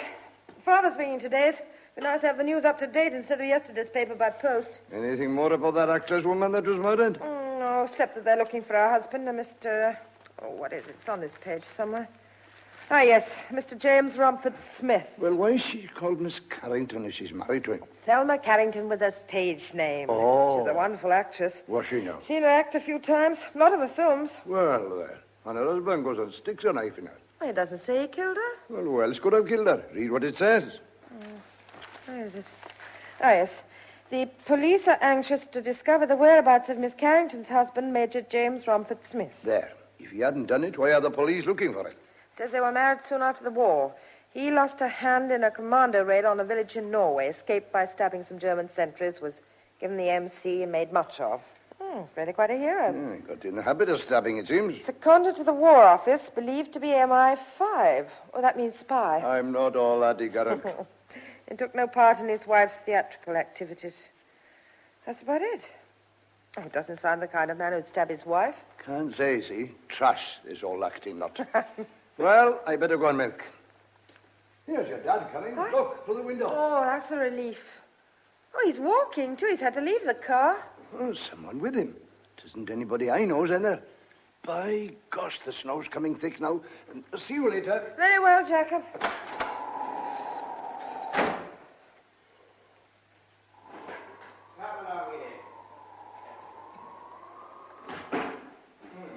Put your haversack thing down there and hang it yourself. Father, where's the car? I had to leave it in Powell's yard. There's a drift on that corner. I couldn't get through. We've a visitor, Molly. We have? This is Mr. James, isn't it? How do you do, Mr. My James? daughter, Molly. How do you do? Got off at the junction by mistake. Walking to Llanithan. Can't do that trip tonight, so I said he'd better stop here. Of course. Come over by the fire. No, I'm not cold. Our walk warmed me. Come on, sit down. Make yourself at home. Thank you. I'm terribly sorry to intrude on you like this. Oh, you're not intruding, man. Anybody up here would take you in. It's 12 miles to Llanithan. We'd have been digging you out of a drift in a couple of days if you'd gone on. See, I had an idea I had to change at Newpool. When I found there wasn't a train, I decided to walk. But it's 20 miles from Newpool to Llanithan. Oh, yes, well, I'm used to walking. Not in the snow. No, I wasn't sorry when you offered me a lift. Oh, we're glad to have you. I can go in the morning. We'll have to see what the snow's like. You expected anywhere? No, not immediately. There's a telephone in the post office Oh, here. yes, that's all right. Good. Got it in the post office kitchen. And they sit there and listen to all you say. Mr. James knows the district, Molly. Oh, really? Well, only in a general way. I was at Clatnithan during the war, training. I see. Oh, Father, did you do all the shopping? Yes, I carried it up from the Powell's in a sack. It's in the hall. Did you get the battery for the radio? Jones said he'd bring one on Saturday. Saturday, but this one's nearly finished. Well, keep it for the news then. Well, I feel a bit warmer. I'd better go out and see if Jacob's done everything.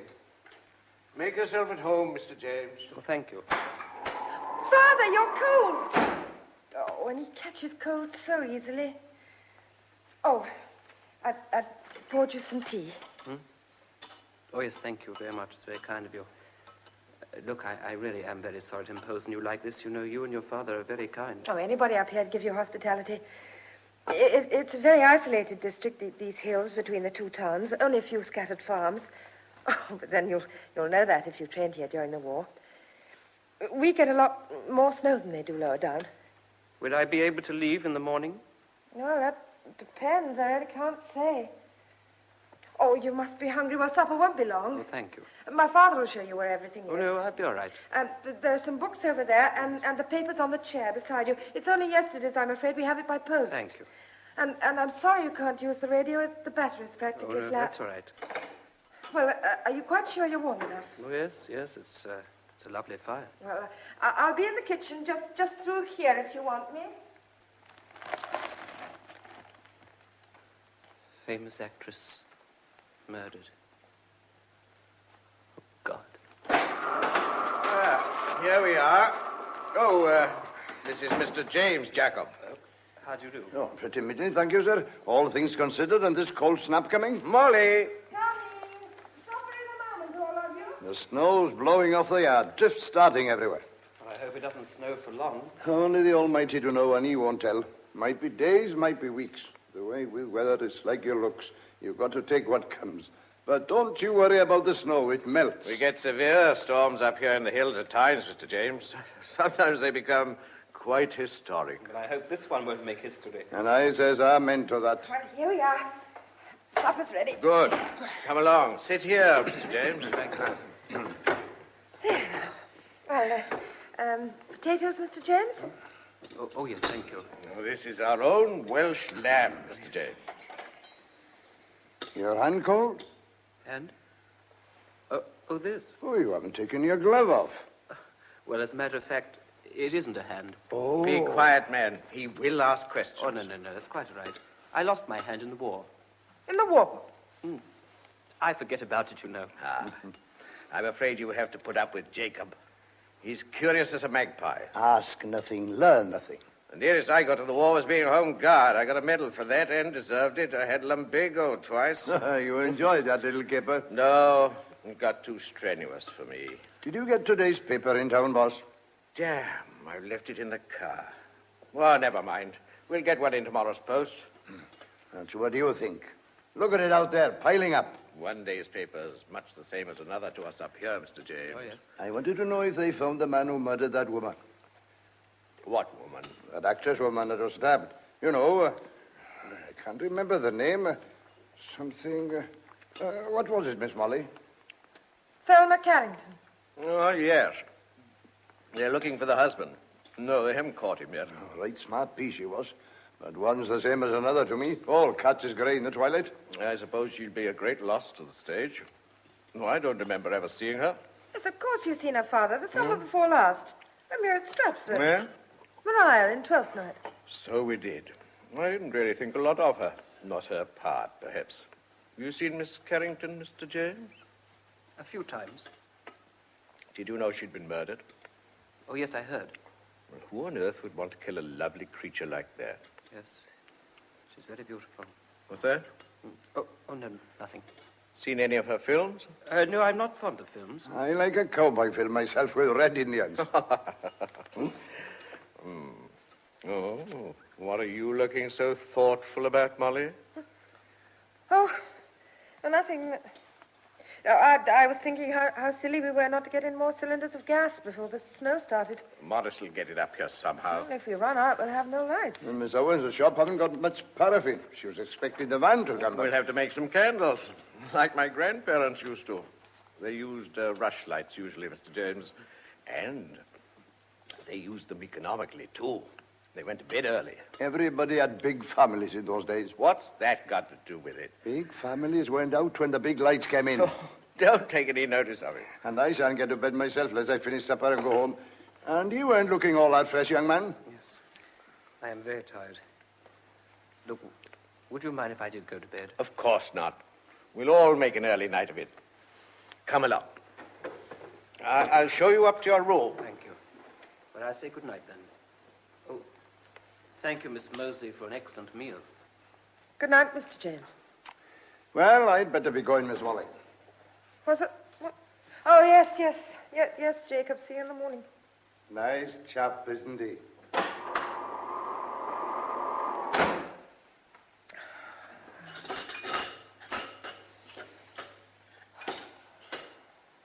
Well, our visitor was tired. He won't lie awake long. I'm quite sleepy myself. Oh, no, Father, don't make up the fire yet. I have some mending to do before I go to bed. Don't wait for me if you want to go. I think I'll have a drink first. Where's the paper? Yesterday's paper is on the chair beside you. Tisn't here. Well, I put it there. Did Jacob have it? Well, no, I'm sure he didn't. I wouldn't put it past him to take it home if there was anything in it he fancied reading. No, he didn't touch it tonight. Well, it must be somewhere. Oh, you've moved it yourself. I haven't even seen it. Wait, I'll come and look. Oh, don't bother. I'll have a whiskey. All right, I'll get it for you. Brr. It's cold away from the fire. I asked Mr. James to have one, but he said no. There's an innocent, if you like. You're going to walk to Llanithan. We'd have been digging him out of a drift in about 3 weeks' time. Weeks? Hmm. Is it going to be as bad as that? Oh, thank you. That'll warm me up a bit. Yes, it's been building up for this snow. And that young man imagines he's going on tomorrow. I wish you would. Don't you like him? Father, I don't even know him. I'll tell you one thing. I don't think James is his real name. But he told you it was. In the car, when I said he'd have to come home with me. But there was a sort of pause before he said it. I wonder if James is his first name. Father, why not ask him? Oh, I don't think it's important. But it could be important. Look, girl, he's going to be here for days. Let's not turn him into a mystery. We're worse than Jacob. He says he's Mr. James, and that's good enough for me. Well, I like to know a bit about people if they're staying with us. He's probably a prince in disguise, come to seek your hand in marriage. And if he were, he could have my consent. Oh, please, Father. Well, he's better than that Tom Morgan anyhow. Well, Tom Morgan's the same as you. He even went to college. What's wrong with him? Oh, I don't like him. Well, I don't expect he likes you. Now, look here, my girl. It's silly to quarrel so late. Let's have a quarrel in the morning, then we can make it last all day. Are you going to marry Tom Morgan? He hasn't asked me. Suppose he did. Well, then I'd have to think about it, wouldn't I? He's the wrong Look, sort for I'm you, going Molly. to mix you another drink, then you can tell me who you saw in town, and then we'll go to bed, right?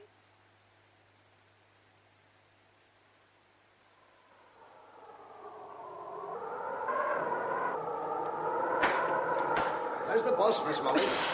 Jacob. He's by the fire dozing. I think he's caught a bit of cold. I warned him yesterday not to stand about after sweating. I managed to keep him in since dinner. Where's the other chap? He'll help. Mr. James? He's gone up to his room. Nice gentleman, isn't he? Is he? Oh, I wish he hadn't come here. Well, never mind about him. Tom Morgan's in the barn. Tom? Well, why doesn't he come to the house? He says he's mucky. Been out since breakfast. They've got sheep lost any amount. How awful. And knows your dad here in the kitchen, too. All right, well, I'll put a coat on and go out. I'll make tea when I come back. All right.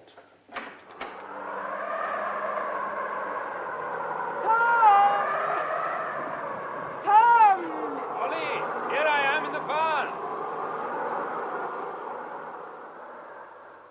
Why didn't you come in, Tom? I'm not fit for company. Oh, isn't it cold? Somewhere it's warm, then. Tom, don't you ever shave? No time for shaving, weather like this. No.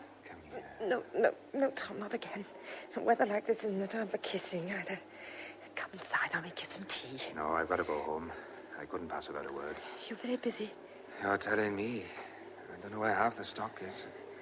We've got a visitor. So Jacob said. My father picked him up, came out on Newpool, didn't he? Who is he? His name's Mr. James. That's all we know. Except that he was in the war and lost a hand. Nice for you to have company. I don't like him. Good. No, I mean it. I do, too. Good-looking chap in the house. You don't know what'll happen. But come in, and you'll meet him. No time, girl. I shall have to go.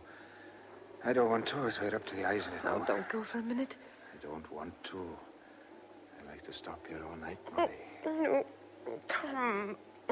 Please, be serious for a minute. What's the matter with you? Look, have you listened to the wireless today? Wireless? Talk sense? What time would we have? Well, I thought for weather reports. Weather reports, my foot. My father says there's more snow on the way, and that's good enough for us. He can smell the snow. You haven't seen a paper? Not since Sunday. Well, have you heard of Thelma Carrington? The film star? Yes. Oh, I've heard her. I've seen her in a couple of films. Well, she's dead. Oh, is she? I thought she was young. Murdered. It's in yesterday's paper. Murdered? Stabbed. And Tom, listen, that man, Mr. James, we've got stopping here, I think he's her husband. What? But her name isn't James. I've seen her married him. I can't remember. Something fancy. It's Romford Smith. Her husband's name's James Romford Smith. Well, he's missing. The police want him. Get away. Where'd you get all this from? Doesn't it fit in? Mr. James Romford Smith, and he lost a hand in the war. It said so in the paper. Yes. Well, when Father brought him home, we had a paper with an account of Thelma Carrington's murder, all about her and her husband. Well, last night we couldn't find it. So what? Mr. James had been by himself in the kitchen looking at the papers. Well? Oh, use your head, Tom. He could have destroyed it so we couldn't read about him. Oh, Molly. But another thing. The wireless battery wasn't quite run down yesterday. There was enough left to hear the news for days. Well, this morning the set had been switched on and the battery was flat. Someone's always leaving the wireless switched on. Somebody could have come down and switched this one on in the night. Oh, talk sense. You were always a great one for making up stories. Well, all right, I'm imagining it. But there's one more thing. When I made his bed this morning, I saw initials on his pajamas. They were J.R.S. Well, now what you say? You could have borrowed it. Oh, Tom, please, don't make fun. Well, taken all round, I suppose. It sounds queer. Jacob said he was a real nice chap. Jacob would say the devil was a nice chap if he helped him with his work and gossiped a bit. No, there's something odd about this man. He's quiet and distant. Oh, I can't explain. Oh, it sounds a bit like he could be the man.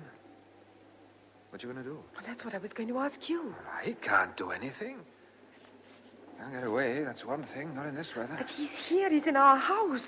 He'll have to stay for days, maybe for weeks. Oh, don't let on what you suspect. But can't you see? I don't want him here.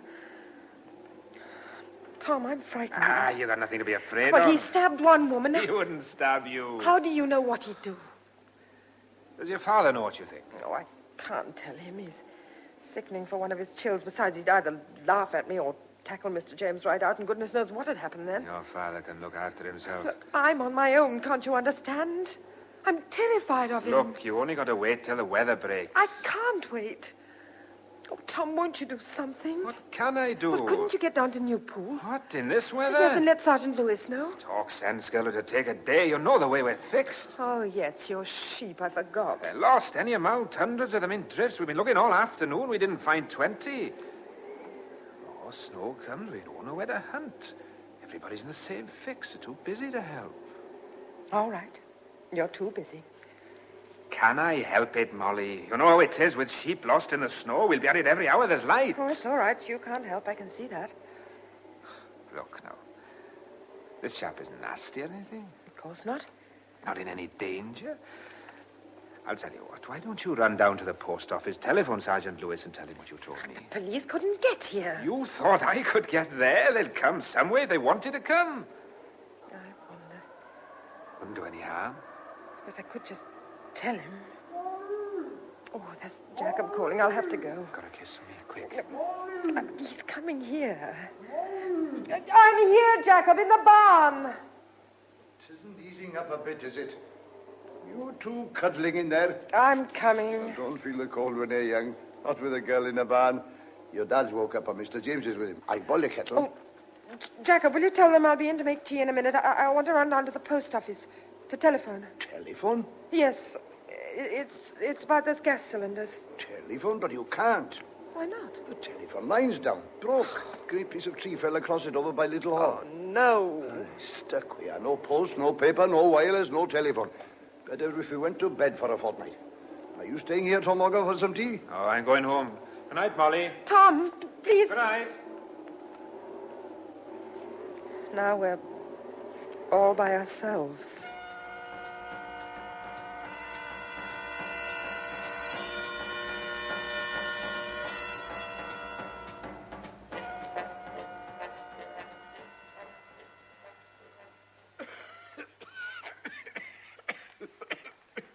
You've a nasty cough, Mr. Mosley. Yes, my chest is sore. Oh, there's a bottle of cough mixture in the cupboard, Father. You better have some. I'll fetch it. Now, you go to bed and I'll bring it up to you. Yes, I think I will.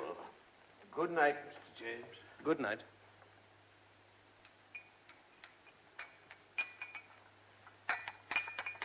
Look, you let me help you with the dishes. No, please, now, I can manage quite I easy. can't just sit about. Come on. Oh, yes, I'm marvelous at wiping up. Can hold anything with this hand of mine. You worried about your father? No, but he's careless, you know. Getting hot and then standing to get cold in a northeast wind. He had bronchitis last winter, then nearly pneumonia. Yes, he ought to have a doctor, really. But I don't think a doctor could get here, even if we could send for him. Yeah, it's awkward. No, I'll keep him in bed for a few days. Oh! Damn, I've broken the plate. Look, I'm most awfully sorry. Never mind. It's an old one. Do you know? What? First time I've heard you laugh since I came here. You almost smiled yourself. Well, come along and have some of Father's whiskey. Help yourself. Oh, thanks. You having one? No, thank you. What's it like outside? Like, I can't see out. There's ice on the window. Ice? Well, this room's hot. No, not near the glass. It's a clear night. I can see some stars. Must be freezing very hard. Freezing? Right, I think I'll go on tomorrow. Go. Well, I don't want to trespass on your hospitality longer than I can help. You're welcome to stay. No, I really think I should move on. You know, you'll have an awful job. I don't think you understand what it's like. Well, now it's freezing. It'll be easy. Well, have you ever traveled through snow? Once in Norway. What, far? No, not far. Well, it won't be the same. There won't be a frozen crust, not after only one night's frost. You'll go through all the time. I'll manage. Look, you're taking an awful risk. Well, I'll start early. Do you know the road? Well, I know the way I want to go. Well, remember, I learned this area pretty thoroughly during the war. Most of the landmarks will be hidden. The hills stay. What time do you want to leave? Soon as it's light enough. Shall I pack some food for you? Oh, that's good of you.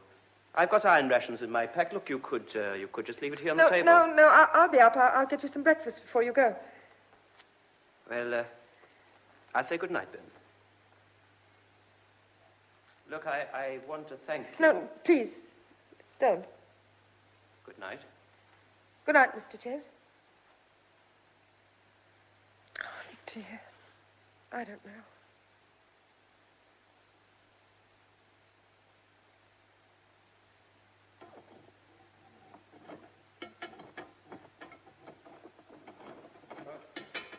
Oh, I say, I think I've overslept.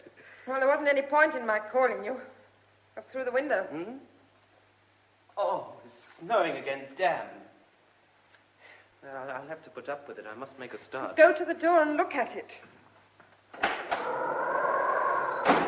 Blizzard. You can't go out in that. But it may not last. It must have been coming down for hours. But I've a good mind to chance it. Look, Mr. James, you must do what you like, but I can tell you this, if you do start, you won't go a mile. I'm sorry. Oh, but it can't be helped, can it? You are anxious to leave, aren't you? Yes, I am. Oh, by the way, how's your father this morning? He hasn't had a very good night. Oh, is he worse? No, I don't think so. He says his temperature's down. Have you taken it? No, he won't have a thermometer in the house. He says if we had one, I'd always be taking his temperature. Well, there's something in that. No, he's promised to stay in bed today. Look here. Are you really anxious about your father? No, not really, but I just wish it hadn't happened now. It's this sort of thing that makes you feel so isolated. Here's your tea. Oh, yes, thank you. Look, I think I'll take Father up a cup and make a fire in his room. But the lights have gone out. What's happened to it? The gas cylinder's finished. Well, have you another? No. Well, what do you do now? We'll have to manage with a paraffin lamp as long as we can get paraffin, and then candles as long as we can get candles. So, can you manage with the firelight until I come down? We may as well save what we can.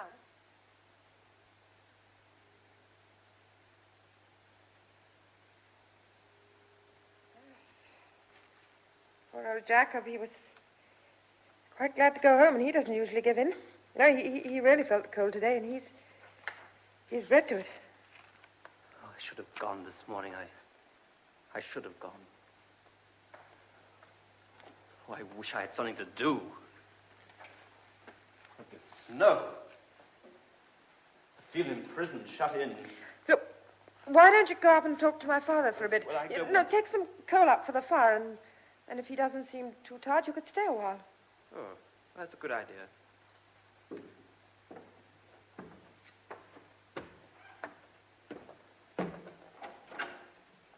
Brought some coal for your fire. Oh, thanks. Nice to see you, Mr. James. Well, now, how do you feel now? Hot and aching a bit, but I think I've caught it in time. You're in the best place. So Molly tells me, but I'd sooner freeze outside than swelter in. We're never satisfied. I'll be out in a day or two. Well, don't rush it. Sit down a while. Oh, well. I mustn't stay too long. I'll tire you. Oh, I'm glad to have a gossip. It's funny the way things work out. I married a local girl, Molly's mother. When she died, I wanted to get away. Packed up the farming, let the land, and so on. I meant to leave.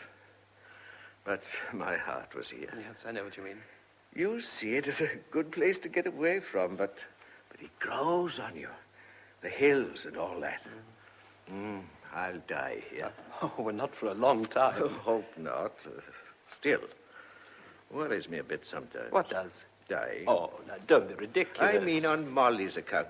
What's going to happen to her? Well, what should happen? I mean, she's happy here, isn't she? Of course, but it's not much of a life for her. And lying here today, it's been on my mind. Well, when you're a bit out of sorts, anything worries you. I had her properly educated, thought she'd get a job somewhere, but she insisted on coming home to look after me. Oh, we have holidays. I've taken her abroad and all that, but we come back and there's nothing for her here. Well, as long as she's contented. Nothing at all. She never meets anybody worth meeting. Oh, one day she'll meet somebody, get married, and then you will have something to grumble about. I wouldn't grumble. But who's she going to marry? Some farmer's son who'll turn her into a common drudge. You don't want her to marry a farmer? Not the ones I know. I should imagine you've got a particular one in mind. That could be. Oh, they're fine chaps in their own way, but she doesn't understand. Well, leave it to her good taste. When women fall in love, they haven't any taste. Is she in love? I wouldn't know. At her age, it's easy to imagine you are. Well, I know nothing about your daughter's affairs, but I think you're upsetting yourself for nothing. I suppose you're right. I must take her away when the spring comes for a really long holiday. Yeah, sounds a good idea. You're not married yourself. No, I was. Oh, I thought I heard you tell Jacob you're single. Yes, I didn't want to talk about it. I beg your pardon. I wasn't trying to be curious. No particular secret. My wife is dead. Oh, I'm very sorry. No, please don't mistake me. It wasn't a very successful marriage. It's over now. Sorry if I brought up something you want to forget. Oh, yes. It's all over. Have a look at the weather, will you? No, it looks about the same to me. Can't see 50 yards, like a mist. Probably go on all night. You think so? It's largely a matter of wind. As long as it stays in this quarter, we shan't get much change. Could you put a bit more coal on the fire? Yes, certainly. The room will get like an icebox if it gets too low.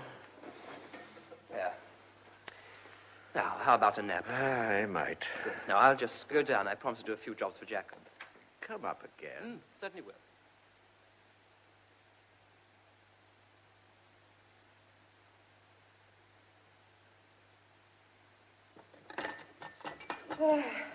Dinner over again. Life's just a field of snow these days with meals dotted in it. 10 days of it we've had.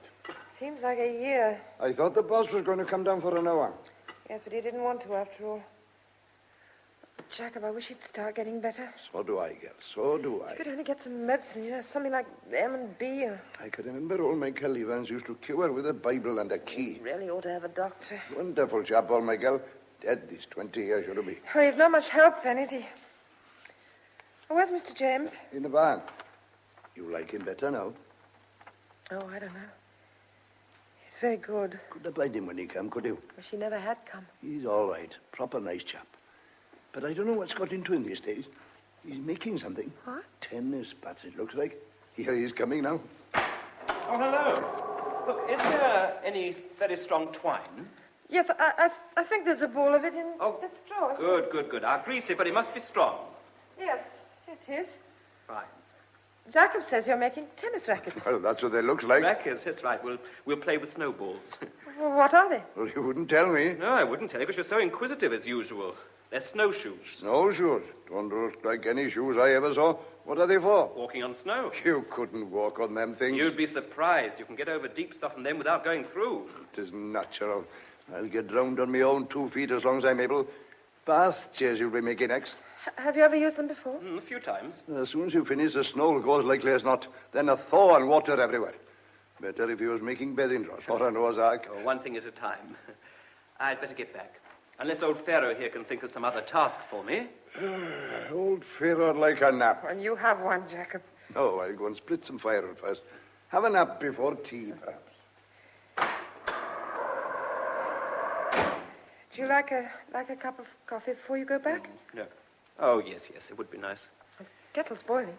Ah, cups of tea, cups of coffee all day long was shocking. Breaks the monotony. Yeah, it does.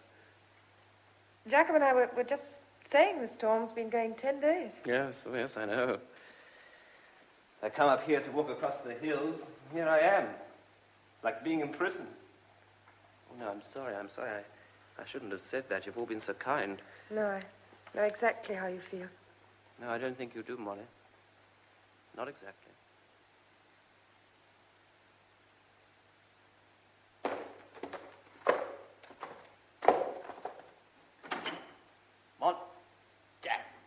Mr. James, what on earth are you doing here? It's the middle of the night. It's only 2 o'clock. Why have you come down? I thought it was Father. What are you doing? I'm leaving. Now. Yes, now. But why? In the middle of the night. Well, it's early in the night. There's a moon. Which will set in a couple of hours. There's plenty of stars. The sky's clear. Look, you can't. You'll be lost. I was taught to make my way by a map and a compass. On snowshoes? Exactly.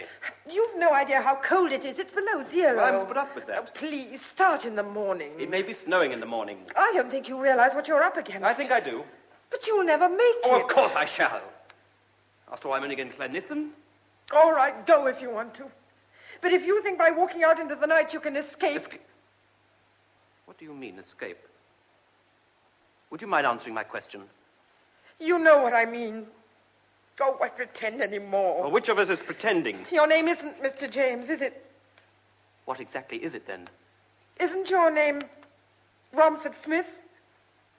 Well, let's have the rest. Well, don't try to frighten Molly, me. I'm not trying to frighten you. Because I'm not frightened. I was, but I'm not anymore. I don't care. You can do what you like. I don't want to do anything. Oh, you're crying. Look.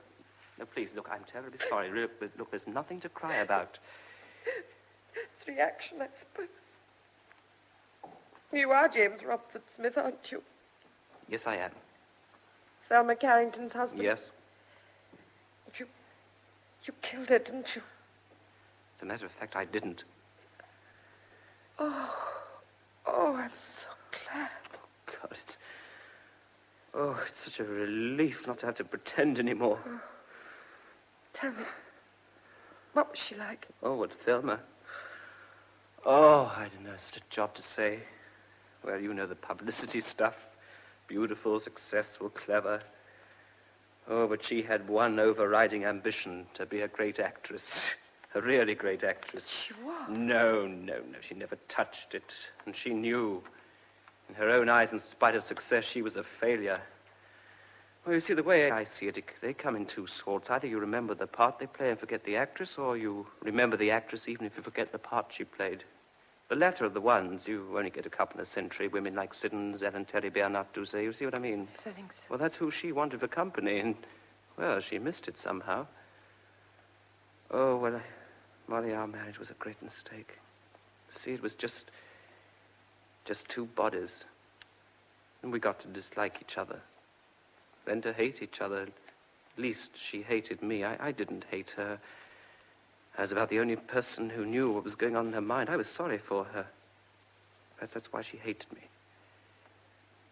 I wanted a divorce, but she wouldn't agree, so we just quarreled and quarreled. Oh, dear.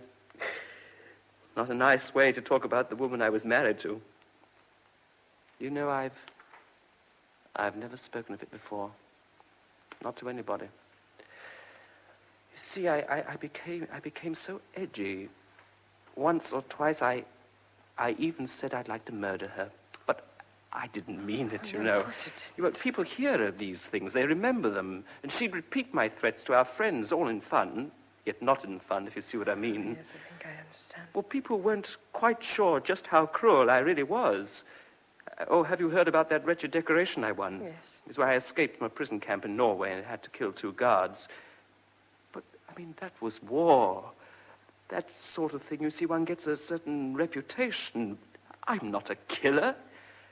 But I couldn't do that anymore. I can't even shoot a pheasant these days. You don't need to explain all this. No, I'd like to. That night, before she was due to go to the theater, we said some terrible things to each other. And finally, I said I'd leave her, and she said if I did, she'd commit suicide. Oh, she didn't mean it. That was acting. Well, I said if she felt that way, get on with it. And my old commander knife was in a drawer. I took it out, flung it on the bed, and said something like, good idea, do it with that. And then I walked out. See, I was in a hell of a temper. I really did mean to leave her, but I couldn't go like that, you see, so I went to the local, knocked back a couple of pints, and sort of calmed down, decided to go back. I was going to tell her how sorry I was for what I'd said. Oh, I hadn't been out 10 minutes, or certainly not more than a quarter of an hour. And she was dead, lying on the bed with my knife in her heart. Well, then I just ran. But why? Oh, well, why do people run but away? As long as you hadn't done But it. everybody would believe I'd done it. I reckon the evidence against me is so strong, I believe myself I'd kill if I didn't know better. I even wondered if I'd had a blackout and had killed her. Now, look, was there anybody else in the house? No. It's my bad luck. The last person to see us was Hanson. Who? Oh, an awful old woman who looked after us. She'd been Thelma's dresser since she started. Was about the only person who really loved her. Well, I was poison to her, of course. Yes, I'd like to know all she said to the police. Well, look, could anybody have got into the house while you were out? Well, they must have done. Have you any idea who? No, none. I mean, I can think of 100 people who hated her. Any of those might have killed her. But whoever he is, he's lucky. The spotlight's on me. Why did you come here? I mean, where were you going? Well, I came up here because it's the most isolated place in the country I know. Mr. James, there isn't a place in the hills you could go without being seen somewhere by a shepherd or a farmer. Yes, but as I've told you, I know these hills. I met a chap out on the border up there during the war. He'd take me in. I could stay there as long as I liked and then, well, go to Ireland, perhaps on a Cardigan Bay fishing boat. Then later America, I thought. Oh, I was mad to start running. But now it would be mad to stop. I know what I'm doing. And if they get me now, I don't stand an earthly. I'm the scapegoat, but I'm not going to be caught. I'd sooner fall asleep in the snow. Oh, no. Well, it's in the open air anyhow. Are you determined to go? Well, there's no real option. Go and wish me luck. Won't you? Now, look, please, don't cry again. I'm an idiot. Look, I don't want to remember you crying. Try to manage a smile. I don't think I can. Oh, yes, you can. That's better. Hold it. Oh, you're ridiculous. Oh, Molly. Yes. Oh, I don't know if I ought to say this. Won't do any good. Oh, I can't see it does much harm. I'd like you to know.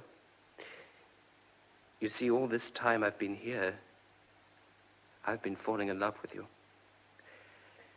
I think it started the very first night I saw you. It's been going on all the time. Yeah, perhaps I wouldn't have told you. Nothing I can do about it. There it is. If ever you think of me, perhaps you'll remember. I'd like you to remember. I don't know what to say. Oh, don't say anything. You see, being shut up here with you, I've been afraid of you.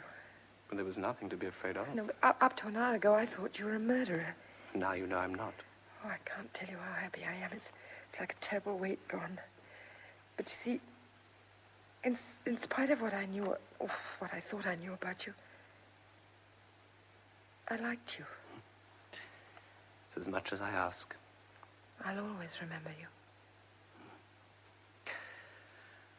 Well, now we'll make that raid on your larder. What? You hear something? It's Father. He can't be up. But he's coming downstairs, I think. Oh, but that's mad. What on earth? I'm late. Ought to have been up hours ago. Father. Hours ago. Now, what have you come down for? Jacob can't come today. It's snowing. I'll have to milk. Jacob's not well. I think he's getting old. What shall I do? Now, take it easy. Oh, my boots. Where are my boots? Father, you shouldn't have got up. You've been ill. I've got to milk. I'll see to the milk. Jacob can't come. Well, I can do Jacob's jobs, Mr. Mosley. You? Yes, You? that's right. You remember, James. James? Yes, now, you'd be better in bed, Mr. Mosley. Animals must be fed. The horse. There's only one horse. My grandfather used to keep 5 horses. Yes, I'll see to everything. There's nothing to worry about. Now, look, put a rug or something round him and slip us on. He's late, rather. Well, we'll see to everything. You'll feel better in bed now. Come on, I'll give you a hand to take him upstairs. Thank you. Come on. It was very cold this morning. You lean on me, Father. Put your arm on my shoulders. That's Steady. right. Come on now. Gently. No, careful. It's all right. Not much further to go now. Let me get you back into bed again. There we are. Gently does it.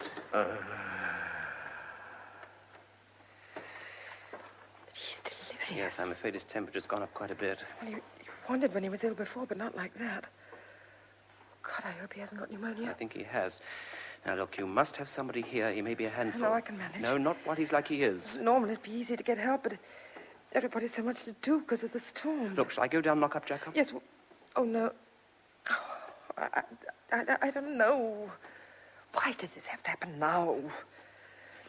Oh, look, you should be going. Don't worry about us. I'm not leaving while your father's like that. But you must. Look, I don't want you to be caught. I shan't be caught.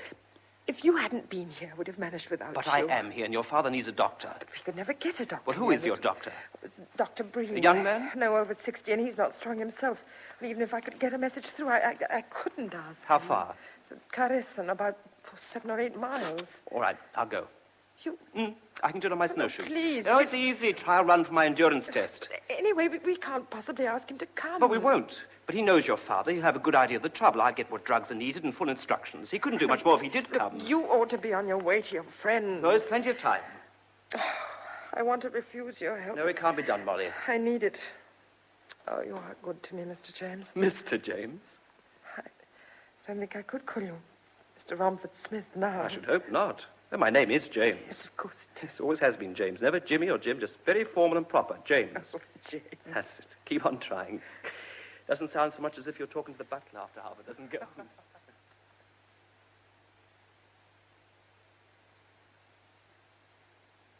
He's been gone 12 hours, Jacob. Oh, had a bite at the doctor's. No danger. If he got there. He got there, my girl.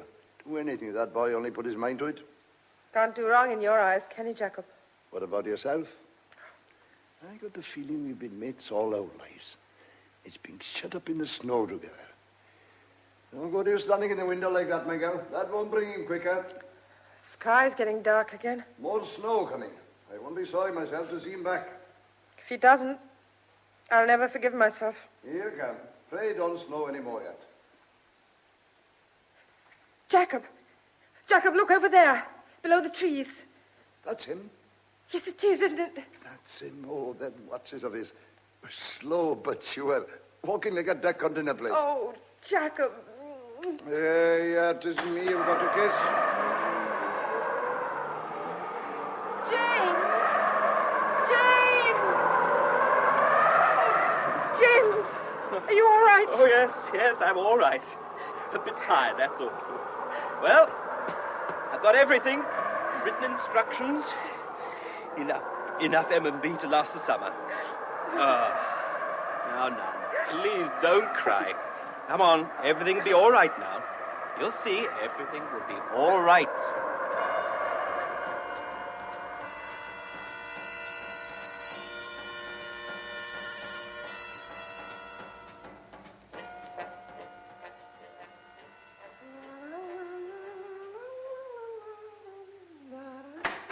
Molly, Yes? Tom Morgan's here. Tom? Well, tell him to come in. Come on, Tom. I can't get all the snow off this heat. Come on in here. Hello? Hello? How are you? Fine. They sent me down to ask about your father. Only last night we heard he was so bad. Oh, my word, the snow has slowed us up. Why, he's on the mend now. Oh, that's good. Billy the cleaner was saying he was like to die as not. Oh, that was days ago. Good Lord. He was very ill, but Mr. James went down to Dr. Bream and fetched medicine. Went to the doctor's? My God, he must have had a rough trip. Yes, I think he did. He went on snowshoes. Ah. Wish I'd have known. I'd have gone for you. Oh, thank you, Tom. Anyway, it's all right now. Have a cup of tea, warm you. Oh, thanks.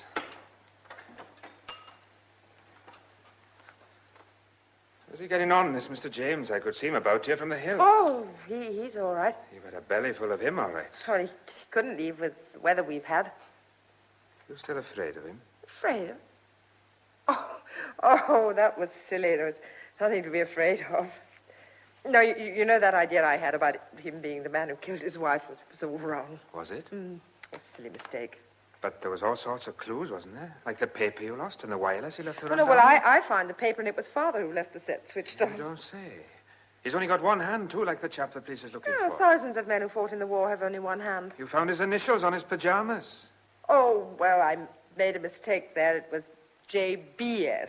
But his name's James. That doesn't start with S. Well, perhaps they aren't his own. You should have asked him then. Tom, what's the matter with you? Matter? There's nothing the matter. No, I got a bit worked up that day, and you were here. He's a mighty nice chap all of a sudden, isn't he? He's a proper lamb amongst us wolves, isn't he? Oh, what do you mean? You had enough time to find out. You and him here by yourselves every night and your father in bed? You haven't a very nice mind, Tom. That's as damn silly as you Oh, think. aren't you? What's been going on between you and him, Molly? Do I have to answer that? Very sure all of a sudden he isn't the chap the police want. Yes, I am. You got a short memory. A different story you had to tell the time the storm was starting. I remember the way you were that night. You were scared to death. Yes, and what did you do about it? Fat lot of chance I had to do anything with hundreds of yous under the snow. If you had been in danger... Well, as it happens, I wasn't. It was imagination. Been a broadcast on the wireless for this Mr. James Romford Smith. Oh, did you hear it? We haven't had the wireless since the storm started. I was in the Crinant, and one of them said about it. He's the chap, all right, you know. Well, why didn't you say he was here, then? I got more sense than that. There's something else, too. There's a picture of him in the Sunday paper a couple of weeks back. Well, there haven't been any Sunday papers, not up here. Police went down to Ravenshill one night to try and get some fags, and they put a piece of one page on some candles he bought same time. Only by luck I saw it. Have you got it? Yes, I have. Yeah, look at that. You see what it says? Mr. James Romford Smith, whose whereabouts the police are anxious to trace. It's not a bit like him. Well, I reckon it is. But you haven't seen him. I saw him in your yard one day I went to the shop. Well, I'll fetch him if you want to have a good No, look. thank you. I'm not so fond of his company as some people. Oh, Tom, don't be silly. He's nothing to me, nothing at all. Once the weather clears, he'll leave and I shan't ever see him again. You never said a truer word. Well, if you don't believe me, that's all about it. I tell you, he isn't the man the police want. You ought to know, you and him being such good friends. Well, if you think he is, you'd better do something about it. Since he saved Father's life, I wouldn't want to. No, I know you wouldn't. You're just jealous. I must be going. Thank you for the cup of tea. Don't mention it. Hope your father'll be better soon. Oh, Tom, please don't do anything silly. I won't do anything silly, don't you worry. Well, what are you going to do? Likely I tell you that, Inez. You always think me a fool. Perhaps I'd better not answer that. James? Yes. James? Did you hear all that? Yes. I'm dreadfully sorry. No, don't give it another thought. See, when I told him that, I was terribly afraid of him. Well, naturally. You see, I had nobody else to tell. Father was ill and Jacob's too old, and he was the only one I could turn to. Yes, don't worry about it. Great. Oh, he sounds very clever to me. He's going to make trouble. Yes, well, he can't do much at the moment. We're still snowbound. He's still tied up with lost sheep and ponies. He'll tell the police you were here. No, they'd find out sooner or later anyhow. They're looking for you, James. I think it's important you should go as soon as possible. No. The weather's all wrong yet. It's no worse than when you were going to leave. Oh, I'm getting more canny. That trip to the doctor made me think. I'm no worse off than I was before. Yes, you are, because now they'll have a starting point. But for Tom Morgan, you could be almost anywhere. Yes, I see that. You're worried, aren't you? I'm dreadfully worried. The longer you stay, the more risk they'll catch up with you. I'll be all right. Look through the window. It's snowing again.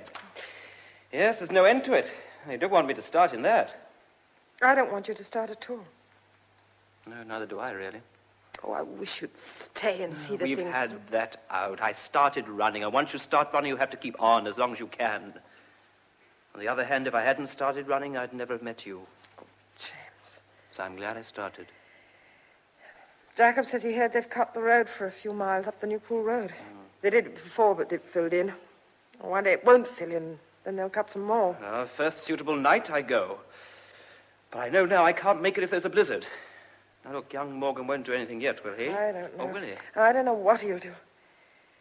I thought once that if you went, I'd be able to manage him, make him keep quiet, but I'm not sure anymore. Don't you feel sometimes this storm, it's become real, doing things? Spiteful. Spiteful and cruel. It's been so long, it's become a threat to me. It's like some horrible old pagan god. Well, it did bring me here, you know, Molly, to find you. Yes, I know, James. And now it's going to hold you here till they catch you.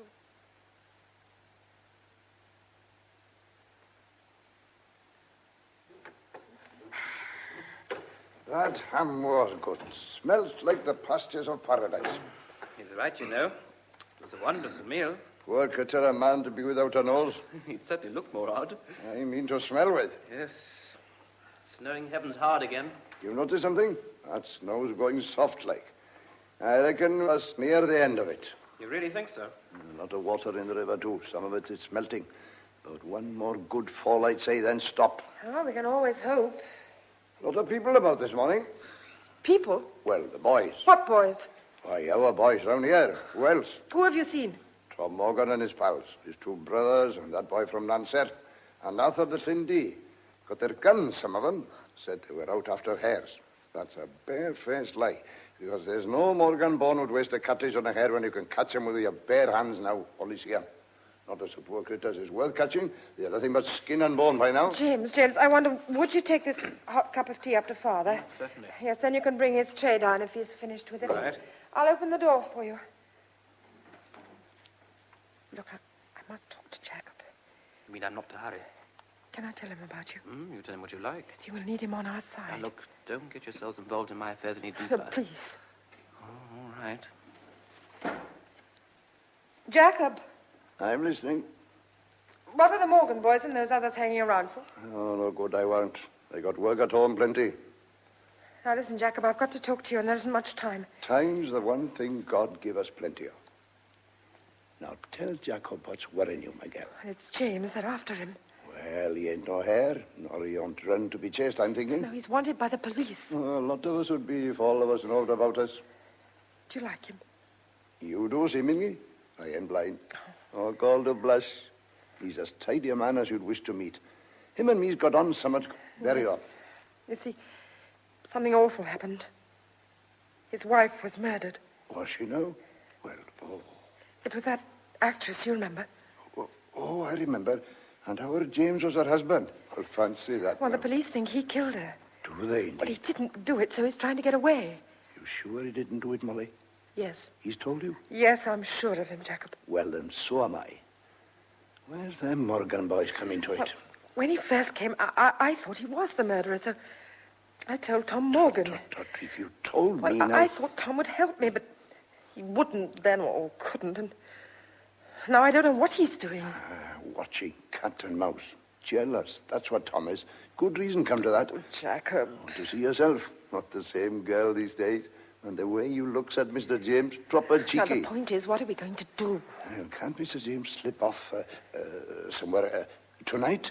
No, it'll be snowing again. And if it isn't Tom or some of them will be watching. And if we knew what they was up to. The time I was getting out, I think. Well, what are you going to do? Well, if the boys is about, they'll be down in the buildings for shelter and a smoke sometime, should be. They might talk. Oh, Jacob, be careful. Now, don't you fret. Artful as a badger I am. I'll go on a bit crouchy about Mr. James. Too much of a gentle lot for me. I know them boys. They'll be turning themselves inside out in a crack. You two stop in and keep out of sight. I'll be back sometime.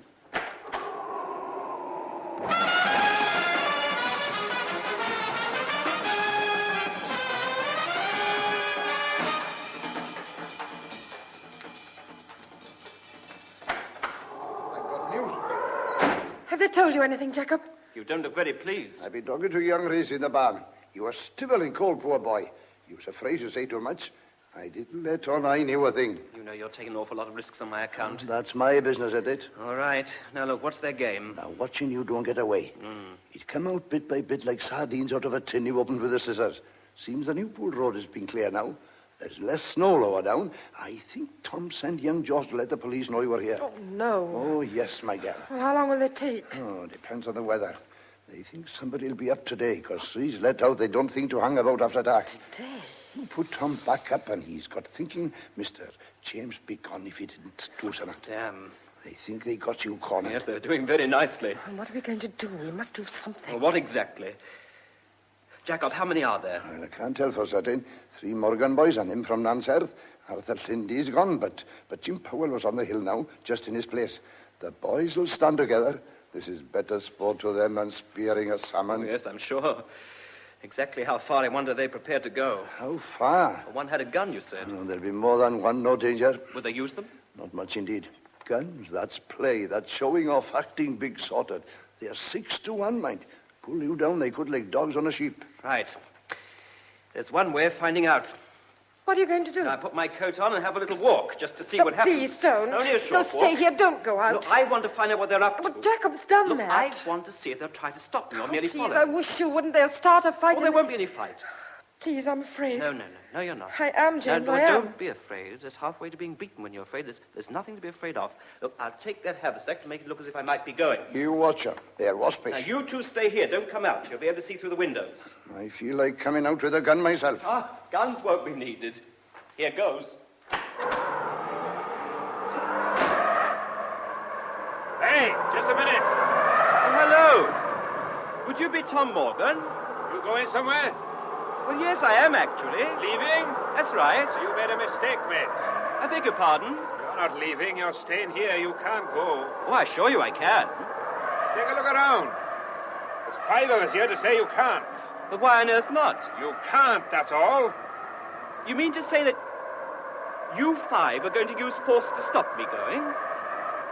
I suppose you've a reason for this peculiar behavior. You got a reason, all right. Oh, I'd very much like to hear it. I bet you would. There's someone waiting to ask you some questions, Mr. James Romford Smith. Oh, my name is James. Your name's James Romford Smith, and the police want you, don't they? What on earth are you talking about? Not the fancy talk. You're not going from here. Get that? Not till the police come. Unless you go back in the house and stay there. If you don't, we'll tie you up in the barn. Oh, well. Doesn't seem to be much good arguing, does it?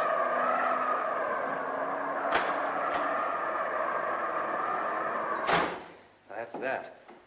What did they say? Morgan knows who I am. I'm to stay here until the police arrive. I'll go and talk to them. No, it's no good. Tom ain't no pal to the police. You've got his knife in you. Oh, pity, that's how it is. But you can't. Well, they're all round. I mean, short of taking one of your guns and shooting my way out. Please. Oh, of course I wouldn't. It's snowing again. May drive them in. Will they delay the police? I doubt they'll get it very hard down at Newpool, and they'll have to come back to drive them boys in.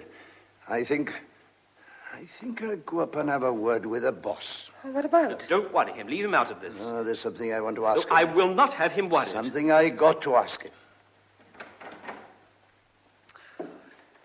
What is he up to? I don't know, but leave him alone. He's shrewd. Perhaps he's thought of a way to get you out of here. Look, are your snowshoes in here? Yes, in the scullery. I can only make a start. It's all my Oh, fault. don't be so silly. Why did I tell Tom who you were? It's all this horrible storm. I think Jacob's coming down. I reckon I can fix things for you. How? That's my business. You tend to your own side of it. I'm going out now. You stop where you are and look after yourself. You're not to come out whatever happens. No matter what you hear, don't you come. 'Tis all arranged. Me and the boss has fixed it. Well, what's all the mystery? No mystery, simple as ABC. You'll see. Now, look, I don't want you in trouble on my account, Jacob. No trouble. 'Tis a pleasure. When the time comes, you go. Slip out by the back. Then nick round the hill there, back of the house. You'll be out of sight in no time. Molly, you see he gets away. I don't like this. You don't like waiting here for Newport police either. Go on, Jacob. Whatever it is, do it. Do it in a crack. Time's getting on. There's more snow. It's getting dark again. Well, so long, boy. So long, Jacob. And good luck, my boy. What is he up to? Look, I don't know, but he does understand that lot outside. He can handle them. Whatever he's doing, he's got Father's blessing. Look, I think if you want to escape, you ought to get your things on. They're all here. This doesn't seem quite real to me. Now, you know what you're doing. Oh, yes. It's going to be a bad night. Oh, very likely. Oh, I wish you'd stay, tell them the truth, and fight it out. Take a chance. No, it's no good. It's too late. Look, you do understand. Yes. Oh, I wish I could give you something to remember by. I don't need anything to remember by, James. No. Nor I. What the devil? Oh, this is it. Wait, I'm going to look. Yes, the buildings are on fire. On fire? No, stop, James. Don't go to help them. Can't you see? He and Father agreed about this. They're worth little, but there are animals, and all those are farmers' sons. They've got to help him. Mad. No, don't be silly. They'll put it out. It's a farm, and a farm is the most important thing in their But lives. are you sure he did this on purpose? Yes, I'm sure. Now, go now, quickly. Up the hill. Keep the house between you and the yard till you're around the breast of it, and then you can head west. The poor light in the snow will hide you in 5 minutes. Well, this is goodbye. No, please, don't say it. Don't say it. Just go. Don't look back, James. Just go now while I've got my hands over my face. Please.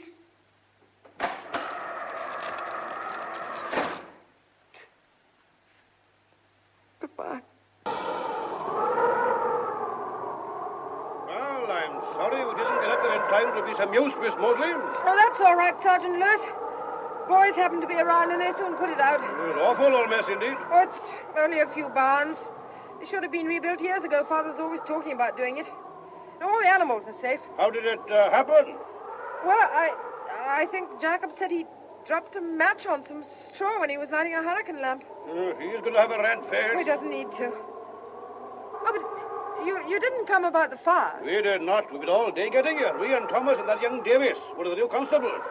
It got the fire out just as we arrived. That gang look as black as sweeps. Which is Romford Smith. Who? Romford Smith, James Romford Smith. He's the chap whose actress wife was murdered, or haven't you heard? Yes, I heard. I know most of the local boys, but I can't see the man I want.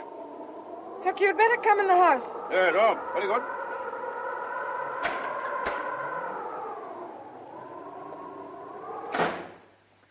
Is he coming in? Who? Mr. Romford Smith. He isn't here. Not here? No? But we were told we'd information he's been staying here. He was here. He's gone. Gone? This weather? Gone? Oh, no. After me coming up here, nearly killed me. Too old for this. What a luck I am. When did he go? Today. What time? I can't remember. Perhaps we could catch up with him. Oh, no, you couldn't. Well, where's he gone? I don't know. You don't know. Miss Mosley, they've been looking for that man all over the country. Then I find him and he's gone and you don't know where. I'm sorry, Sergeant. Well, know about his wife, Thelma Carrington, the actress? Yes, it happened just before the storm started. They've been trying to find him ever since. Between you and me, it was thought at first he'd had something to do with it. But, of course, once the woman confesses, you're obviously in the clear. They thought... Stop! What did you say? The woman... What woman? The woman that killed Thelma Carrington. A woman killed her? Well, didn't you know? We've had no news here at all for weeks. Oh, this Miss Hanson, she was sort of dresser and maid to the Carrington. Middle-aged woman. She was devoted to her mistress, but jealous as blazes and crazy.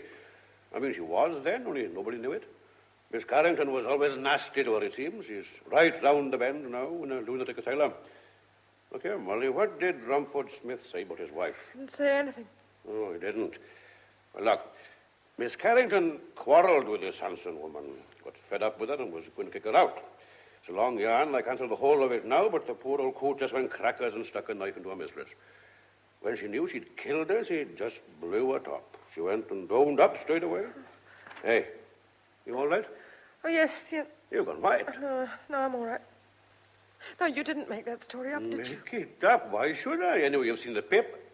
Oh, no, of course you haven't. So what you really want to do is to let Mr. Rumford Smith know about his wife's death? Well, naturally. Only there hasn't been sight nor sign of him. There was an idea once the Hanson woman had done something to him. She didn't like him. If I could only get hold of him... Nobody will ever get hold of him. But you told until me... they find his body in the snow. Now, let's have a bit of sense. Listen here. You listen to me. James... Well, that's Mr. Rumford Smith. He thought he was being blamed for his wife's murder. Well, I told you right at the first... listen. He's been trying to get away. He's been trying to get away from here, only the storm stopped him. And then Father was ill, and that stopped him, and then the storm stopped him again. Tom Morgan and his friends stopped him. Well, an hour ago he left, and he's heading for the Cardiganshire side. Tonight? He'll never do it. Why, there's more snow on the way, and it'll be worse there than Please anywhere. do something. Stop him. Catch him. Molly, how can I? Follow him. Follow him? Look, gal, if I had half a dozen picked men, and if they were equipped for the trip, and if they were sure of the way he went, and if there wasn't the risk of a hell of a blizzard tonight, my gal, you know damn well I can't do anything. He's got to start. It's near dark. If I send those two chaps, they'd lose their lives. No, you're quite right. You can't catch him.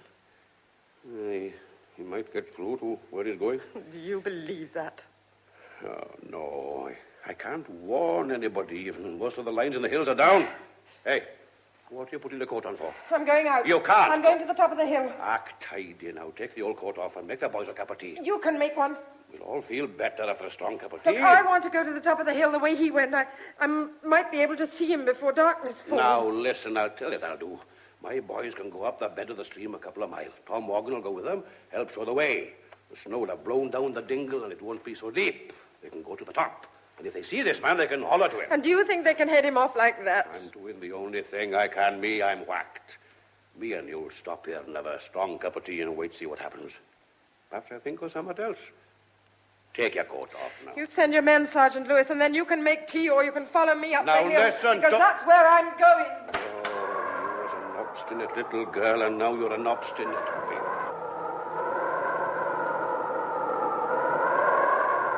It's coming down thick. Nice trip back to town for us. We might have to sleep in your kitchen even. Molly, you might as well talk to the wind. You won't see a thing in this, my girl. Not even a black spot away over the other hill. A waste of time and energy. No good talking to us, sweetheart. Are you now to this tonight? Poor devil.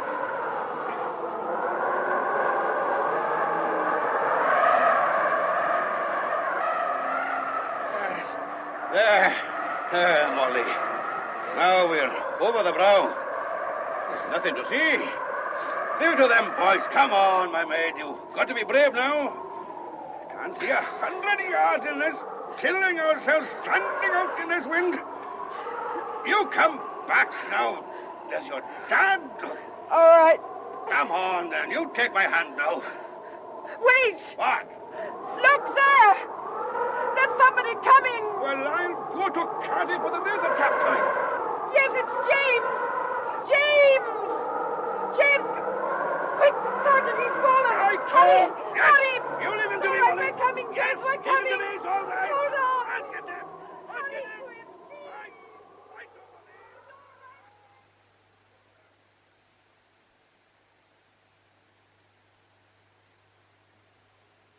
James.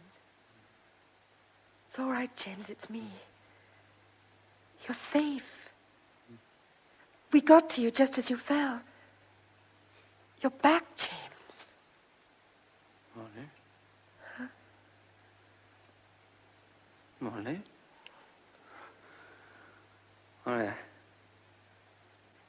come back. I changed my mind. Decided I've got to fight. See, I didn't realize until I left you, but Molly, I've just got to fight. Up 1 chance in 1,000, I suppose. But if I win, I get you. James, it's all right. The police came. You won't have to fight. They know who killed her. They know? They know it wasn't you. It was that awful woman. Woman? Hanson. They've known all the time.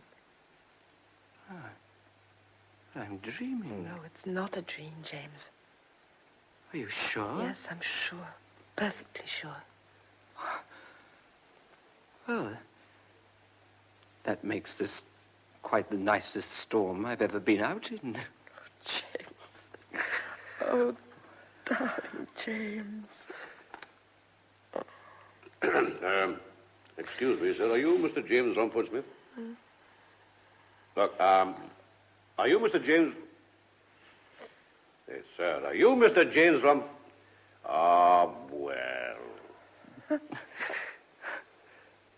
I say I'm sorry. What's that? Oh, let me introduce myself, officer. My name is Rumford Smith.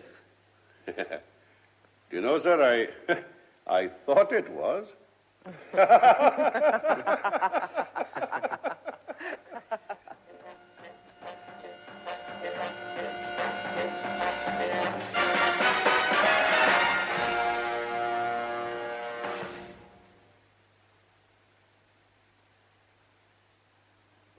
The Storm was an adaptation for radio of the novel by H.L.V. Fletcher. This was the cast. Mr. James, Oscar Quittek. Molly Mosley, Mary Wimbush. John Mosley, Ivor Maddox. Tom Morgan, Wynne Thomas. Sergeant Lewis, Yayan Rhys-Williams. Jacob Hughes, Prosser Williams. The play, which was recorded in our Cardiff studios, was produced by Herbert Davis.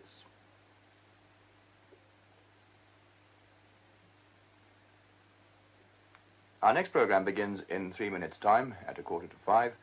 Meanwhile, here's Mantovani and his orchestra to play the Moulin Rouge theme.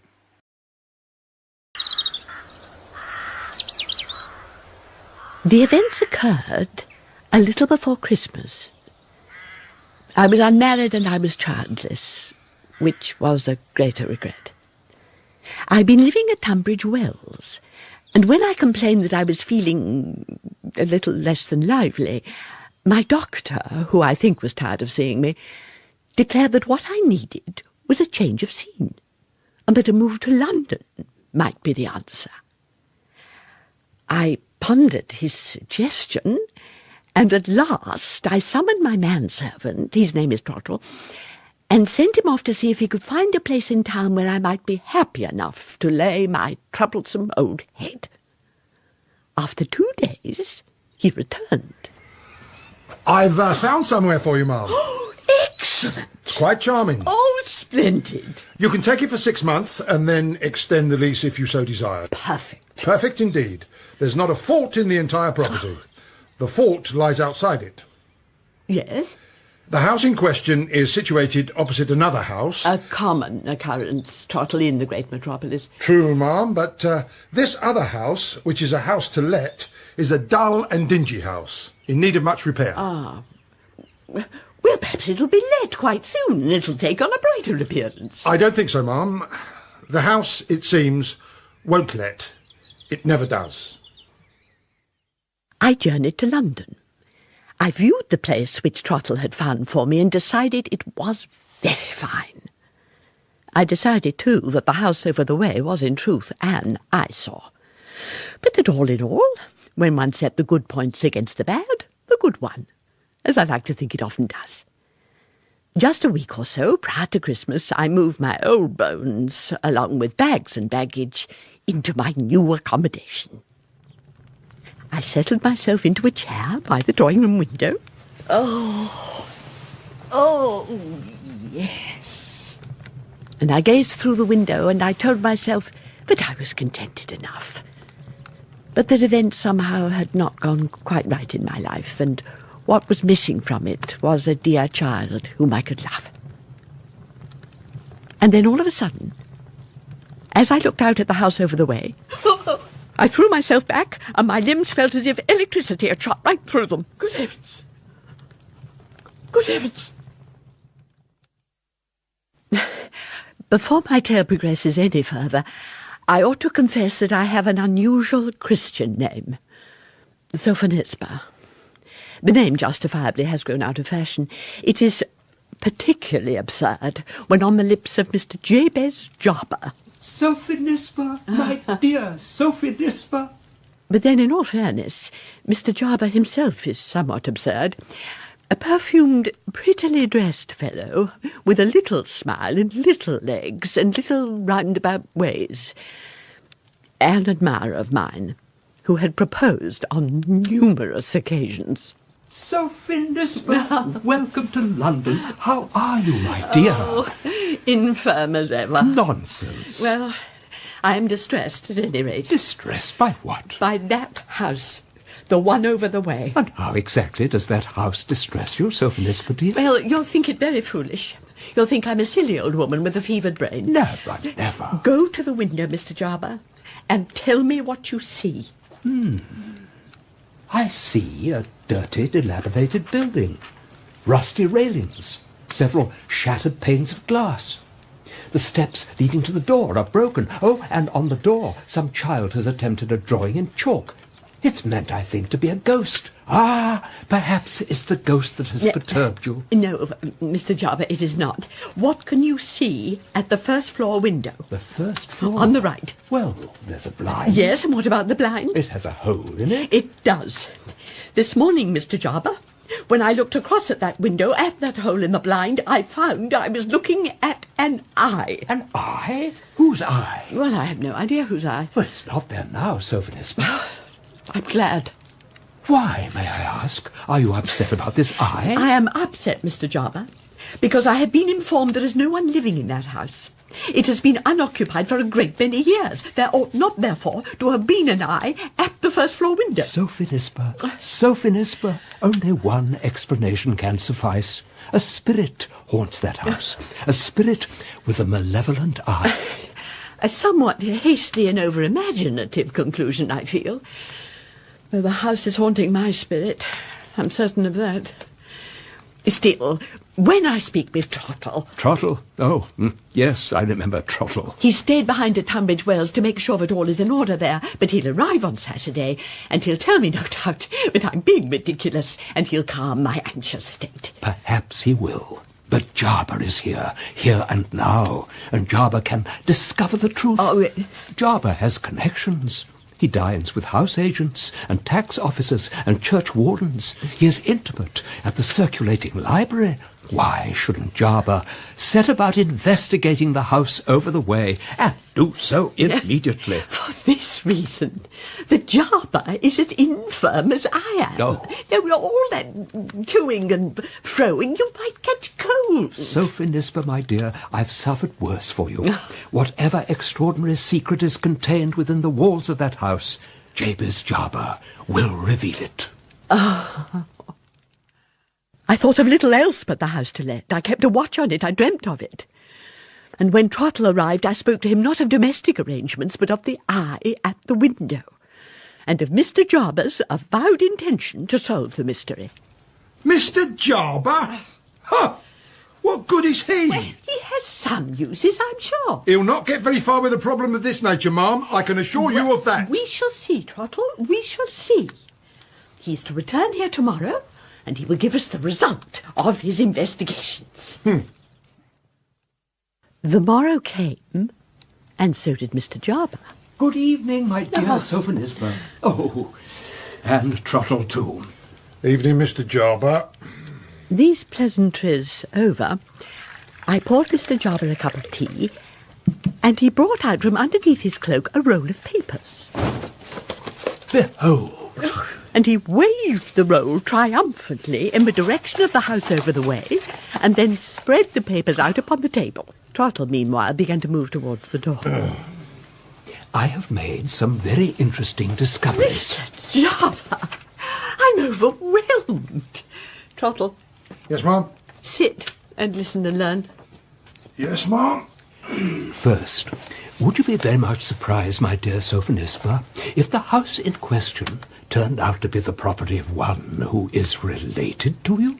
Yes, Mr. Jarber, I would. It is owned by Mr. George Fawley. Fawley? A cousin of yours, I believe. Yes. He is, I gather, unwell at present. Is he? I hadn't heard. I hold no communication with him. He's an unpleasant man. Fell out with one of his daughters because he disapproved of her marriage. My daughter's child died, poor thing, and he showed no pity. Well, now that I think about it, Mr. Jarber, I am not so very much surprised that my cousin owns that house. It accounts for the grim appearance of the place and its ability to upset me so. Is Mr. Fawley mentioned in those sheets of paper? No, not at all. I'm glad. So, let us hear what you have uncovered. Trottle, you are rather far away from us. Yes, Ma'am. Why are you mortifying yourself in those Arctic regions? Come and join us round the fire. I'm happy over here, thank you, Ma'am. As you wish. Go ahead, Mr. Jarber. The very first occupants of the house were a man and his wife from Manchester. The wife, Alice, was a pretty, gentle, pliant creature who had been married before to a young man named Frank Wilson. This Frank had sailed to the East Indies and had never returned, and with no news of the ship or any of the crew, he was presumed to have perished. There was a child by this first marriage, though the father never saw it. A weak, sickly thing it was, and in order to provide for herself and the child, Alice had let her house out to lodgers. One of these lodgers was Mr. Openshaw, a bluff, self-taught businessman, who had found that despite himself he felt a tenderness towards Alice's frail child, which soon extended towards Alice herself. Mrs. Wilson. Yes, sir? I'm wondering, what do you think? Is there any reason, do you suppose, why we two shouldn't, as it were, put up our horses together? I'm not sure I understand what you mean, sir. Well, to be a little plainer, will you have me to be thy wedded husband for richer and poorer? Richer, I can assure you, and all that sort of thing. What'd you say? Sir, forgive me, but this is all rather unexpected, and I need some time to think the matter over. 3 minutes. 3 minutes? But I'd sooner not wait that long. I've a lot of office work to get through tonight, so be a sensible woman and say yes, without delay. She said yes. Not quite without delay, but she found it hard to resist Mr. Openshaw's strong will and the promise he held of comfortable circumstances, as well as the affection he showed towards her daughter. They married. Mr. Openshaw prospered, and they moved from Manchester to London. To the house over the way. To the house over the way. Excuse me, but does this story have a point? Of course it has a point. Listen, Trottle. Now, I'm sure you'll be enlightened. With the Openshaws came Nora, who had been in Alice's service since the time of the first marriage, and who was devoted both to Alice and to the child. Between her and Mr. Openshaw, however, relations were very far from cordial, for each of them was unable to detect the other's good qualities. The events of one particular evening brought the situation to a crisis. Yes? Good evening to you, Nora. May I come in? How do you know my name? Who are you? Dear Nora, I can't have changed that much. In truth, Frank Wilson had changed a great deal over the years, but as Nora gazed at him, there was no mistaking those bright blue eyes of his. Just a little while before, Nora had been looking down at a young girl's bright blue eyes, till they had closed in sleep. Oh, heavens! Oh, good Lord! I could find no trace of Alice, so I searched for you, Nora. It took a while to find you, but I've succeeded at last. And now, you must tell me, and tell me straight. What has happened to my wife?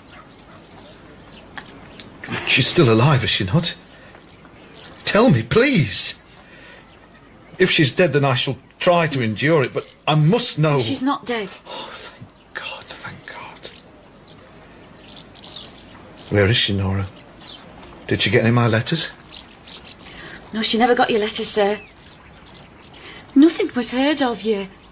Nothing at all. She thought I'd died. Yes. You can't blame her, sir, surely. Has she married again? She has. Oh, God. And she is content and happy. Nora.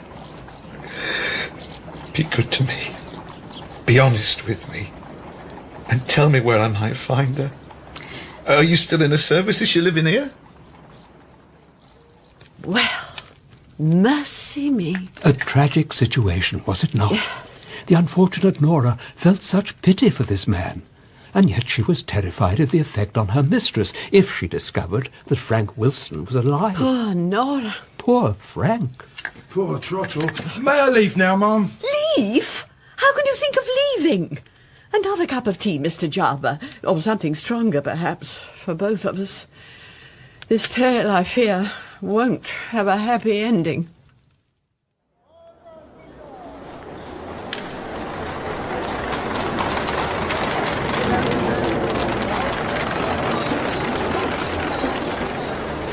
Shortly before Christmas, I had moved to London and had found myself in a state of anxiety on account of the house over the way. The house was dilapidated, it was unoccupied, so I had been told. And yet I was certain I had seen an eye peering out from one of the windows. Mr. Jarber, a long-standing admirer of mine, had promised to discover the mystery of the house to let, to the annoyance of my manservant Trottle, who was no admirer of Mr. Jarber, and he had uncovered a story relating to the first occupants of the house. So, picture the scene. Alice Openshaw's devoted servant Nora, confronted by her mistress's first husband Frank, who had been supposed by everyone to have died at sea. Oh. Trottle, forgive me, Mr. Jarber. Trottle, are you being polite? With respect, ma'am, I have become a little doubtful as to the usefulness of this tale. Well, perhaps you have, but you will do Mr. Jarber the courtesy of hearing him out. Continue, Mr. Jarber. Thank you, my dear. Now, I should tell you that Alice herself was not in the house when Frank's unfortunate visit occurred. She and Mr. Openshaw were in Richmond with friends, and Nora, whose fierce desire was to protect Alice from pain and distress, was desperate to ensure that Frank was gone before the Openshaws returned. At the same time, she felt deep sorrow and pity for the man who stood before her. There is one thing I ought to tell you, sir. Well? You have a child. Nora? She's a frail, pathetic thing, but she's loved. And life gives her pleasure despite her illness.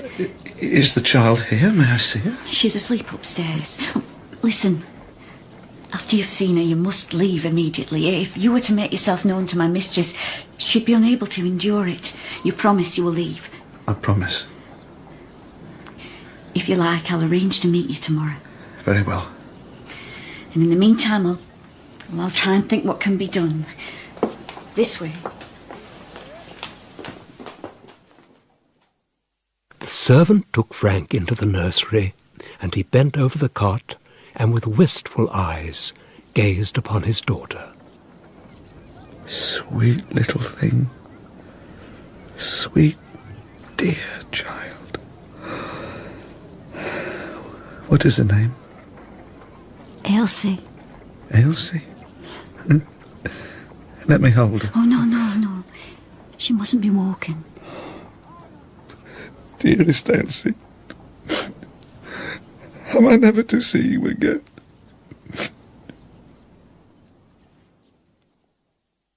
It seemed to the anxious Nora that it was a full half an hour before she managed to persuade Frank back downstairs. He told her the address of the hotel where he was staying, and then she ushered him out of the house. Shortly before 11, Mr. and Mrs. Openshaw returned, and Nora, fearful and sick at heart, pretended that the evening had passed without incident and said nothing about the visitor. But Elsie had some words to say in the morning. Papa, Yes, Elsie? That man in the nursery last night, who was he? I think, dear child, that there wasn't a man in the nursery. There was a man perhaps in a dream you had? No. I woke up and I saw him. He was large, and I was frightened of him, so I pretended I was still asleep. He was kneeling down and crying, and he said his prayers. Listen to me, my dearest. Sometimes dreams can seem very real. No, I saw him. I did. Thomas? Alice, please. You must have a talk with this little lady of yours concerning dreams. You must tell her how vivid they can sometimes be. But it wasn't a dream. Thomas, have you seen my brooch? Your brooch? The one you gave me last Christmas. It was on the table in the hallway. My shawl was there too, and I meant to put it on yesterday evening before we went out, but I forgot. You haven't seen it? The loss of the brooch and Ailsie's absolute insistence that a man had visited the nursery the previous night began to create some suspicion in Mr. Openshaw's mind. Ailsie was taken from the room, and Nora was summoned. Nora? Yes, sir. Did someone visit here last night? Last night, sir? Yes. Someone who was not only admitted into the house, but was even allowed to go into the nursery? The man was familiar to you, no doubt. An acquaintance. Oh, no, It was some fellow, I'm guessing, that you're sweet on, and who imposed on you. No. You believed, I'm sure, that he was good and honest. At any rate, you had no reason to think that he was a thief. A thief? Last night, Nora, a brooch of mine went missing. Perhaps, indeed, other things have been stolen. Tell us the man's name. Nora, please. No. I am not finding fault with you, Nora. It's true that you and I haven't always got on, but Mrs. Openshaw likes you and trusts you, and I want to trust you too.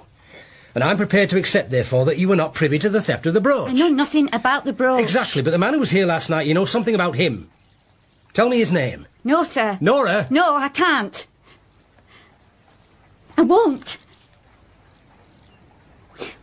But I will tell you this, sir. I care more for your dear wife and her dear child than anyone ever cared for me. I devoted my life to looking after them. And it's sad. It's very sad if this is my reward. You're a harsh man, sir. You're a cursed man too, I'm sure of that. No good can ever come to you. She left the room, and she put on her bonnet and shawl and rushed out of the house, and though she had no notion of what could be done, she hurried towards the hotel where the unfortunate Frank was staying. I shan't go back. I shall never go back. I shall never see Ailsie again, or her mother. Even if I were not under suspicion, to be there, in the house, knowing the truth, knowing that sometime, sooner or later, my mistress must discover the truth herself. It's impossible. She never spoke with Frank. She was informed at the hotel that he had gone out some time earlier. She waited for him. Mr. Openshaw, meanwhile, had gone to the police station and reported the theft of the brooch, and he was now returned. Oh, Thomas. Oh, I am so sorry. My dear, whatever is the matter? She'll never forgive me. I'll never forgive myself. Alice, please, what has happened? I found the brooch. Look, here. Where was it? It was attached to my shawl. Yesterday evening, when we went out, I picked the shawl up from the table, and as I did so, the brooch must have got caught in it. Oh, Thomas, I am so sorry. What on earth are we to do? Mr. Openshaw, of course, went back to the police station in order to state that the brooch had been discovered, and also to seek any advice as to how best to make a search for Nora. But the police officer already had some information for Mr. Openshaw. I have to tell you, sir, that a man's body has been found in the river. We think that he drowned himself, though we can't be certain. This piece of paper was in his pocket. The writing's hard to make out, but it looks like the address you gave me earlier. Yes. Yes, indeed. It seems possible to us, sir, that this fellow may be the one who visited your house last night. The dead man's pocket also contained a card bearing the name of a nearby hotel, and thus it was that Nora was found, and she was brought to the police station. She identified the body, describing Frank as an acquaintance of hers from many years before, and after this ordeal, Mr. Openshaw, who had waited for her, offered his hand to her and spoke to her gently. Why did he come to the house, Nora? Why did you let him go up to the nursery? Who was he, Nora? Tell me. Tell me the truth. His name was Frank Wilson. Wilson? Mrs. Uppenshaw's first husband. Oh, God. He had been shipwrecked. But he survived and got back to England. He'd no idea what had happened to his wife. But he found out where I was, and I told him the truth. Oh, but Sarah was so frightened. I wanted him out of the house as quickly as possible. He saw Elsie, though, before he left. Yes, yes. And I think, sir, I ought not to have let him, for it can only have made him feel more anguish still. And now the poor man lies dead and cold. Nora, you are not to blame, not in any way. Indeed, it is I who should be asking to be forgiven for doubting if you were honest. Oh, you won't tell Mrs. Oppenshaw, will you, sir? About Frank Wilson, I mean. No. I'll not tell her. It will remain a secret, Nora, between you and me. Now, if the police require nothing more of us, we should be getting home. The secret was kept. Nothing was said to Alice. Nothing was said to the child. Though, some years later, Alice died, and one morning Mr. Openshaw took the girl to the cemetery in order to put flowers on Alice's grave. And not very far away, there was a grave marked F.W., and Mr. Openshaw led Elsie there and told her the truth at last, and shed the only tears that she ever saw fall from his eyes. Well, a most moving tale. Thank you, Sophonisba. Thank you. I am compelled to point out, however... Yes, Trottle. That as regards the mysterious nature of the house over the way, we are just as much in the dark as we were before the story began. Well, yes, that is the case, is it not, Mr. Jarber? Far from it. Oh. The tale explains the oppressive pall of misery and morbidity which enshrouds that decaying edifice. It explains the curse that lies upon it. I venture to advise you, Sophonisba, that the eye which has stared out at you from the window opposite is not the eye of a mortal. It is a phantom eye. It belongs to Frank Wilson, who has returned to the house, seeking his wife and his daughter. This is claptrap! Trottle, please. Utter bunkum! Forgive me, Trottle, the house is cursed, and if in your foolishness you need to be convinced of the fact, I have another remarkable tale to tell. Permit me, Sophonisba dear, to come here at the same time tomorrow, and I shall, I promise, amaze you with further revelations.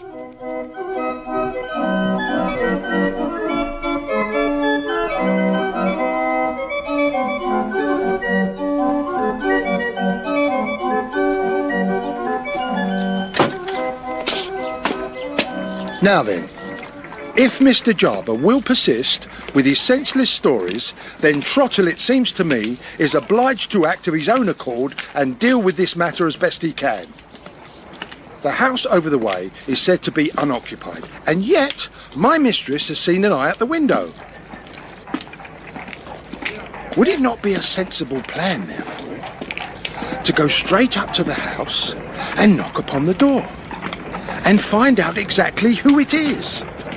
Which mortal creature, I mean, who peers out through a hole in the blind. So, Trottle takes the initiative.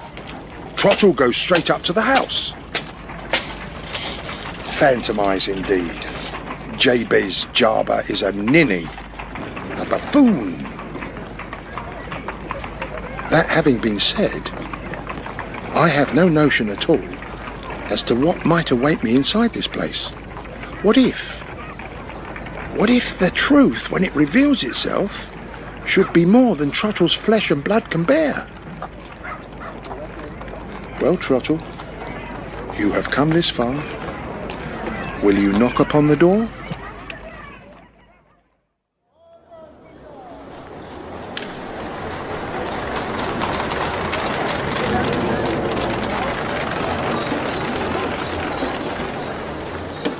The house over the way contained a mystery. It was said to be unoccupied, and yet I had seen an eye peering out at me from one of the windows.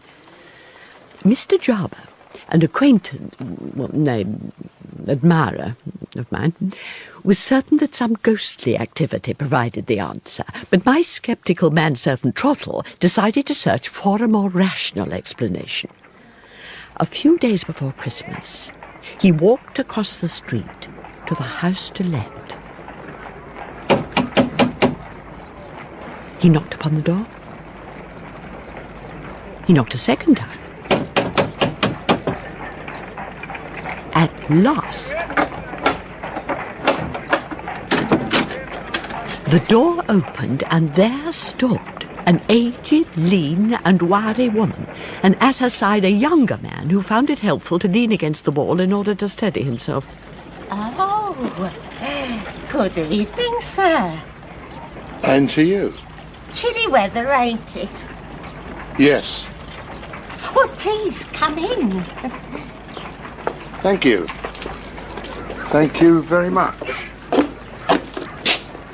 Slide the bolt, Benjamin. Slide the bolt. Right. We was expecting you, sir. You were? Oh, yes. Oh, yes. Mr. Fawley. Mr. Fawley? That's right. He wrote us a letter. That's right. Oh. The 20th of the month, he said you might be coming in the evening. And here you are, ain't you, sir? Mr. Fawley's particular associate on the 20th. In the evening? That's right. We'll go into the dining room, shall we, sir? I've a candle burning there.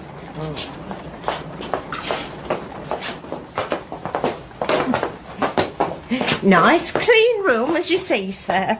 We keep it clean, don't we, Benjamin? Clean. That's right. In readiness, you know, for when Mr. Fawley comes to visit. How is he faring? How is he faring? We were sorry to hear he hadn't been too well. He hasn't, that's true. You'll wish him good health when you see him next, won't you, sir? Certainly, certainly. My son's not too well himself. Your son? Benjamin here. Indigestion he has, the poor dear. Indigestion. That's what it is. By the way, sir, I don't suppose you and I have ever met, have we? You? Me? No. Your face is strangely familiar. Oh.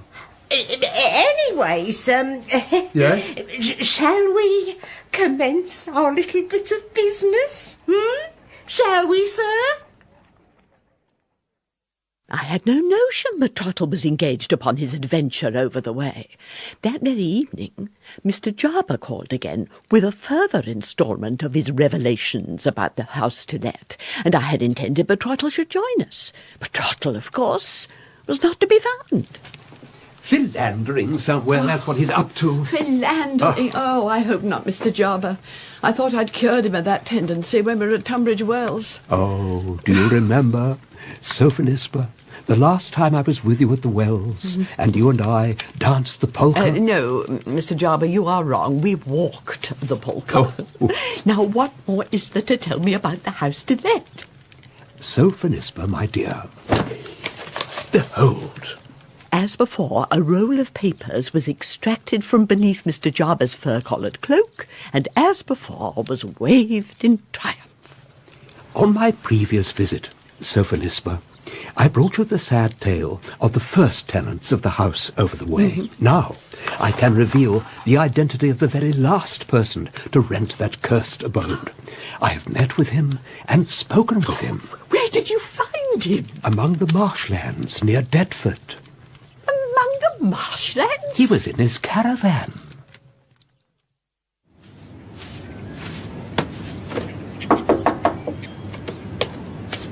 Mr. Maxman?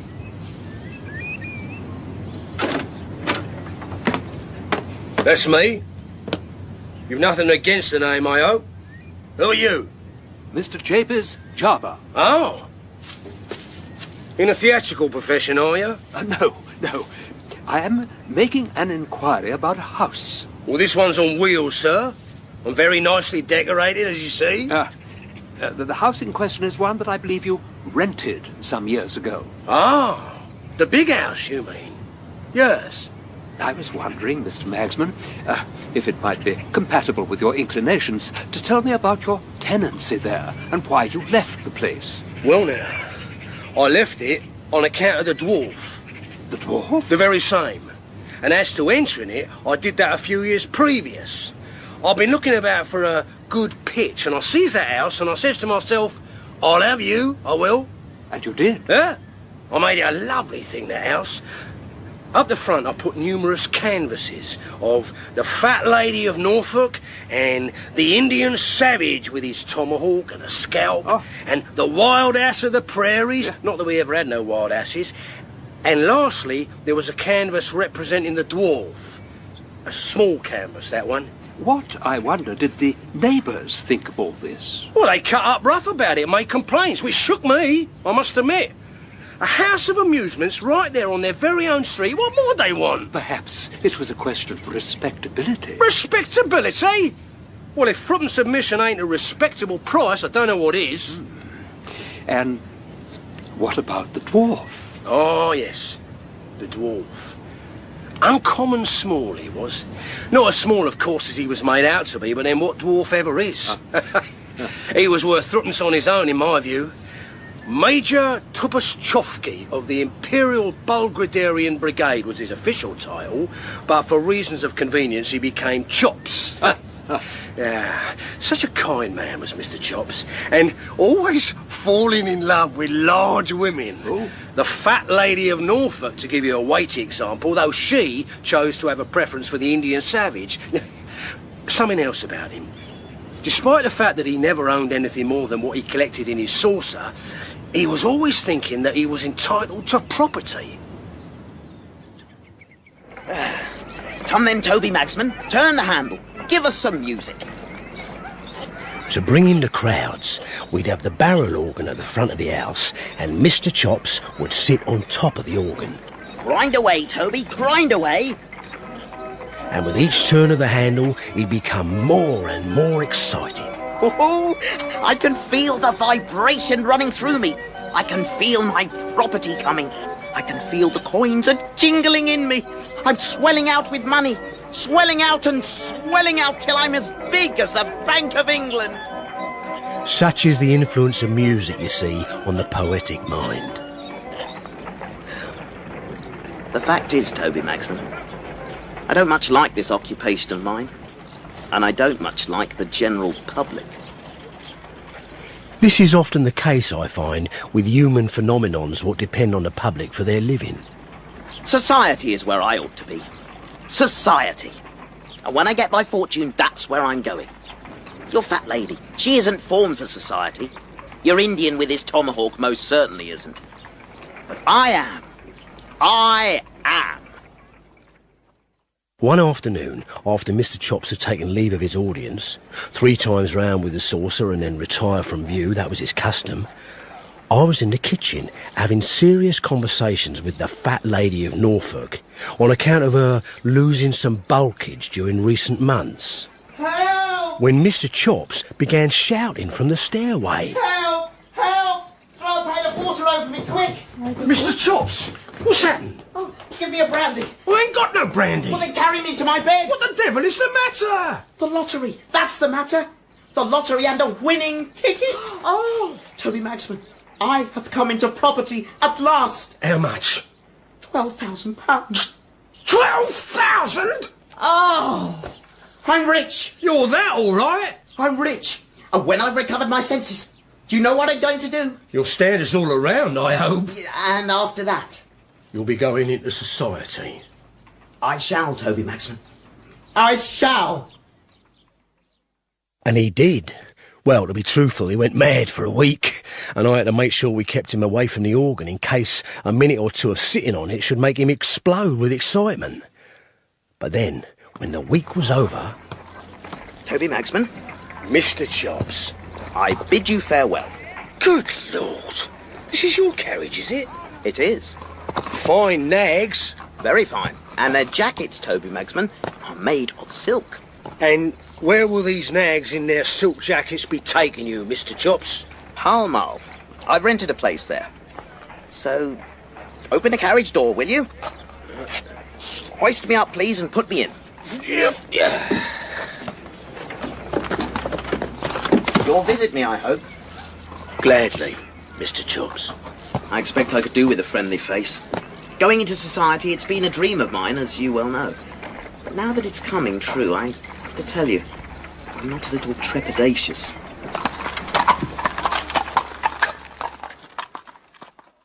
Mr. Jarber's tale, or rather the showman's tale as recounted by Mr. Jarber, was a while in the telling, and we broke off for refreshment. We were standing near the drawing-room window, and Mr. Jarber had raised his glass and wished me very good health, and much else besides that I wish he hadn't wished me, when I glanced at the house over the way. Mr. Jarber? Yes, Sophie Lisper, dear. Look across, if you will, at the house to let. Look in particular at the ground floor. Is there by any chance the flickering of a candle? Mr. Jarber was uncertain on this point. He was uncertain, too, whether it would be very wise to venture forth in the evening gloom in order to settle the matter himself. Little did we know that Trottle had already gained entry to the house to let. Well then, sir. Yes? To business? Business, that's right. Ah. Fair reward for honest work done, eh? You watch yourself, sir. She'll have the shirt off your back.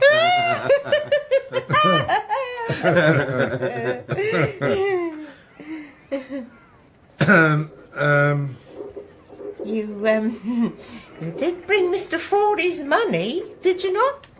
Madam, I shall tell you what I brought, and you'll be wonderfully surprised. Oh. But first, that noise. The noise. That's right. He's at it again, you see. Even in the dark. Is he now? I suppose you want to take a look at him, do you, sir? Well, yes. Certainly. I think I should. And then you'll give us our wonderful surprise? I very much hope to. Come then. Bring the candle, Benjamin. You won't have never met the little creature. No. It stands to reason that Mr. Fordy should want you to see him. You're very slow, Benjamin. Slow, yes, that's right. My leg, sir, is stronger than his. I get younger and younger every day, and jollier and jollier. That's what I do. Now then, this is the room. This is where we keep him. Open the door, Benjamin. Open the door.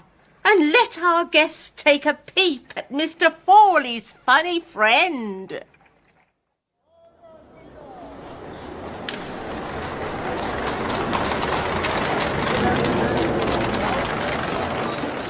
It was the Monday before Christmas, and the house to let had not yet yielded up its secret, though Trottle, my manservant, had taken it upon himself, without my knowledge, to gain entry to the house. This was on the very same evening that my friend Mr. Jarber was informing me of a conversation he had conducted with a certain Toby Magsman, who some years before had transformed the house into a place of amusements.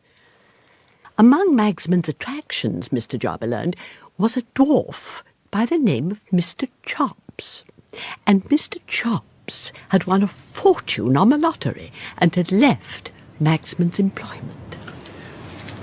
So tell me, Mr. Magsman, did Mr. Chops communicate with you at all? Not for some while, but then, out of the blue, I got an invitation to have a drink with him at his lodgings in Pall Mall. So I cleaned myself and I drank with him. Was he alone? No, he was not alone. There was a young fella there who'd been a swindler at a gaming booth, and another who used to play the clarionet at a wild beast show. Mr. Chops! Well, The supply of wine is perilously low. Yeah, let more be sent up from your capacious cellar, Mr. Chops, lest we die of thirst. Yeah, and before I forget... Yes? We shall need a carriage for tomorrow. Yeah, and a substantial hamper made up of flavoursome comestibles. Yeah, and wine, of course. Wine, yes. See to it, Mr. Chops, if you please. See to it. Then he kissed her cold corpus 1,000 times more. He called her his diner, though she was no more. To your health. Mr. Chops. Yes, Toby Magsman? Mr. Chops. Even the best of companions must part. So soon? I thank you for the variety of foreign gargle what you have provided so handsome, and now I shall take my leave. Well, if you must, then I shall see you out. Hoist me up, will you? I lifted him up and carried him downstairs, and he smelt so strong and Madeira that he was like a wine jug what had a large and interesting stopper. I ain't happy, Magsman. Are you not? They don't use me well, those two. They puts me on the mantelpiece when I won't have more champagne in. And if I don't give them money, they locks me in the sideboard. Get rid of 'em, Mr. Chops. I can't. Me and them two were in society together. What would society think if I tried to send them away? Time passed. It's a feature of time, I find. One night, after the fat lady of Norfolk had sung a final song, and the Indian had scalped his last victim, till tomorrow, that is, I heard a kicking at the front door, and to the front door I went. I opened the door, I looked out, but I saw nothing. It's me. I looked down. Mr. Chops. Mr. Chops. Will you take me back? Take you back? On the old terms. If it's a deal, say done. Done. Good. I thank you for it. Got a bit of supper in the house. Considering what fine fare must have been guzzled at the Pall Mall lodgings, I was ashamed to offer him cold sausage washed down with gin and water, but he seemed happy enough with it. Well, Toby Magsman, you see before you one who has gone into society and got out again. And how did you manage to get in out? I got out after paying out, to the tune of £12,000, which you may recall is what I won with my lottery ticket. 12,000 I paid out, and in return, I've been given a lesson. A valuable lesson. But you can have it for free. Society is all fat ladies. Society is all fat ladies? That's right. You see, your fat lady of Norfolk, she might be considered by some to be an offence upon the eye. How is she, by the way? Very well. Very fat. But them other fat ones, who come and ogle at you and drill holes in your heart and make a colander of it, and who leave you to have your bones picked dry by vultures, like the dead wild ass of the prairies, which is what I deserve to be. Them other fat ones is an offence upon decency and good taste. Magsman, when I was out of society, I was paid just a little in return for being looked at. And when I went into society, I was looked at just the same. And I paid heavy for it. So, the plain fact is, I'm glad to be back. Good sausage, this. My small friend's observations on the world were not entirely the result of sausagerial influence. It seemed to me that he got wiser and wiser every day, and that his head got bigger and bigger as his wisdom expanded. For a while he was kept away from the organ, upon which he had sat in former times, but one evening... Toby Magsman, I should like to be seated upon the organ, and to hear some music. Mr. Chops, are you sure? I am. Hoist me up. I hoisted him up, and with fear and trembling, lest he find it all too much of an excitement, I began to turn the handle. Well, Mr. Chops? Very nice. What are you thinking, Mr. Chops? Thoughts. Weighty thoughts. Weighty thoughts, you see, which were a match for his weighty head. And he sat through all the changes, and then he come off, and declared that he'd walk 3 times round without the saucer and then retire from view, which he did. When I called for him in the morning, I found that he was no longer with us, not in spirit at least. He'd gone into a society much better, I think, than Magsman's amusements. Much better, certainly, than what was offered in Pall Mall. A fine tale, Mr. Jarber. Most affecting tale. It is indeed. I should add, by the way, that soon after the funeral of Mr. Chops, Toby Magsman decided that his house of amusements seemed so dismal that he must give it up and return to his caravan, which is where I found him. The house is cursed. It's quite clear those who live there are doomed. Good heavens! Who's this? Trottle! Mum, I have solved the mystery of the house to let. How extraordinary. Mr. Jarber here is making the self-same assertion. Mr. Jarber knows nothing at all. How dare you! Trottle! But I shall tell you what I know, ma'am, if you are willing. Trottle began to describe to us how the occupants of the house to let, an old woman and her inebriated son, had taken him to be an emissary from Mr. Forley, the owner of the house, and as it happens, a cousin of mine. He told of how when the old woman became insistent about the money she expected to be given, he heard a curious scratching noise from a room above, and asked that he might see for himself who, or what, was causing it. Benjamin, give some light, so that the gentleman can observe Mr. Forley's little friend. Well, can you see him now? I looked around. The room was empty of all furniture, save for an old bedstead. Over there, sir, under the window. I peered forward, and there, kneeling on the bare boards, with his bright, sharp eyes towards me, was a tiny, wizened boy, no more than 5 years old. A greasy old shawl was wrapped around him, and on his head was a big cotton nightcap that had dropped down to his very eyebrows. A fine lad, eh? What's he been doing? Praying? Oh, praying? Oh, God help us, no. No, he's not been praying. See, he's cleaning the floor. Oh. He's pretending to be me. Oh, it's his regular game, morning, noon and night. Drat this dirt, drat it. And where's my beer? Just listen to him, the little scamp. You'll tell Mr. Forley when you next call on him that the boy's going on nicely. You will, won't you, sir? Oh, yeah. Where's my beer? Oh, where's my beer? Has he nothing else to amuse himself with? Some toys, perhaps? Oh, no. This is what he likes to do. I'm a good un, I am. I work hard and I save candles. That's right. Save candles. That's right. I don't suppose there are many who know about the boy.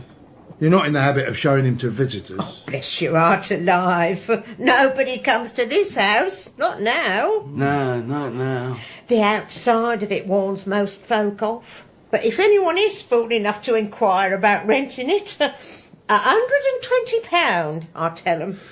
And that works every time. That sends them scurrying. So Mr. Forley's not interested in the place being let? You could say that, yeah. And we make sure it isn't. I'll tell you, sir, what Benjamin and me have done for Mr. Forley, one way and another, is quite beyond words. Beyond words, that's right.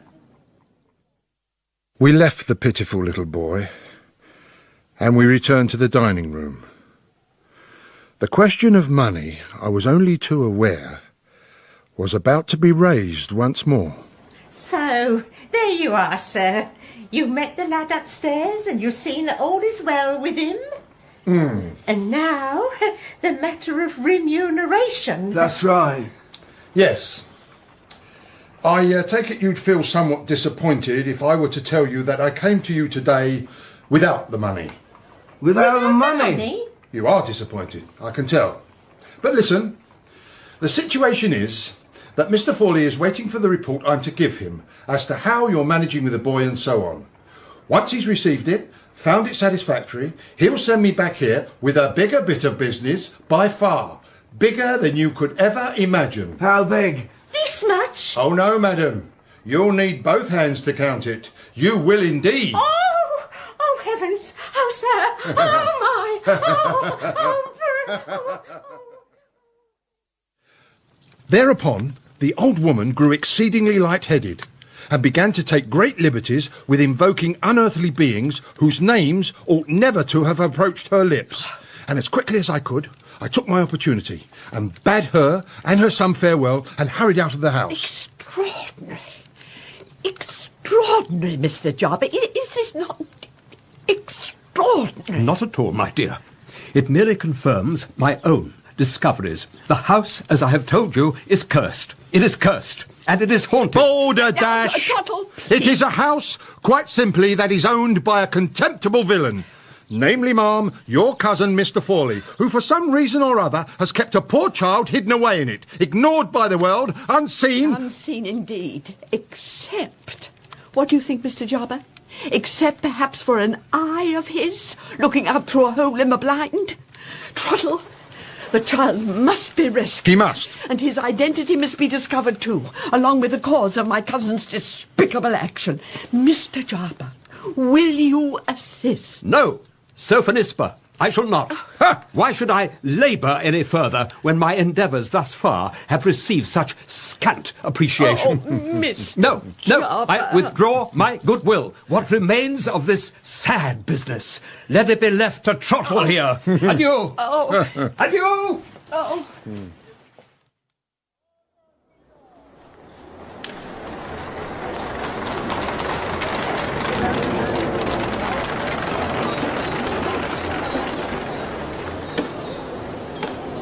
There were now a few days only before Christmas, but I was not yet in a festive mood. True enough, my manservant Trottle had solved the mystery of the house to let. It was not cursed, as my friend Mr. Jarber had claimed. It was not haunted. The eye that I had seen peering through a window belonged not to a phantom spirit, but to a small boy, who on the instructions of my cousin George Fawley was kept imprisoned inside the house away from public view. But now that I knew this much, a sense of helplessness threatened to overcome me. Trottle! Oh, Trottle, what can be done to secure the unfortunate child's release? I've been wondering as much myself. Perhaps I should go to the house and demand custody of him. With respect, ma'am, I'm not quite sure you have the right to do that. But I would look after the boy. I would love him. Yes, ma'am, I'm certain you would. The boy, however, is not yours. True. Let us first discover whose boy he is and why your cousin has chosen to treat him in this fashion. Yes. Remind me, if you will, about Mr. Fawley's family circumstances. He is a widower? He is. And there were children, were there not? 2 daughters, only one of whom survives. She lives in Canada, married, childless. And the other daughter? She had been her father's favourite, but she defied his wishes by marrying a man of low birth whose name was Kirkland. Mr. Fawley was so opposed to the match that he vowed he would never forgive her, nor did he. Though in truth, the couple's marriage was very brief. The husband, a sailor, drowned on his next voyage, and the wife died soon after giving birth to a boy, who was stillborn. Well, where was their home? In a village called, what is the name? Flatfield, I think, near Pendlebury. Pendlebury? Yes, is that of any significance? It could be. You may recall, ma'am, that 6 or 7 years ago I took a short holiday and went to Pendlebury to visit some friends of mine. Yes? One of these friends kept a chemist's shop, and through him I met a doctor named Barsham. He'd been a first-rate practitioner in London, by all accounts, but he was a first-rate fool as well. Began to drink heavily, gambled, lost money, lost custom. This is beginning to sound like one of Mr. Jarber's tales. No, ma'am. There is sense and meaning to it, I assure you. It's connected with my evening visit to the house over the way and my encounter with the old woman and Benjamin, her drunken son. Mm-hmm. It's connected in particular with the ugly subject of Benjamin's face. When I set eyes on that fellow, Ma'am, I was almost certain that I had encountered him before. But you think perhaps you had in Pendlebury? Correct. The drunken Benjamin, I rather suspect, is none other than the foolish Dr. Barsham. It is Barsham and his mother who were deputed by your cousin to take care of that hapless, pitiable little child. Take care of surely is too generous a phrase. But, Trottle, even if you're right about Barsham, are we much the wiser? Well, one thing may lead to another. Ma'am, I require a day's absence. I must visit Pendlebury again. Trottle! Hey, Trottle! Proctor, how very good to see you. I hope so. Though your letter suggested you had business in her. Yeah. I do, Proctor, I do. I want you to tell me a few things about an acquaintance of yours. Benjamin Barsham. Barsham? Oh, Lord. Well, I'm happy to tell you the little I know, but not in preference on the station platform. Let's get home and have some tea.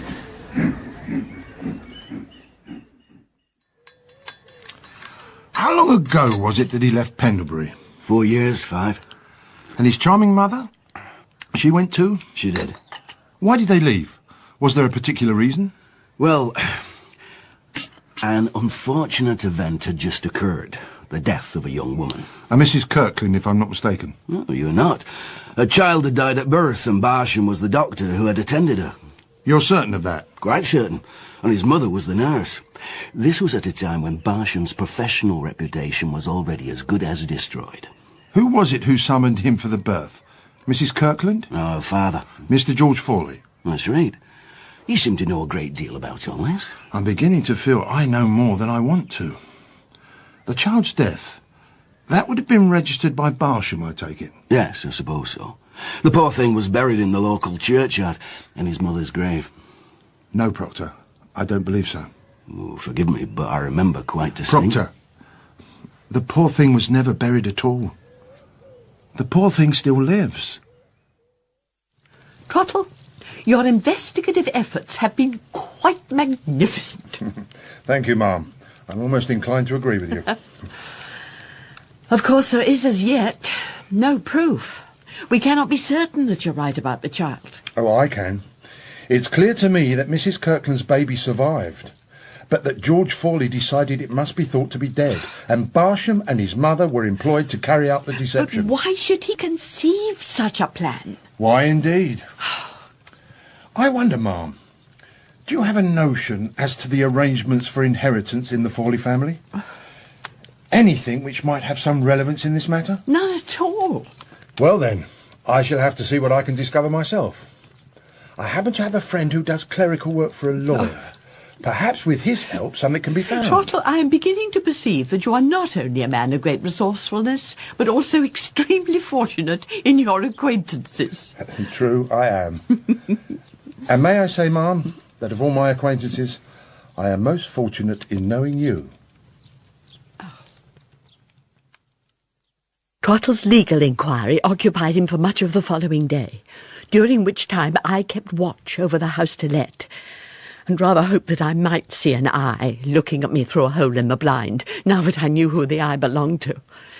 But I saw no eye, and I saw no one come or go. Ma'am! Oh, Trottle! Ma'am, I bring news. Trottle, I too have news, but you first. What did you find in the probate office? Do sit, Trottle. Documents, Ma'am. And more documents, and alas, yet more of them. But after considerable searching, the last will and testament of Mr. Fawley's father was unearthed, and it contains an interesting particular. The will stipulates that the money left to George Fawley may not then be assigned to whomsoever he pleases. Mr. Fawley is granted merely a life interest in the money and has no discretion as to where it should go when he dies. And where is it to go? If either of Mr. Fawley's daughters has a son, the money must go to him. Think on that, Ma'am. I am doing so. The child of the daughter who had defied Mr. Fawley, and who was the object of his vexation and anger, that child, were he to live, would inherit the family fortune. Good reason, it might be considered, to register that child as stillborn and to shut him away and blot out all trace of his parentage. So, Ma'am, what now? Do we go to the police? Do you wish to confront your cousin with our discovery? Bring proceedings against him, perhaps? No, Trottle. No, Ma'am? That won't be possible. My news is that Mr. George Fawley is dead. I had been informed by my sister Fawley had died 3 days before, quite suddenly. Barsham and his mother, Trottle reasoned, were now in a helpless position, and he decided to pay a second call at the house to let in order to obtain from them an admission of the truth. I watched from the window. I saw Trottle crossing the road towards the house, but I saw another man also. The paths of the two men converged at the foot of steps. Oh, forgive me. No, my fault. After you. Oh, you're making a visit here, are you? That's right. Do you wish to speak to a certain Benjamin Barsham? I do, as it happens. And indeed to his mother. Are they known to you? The two men were in conversation for some while, and then I saw Trottle lead the stranger away from the front steps and back across the road. Very soon I was being introduced to Mr. John Dorlcott, confidential legal adviser to the late Mr. Fawley, and now his executor. Strange to say, Ma'am, it's Mr. Dorlcott here who must be thanked for my discovery of the child. Is it now? Last Monday, when I called at the house, Barsham and his mother had assumed that I was Mr. Dorlcott and therefore admitted me. Oh, well, it was arranged, you see, that I was to visit them either last Monday or today, bringing money with me for whatever service it was that they'd rendered. On the Monday, other business prevented me from travelling to London. But you're here today, despite Mr. Fawley's death. Well, madam, the money is still owing to Barsham and his mother, and I thought also that as executor I should inform them of Mr. Fawley's death, and advise them that whatever arrangements had previously obtained between themselves and Mr. Fawley are for the time being discontinued. Nay, for all time, I would hope. Yes, madam. What your manservant has told me of the situation in that house almost beggars belief. Mr. Dorlcott, it had been my intention, before our chance meeting, to speak to Barsham and his mother and encourage them to make some sort of statement as to their part in the whole sorry affair. Oh, good idea. I shall accompany you, and we shall obtain such a declaration in writing if we can. Yeah, and what about the child? The poor creature mustn't stay in that place any longer than necessary. I shall bring him here, ma'am. Shall I? What do you say, Mr. Dorlcott? Would it be in order for me to look after the boy in the short term, I mean? At least. Mr. Dorlcott agreed, and he and Trottle, it was late evening now, returned to the house over the way. They obtained the written declaration, and Trottle removed the boy from his wretched room and carried him out of the house.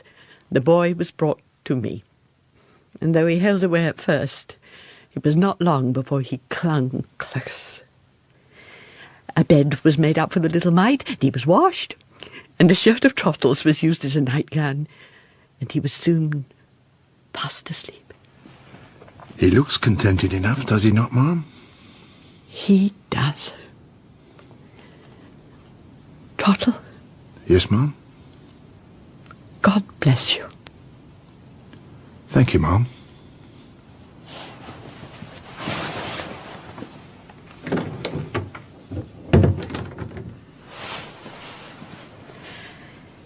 It occurs to me, Trottle, that I ought to have asked Mr. Dorlcott about what will happen to the house to let now that my cousin has died. I should imagine, ma'am, that it will be put up for sale. If it is, I'd like to buy the place. If I succeed, I shall make some changes to it. I hope you would. I shall transform it entirely.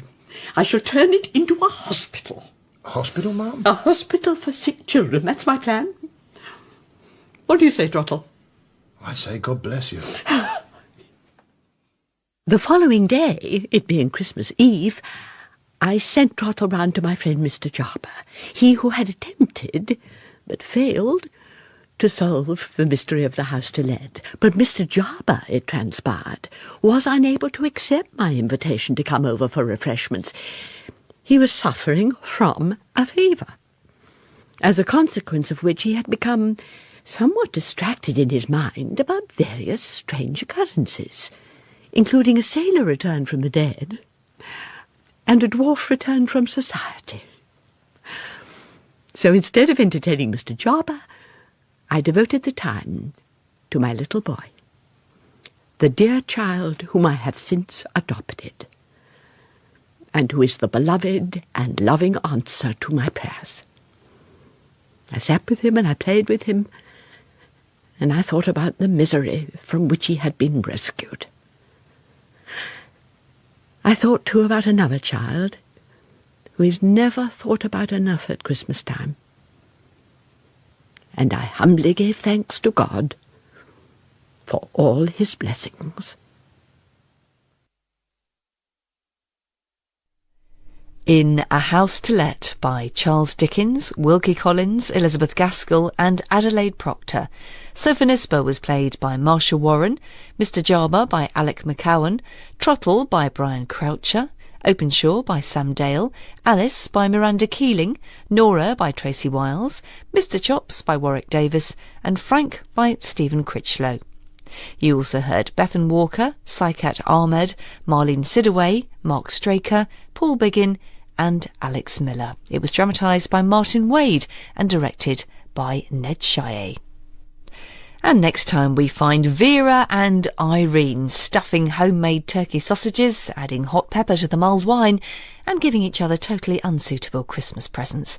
And Reed and Prunella Scales star as the Ladies of Letters. Go Crackers.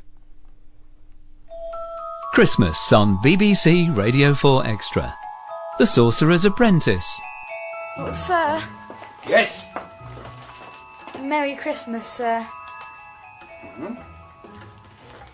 What is this? Your Christmas present, sir. A lump of clay and a cabbage. Yes, sir. It's a charm to eliminate chaos from your life. I've adapted it from one my great-aunt used back in England. You take the cabbage and you... Which spell did you use? Sir? With the broom, which spell? Well, I didn't really get very far. I said Flieger, Flieger, min Basin, but it didn't work. In order to animate a broom, you Anglo-Saxon half-wit, you must summon the spirit of the tree from which it is made. The process is clearly explained in Volume 1, Chapter 9 of a book I have asked you many times to read. It is highly advanced magic, far beyond your primitive capabilities. Well, you appear to have done no actual harm. Let us be thankful for that. Yes, sir. You will have done something, though, if you attempted to use the seal. I wonder what it was. 14 stone. Stay here and mind the shop, Peter. Stay here? Oh, thank you, sir. Hand me my cloak. You will behave impeccably. Is that understood? This is your last chance. If on my return I find a frog's toe out of place, I will throw you into the river. My wand of Arbor Vitae, quickly. Yes, sir. You will look after Frida and see she has all she wants. Yes, sir. Where is she, by the way? Frida? Liebchen? I'm up the chimney, Papa. Up the chimney? What is she doing there? Go and see. I'm late. Oh, my crystal ball. Impeccably. You hear? As you had the broom out, you may as well sweep the floor. I shall be back at midnight. Change the setting of the clock. Yes, sir. And feed Copernicus. And feed Copernicus. Change the clock. Sweep the floor. Boil your head. You dried up old prune. What's wrong with my pyjamas anyway? Hello, Puss. No chance of going to the Strokop annual Christmas frenzy then. Look after Frida. Of all the ways to spend Christmas Eve. I'm up the chimney, Papa. Little girls are a pain. Oi, Copernicus. I'd appreciate you not wiping your nose on my leg. I suppose you want feeding. That's all you do, eat and sleep. You must be the most useless cat in the universe. I know. What can we palm off on you for supper today? That should be good for a laugh. What have we got? I'd offer you some newt's eyes, but we're out. A fillet of fenny snake, a howlet's wing, shark's gizzard, or we've got some baboon's blood. Only 4 groats a bottle. Just herrings, as usual, please. Sorry? Herrings. And make sure the bowl's clean. Herrings? Pickled, for my supper. And a bit less of their buspoichik. My ancestors were learning the Torah while yours were running about in bearskins, so a little respect wouldn't go amiss. You spoke. You can talk. Is that so bad? You never spoke before. I'm a cat. You want I should sing, too? But why are you talking now? You're asking me. You're the one who used the seal of Solomon. Oh, gosh. You mean that... Oh, that's amazing. I had no idea. That seal must be really powerful. The Hexameister said I would have done something, but he didn't know what. That's Lemire. He knows nothing. He's a quack. Some dreck in fancy glass bottles and a speaking clock. This he calls magic. Him I don't talk to. Oh, crumbs. Are you saying he's no good? In my family, to be a magus meant something. Moses, Solomon, they were great men. They knew their craft. Moses and Solomon. Wow. High warlock for the conjuration of wizards he wants to be. It's a miracle he's on the committee. This is...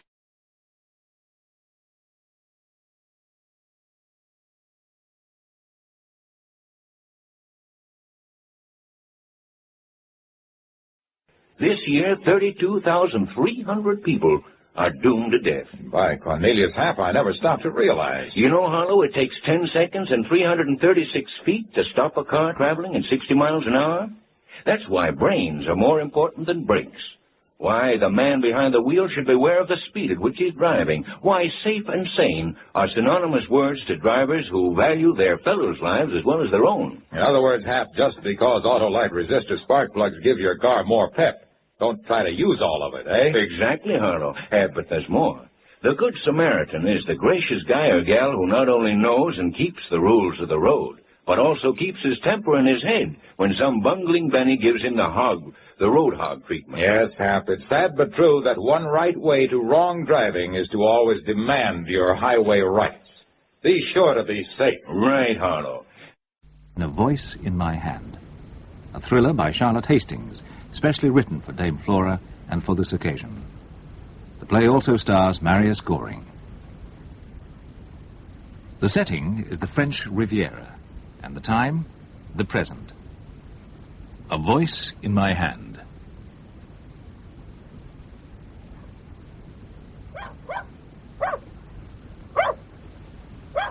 Seraphine! Seraphine, are you on the terrace? Yes, madame. My compliments to Monsieur Plonplon, and please will you make less noise. Yes, madame, of course. Now, Plonplon, tu hear? Back to the kitchen. Go and wait for Bruno. Shoo. Wait for Bruno. He has gone now, madame. He's a clever dog. He understands both French and English. And there's an equal nuisance in both. Oh, so you are back. The week has gone too quickly. Seraphine, is it 8 o'clock? No, madame. The fingers of the moon have not yet touched the pine trees. Fingers of the moon. Must you always give a fancy answer to a plain question? My father is a poet. Your father keeps a bistro. It is a good bistro, and he is a good poet. He likes me to make pictures with words. And dress like something out of a comic opera. That blouse is barely decent. Bruno likes it. For him, a woman must always look attractive. He says it is a second most important natural function. I need not ask what he considers to be her first. I shall be very happy to explain it to you if you wish. Don't be impertinent. I shall speak to madame. She will not listen. We are pleasant together. I make her laugh. Do not argue with me. I wish you had not come back. Oh, please. You two quarrelling already? Oh, madame. Oh, What is the matter? Why do you both stare? Oh, the dress! The dress! Does it look well, then? Oh, madame, you are beautiful. And you, Collie, do you approve? Of course she does not, Seraphine. Now she's back, she will put on a starched cap and starched face and give you pills you do not need. Seraphine, you must not speak to Miss Collier like that. I've told you before that I do not like it. I'm sorry. Now fetch 2 of those white roses for the table. Hurry, or Monsieur will be here before we're ready. Oh, yes, madame. Oh, is it not romantic? I'm glad to see you back, Collie. Don't take too much notice of Seraphine. She's very young and sometimes silly. And she makes you laugh. Yes, and for that I'm grateful. Come now, what do you think of the table? Does it look bridal and intimate? It is very pleasing. Good. Now come into the bedroom and talk to me while I finish dressing. How was your holiday? Mrs. Beauregard. Yes?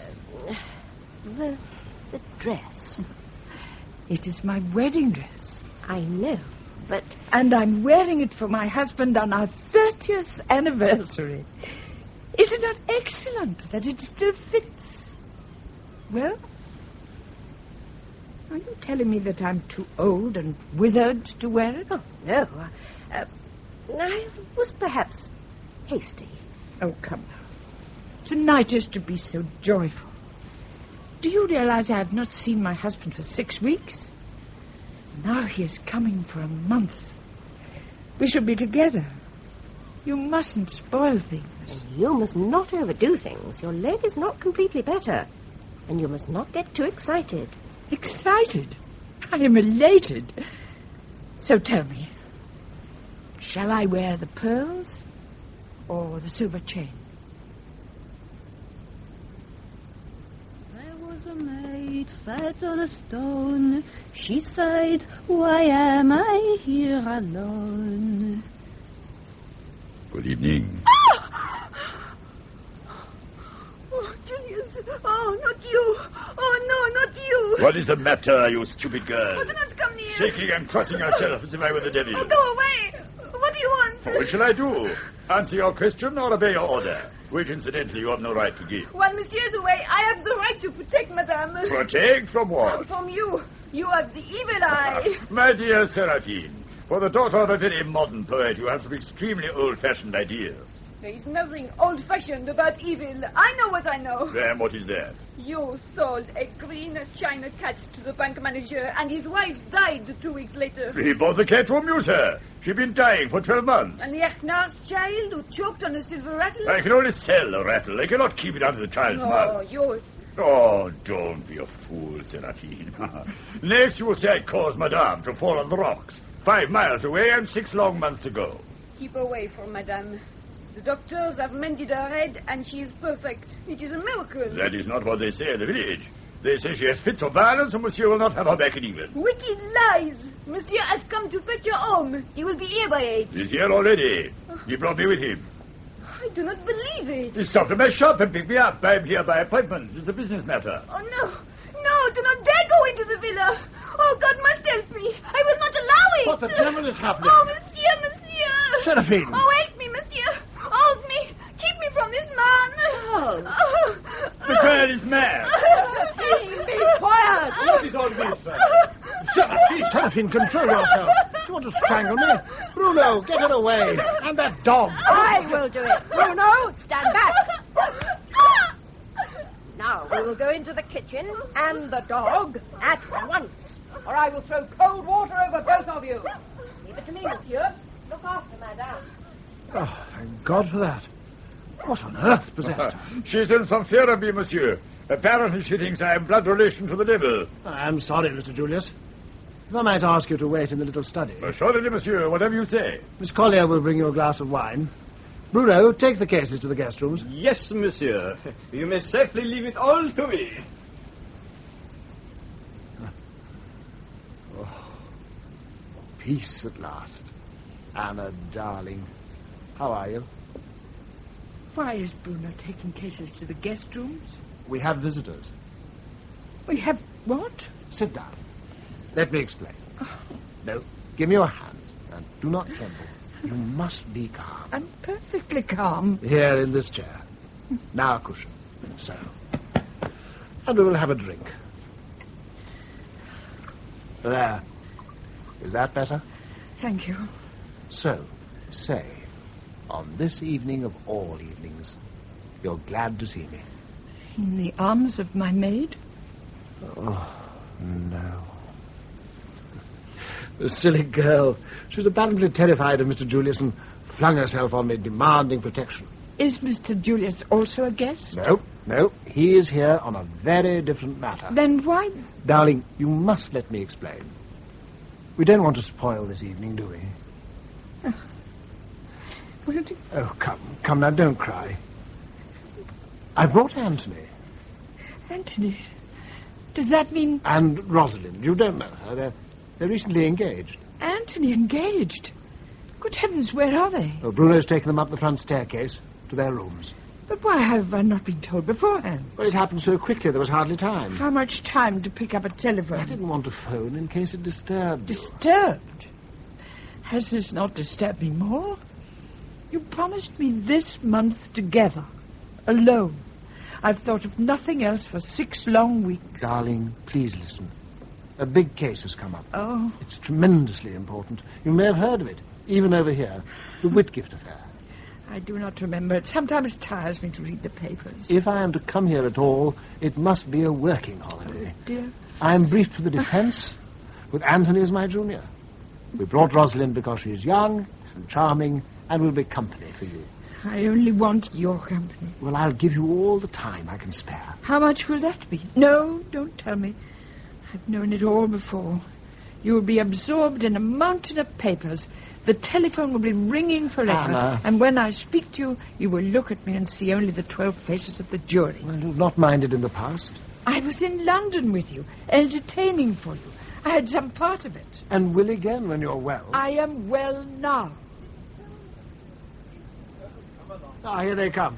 Now, I will look after them while you go and change. Change? Well, darling, that white thing, negligee or whatever it is. Yes. Charming and very feminine, but hardly the thing for dinner. I'll go and find something else. Anna, dear. Oh, it's so good to see you. How are you now? You look marvellous. And this is Rosalind. Good evening. Anthony, my dear boy, congratulations. And Rosalind, how pretty you are, my dear, and how young. How do you do, Mrs. Beauregard? But if you could call me Ros, most people do. And you must call me Anna. Now sit down and let us get to know each other. And these are for you, from me and Tony, with our congratulations. And our love. Oh, thank you. How beautiful. White roses. Charles, will you ring for Seraphine? Today, everyone is sending me white roses. To celebrate 30 wonderful years.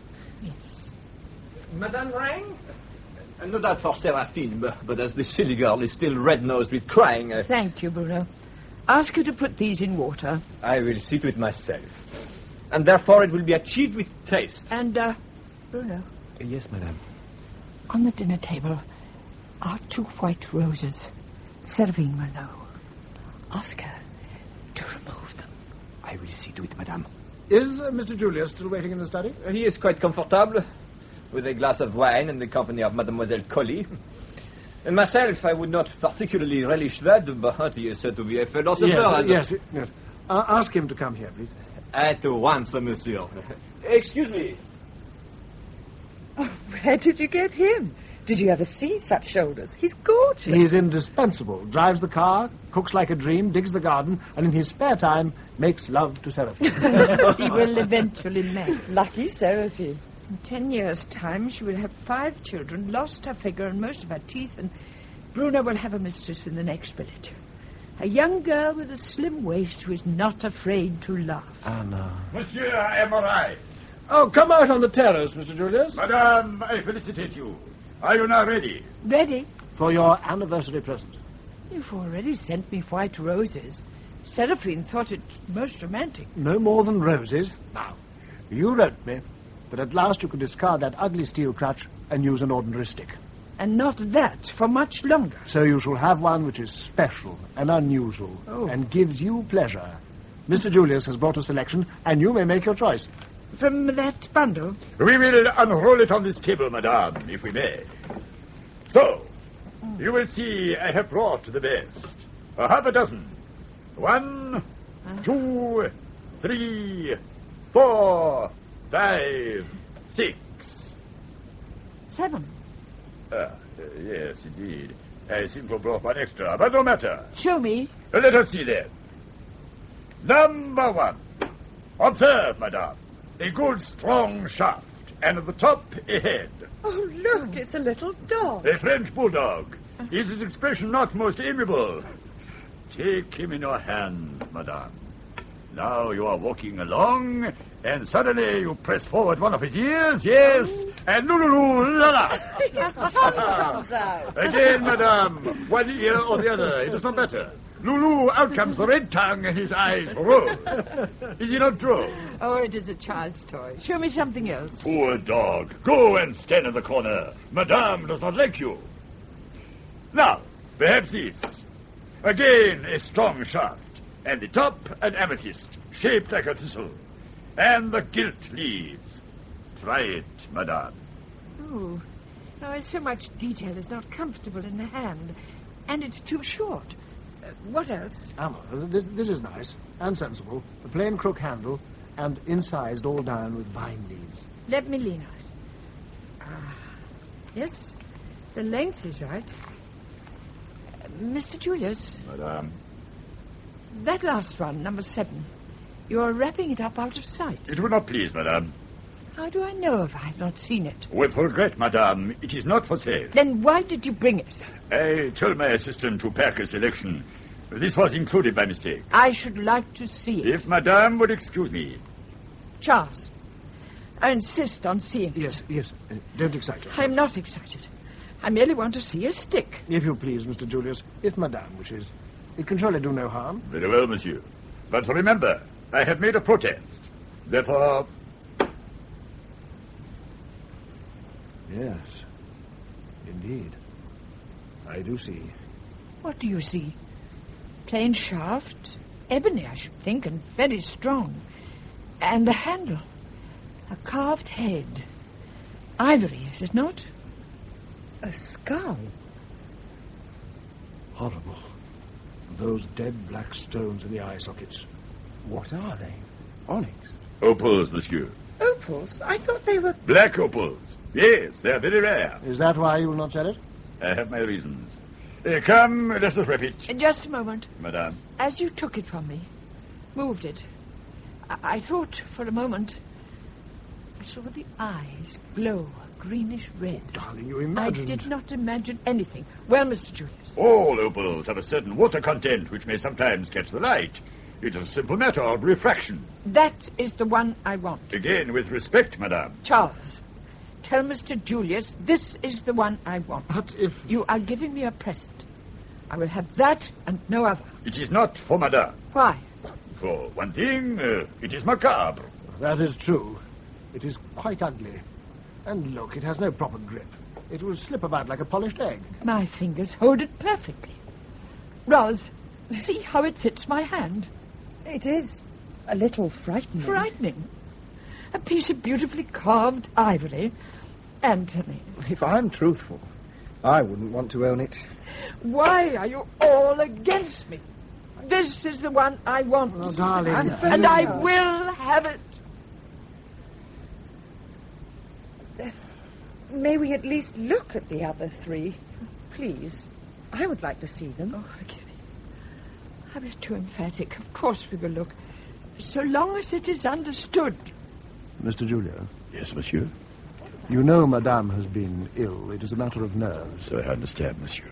If she does not have this stick, she may work herself into a rage and do some harm. Could you not reconsider? No, monsieur. I will pay you anything. It is not a question of money. Then for heaven's sake, what is the mystery? Mr. Julius, I really do beg you. Monsieur, you are very much in earnest. I am indeed. I will not sell the stick. But I will make an arrangement. Yes? Madame may have the stick on loan. No charge. No money may be involved. She may have it until she no longer needs it or desires it. And when that time comes... Then? Then it shall be returned to me. This seems a strange, somewhat irritating business. Nevertheless, monsieur, it is the arrangement. Then I accept it, and thank you. One last condition. Madame is not to know. She is to think I bought it? It will be best, monsieur, I do assure you. This one. Very well, then. Anna, my darling, yes? Mr. Julius has capitulated. The stick is yours. Oh, splendid. Thank you. Thank you both. This is a most beautiful stick. Mr. Julius, where do you think it came from? And has it any age? Thank goodness that's settled. I wish she'd not bought it. Oh, but why? She was determined. The skull? It's the classic horror symbol. It is the classic horror cliché. So thank you again, Mr. Julius. And good night. Good night, madame. May you walk with God. I shall walk with your stick. No doubt God will guide us both. That we must pray for. Monsieur, mademoiselle. Good night. Good night. Madame? Yes, Bruno? We have set 2 more places. Seraphine wishes to know when you will come to table. Is there any hurry for a few moments? No, but Madame has asked to start with the little soufflé pancakes Monsieur enjoys so much. And they must come straight from the stove or poof, huh? They are no longer soufflé. Certainly, Bruno. They must not be poof. We will come at once. Oh, thank you, Madame. And shall I put on some music, huh? Very softly, at the back of the talking. Indeed, yes, Bruno. You think of everything. One does one's poor best, Madame. So, shall we all go in? You said you wished to change. Change? Oh, why should I do that? Anthony, give me your arm. But of course, Anne. And Roz, go with Charles. Yes, all right. Come along with him. Oh, this is to be a splendid night. And I'm going to enjoy every minute of it.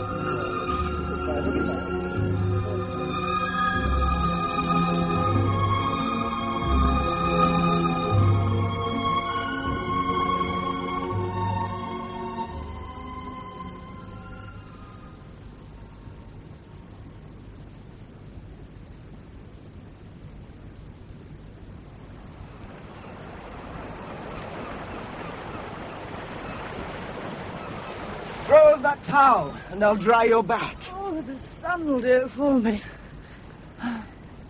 Tony? Yes, my darling. Do we have to stay a month? Of course we have to stay. For one thing, during the last week, it's the local wine fete, the Feast of Bacchus. Have you ever seen one? No, but I utterly refuse to let you miss it. And the other thing, I'm here on business, working with leading counsel and our head of chambers. Tell me about Anna. Well, you know everything already. What do I know? That she's Charles's wife for 30 years. But 18 months ago she had a sudden illness. A nervous breakdown. There's no mystery. And he bought this villa where she could recover. Only she had an accident and fell. That's it then. What else could I have told you? That when I met her, I might be afraid. Afraid? Of Anna? Ross, don't be so ridiculous.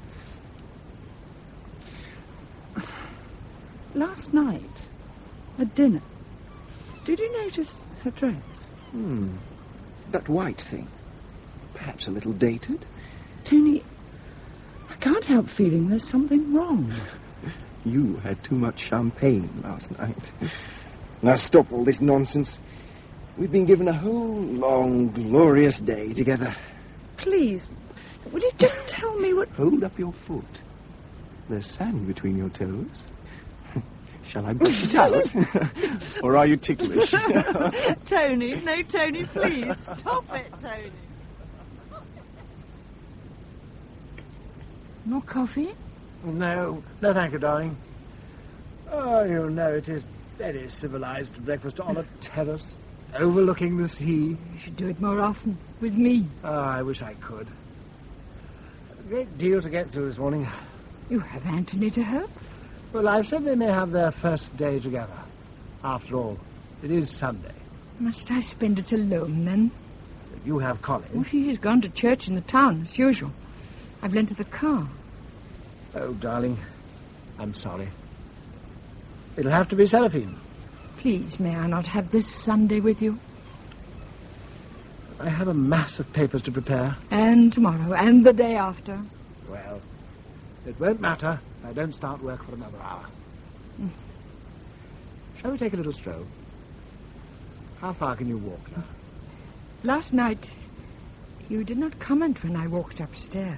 With the help of your stick. I see you have it here. Do you like it better in the daylight? It certainly does not look so sinister. Will you need my arm? Only to be companionable. Good. Have you yet realized how well I am? It is quite remarkable. So I will come back to England with you. Well, we shall have to think about it. Why? I tell you I am well. Well, let's wait. Just a little.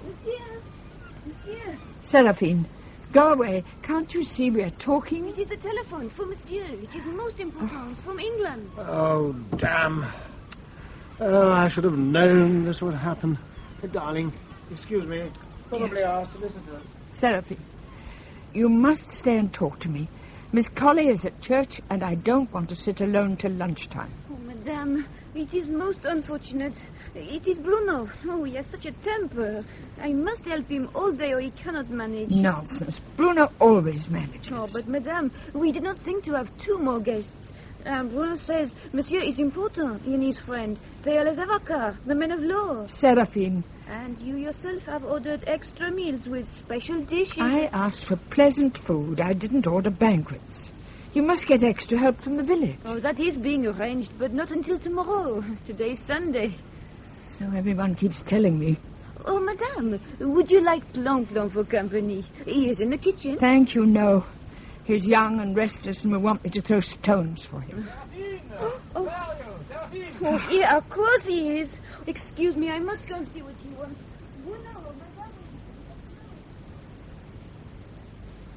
Damn.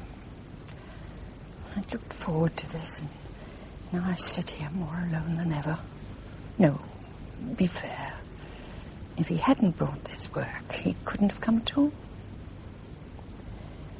Oh, God, shall I ever lose this turmoil in my mind?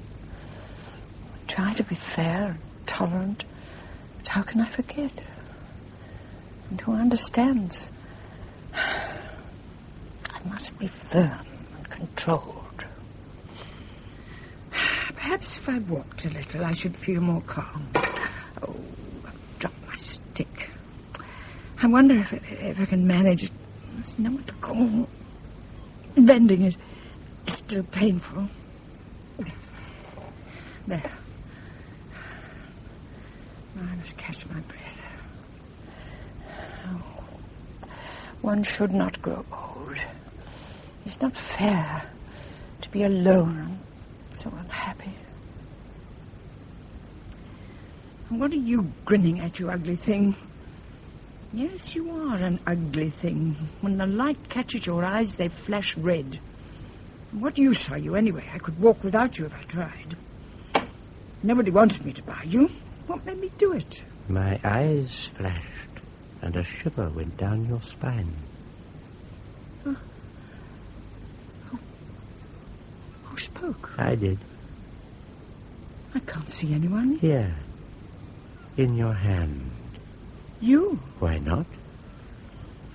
Either I'm going mad or it's a trick. Let me assure you that you are not mad. Then it is a trick. It must be. Some mechanical device. I started it when I banged on the ground. Where's the switch? Some little wire. No switch. No device. Sit down. I will explain. This is unbelievable. I'm not hearing anything. You are hearing me. In your head. I am speaking only to you. Now, sit down. And let us make things clear. You're shaking. Lean on me. Oh. And I will lower you gently into your chair. There. Comfortable? Yes. Then listen. First, there is no need to be afraid. You are not mad. And I've told you that you hear me only in your head. Then no one else can... No one. This is between you and me.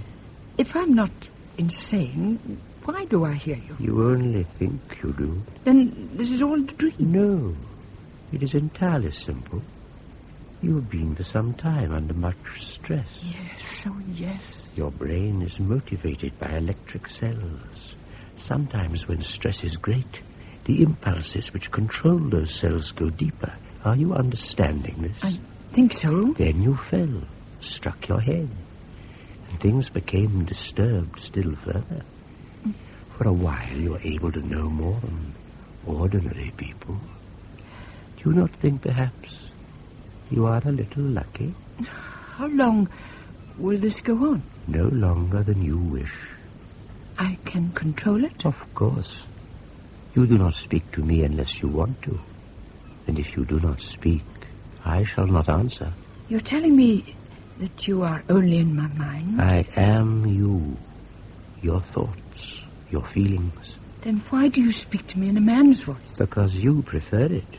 Prefer it? Consider now. You are surrounded by women. That nurse, worthy but stolid as a rice pudding. Poor thing, she can't help it. Nevertheless, she is of incomparable dullness. And then the maid, a starry-eyed romantic. She drives one mad with her incessant chatter. And now this new girl, Rosalind, who is afraid of you. Afraid? What can you mean? Correction. She is in awe of you. Then I must put her at her ease. Is it not more pleasant to talk with a man, to be amused and flattered, and even a little desired? Why not? At least I shall not be lonely. Not even if they neglect you all day. And think, when they do gather round and fuss and treat you like an invalid or a child, which I am not, you will smile sweetly and send them away. Oh, I promise you, we may have great sport together. I do believe we shall. What shall we do first? You may as well make a start. I should like to do something slightly outrageous, to give them just a little jolt. Then lean on me, and we will go for a walk. That will not worry them. It depends how far you go, and where. So far, I haven't walked further than the edge of the sea. If you could choose, where would you like to go? I'd like to go down to the village and into the bistro which is kept by Seraphine's father. Excellent. And sit at a table among the others and order a large glass of brandy. See their faces as they watch you drink it. Oh, no. I couldn't go so far. It is barely a mile. And mostly uphill. I am here to help you. Hold me firmly.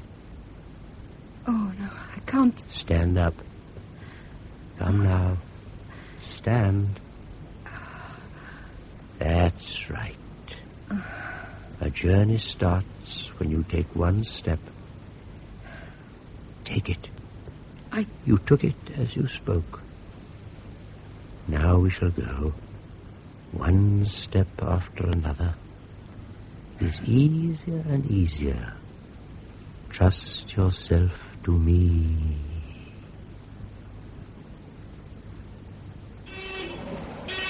Oh, stop, please. Do not force me. The hill was steeper than I thought. Look, there is the bistro. I have changed my mind. I have no objection if you wish to do so. I will go into the church. It's much nearer. I said I will go into the church. I do not think it is a good idea. Let us turn back. I cannot go back without a rest. I've made up my mind I'm going to the church. Strange. I cannot seem to move. You're not helping me. I lean on you and have no support. Oh, I've dropped my stick. What shall I do? Madame, you are distressed. May I help? Oh, Father Martin, thank you. I've dropped my stick. Oh, I will pick it up. Oh, what a slippery thing. It does not want to stay in my hand. There. I don't want to drop it in the church. Prop it there against the wall and give me your arm. A moment, then. We will leave it there. I had not expected to see you here, madame. I did not know you were a Catholic. No, I'm not. Or, of course, this is St. Simeon's. But surely I can find God in your church as well as my own. Of course, you are most welcome. May I sit with you? I am not taking the service this morning.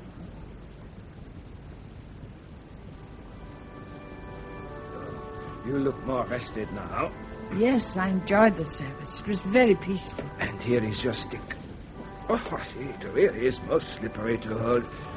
I hope it gives you a proper grip. Is Monsieur Beauregard fetching you? No.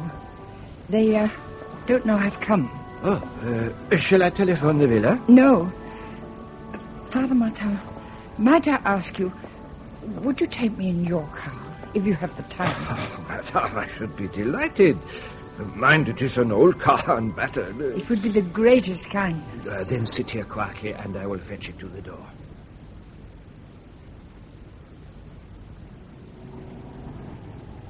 Madame, may I ask? Yes, Father. I have a sense that you are troubled. While I was waiting for you just now, I found myself wishing I were a Catholic. Why? I could have made my confession to you, and you could have given me absolution. You could give me your confidence, and I could give you my blessing. Perhaps God would think I am too wicked. Ah, the everlasting arms have a wide circumference. Yes. Oh, Father Martin, I'm torn apart. I've lived with this so long and tried so hard to fight it. Stop fighting, and God will answer. I know the answer. I know what I must do, and I cannot do it. What must you do, madame? Forgive. Ah, that is always difficult. Forgive whom? Someone who has hurt me so bitterly that I feel I'm destroyed. Oh, madame, is it perhaps only your pride that has been destroyed? Oh, so much more. My love and my trust. If you give that trust to God, it will be restored. I can only tell you I'm afraid that... Yes? One day I may be overcome by great darkness. Then you will pray for the light. I could not find the words. The words will come. Madame, listen to me. If ever this darkness should touch you, I promise you, as I hope one day to meet my Savior, that the words will come. Thank you. Ah, we are arrived. Oh, how beautiful the villa looks this morning. No, do not move for a moment. Give me your hand. Yes. May you find strength and peace. Benedicat vos omnipotent Deus, et Pater, et Filius, et Spiritus Sanctus.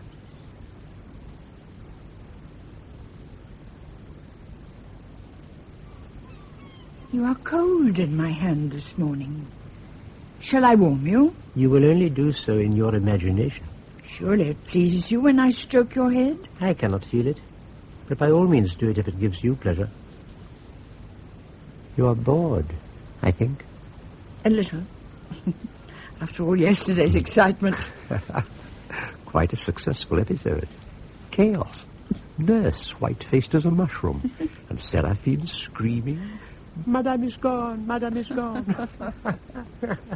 And they couldn't scold because I brought Father Martin back to lunch. And poor Charles had to leave his precious papers and play host. I'm sorry about that. I didn't want to inconvenience him. Nonsense. When have you last enjoyed yourself so much?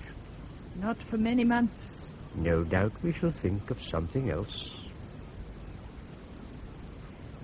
We've talked all the morning. Poor Collie is getting worried. She thinks I'm talking to myself. You sent her into the village to match some silks you do not want. For a piece of embroidery you've no intention of working. Is that the fair Roz coming up from the sea? How easily she moves. No effort. I'm lame and stiff. In 50 years you will both be dust together. Stop it, stop it. I will not talk to you. Rosalind, come here and sit with me. I would have come before. I thought you were asleep. Liar, she was avoiding you. Quiet. I beg your pardon?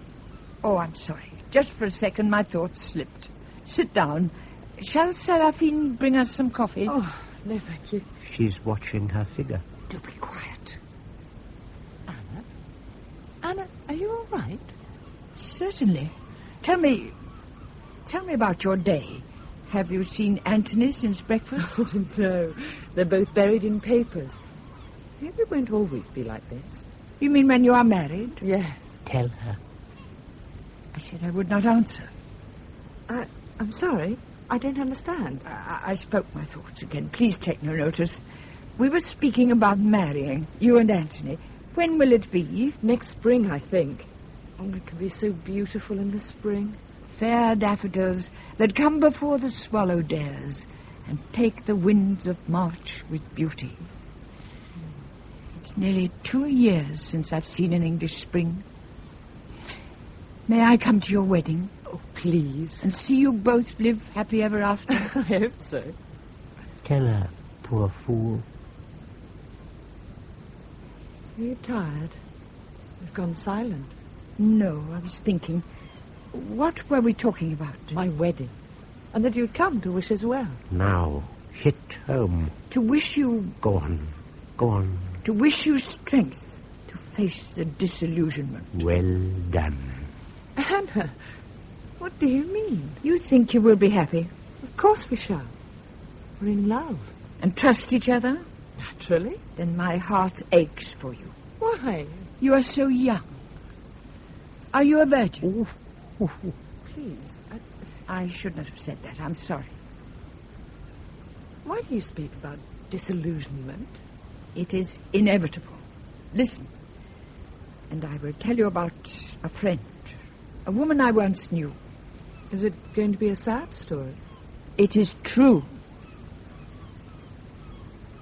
Don't you want to listen? I can see you want to tell me. For your own sake. Go on. Go on. This woman, she loved her husband greatly. Why shouldn't she? Or didn't he love her? Oh, yes, at first. But she was older and he was ambitious. So is Anthony. Is that such a bad thing? No, but she urged him on. She helped him with her money and with all her mind and all her heart. Well, then surely she was a good wife. Yes, but her love was fierce. He was her world, and as she grew less young, she began to look into her mirror with a sinking heart. I've already told you it was inevitable. He turned to someone else? A young girl. It was a tempestuous affair. What did she do? What would you have done in her place? Please, let's not talk like this. It isn't pleasant, and I think it disturbs you. You asked me what she did, and I will finish. Please, Anna. Sit still and listen. She faced her husband. He admitted it? Admitted it and grovelled. She saw the man she had put above all else weep for his weakness, promise it was over. It had been tempestuous and was done forever. He took her in his arms and told her that he loved her. It was just one lapse. Surely she forgave him. Despised him, and has done so ever since. I wish you hadn't told me. It's a horrid story. Oh, there is still some hope in it. She tried to love him, to trust him, and was ill, and fought against it. Anna, please, Anna. But always will remember how he grovelled. Better he had struck her. You're not well. I'll call Miss Collier. She's not here. Oh, I'm suddenly tired. Ros, you're a kind child to sit and talk to me. Please go and ask Seraphine to keep the dog in order. He gives me a headache. I'll go at once. Excuse me. Seraphine? Seraphine! That has shaken her. I should not have done it. Why should she not bleed a little? You have for many years. What am I to do? Tell me, what am I to do? What you most want to do. Go back to London. Charles does not seem to agree. You make me tired. Always what they want. We will do something you want. And we will now go and tell him. He is working. Is that sacred? Come now. And be careful. You must only answer me in your mind. Otherwise, they will think you're unbalanced. I am not unbalanced. I never have been. That's the way. So up then. Lean on me. Carefully. We do not need to hurry. I think it is a mistake. If we put her in the witness box and risk cross-examination... Why do you think she won't make a good witness? Because she's the only one who knows the truth. And the truth could be dangerous. Charles, I want to talk to you. Must it be now? Anthony will excuse us. Oh, certainly. You'll Charles... find Roz in the kitchen. She's gone to take a message to Seraphine. Oh, very well. We'll make it half an hour. Thank you. Now, sit down, darling. What is this about? I'm coming back to England with you. If you don't want to take me with you, I shall come alone. And I'm not sure. Here it's peaceful and you have no responsibilities. What will you do alone in the London house? Start putting it in order. I'll keep Collie for a while, perhaps. And there will be friends and entertaining. I shall soon be back in my old routine. Will you see Dr. Rochelle first? No, he is too cautious. I think you do not want me. Have you other things in mind? Anna, for God's sake. Is it always going to be like this? I made you a promise, and I have kept it. Good. Then it's settled. I will tell Collie. If you're really serious, then I must insist you see Dr. Rochelle before we leave. I will see him on the understanding that whatever he says, I shall go back. But... And if you will not take me, I shall make my own arrangements. I will telephone Dr. Rochelle. Oh, so many papers. Always so many papers. When is the case to be heard? At the end of next month. How long will it last? I think it will be protracted and difficult. I do not know how you can defend this monster. I thought you hadn't read about Seraphine found me some old papers. When I think of what he has He's alleged to have done. It still makes me sick. Would it perhaps be better if you stayed here till it's over, and then I could come over and fetch you? And by then something else will be occupying your mind. I will see you at dinner. By the way, why for the past few nights have you not shared my room? I work very late. I do not want to disturb you. I take sleeping pills. You are aware of that? Oh, it doesn't matter. Thank you for giving me some of your time.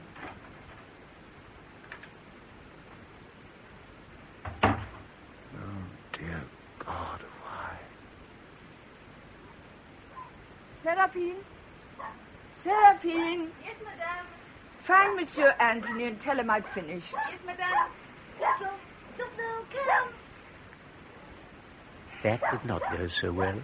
Oh, how I hate myself. I mean to try. Each time I speak to him, I mean to be kind, loving, and I'm cruel. It is understandable. Why? You are older than your husband. That was explained. She was afraid of Mr. Julius. Are you stupid, too? I will not believe it.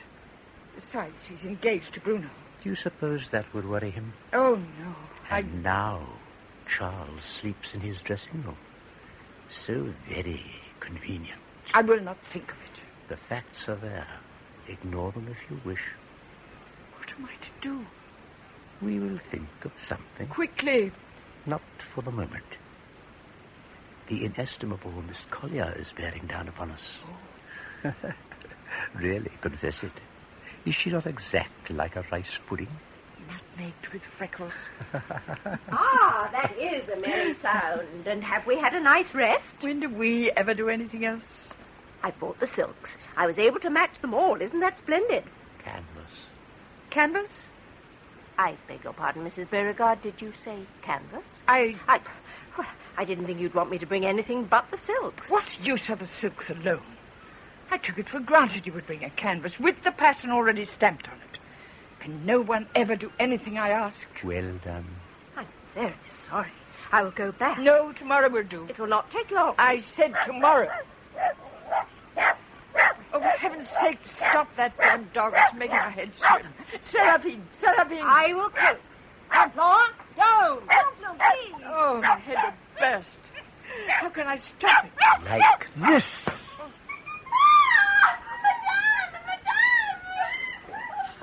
Oh, God. What have I done? Be quiet, Seraphine! Seraphine, what is the matter? What the devil is happening? Madame has killed I didn't mean it. Mrs. Beauregard, come with me. Come along now. Leave me alone. Seraphine, be quiet. At once, you hear?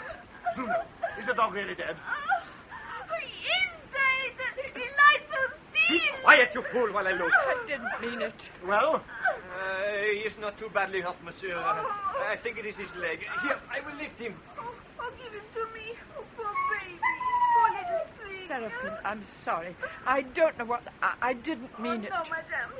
Oh, see, he moved. Oh, just touch him. I can't. Oh, please. Just a little.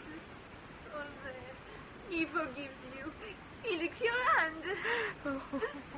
Come with me. You must lie down. We shall go straight to the veterinary surgeon. You may have the car, Bruno. Go with him, Seraphine.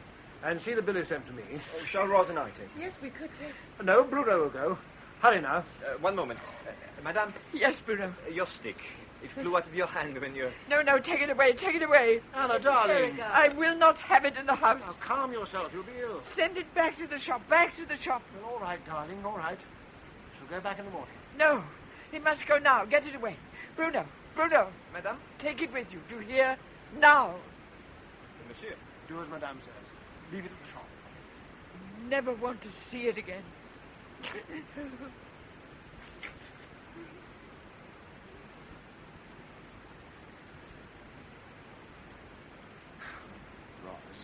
Don't look so stricken. Oh, Tony. For a moment she looked like a devil. I want to go home. You can't do that. Charles would be offended. I'll go into the town and send myself a telegram. Charles is my chief, and we have important work on hand. You must try to understand how to cope with a small social contretemps. It will often be necessary when we're married. Anthony, do you really love me? Now, what has that to do with all this? Everything. Then it's my turn to say I don't understand. Very well. I'll stay. But we must talk later in London because... Because you're an imaginative little idiot. And first, I'm going to kiss you. So. And then, we're going to find a drink. Come in. Oh, Bruno. You're working very late, monsieur. How is Madame? Sleeping. She's been sedated. What about the dog? Oh, his leg is bruised. He's not serious. Oh, good. I'm sorry about Seraphine. I've told her not to bring this dog again. She's very stupid. I can see I must beat her more often. Beat? Surely you're joking. Oh, not at all, monsieur. When she becomes too stupid, I beat her. Quite often. But do not worry. She has a way of stopping it if I go too far. Oh, how? She bites me. Good God. And then? Oh, then we kiss and make love. And all is well until it becomes necessary to beat her again. And so it goes on. That is the way of it. Yes, that is life. And do you intend to marry her? As soon as I can buy this bistro from her father. Oh, you are ambitious. Oh, this is a good thing. It makes a purpose for the days. As for the nights, there is Seraphine. Bruno, you're incorrigible. Now, I must work. Thank you for letting me know about the dog. One other thing, monsieur. Yeah? I have brought back the stick. You have... The shop is closed for 2 days. I thought I should bring back the stick. Madame may change her mind. I do not think she will. Take it back with you and give it to Mr. Julius when he returns. I would rather not, monsieur. I think it is valuable and... Very well. Put it in the hall cupboard and collect it later. That would be better, monsieur. And Bruno, it might be as well not to mention it, madame. I understand, monsieur. Good night. Good night, Bruno. Thank you. No. Where was I? Oh, yes. And then his lordship will say 3 words. Consider your verdict. 3 simple words. But the issue is not so simple. It is something infinitely more terrible. A living death. A death in life. No, it's too melodramatic. I'm too tired. Tomorrow... Oh, Collie. Still up? I have just looked in on Mrs. Beauregard. She seems a little restless, but... I think I'll sleep in her room tonight. Oh, thank you. If you need I'll me... call. Good night. Good night.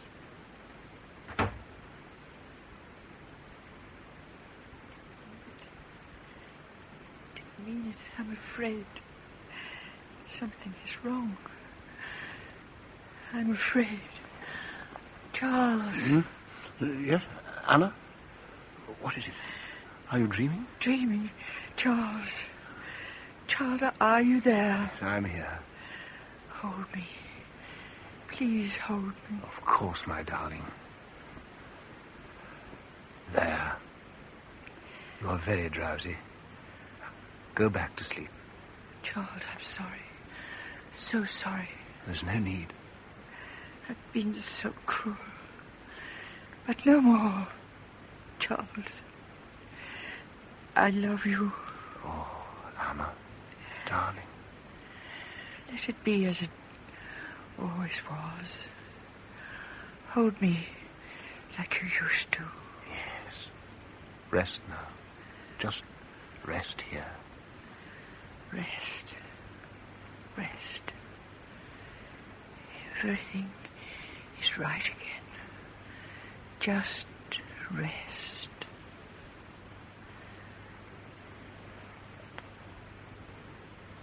Anna! Anna! Who called? No one, darling. There's no one here but us. Someone called. Anna! Anna, come to me. I must go. I must go. Where are you? I'm here. Hold on to me. Anna? No, I must find it. I must find it. You're wandering. It's the drugs.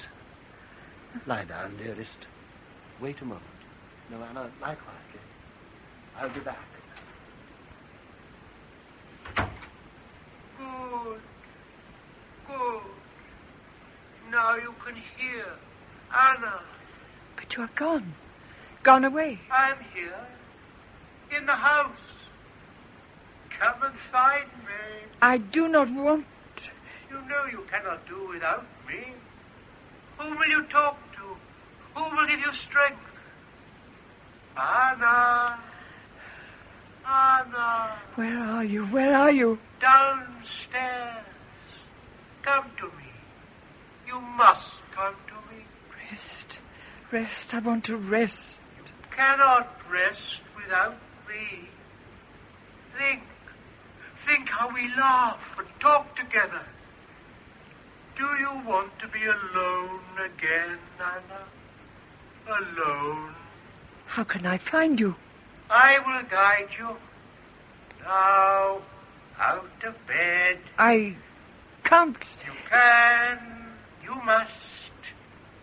Quickly, quickly, or they will stop you. I cannot. The stairs. Hold to the banisters. Quickly, Anna. Quickly. I'm coming. I'm coming.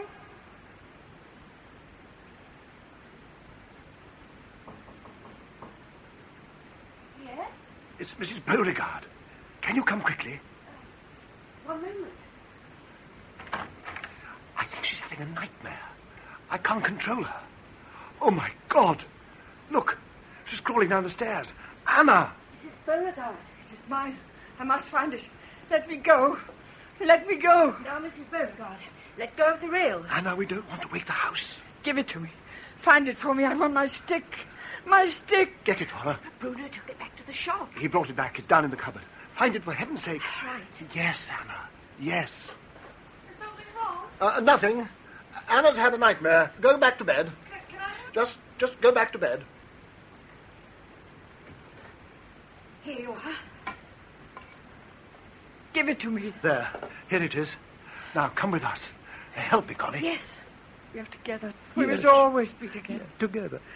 Look, the eyes are flashing. Anna. Oh, my friend. Anna. My friend.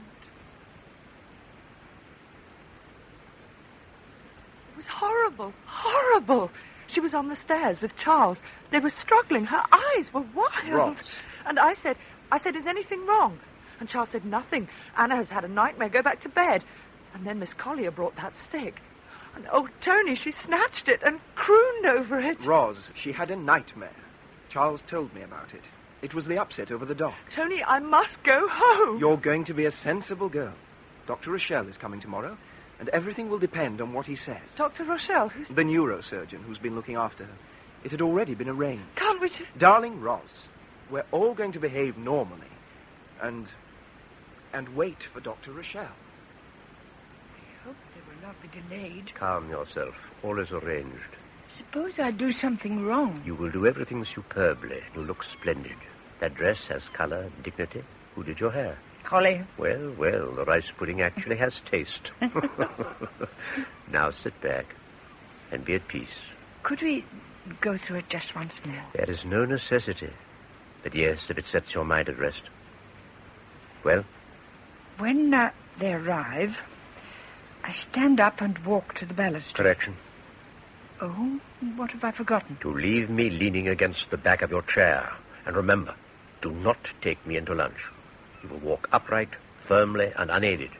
I had rather you were with me at the table. Nonsense. Am I a fork to put the meat in your mouth? Oh, don't speak to me like that. If that is your attitude, we will not talk at all. Oh, I thought your eyes flashed then. Are you angry? Oh, don't withdraw from me now. It's so important. Speak to me, please. Very well, but you must compose yourself. If you appear flushed and flustered, all will be ruined. Now, once more then. Get up. Without me. Move forward. And wait. A gracious gesture of greeting, not as if you had a flag in your hand. Again. That's better. And then I go... Slowly, with poise. To the steps. When they come up, I hold up my hand and say... Go on. I say... Dr. Rochelle, how nice to see you. Pause while he kisses your hand. Will you have an aperitif? Charles, ask Bruno to bring the tray. Well done. And after lunch, when you have charmed and captivated him, you will discover me and say... Oh, look. I had completely forgotten my stick. Thus proving that you can walk without it. Which is true. I no longer need your support. Then you may as well return me to the shop. Not that kind of support, and you know it. What is the matter with you today? I have not known you be so sharp before. You bore me with your lack of confidence. How many times more must I tell you that all will be well? I'm sorry. I will... Oh, here's the car.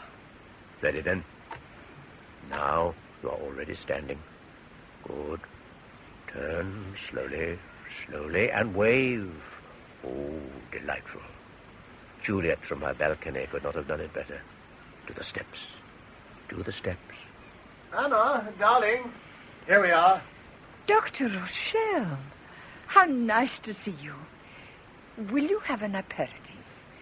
Charles, ask Bruno to bring the tray. It's not for me to question the findings of such a distinguished man as Dr. Rochelle. He says she's completely recovered. Well, indeed, yes. Could find nothing wrong. Then we can accept it and go back to London. Mr. Beauregard, I am sorry, but I cannot stay. Why, Collie, what's the matter? I came here as nurse companion. I am a competent nurse, but I have never been a companion. We have no mental contact. She's becoming increasingly withdrawn. But she seems happier than she has ever been for a long time. Do you know how much she talks to herself? Huh? Talks to her? I go into a room and I hear her holding a conversation. There's no one there. And often she laughs, as if at some secret joke. She'll be quite well when she takes up her old life in London. Can't I persuade you to stay? No, I'm too serious, too stolid. Mr. Beauregard, may I make a suggestion? By all means. Take Seraphine. Seraphine? It may sound strange, but Mrs. Beauregard likes her. And though she is rather a stupid girl, she has a peasant shrewdness and her work is good. But she's engaged to Bruno. Suggest 3 months' holiday. Bruno won't mind if she sends back money for the bistro. Might be a good idea. I'll ask Anna. First ask Seraphine. She may say no.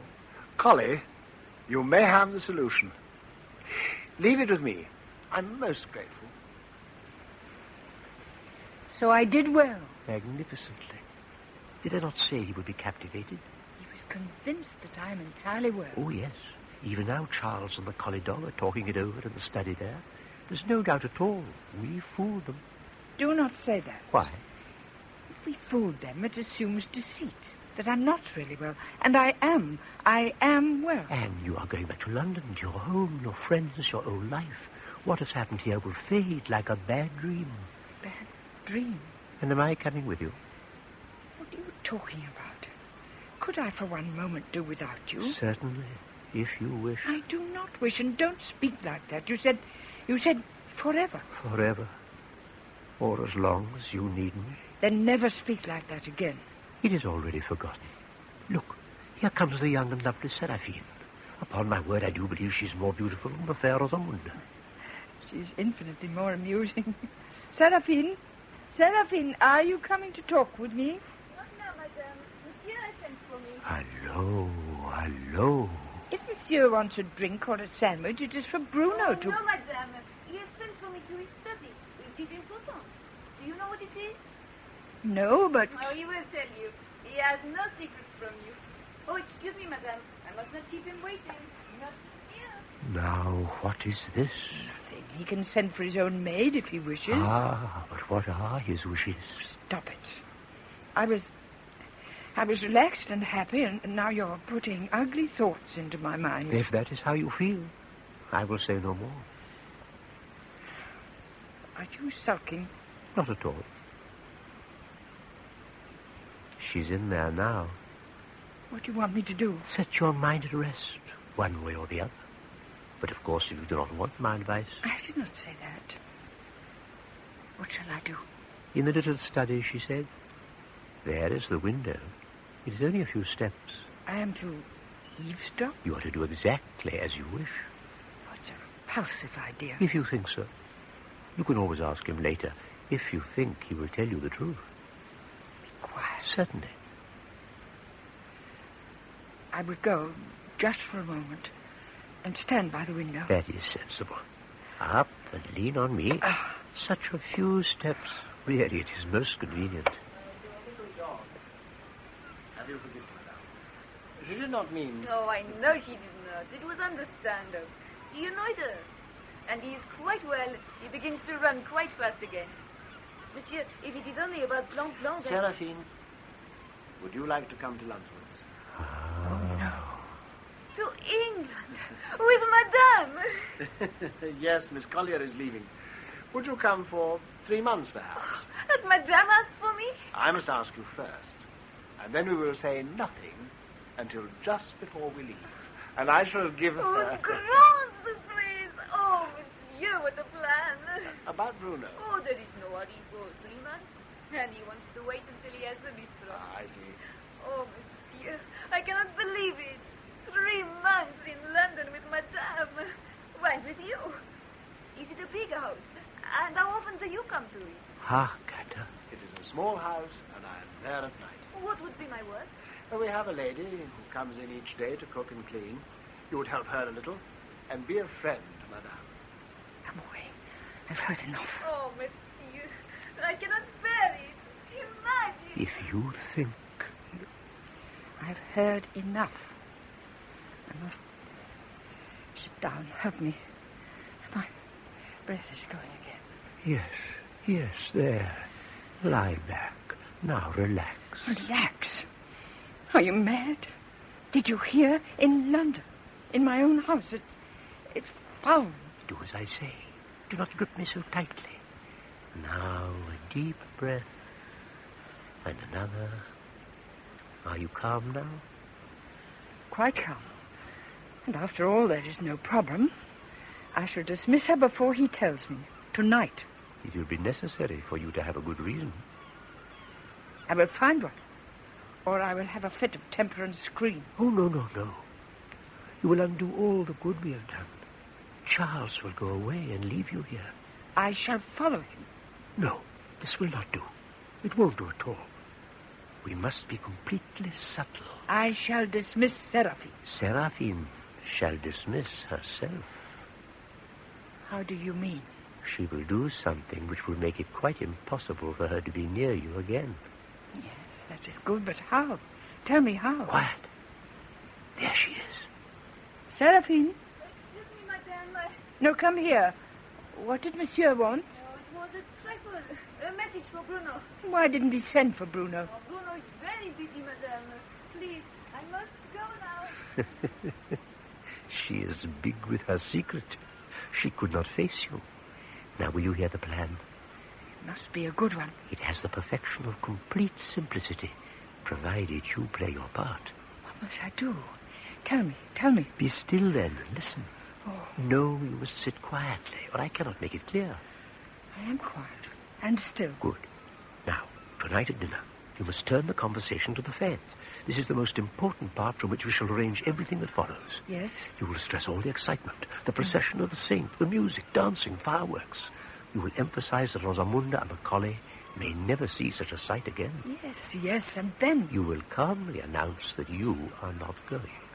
Not going, but...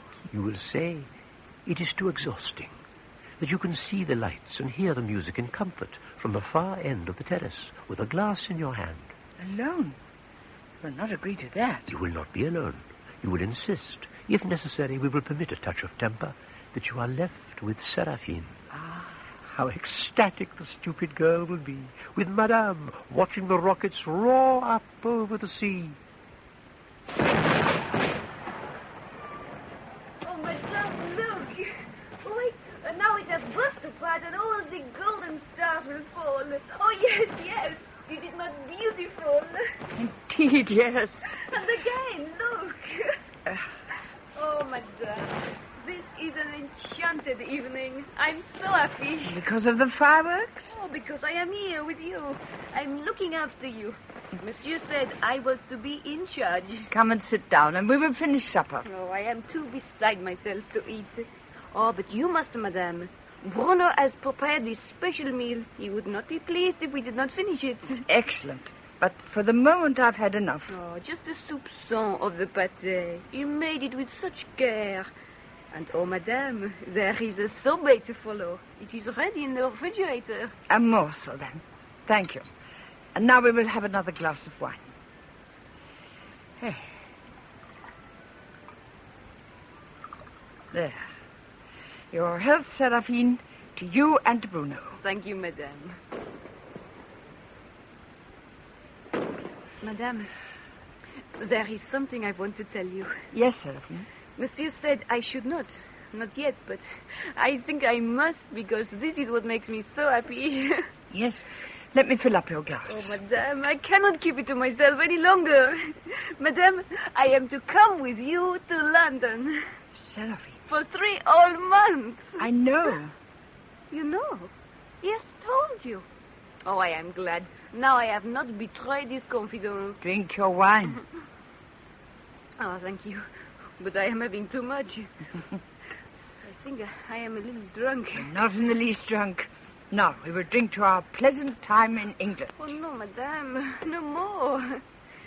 And do not forget, I have a special responsibility. Apart from trying to give you a happy evening. What is this special responsibility? I am to see you take your tablets at 10 o'clock. Who said? Monsieur. Always, monsieur. He said, I trust you, Seraphine. Tonight you are important. Seraphine. See, here are the 2 tablets. Miss Collier gave them to me. Thank you. Put them there. And now I insist on you having another glass of wine. Oh, no, madame. Forgive me, but no. Seraphine, I do not wish to drink alone. Oh, then, if madame will permit, I will fetch a citron. Madame must please understand. This evening, I am important. So much for your simple plan. What did you say? Found lying drunk and disgraced on Madame's bed, and Madame at the supper table distraught and alone. It is nothing. Nothing? How can she be dismissed for being drunk if she will not drink anything? It is still simple. What lies by your hand? By my... Oh. The 2 pills in her citron. Citron, indeed. And when she becomes dizzy, then 1 more glass of wine, and la, up the stairs. I'm still not sure I can support her up. She must not be allowed to become completely senseless, and I will support you. Now, no more wailings. Are those pills strong? Taken with alcohol, they will work within minutes. Then we have nothing to worry about. Just think of her lying there. And with any luck, by the time they find her, she will be snoring. Here we are, madame. Now I may drink with you. Thank you, Seraphine. I wish you well. Bonne chance, madame. Get her out of the way again. How? Use your intelligence. Must I do all the work? Oh, that is better. Now I can drink glass for glass with you and still keep the trust Monsieur has placed upon me. Monsieur, always Monsieur. Seraphine, what kind of sorbet has Bruno made? Oh, madame, it is exquisite. In the little glass dishes shaped like leaves. Apricot, madame, and when one reaches the center, there is the liqueur, the Cointreau. Delicious. I think I'll have it. Go and bring 2 of the little dishes shaped like leaves. Oh, yes, madame, at once. Oh, what a joyful evening. Bruno will be so pleased. She babbles like a cataract. You would have gone mad in London. Now, the pills and the citron. Stir, stir. Take the handle of the fork. It'll be quicker. My hand is shaking. It is perfectly steady. Now, are they dissolved? Yes, it looks quite clear. Then relax. 1 more glass of wine, if possible, and we should have achieved it. Oh, madame. Here we are, madame. Here we are. There and there. Are they not beautifully done? Delightful. I think you should be taking Bruno to London also. Monsieur says you have a cook. Yes, I was joking. Oh, I cannot wait to see. So many things. Seraphine, drink your citron. There. I have drunk it. Oh, madame. Pardon. That citron was a little bitter. Then you must have 1 more glass of wine to take away the taste. Oh, no, madame, please. Seraphine, don't be difficult. 1 more glass will not affect you. And it will correct the acid of the citron. Now drink it down at once. Oh, yes, madame. Well done. Now tell me, what is it you want to see in London? The parks. I understand they are very beautiful. Yes, at the proper season. And, oh, madame, above all things... Yes? Above all things, I desire to see your queen. Oh, that may not be so easy to arrange. Oh, monsieur will see to it. Monsieur can arrange everything. Madame, where are your pills? I left them there on your plate. I took them while you were in the kitchen. But it's not yet 10 o'clock. Oh, it's near enough. Oh! Sarah, what is the matter? Oh, such a loud noise. Oh, madame. What is it? Oh, suddenly, my head is turning. You are overexcited. Have some more wine. No, I've had too much already. Oh, what is happening? Madame. Quick, this is the moment. Seraphine, you must lie down. Oh, no, Upstairs on my bed. Oh, but... Don't argue. Here, lean on me. There was a maid that... Rest on me. Put your free arm round her. I will guide you to the stairs. Why am I? It's all right, Seraphine. I'm helping you. Steady now, steady. Just 1 foot after the other. Move her in front of you. Grasp the banister. That is it. And place my head against her back. So. And so. And up we go. I don't think that I can do it. You can do it. A few more steps, and we are on the landing. My room is at the end of the corridor. We will go straight into the room at the top of the stairs. But that... Charles's dressing room. No, not there. Do you not see? It is beautiful. Beautiful. She feels faint. She must lie down. And where does she go? Straight to Charles's little room. Oh, yes. Where no doubt she has often been before. Come now. We're nearly there. She needs no guiding to the bed. Lie down, Sophie. There. Now you must rest. Quietly. Quietly. Oh, I'm glad that's over. I have no more breath. Well done. It is well done. See how she sprawls with her mouth open. I do not wish to look. I'm going downstairs. Wait. It is not finished. What do you mean? Even lying like that, she is still young and desirable. Look how firm her bosom is. Ooh, how it curves. What if Charles will not dismiss her? Don't torment me. After all, what is one small lapse on the part of an excitable girl? Stop. We cannot stop. What are we to do? Finish it. Finish it once and for all. Now, do not speak again. Listen to me. Listen. Slide your hand down my shaft and raise my head.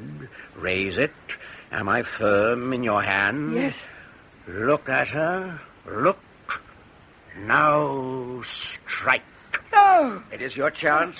Strike. And strike again. No. Strike.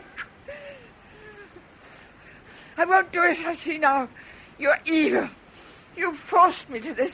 Get away from me. Get away. You cannot release me. I am fast in your hand. I must break you. You have not the strength. Across the banister. That will need two hands. Without me, you will fall. I must get to the stairs.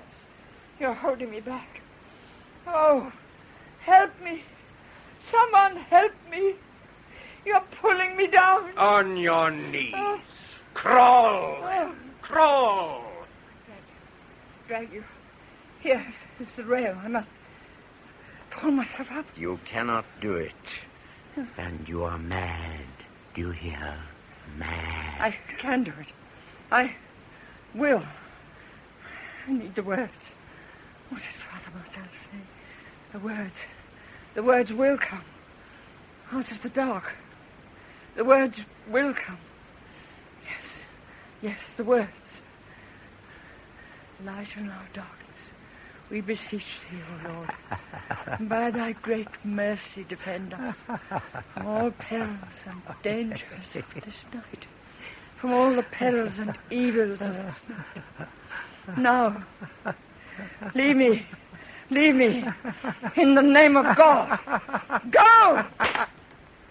Oh! Which art in heaven, hallowed be thy name. Thy kingdom come, thy will be done on earth as it is in heaven. Give us this day our daily bread, and forgive us our trespasses, as we forgive those who trespass against us. And lead us not into temptation, but deliver us from evil. For thine is the kingdom, and the power, and the glory, forever and ever. Anna.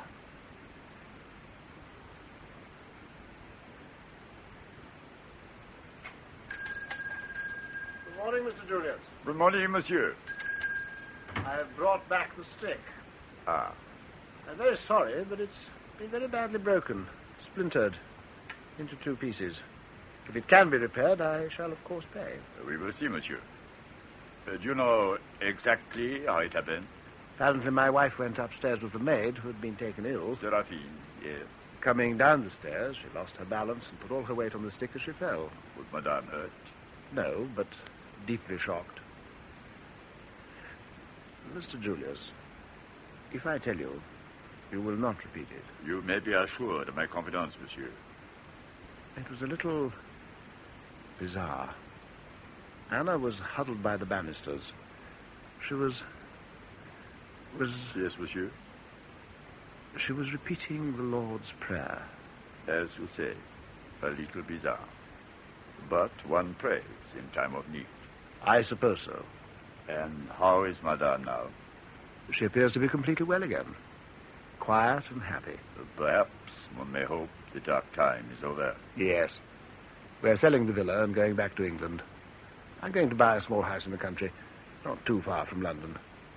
Anna seems to take pleasure in planning a garden. Now, that is a most excellent idea. So if you can repair the stick, it is still an unusual thing. And will let me have the account before we go. Monsieur, one more thing. Yes? If the stick can be repaired, does Madame want it back? That is also strange. From the time we found her, she has never mentioned it. It is as if it had never been in her possession. And you will not mention it either, monsieur? We think it better not. And if she should ask, which I do not think, would you tell her it has been disposed of? I will do that. But it seems a pity. I'm sure you will repair it. You're a skilled craftsman. If I do so, monsieur, I will let you know. Thank you, Mr. Julius. Goodbye. Goodbye, monsieur. Go with God. I hope so.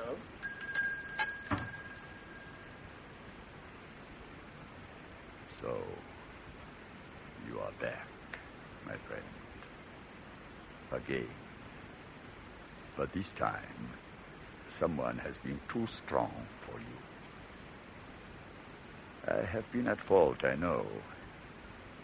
I could never bring myself to destroy you because of your beautiful workmanship. But now, look at you. In 2 pieces with that ugly crack across your face. And one of your eyes gone from its hollow socket.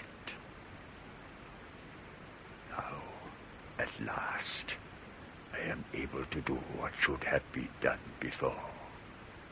We will complete what Madame has begun. Pierre? Oui, monsieur? Is the furnace hot? It is roaring. Good. Open the door. Oh, monsieur, no. Stand back. It shall end here.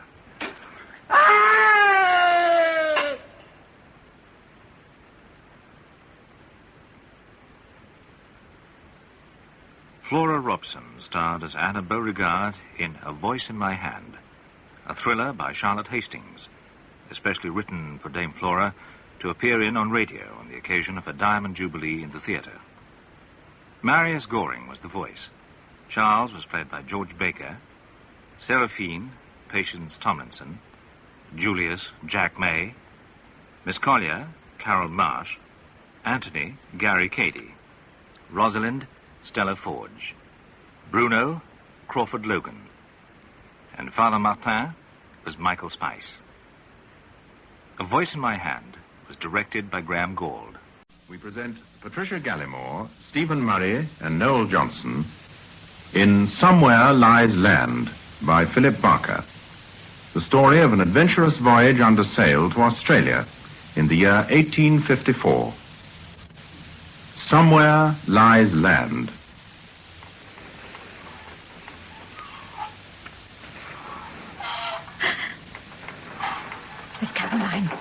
Miss Caroline, wake up. What is it? Oh, Mrs. Tully, what's the matter? Footsteps at the door. There's someone outside the cabin door. Mrs. Tully, you should be in your bunk. You're not strong enough. No, I heard them plain. I'm sorry. I didn't mean to fall asleep. Let me take your arm. Lying there. I was just lying there. The noise. We must be ready. They told us not to undress. They warned us. The danger. The breakers, they said. We're clear of the breakers now, Mrs. Tully. Heaven be praised. Please, let me help you to your... Then I heard them. outside the door, trying it, muttering and laughing. I could hear them breathing. Pray calm yourself, Mom. No one intends to harm us. How can you be so blind? Those drunken seamen, like animals, sodden with drink, all of them. If it had not been for Mr. Pelham... But that was many weeks ago, Mom. The day we crossed the equator. You remember? There is no one there now. What are you doing? I will prove it to you. For pity's sake, girl, do not open the door. Ease your fears. In heaven's name, leave it locked. Locked, I beg you. See? There is no one here. No one? The alleyway's deserted. Oh, I could not be mistaken. They would hear you. They are in hiding. You are distressed, overwrought. Little wonder after all we've experienced. But I had, I swear. Perhaps the wind in the rigging, the sea. Perhaps you slept and did not realize. Sleep? I'll not sleep. Not again, except in death. Mrs. Tully. And death does flirt with us so. In truth, she would be welcome enough. Do not talk so, Mom. You've been so brave throughout these hazardous months. It is a judgment. All this drunkenness, this envy and disharmony, this blaspheming. I tell you, God will not be mocked. Come, Mom, lie down. You're sick and weak from hunger. There. If you lie quietly, sleep will come. The seas have tried so many times to take us. Mrs. Murphy knew. No one fit to command. It's a judgment. They have brought us to this. Calm yourself. Rest quietly. In Australia, it's many weeks at sea, you know. A long voyage, and sometimes as much as 3 months, my husband writes. But he will be waiting at Port Adelaide to greet us. My dear husband, waiting. Waiting. All those weeks ago.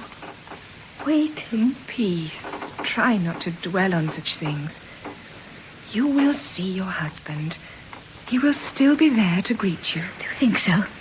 That God in his infinite mercy... Do you truly think so? I do. Now try and rest. I shall keep watch until daylight. Forget your fears. You are a dear child. And so very considerate for one so young. I am 25, and as for being considerate... And I nearly twice your age.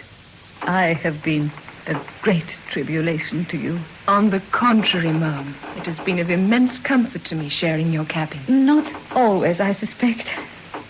Fear often clouds one's judgment. I pray you to forgive me. Hush, Mom. Try and sleep. See, I shall turn the lamp a little low so that it does not distract you. Then consider my journal. That will keep me awake and watchful. You will harm your eyes in too dim a light. This is more than adequate. And it will conserve the oil. There is little enough. Even so, one must take care in such matters. You have kept your journal diligently. It has been a means of passing the hours, recording our happenings and my thoughts. Have you kept any such record for your husband's interest? Mrs. Tully? Thank God. Poor soul. The oblivion of sleep. Would that I... But you, Journal, are too tangible and sure. August the 18th, 1854. Day 153. Over 5 months at sea now without once touching land. 5 months? So long? Over 20 long weeks since... March the 19th, 1854.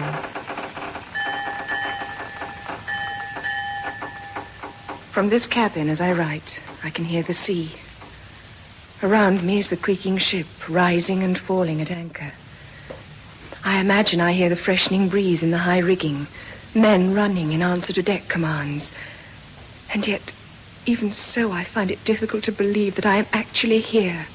That tomorrow we leave England for the far-off new continent of Australia, crossing great oceans and witnessing those things which until now have been to me only romantic words on a page. The master of this fair sailing vessel is a Captain William Crispin, a large, bluff, merry man, or so he would seem, who was quick to sense our wariness when we gathered at table for the first time in the saloon. Just leave it to the sea.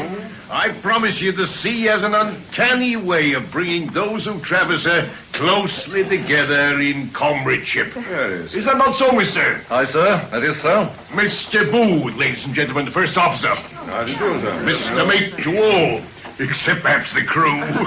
They at times find a less delicate name for him, but only when they think he's not within hearing. I see. Jackson? Aye, sir. The glasses are empty. Aye, sir. Well, jump to it, man. Now, I wonder if you might be persuaded into humoring me a little. In what manner, sir? It's only a trifle, to be sure, on your suggestion, but as we're to spend so much time closely associated, how would it be if we were each to take turn around the table introducing ourselves? No objection. Would we then not all be better acquainted from the outset? That's right. Suppose you were to start us off, sir. Gladly. Wade. Jocelyn Wade. I returned to Australia after business in England. Returning? Then this passage will hold no qualms for you, at any rate, Mr. I shipped Wade. originally to Manila, and from there to Australia. I returned via America, so that I am not familiar with the crossing this way. But a seasoned traveler, nevertheless. Excellent. Though I guarantee you'll have sailed on no fairer vessel than the Prince Regent. Hey, Mr. Booth. I doubt it, Captain. She certainly is an elegant ship. In my experienced opinion, sir, the fairest three-masted bark ever to carry sail. Indeed, almost as fair in their own way as the ladies we are privileged to have in our company. You're exceedingly welcome aboard, ladies. You bring luster and charm to what would otherwise be a tedious and colorless voyage. Yeah. Thank you. We met earlier, ma'am. Miss Collins. Yes, when I first came on board. Before the activities of getting underway claimed my attention, I recall our discourse with pleasure. You're ultimately bound somewhere north of Adelaide, I remember. I'm not sure precisely where I'm to be met. My late father's brother owns land there. A sheep station, I believe. I read that only 4 years ago, in 1850, there were more than 16 million sheep in Australia. 16 times more sheep than people. If for that reason alone, and not for others I might catalogue, your arrival will be a most welcome advent. Thank you. I certainly hope so. I'm most certain of it. And you say, is your interest in sheep? No, sir. Copper. Then you're probably for the Kapunda mine. I go to manage it. You know it. I know of it. I once carried Mr. Francis Dutton as passenger. He discovered it, I believe. He and Captain Baggett. I am Thomas Murphy. This is my wife, Mrs. Alice Murphy. How'd you do? We are from the West Country. Oh, yes, Mr. and Mrs. Murphy, I recall now. Before we left Gravesend, before my wife left the ship, did she not enthuse to me of a third Murphy? A tiny Murphy, perhaps? Our baby daughter, Victoria. She's not quite a year old. Not yet a year. Our youngest passenger ever, I do believe. It's a venturesome voyage for one so tender in years. I'm sure had she been sailing with us, Mrs. Crispin would have plagued you to assist with the child. Oh, she's a good, contented baby. And already both Miss Collins and Mrs. Tully have been most kind with their offers of help. I should be happy to be of service. So, Mrs. Murphy, you have the ladies' hearts and hands to your bidding. I'm most grateful. But Mrs. Tully is ungracious that we should reach you last in this manner. This is your first sea passage? I have never even been on a ship. Even now. But it is my husband's wish that I should join him in the new colony of Victoria. Victoria? Where the gold lies for the taking, or so it seems. Oh, Mr. Tully is on government business in Melbourne. And we can imagine with what pleasure he anticipates your arrival there, Mum. Captain, my husband writes that the voyage could take possibly as long as 12 weeks. Are you able to tell us just how long we shall be? That depends entirely upon the elements, ma'am. Excepting, of course, for your officers and crew, on which score you need have no doubts. Oh, I'm sure. We leave this anchorage off New Reach tomorrow, and if it is our fortune to be favored by fair winds, well, then the clipper Lightning recently made landfall in Melbourne from Liverpool in 76 days. Why not the Prince Regent? The Lightning? But that, I understand, was a light weather trip most of the way. Is that right, mister? Aye, sir. I do hear she never even lowered her topgallants, not once. You'll soon become accustomed to our sailors' terms. But the Lightning, isn't that an American ship, a much bigger vessel? Surely she carries a vast spread of canvas. Around 13,000 yards of sail. You appear to know your ships, Mr. Wade.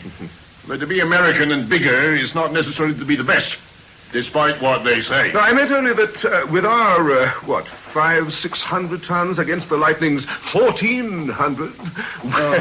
It's in the way she's handled. Give me a lime juicer any day against... Gentlemen, I'm sure you have ample time ahead to continue this technical discussion without boring the ladies. Very well. May I ask, what is a lime juicer? A British ship. A British crew, Mr. Murphy. British ships are known as lime juicers because we're considerate enough to issue lime juice daily to every seaman against the scurvy. Scurvy? Nothing to worry you, ma'am, believe me. A disease which attacks seamen long at sea without fresh vegetables and such luxuries. But not on British ships, thanks to Captain Cook's lime juice. Do we have it, this lime juice? Not necessary, Mrs. Murphy. Your menu will differ somewhat to that of the forecastle, I assure you. But I hear 8 bells. The ship's clock, ma'am. For myself and the mate, that spells duty this night, I fear. The ship is at your disposal, all but the forecastle, that is, and we are at your service. Always remembering that our duty is to the ship and your safe arrival. A pleasant enough encounter, except perhaps for Captain Crispin's seeming displeasure with Mr. Wade's expertise and assertion. But one thing puzzles me. The captain made no mention to us of any 6th passenger.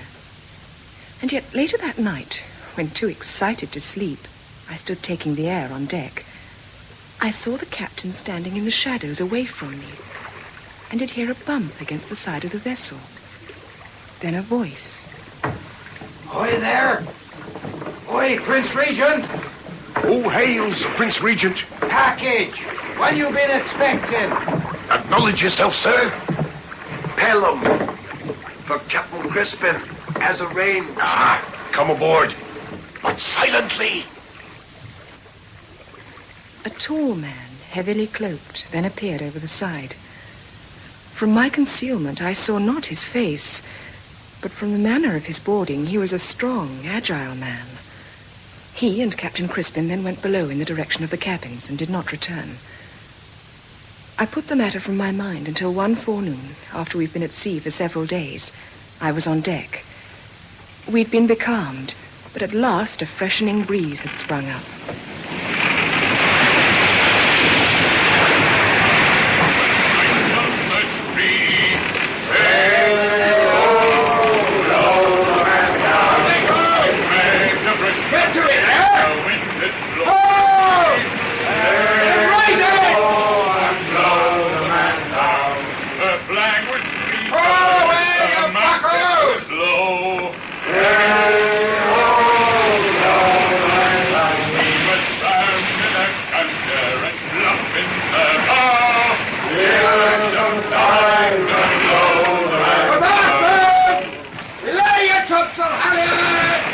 Heading the topsails. Those are the topgallants above, and the royals are at the very top of the mast.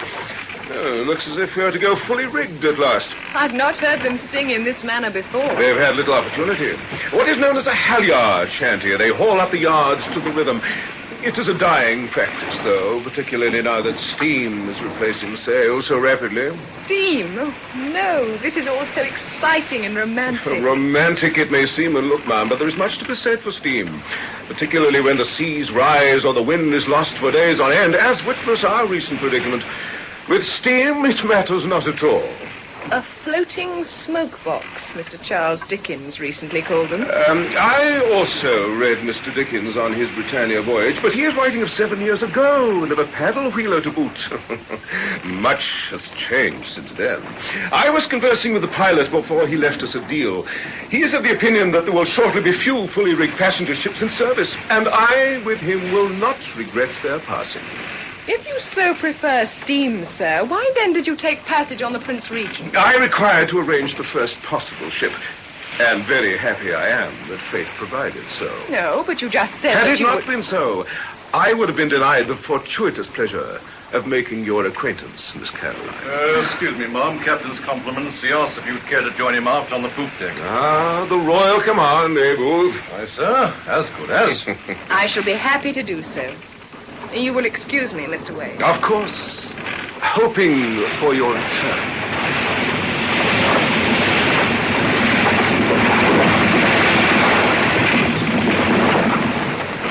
Miss Collins, good of you to join us. I'm indebted for the invitation, sir. What do you think of her now with a full head of sail? Barely sings, doesn't she? It's a wonderful sight. All those sails. We really are moving now. This is the one we've been waiting for. Coming in from the southwest. Flying before the wind at last. Oh, forgive me, Miss Collins. This is Mr. Pelham. Another traveling companion for you. Mr. Pelham? Perhaps you've already met. No. A pleasure sadly denied me, Miss Collins. Mr. Pelham has been recovering from a fever, a sickness which has confined him to his cabin since we sailed. Since we... Oh, but surely, sir, Poor fellow's been cramped up down there for days. Hiding, or so the crew would have it. Hiding? Damn rogue Jackson. Begging your pardon, Ma'am. I'll have his hide. You have not heard, then? Vague rumors of someone. But, Mr. Jackson, the steward. Spreading idle seaman's superstitions, Ma'am. They have it in the forecastle that I have remained in hiding until we are well at sea. Forgive me, but the minister of religion on board Minister? has long been considered an omen of ill luck, particularly with regard to bad weather. But they have it wrong. It was merely a fever. And I cannot tell you how good it is to be rid of that cabin and feel the breeze on one's face again. You picked a good time. Sun's beginning to get some power. Soon be off the Cape Verdes if this weather holds. And over the line. The equator? And the heat. And the treachery of Good Hope. How did you fare in the recent storm? I trust it did not disturb you too much. Storm? Not but a bisky blow. Mrs. Tully and I found it terrifying enough. Mrs. Tully is my cabin companion. You think that was a storm? Just wait till the great west winds of the roaring forties get at us and we start to round the Cape. Oh. Do not permit the captain's teasing to alarm you, Miss Collins. They revel to see us quake to their tall seaman's stories. A storm at sea, any storm, can be a frightening experience, even to seamen, but they would never admit to it. I'm relieved to hear it. Oh, with faith in your ship, knowing the way she handles, there's nothing to fear from a storm. Perhaps, if you are at the helm and can enjoy such confidence.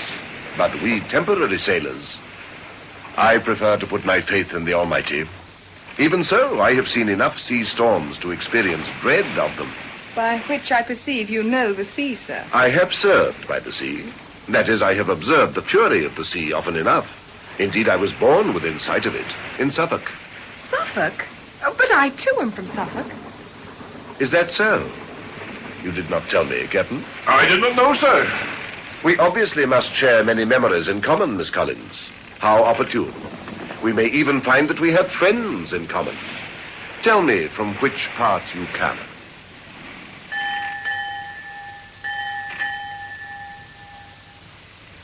But I was to learn little more of Mr. or Minister Pelham's puzzling appearance and manner for many days to come. He was only occasionally in the saloon or on deck. Strangely, he suggests no Sabbath service, and is not treated, nor does not bear himself as a man of God, remaining more a recluse as we sailed on to take the breeze while it lasted. On a rare, beautiful night, whilst we were off the Cape Verde Islands, the Lascars came aft to dance by moonlight, as they were often to do at the beginning when the weather was fine.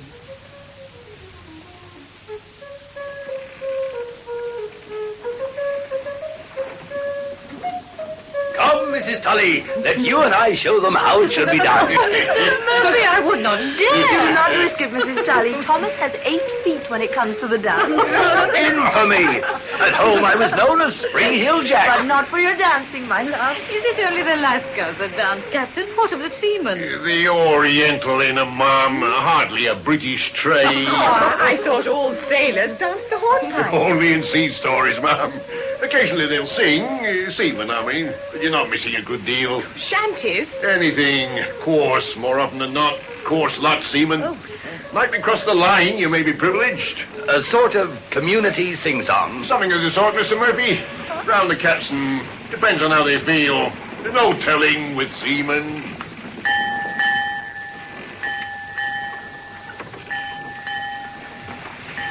And on the 39th day of indifferent progress, of contrary winds, cold, rainy squalls, and then heat, we did cross the line. That famous equator. King Neptune duly arrived in his fiery chariot drawn by 4 Lascars dressed as wild men, and proceeded with much high spirit to thoroughly shave and douse the gentlemen, and to drench Mrs. Murphy and myself with thrown water, Mrs. Tully having escaped by locking herself in the cabin. It was whilst I was still in my soaking condition and running to the cabin to change that in the alleyway... Here she is. Ahoy, reefer, Mum. All men. Mr. Jackson. That's right, Mum. You remember me, old Jackson? Why are you not all away enjoying the ceremony? Me and me shipmates here. Shipmates? Dishwasher, old stew-pot idler Jackson. Stow it. She was rounding the counter. You was right, old stew-pot idler Jackson. Didn't I tell you? I would like to enter my cabin, if you please. Never did see that counter. Oh, proud. Ain't it, though? What didn't I tell you? On beam, look at that beam. You ever see a together on the filly? Mr. Jackson, please allow me to pass. I'm wet and getting cold. Never did. Not even Big Nellie's shot. Not all. No, never. Oh, wet. Come on, me lovely. I'll soon warm you up. Please let me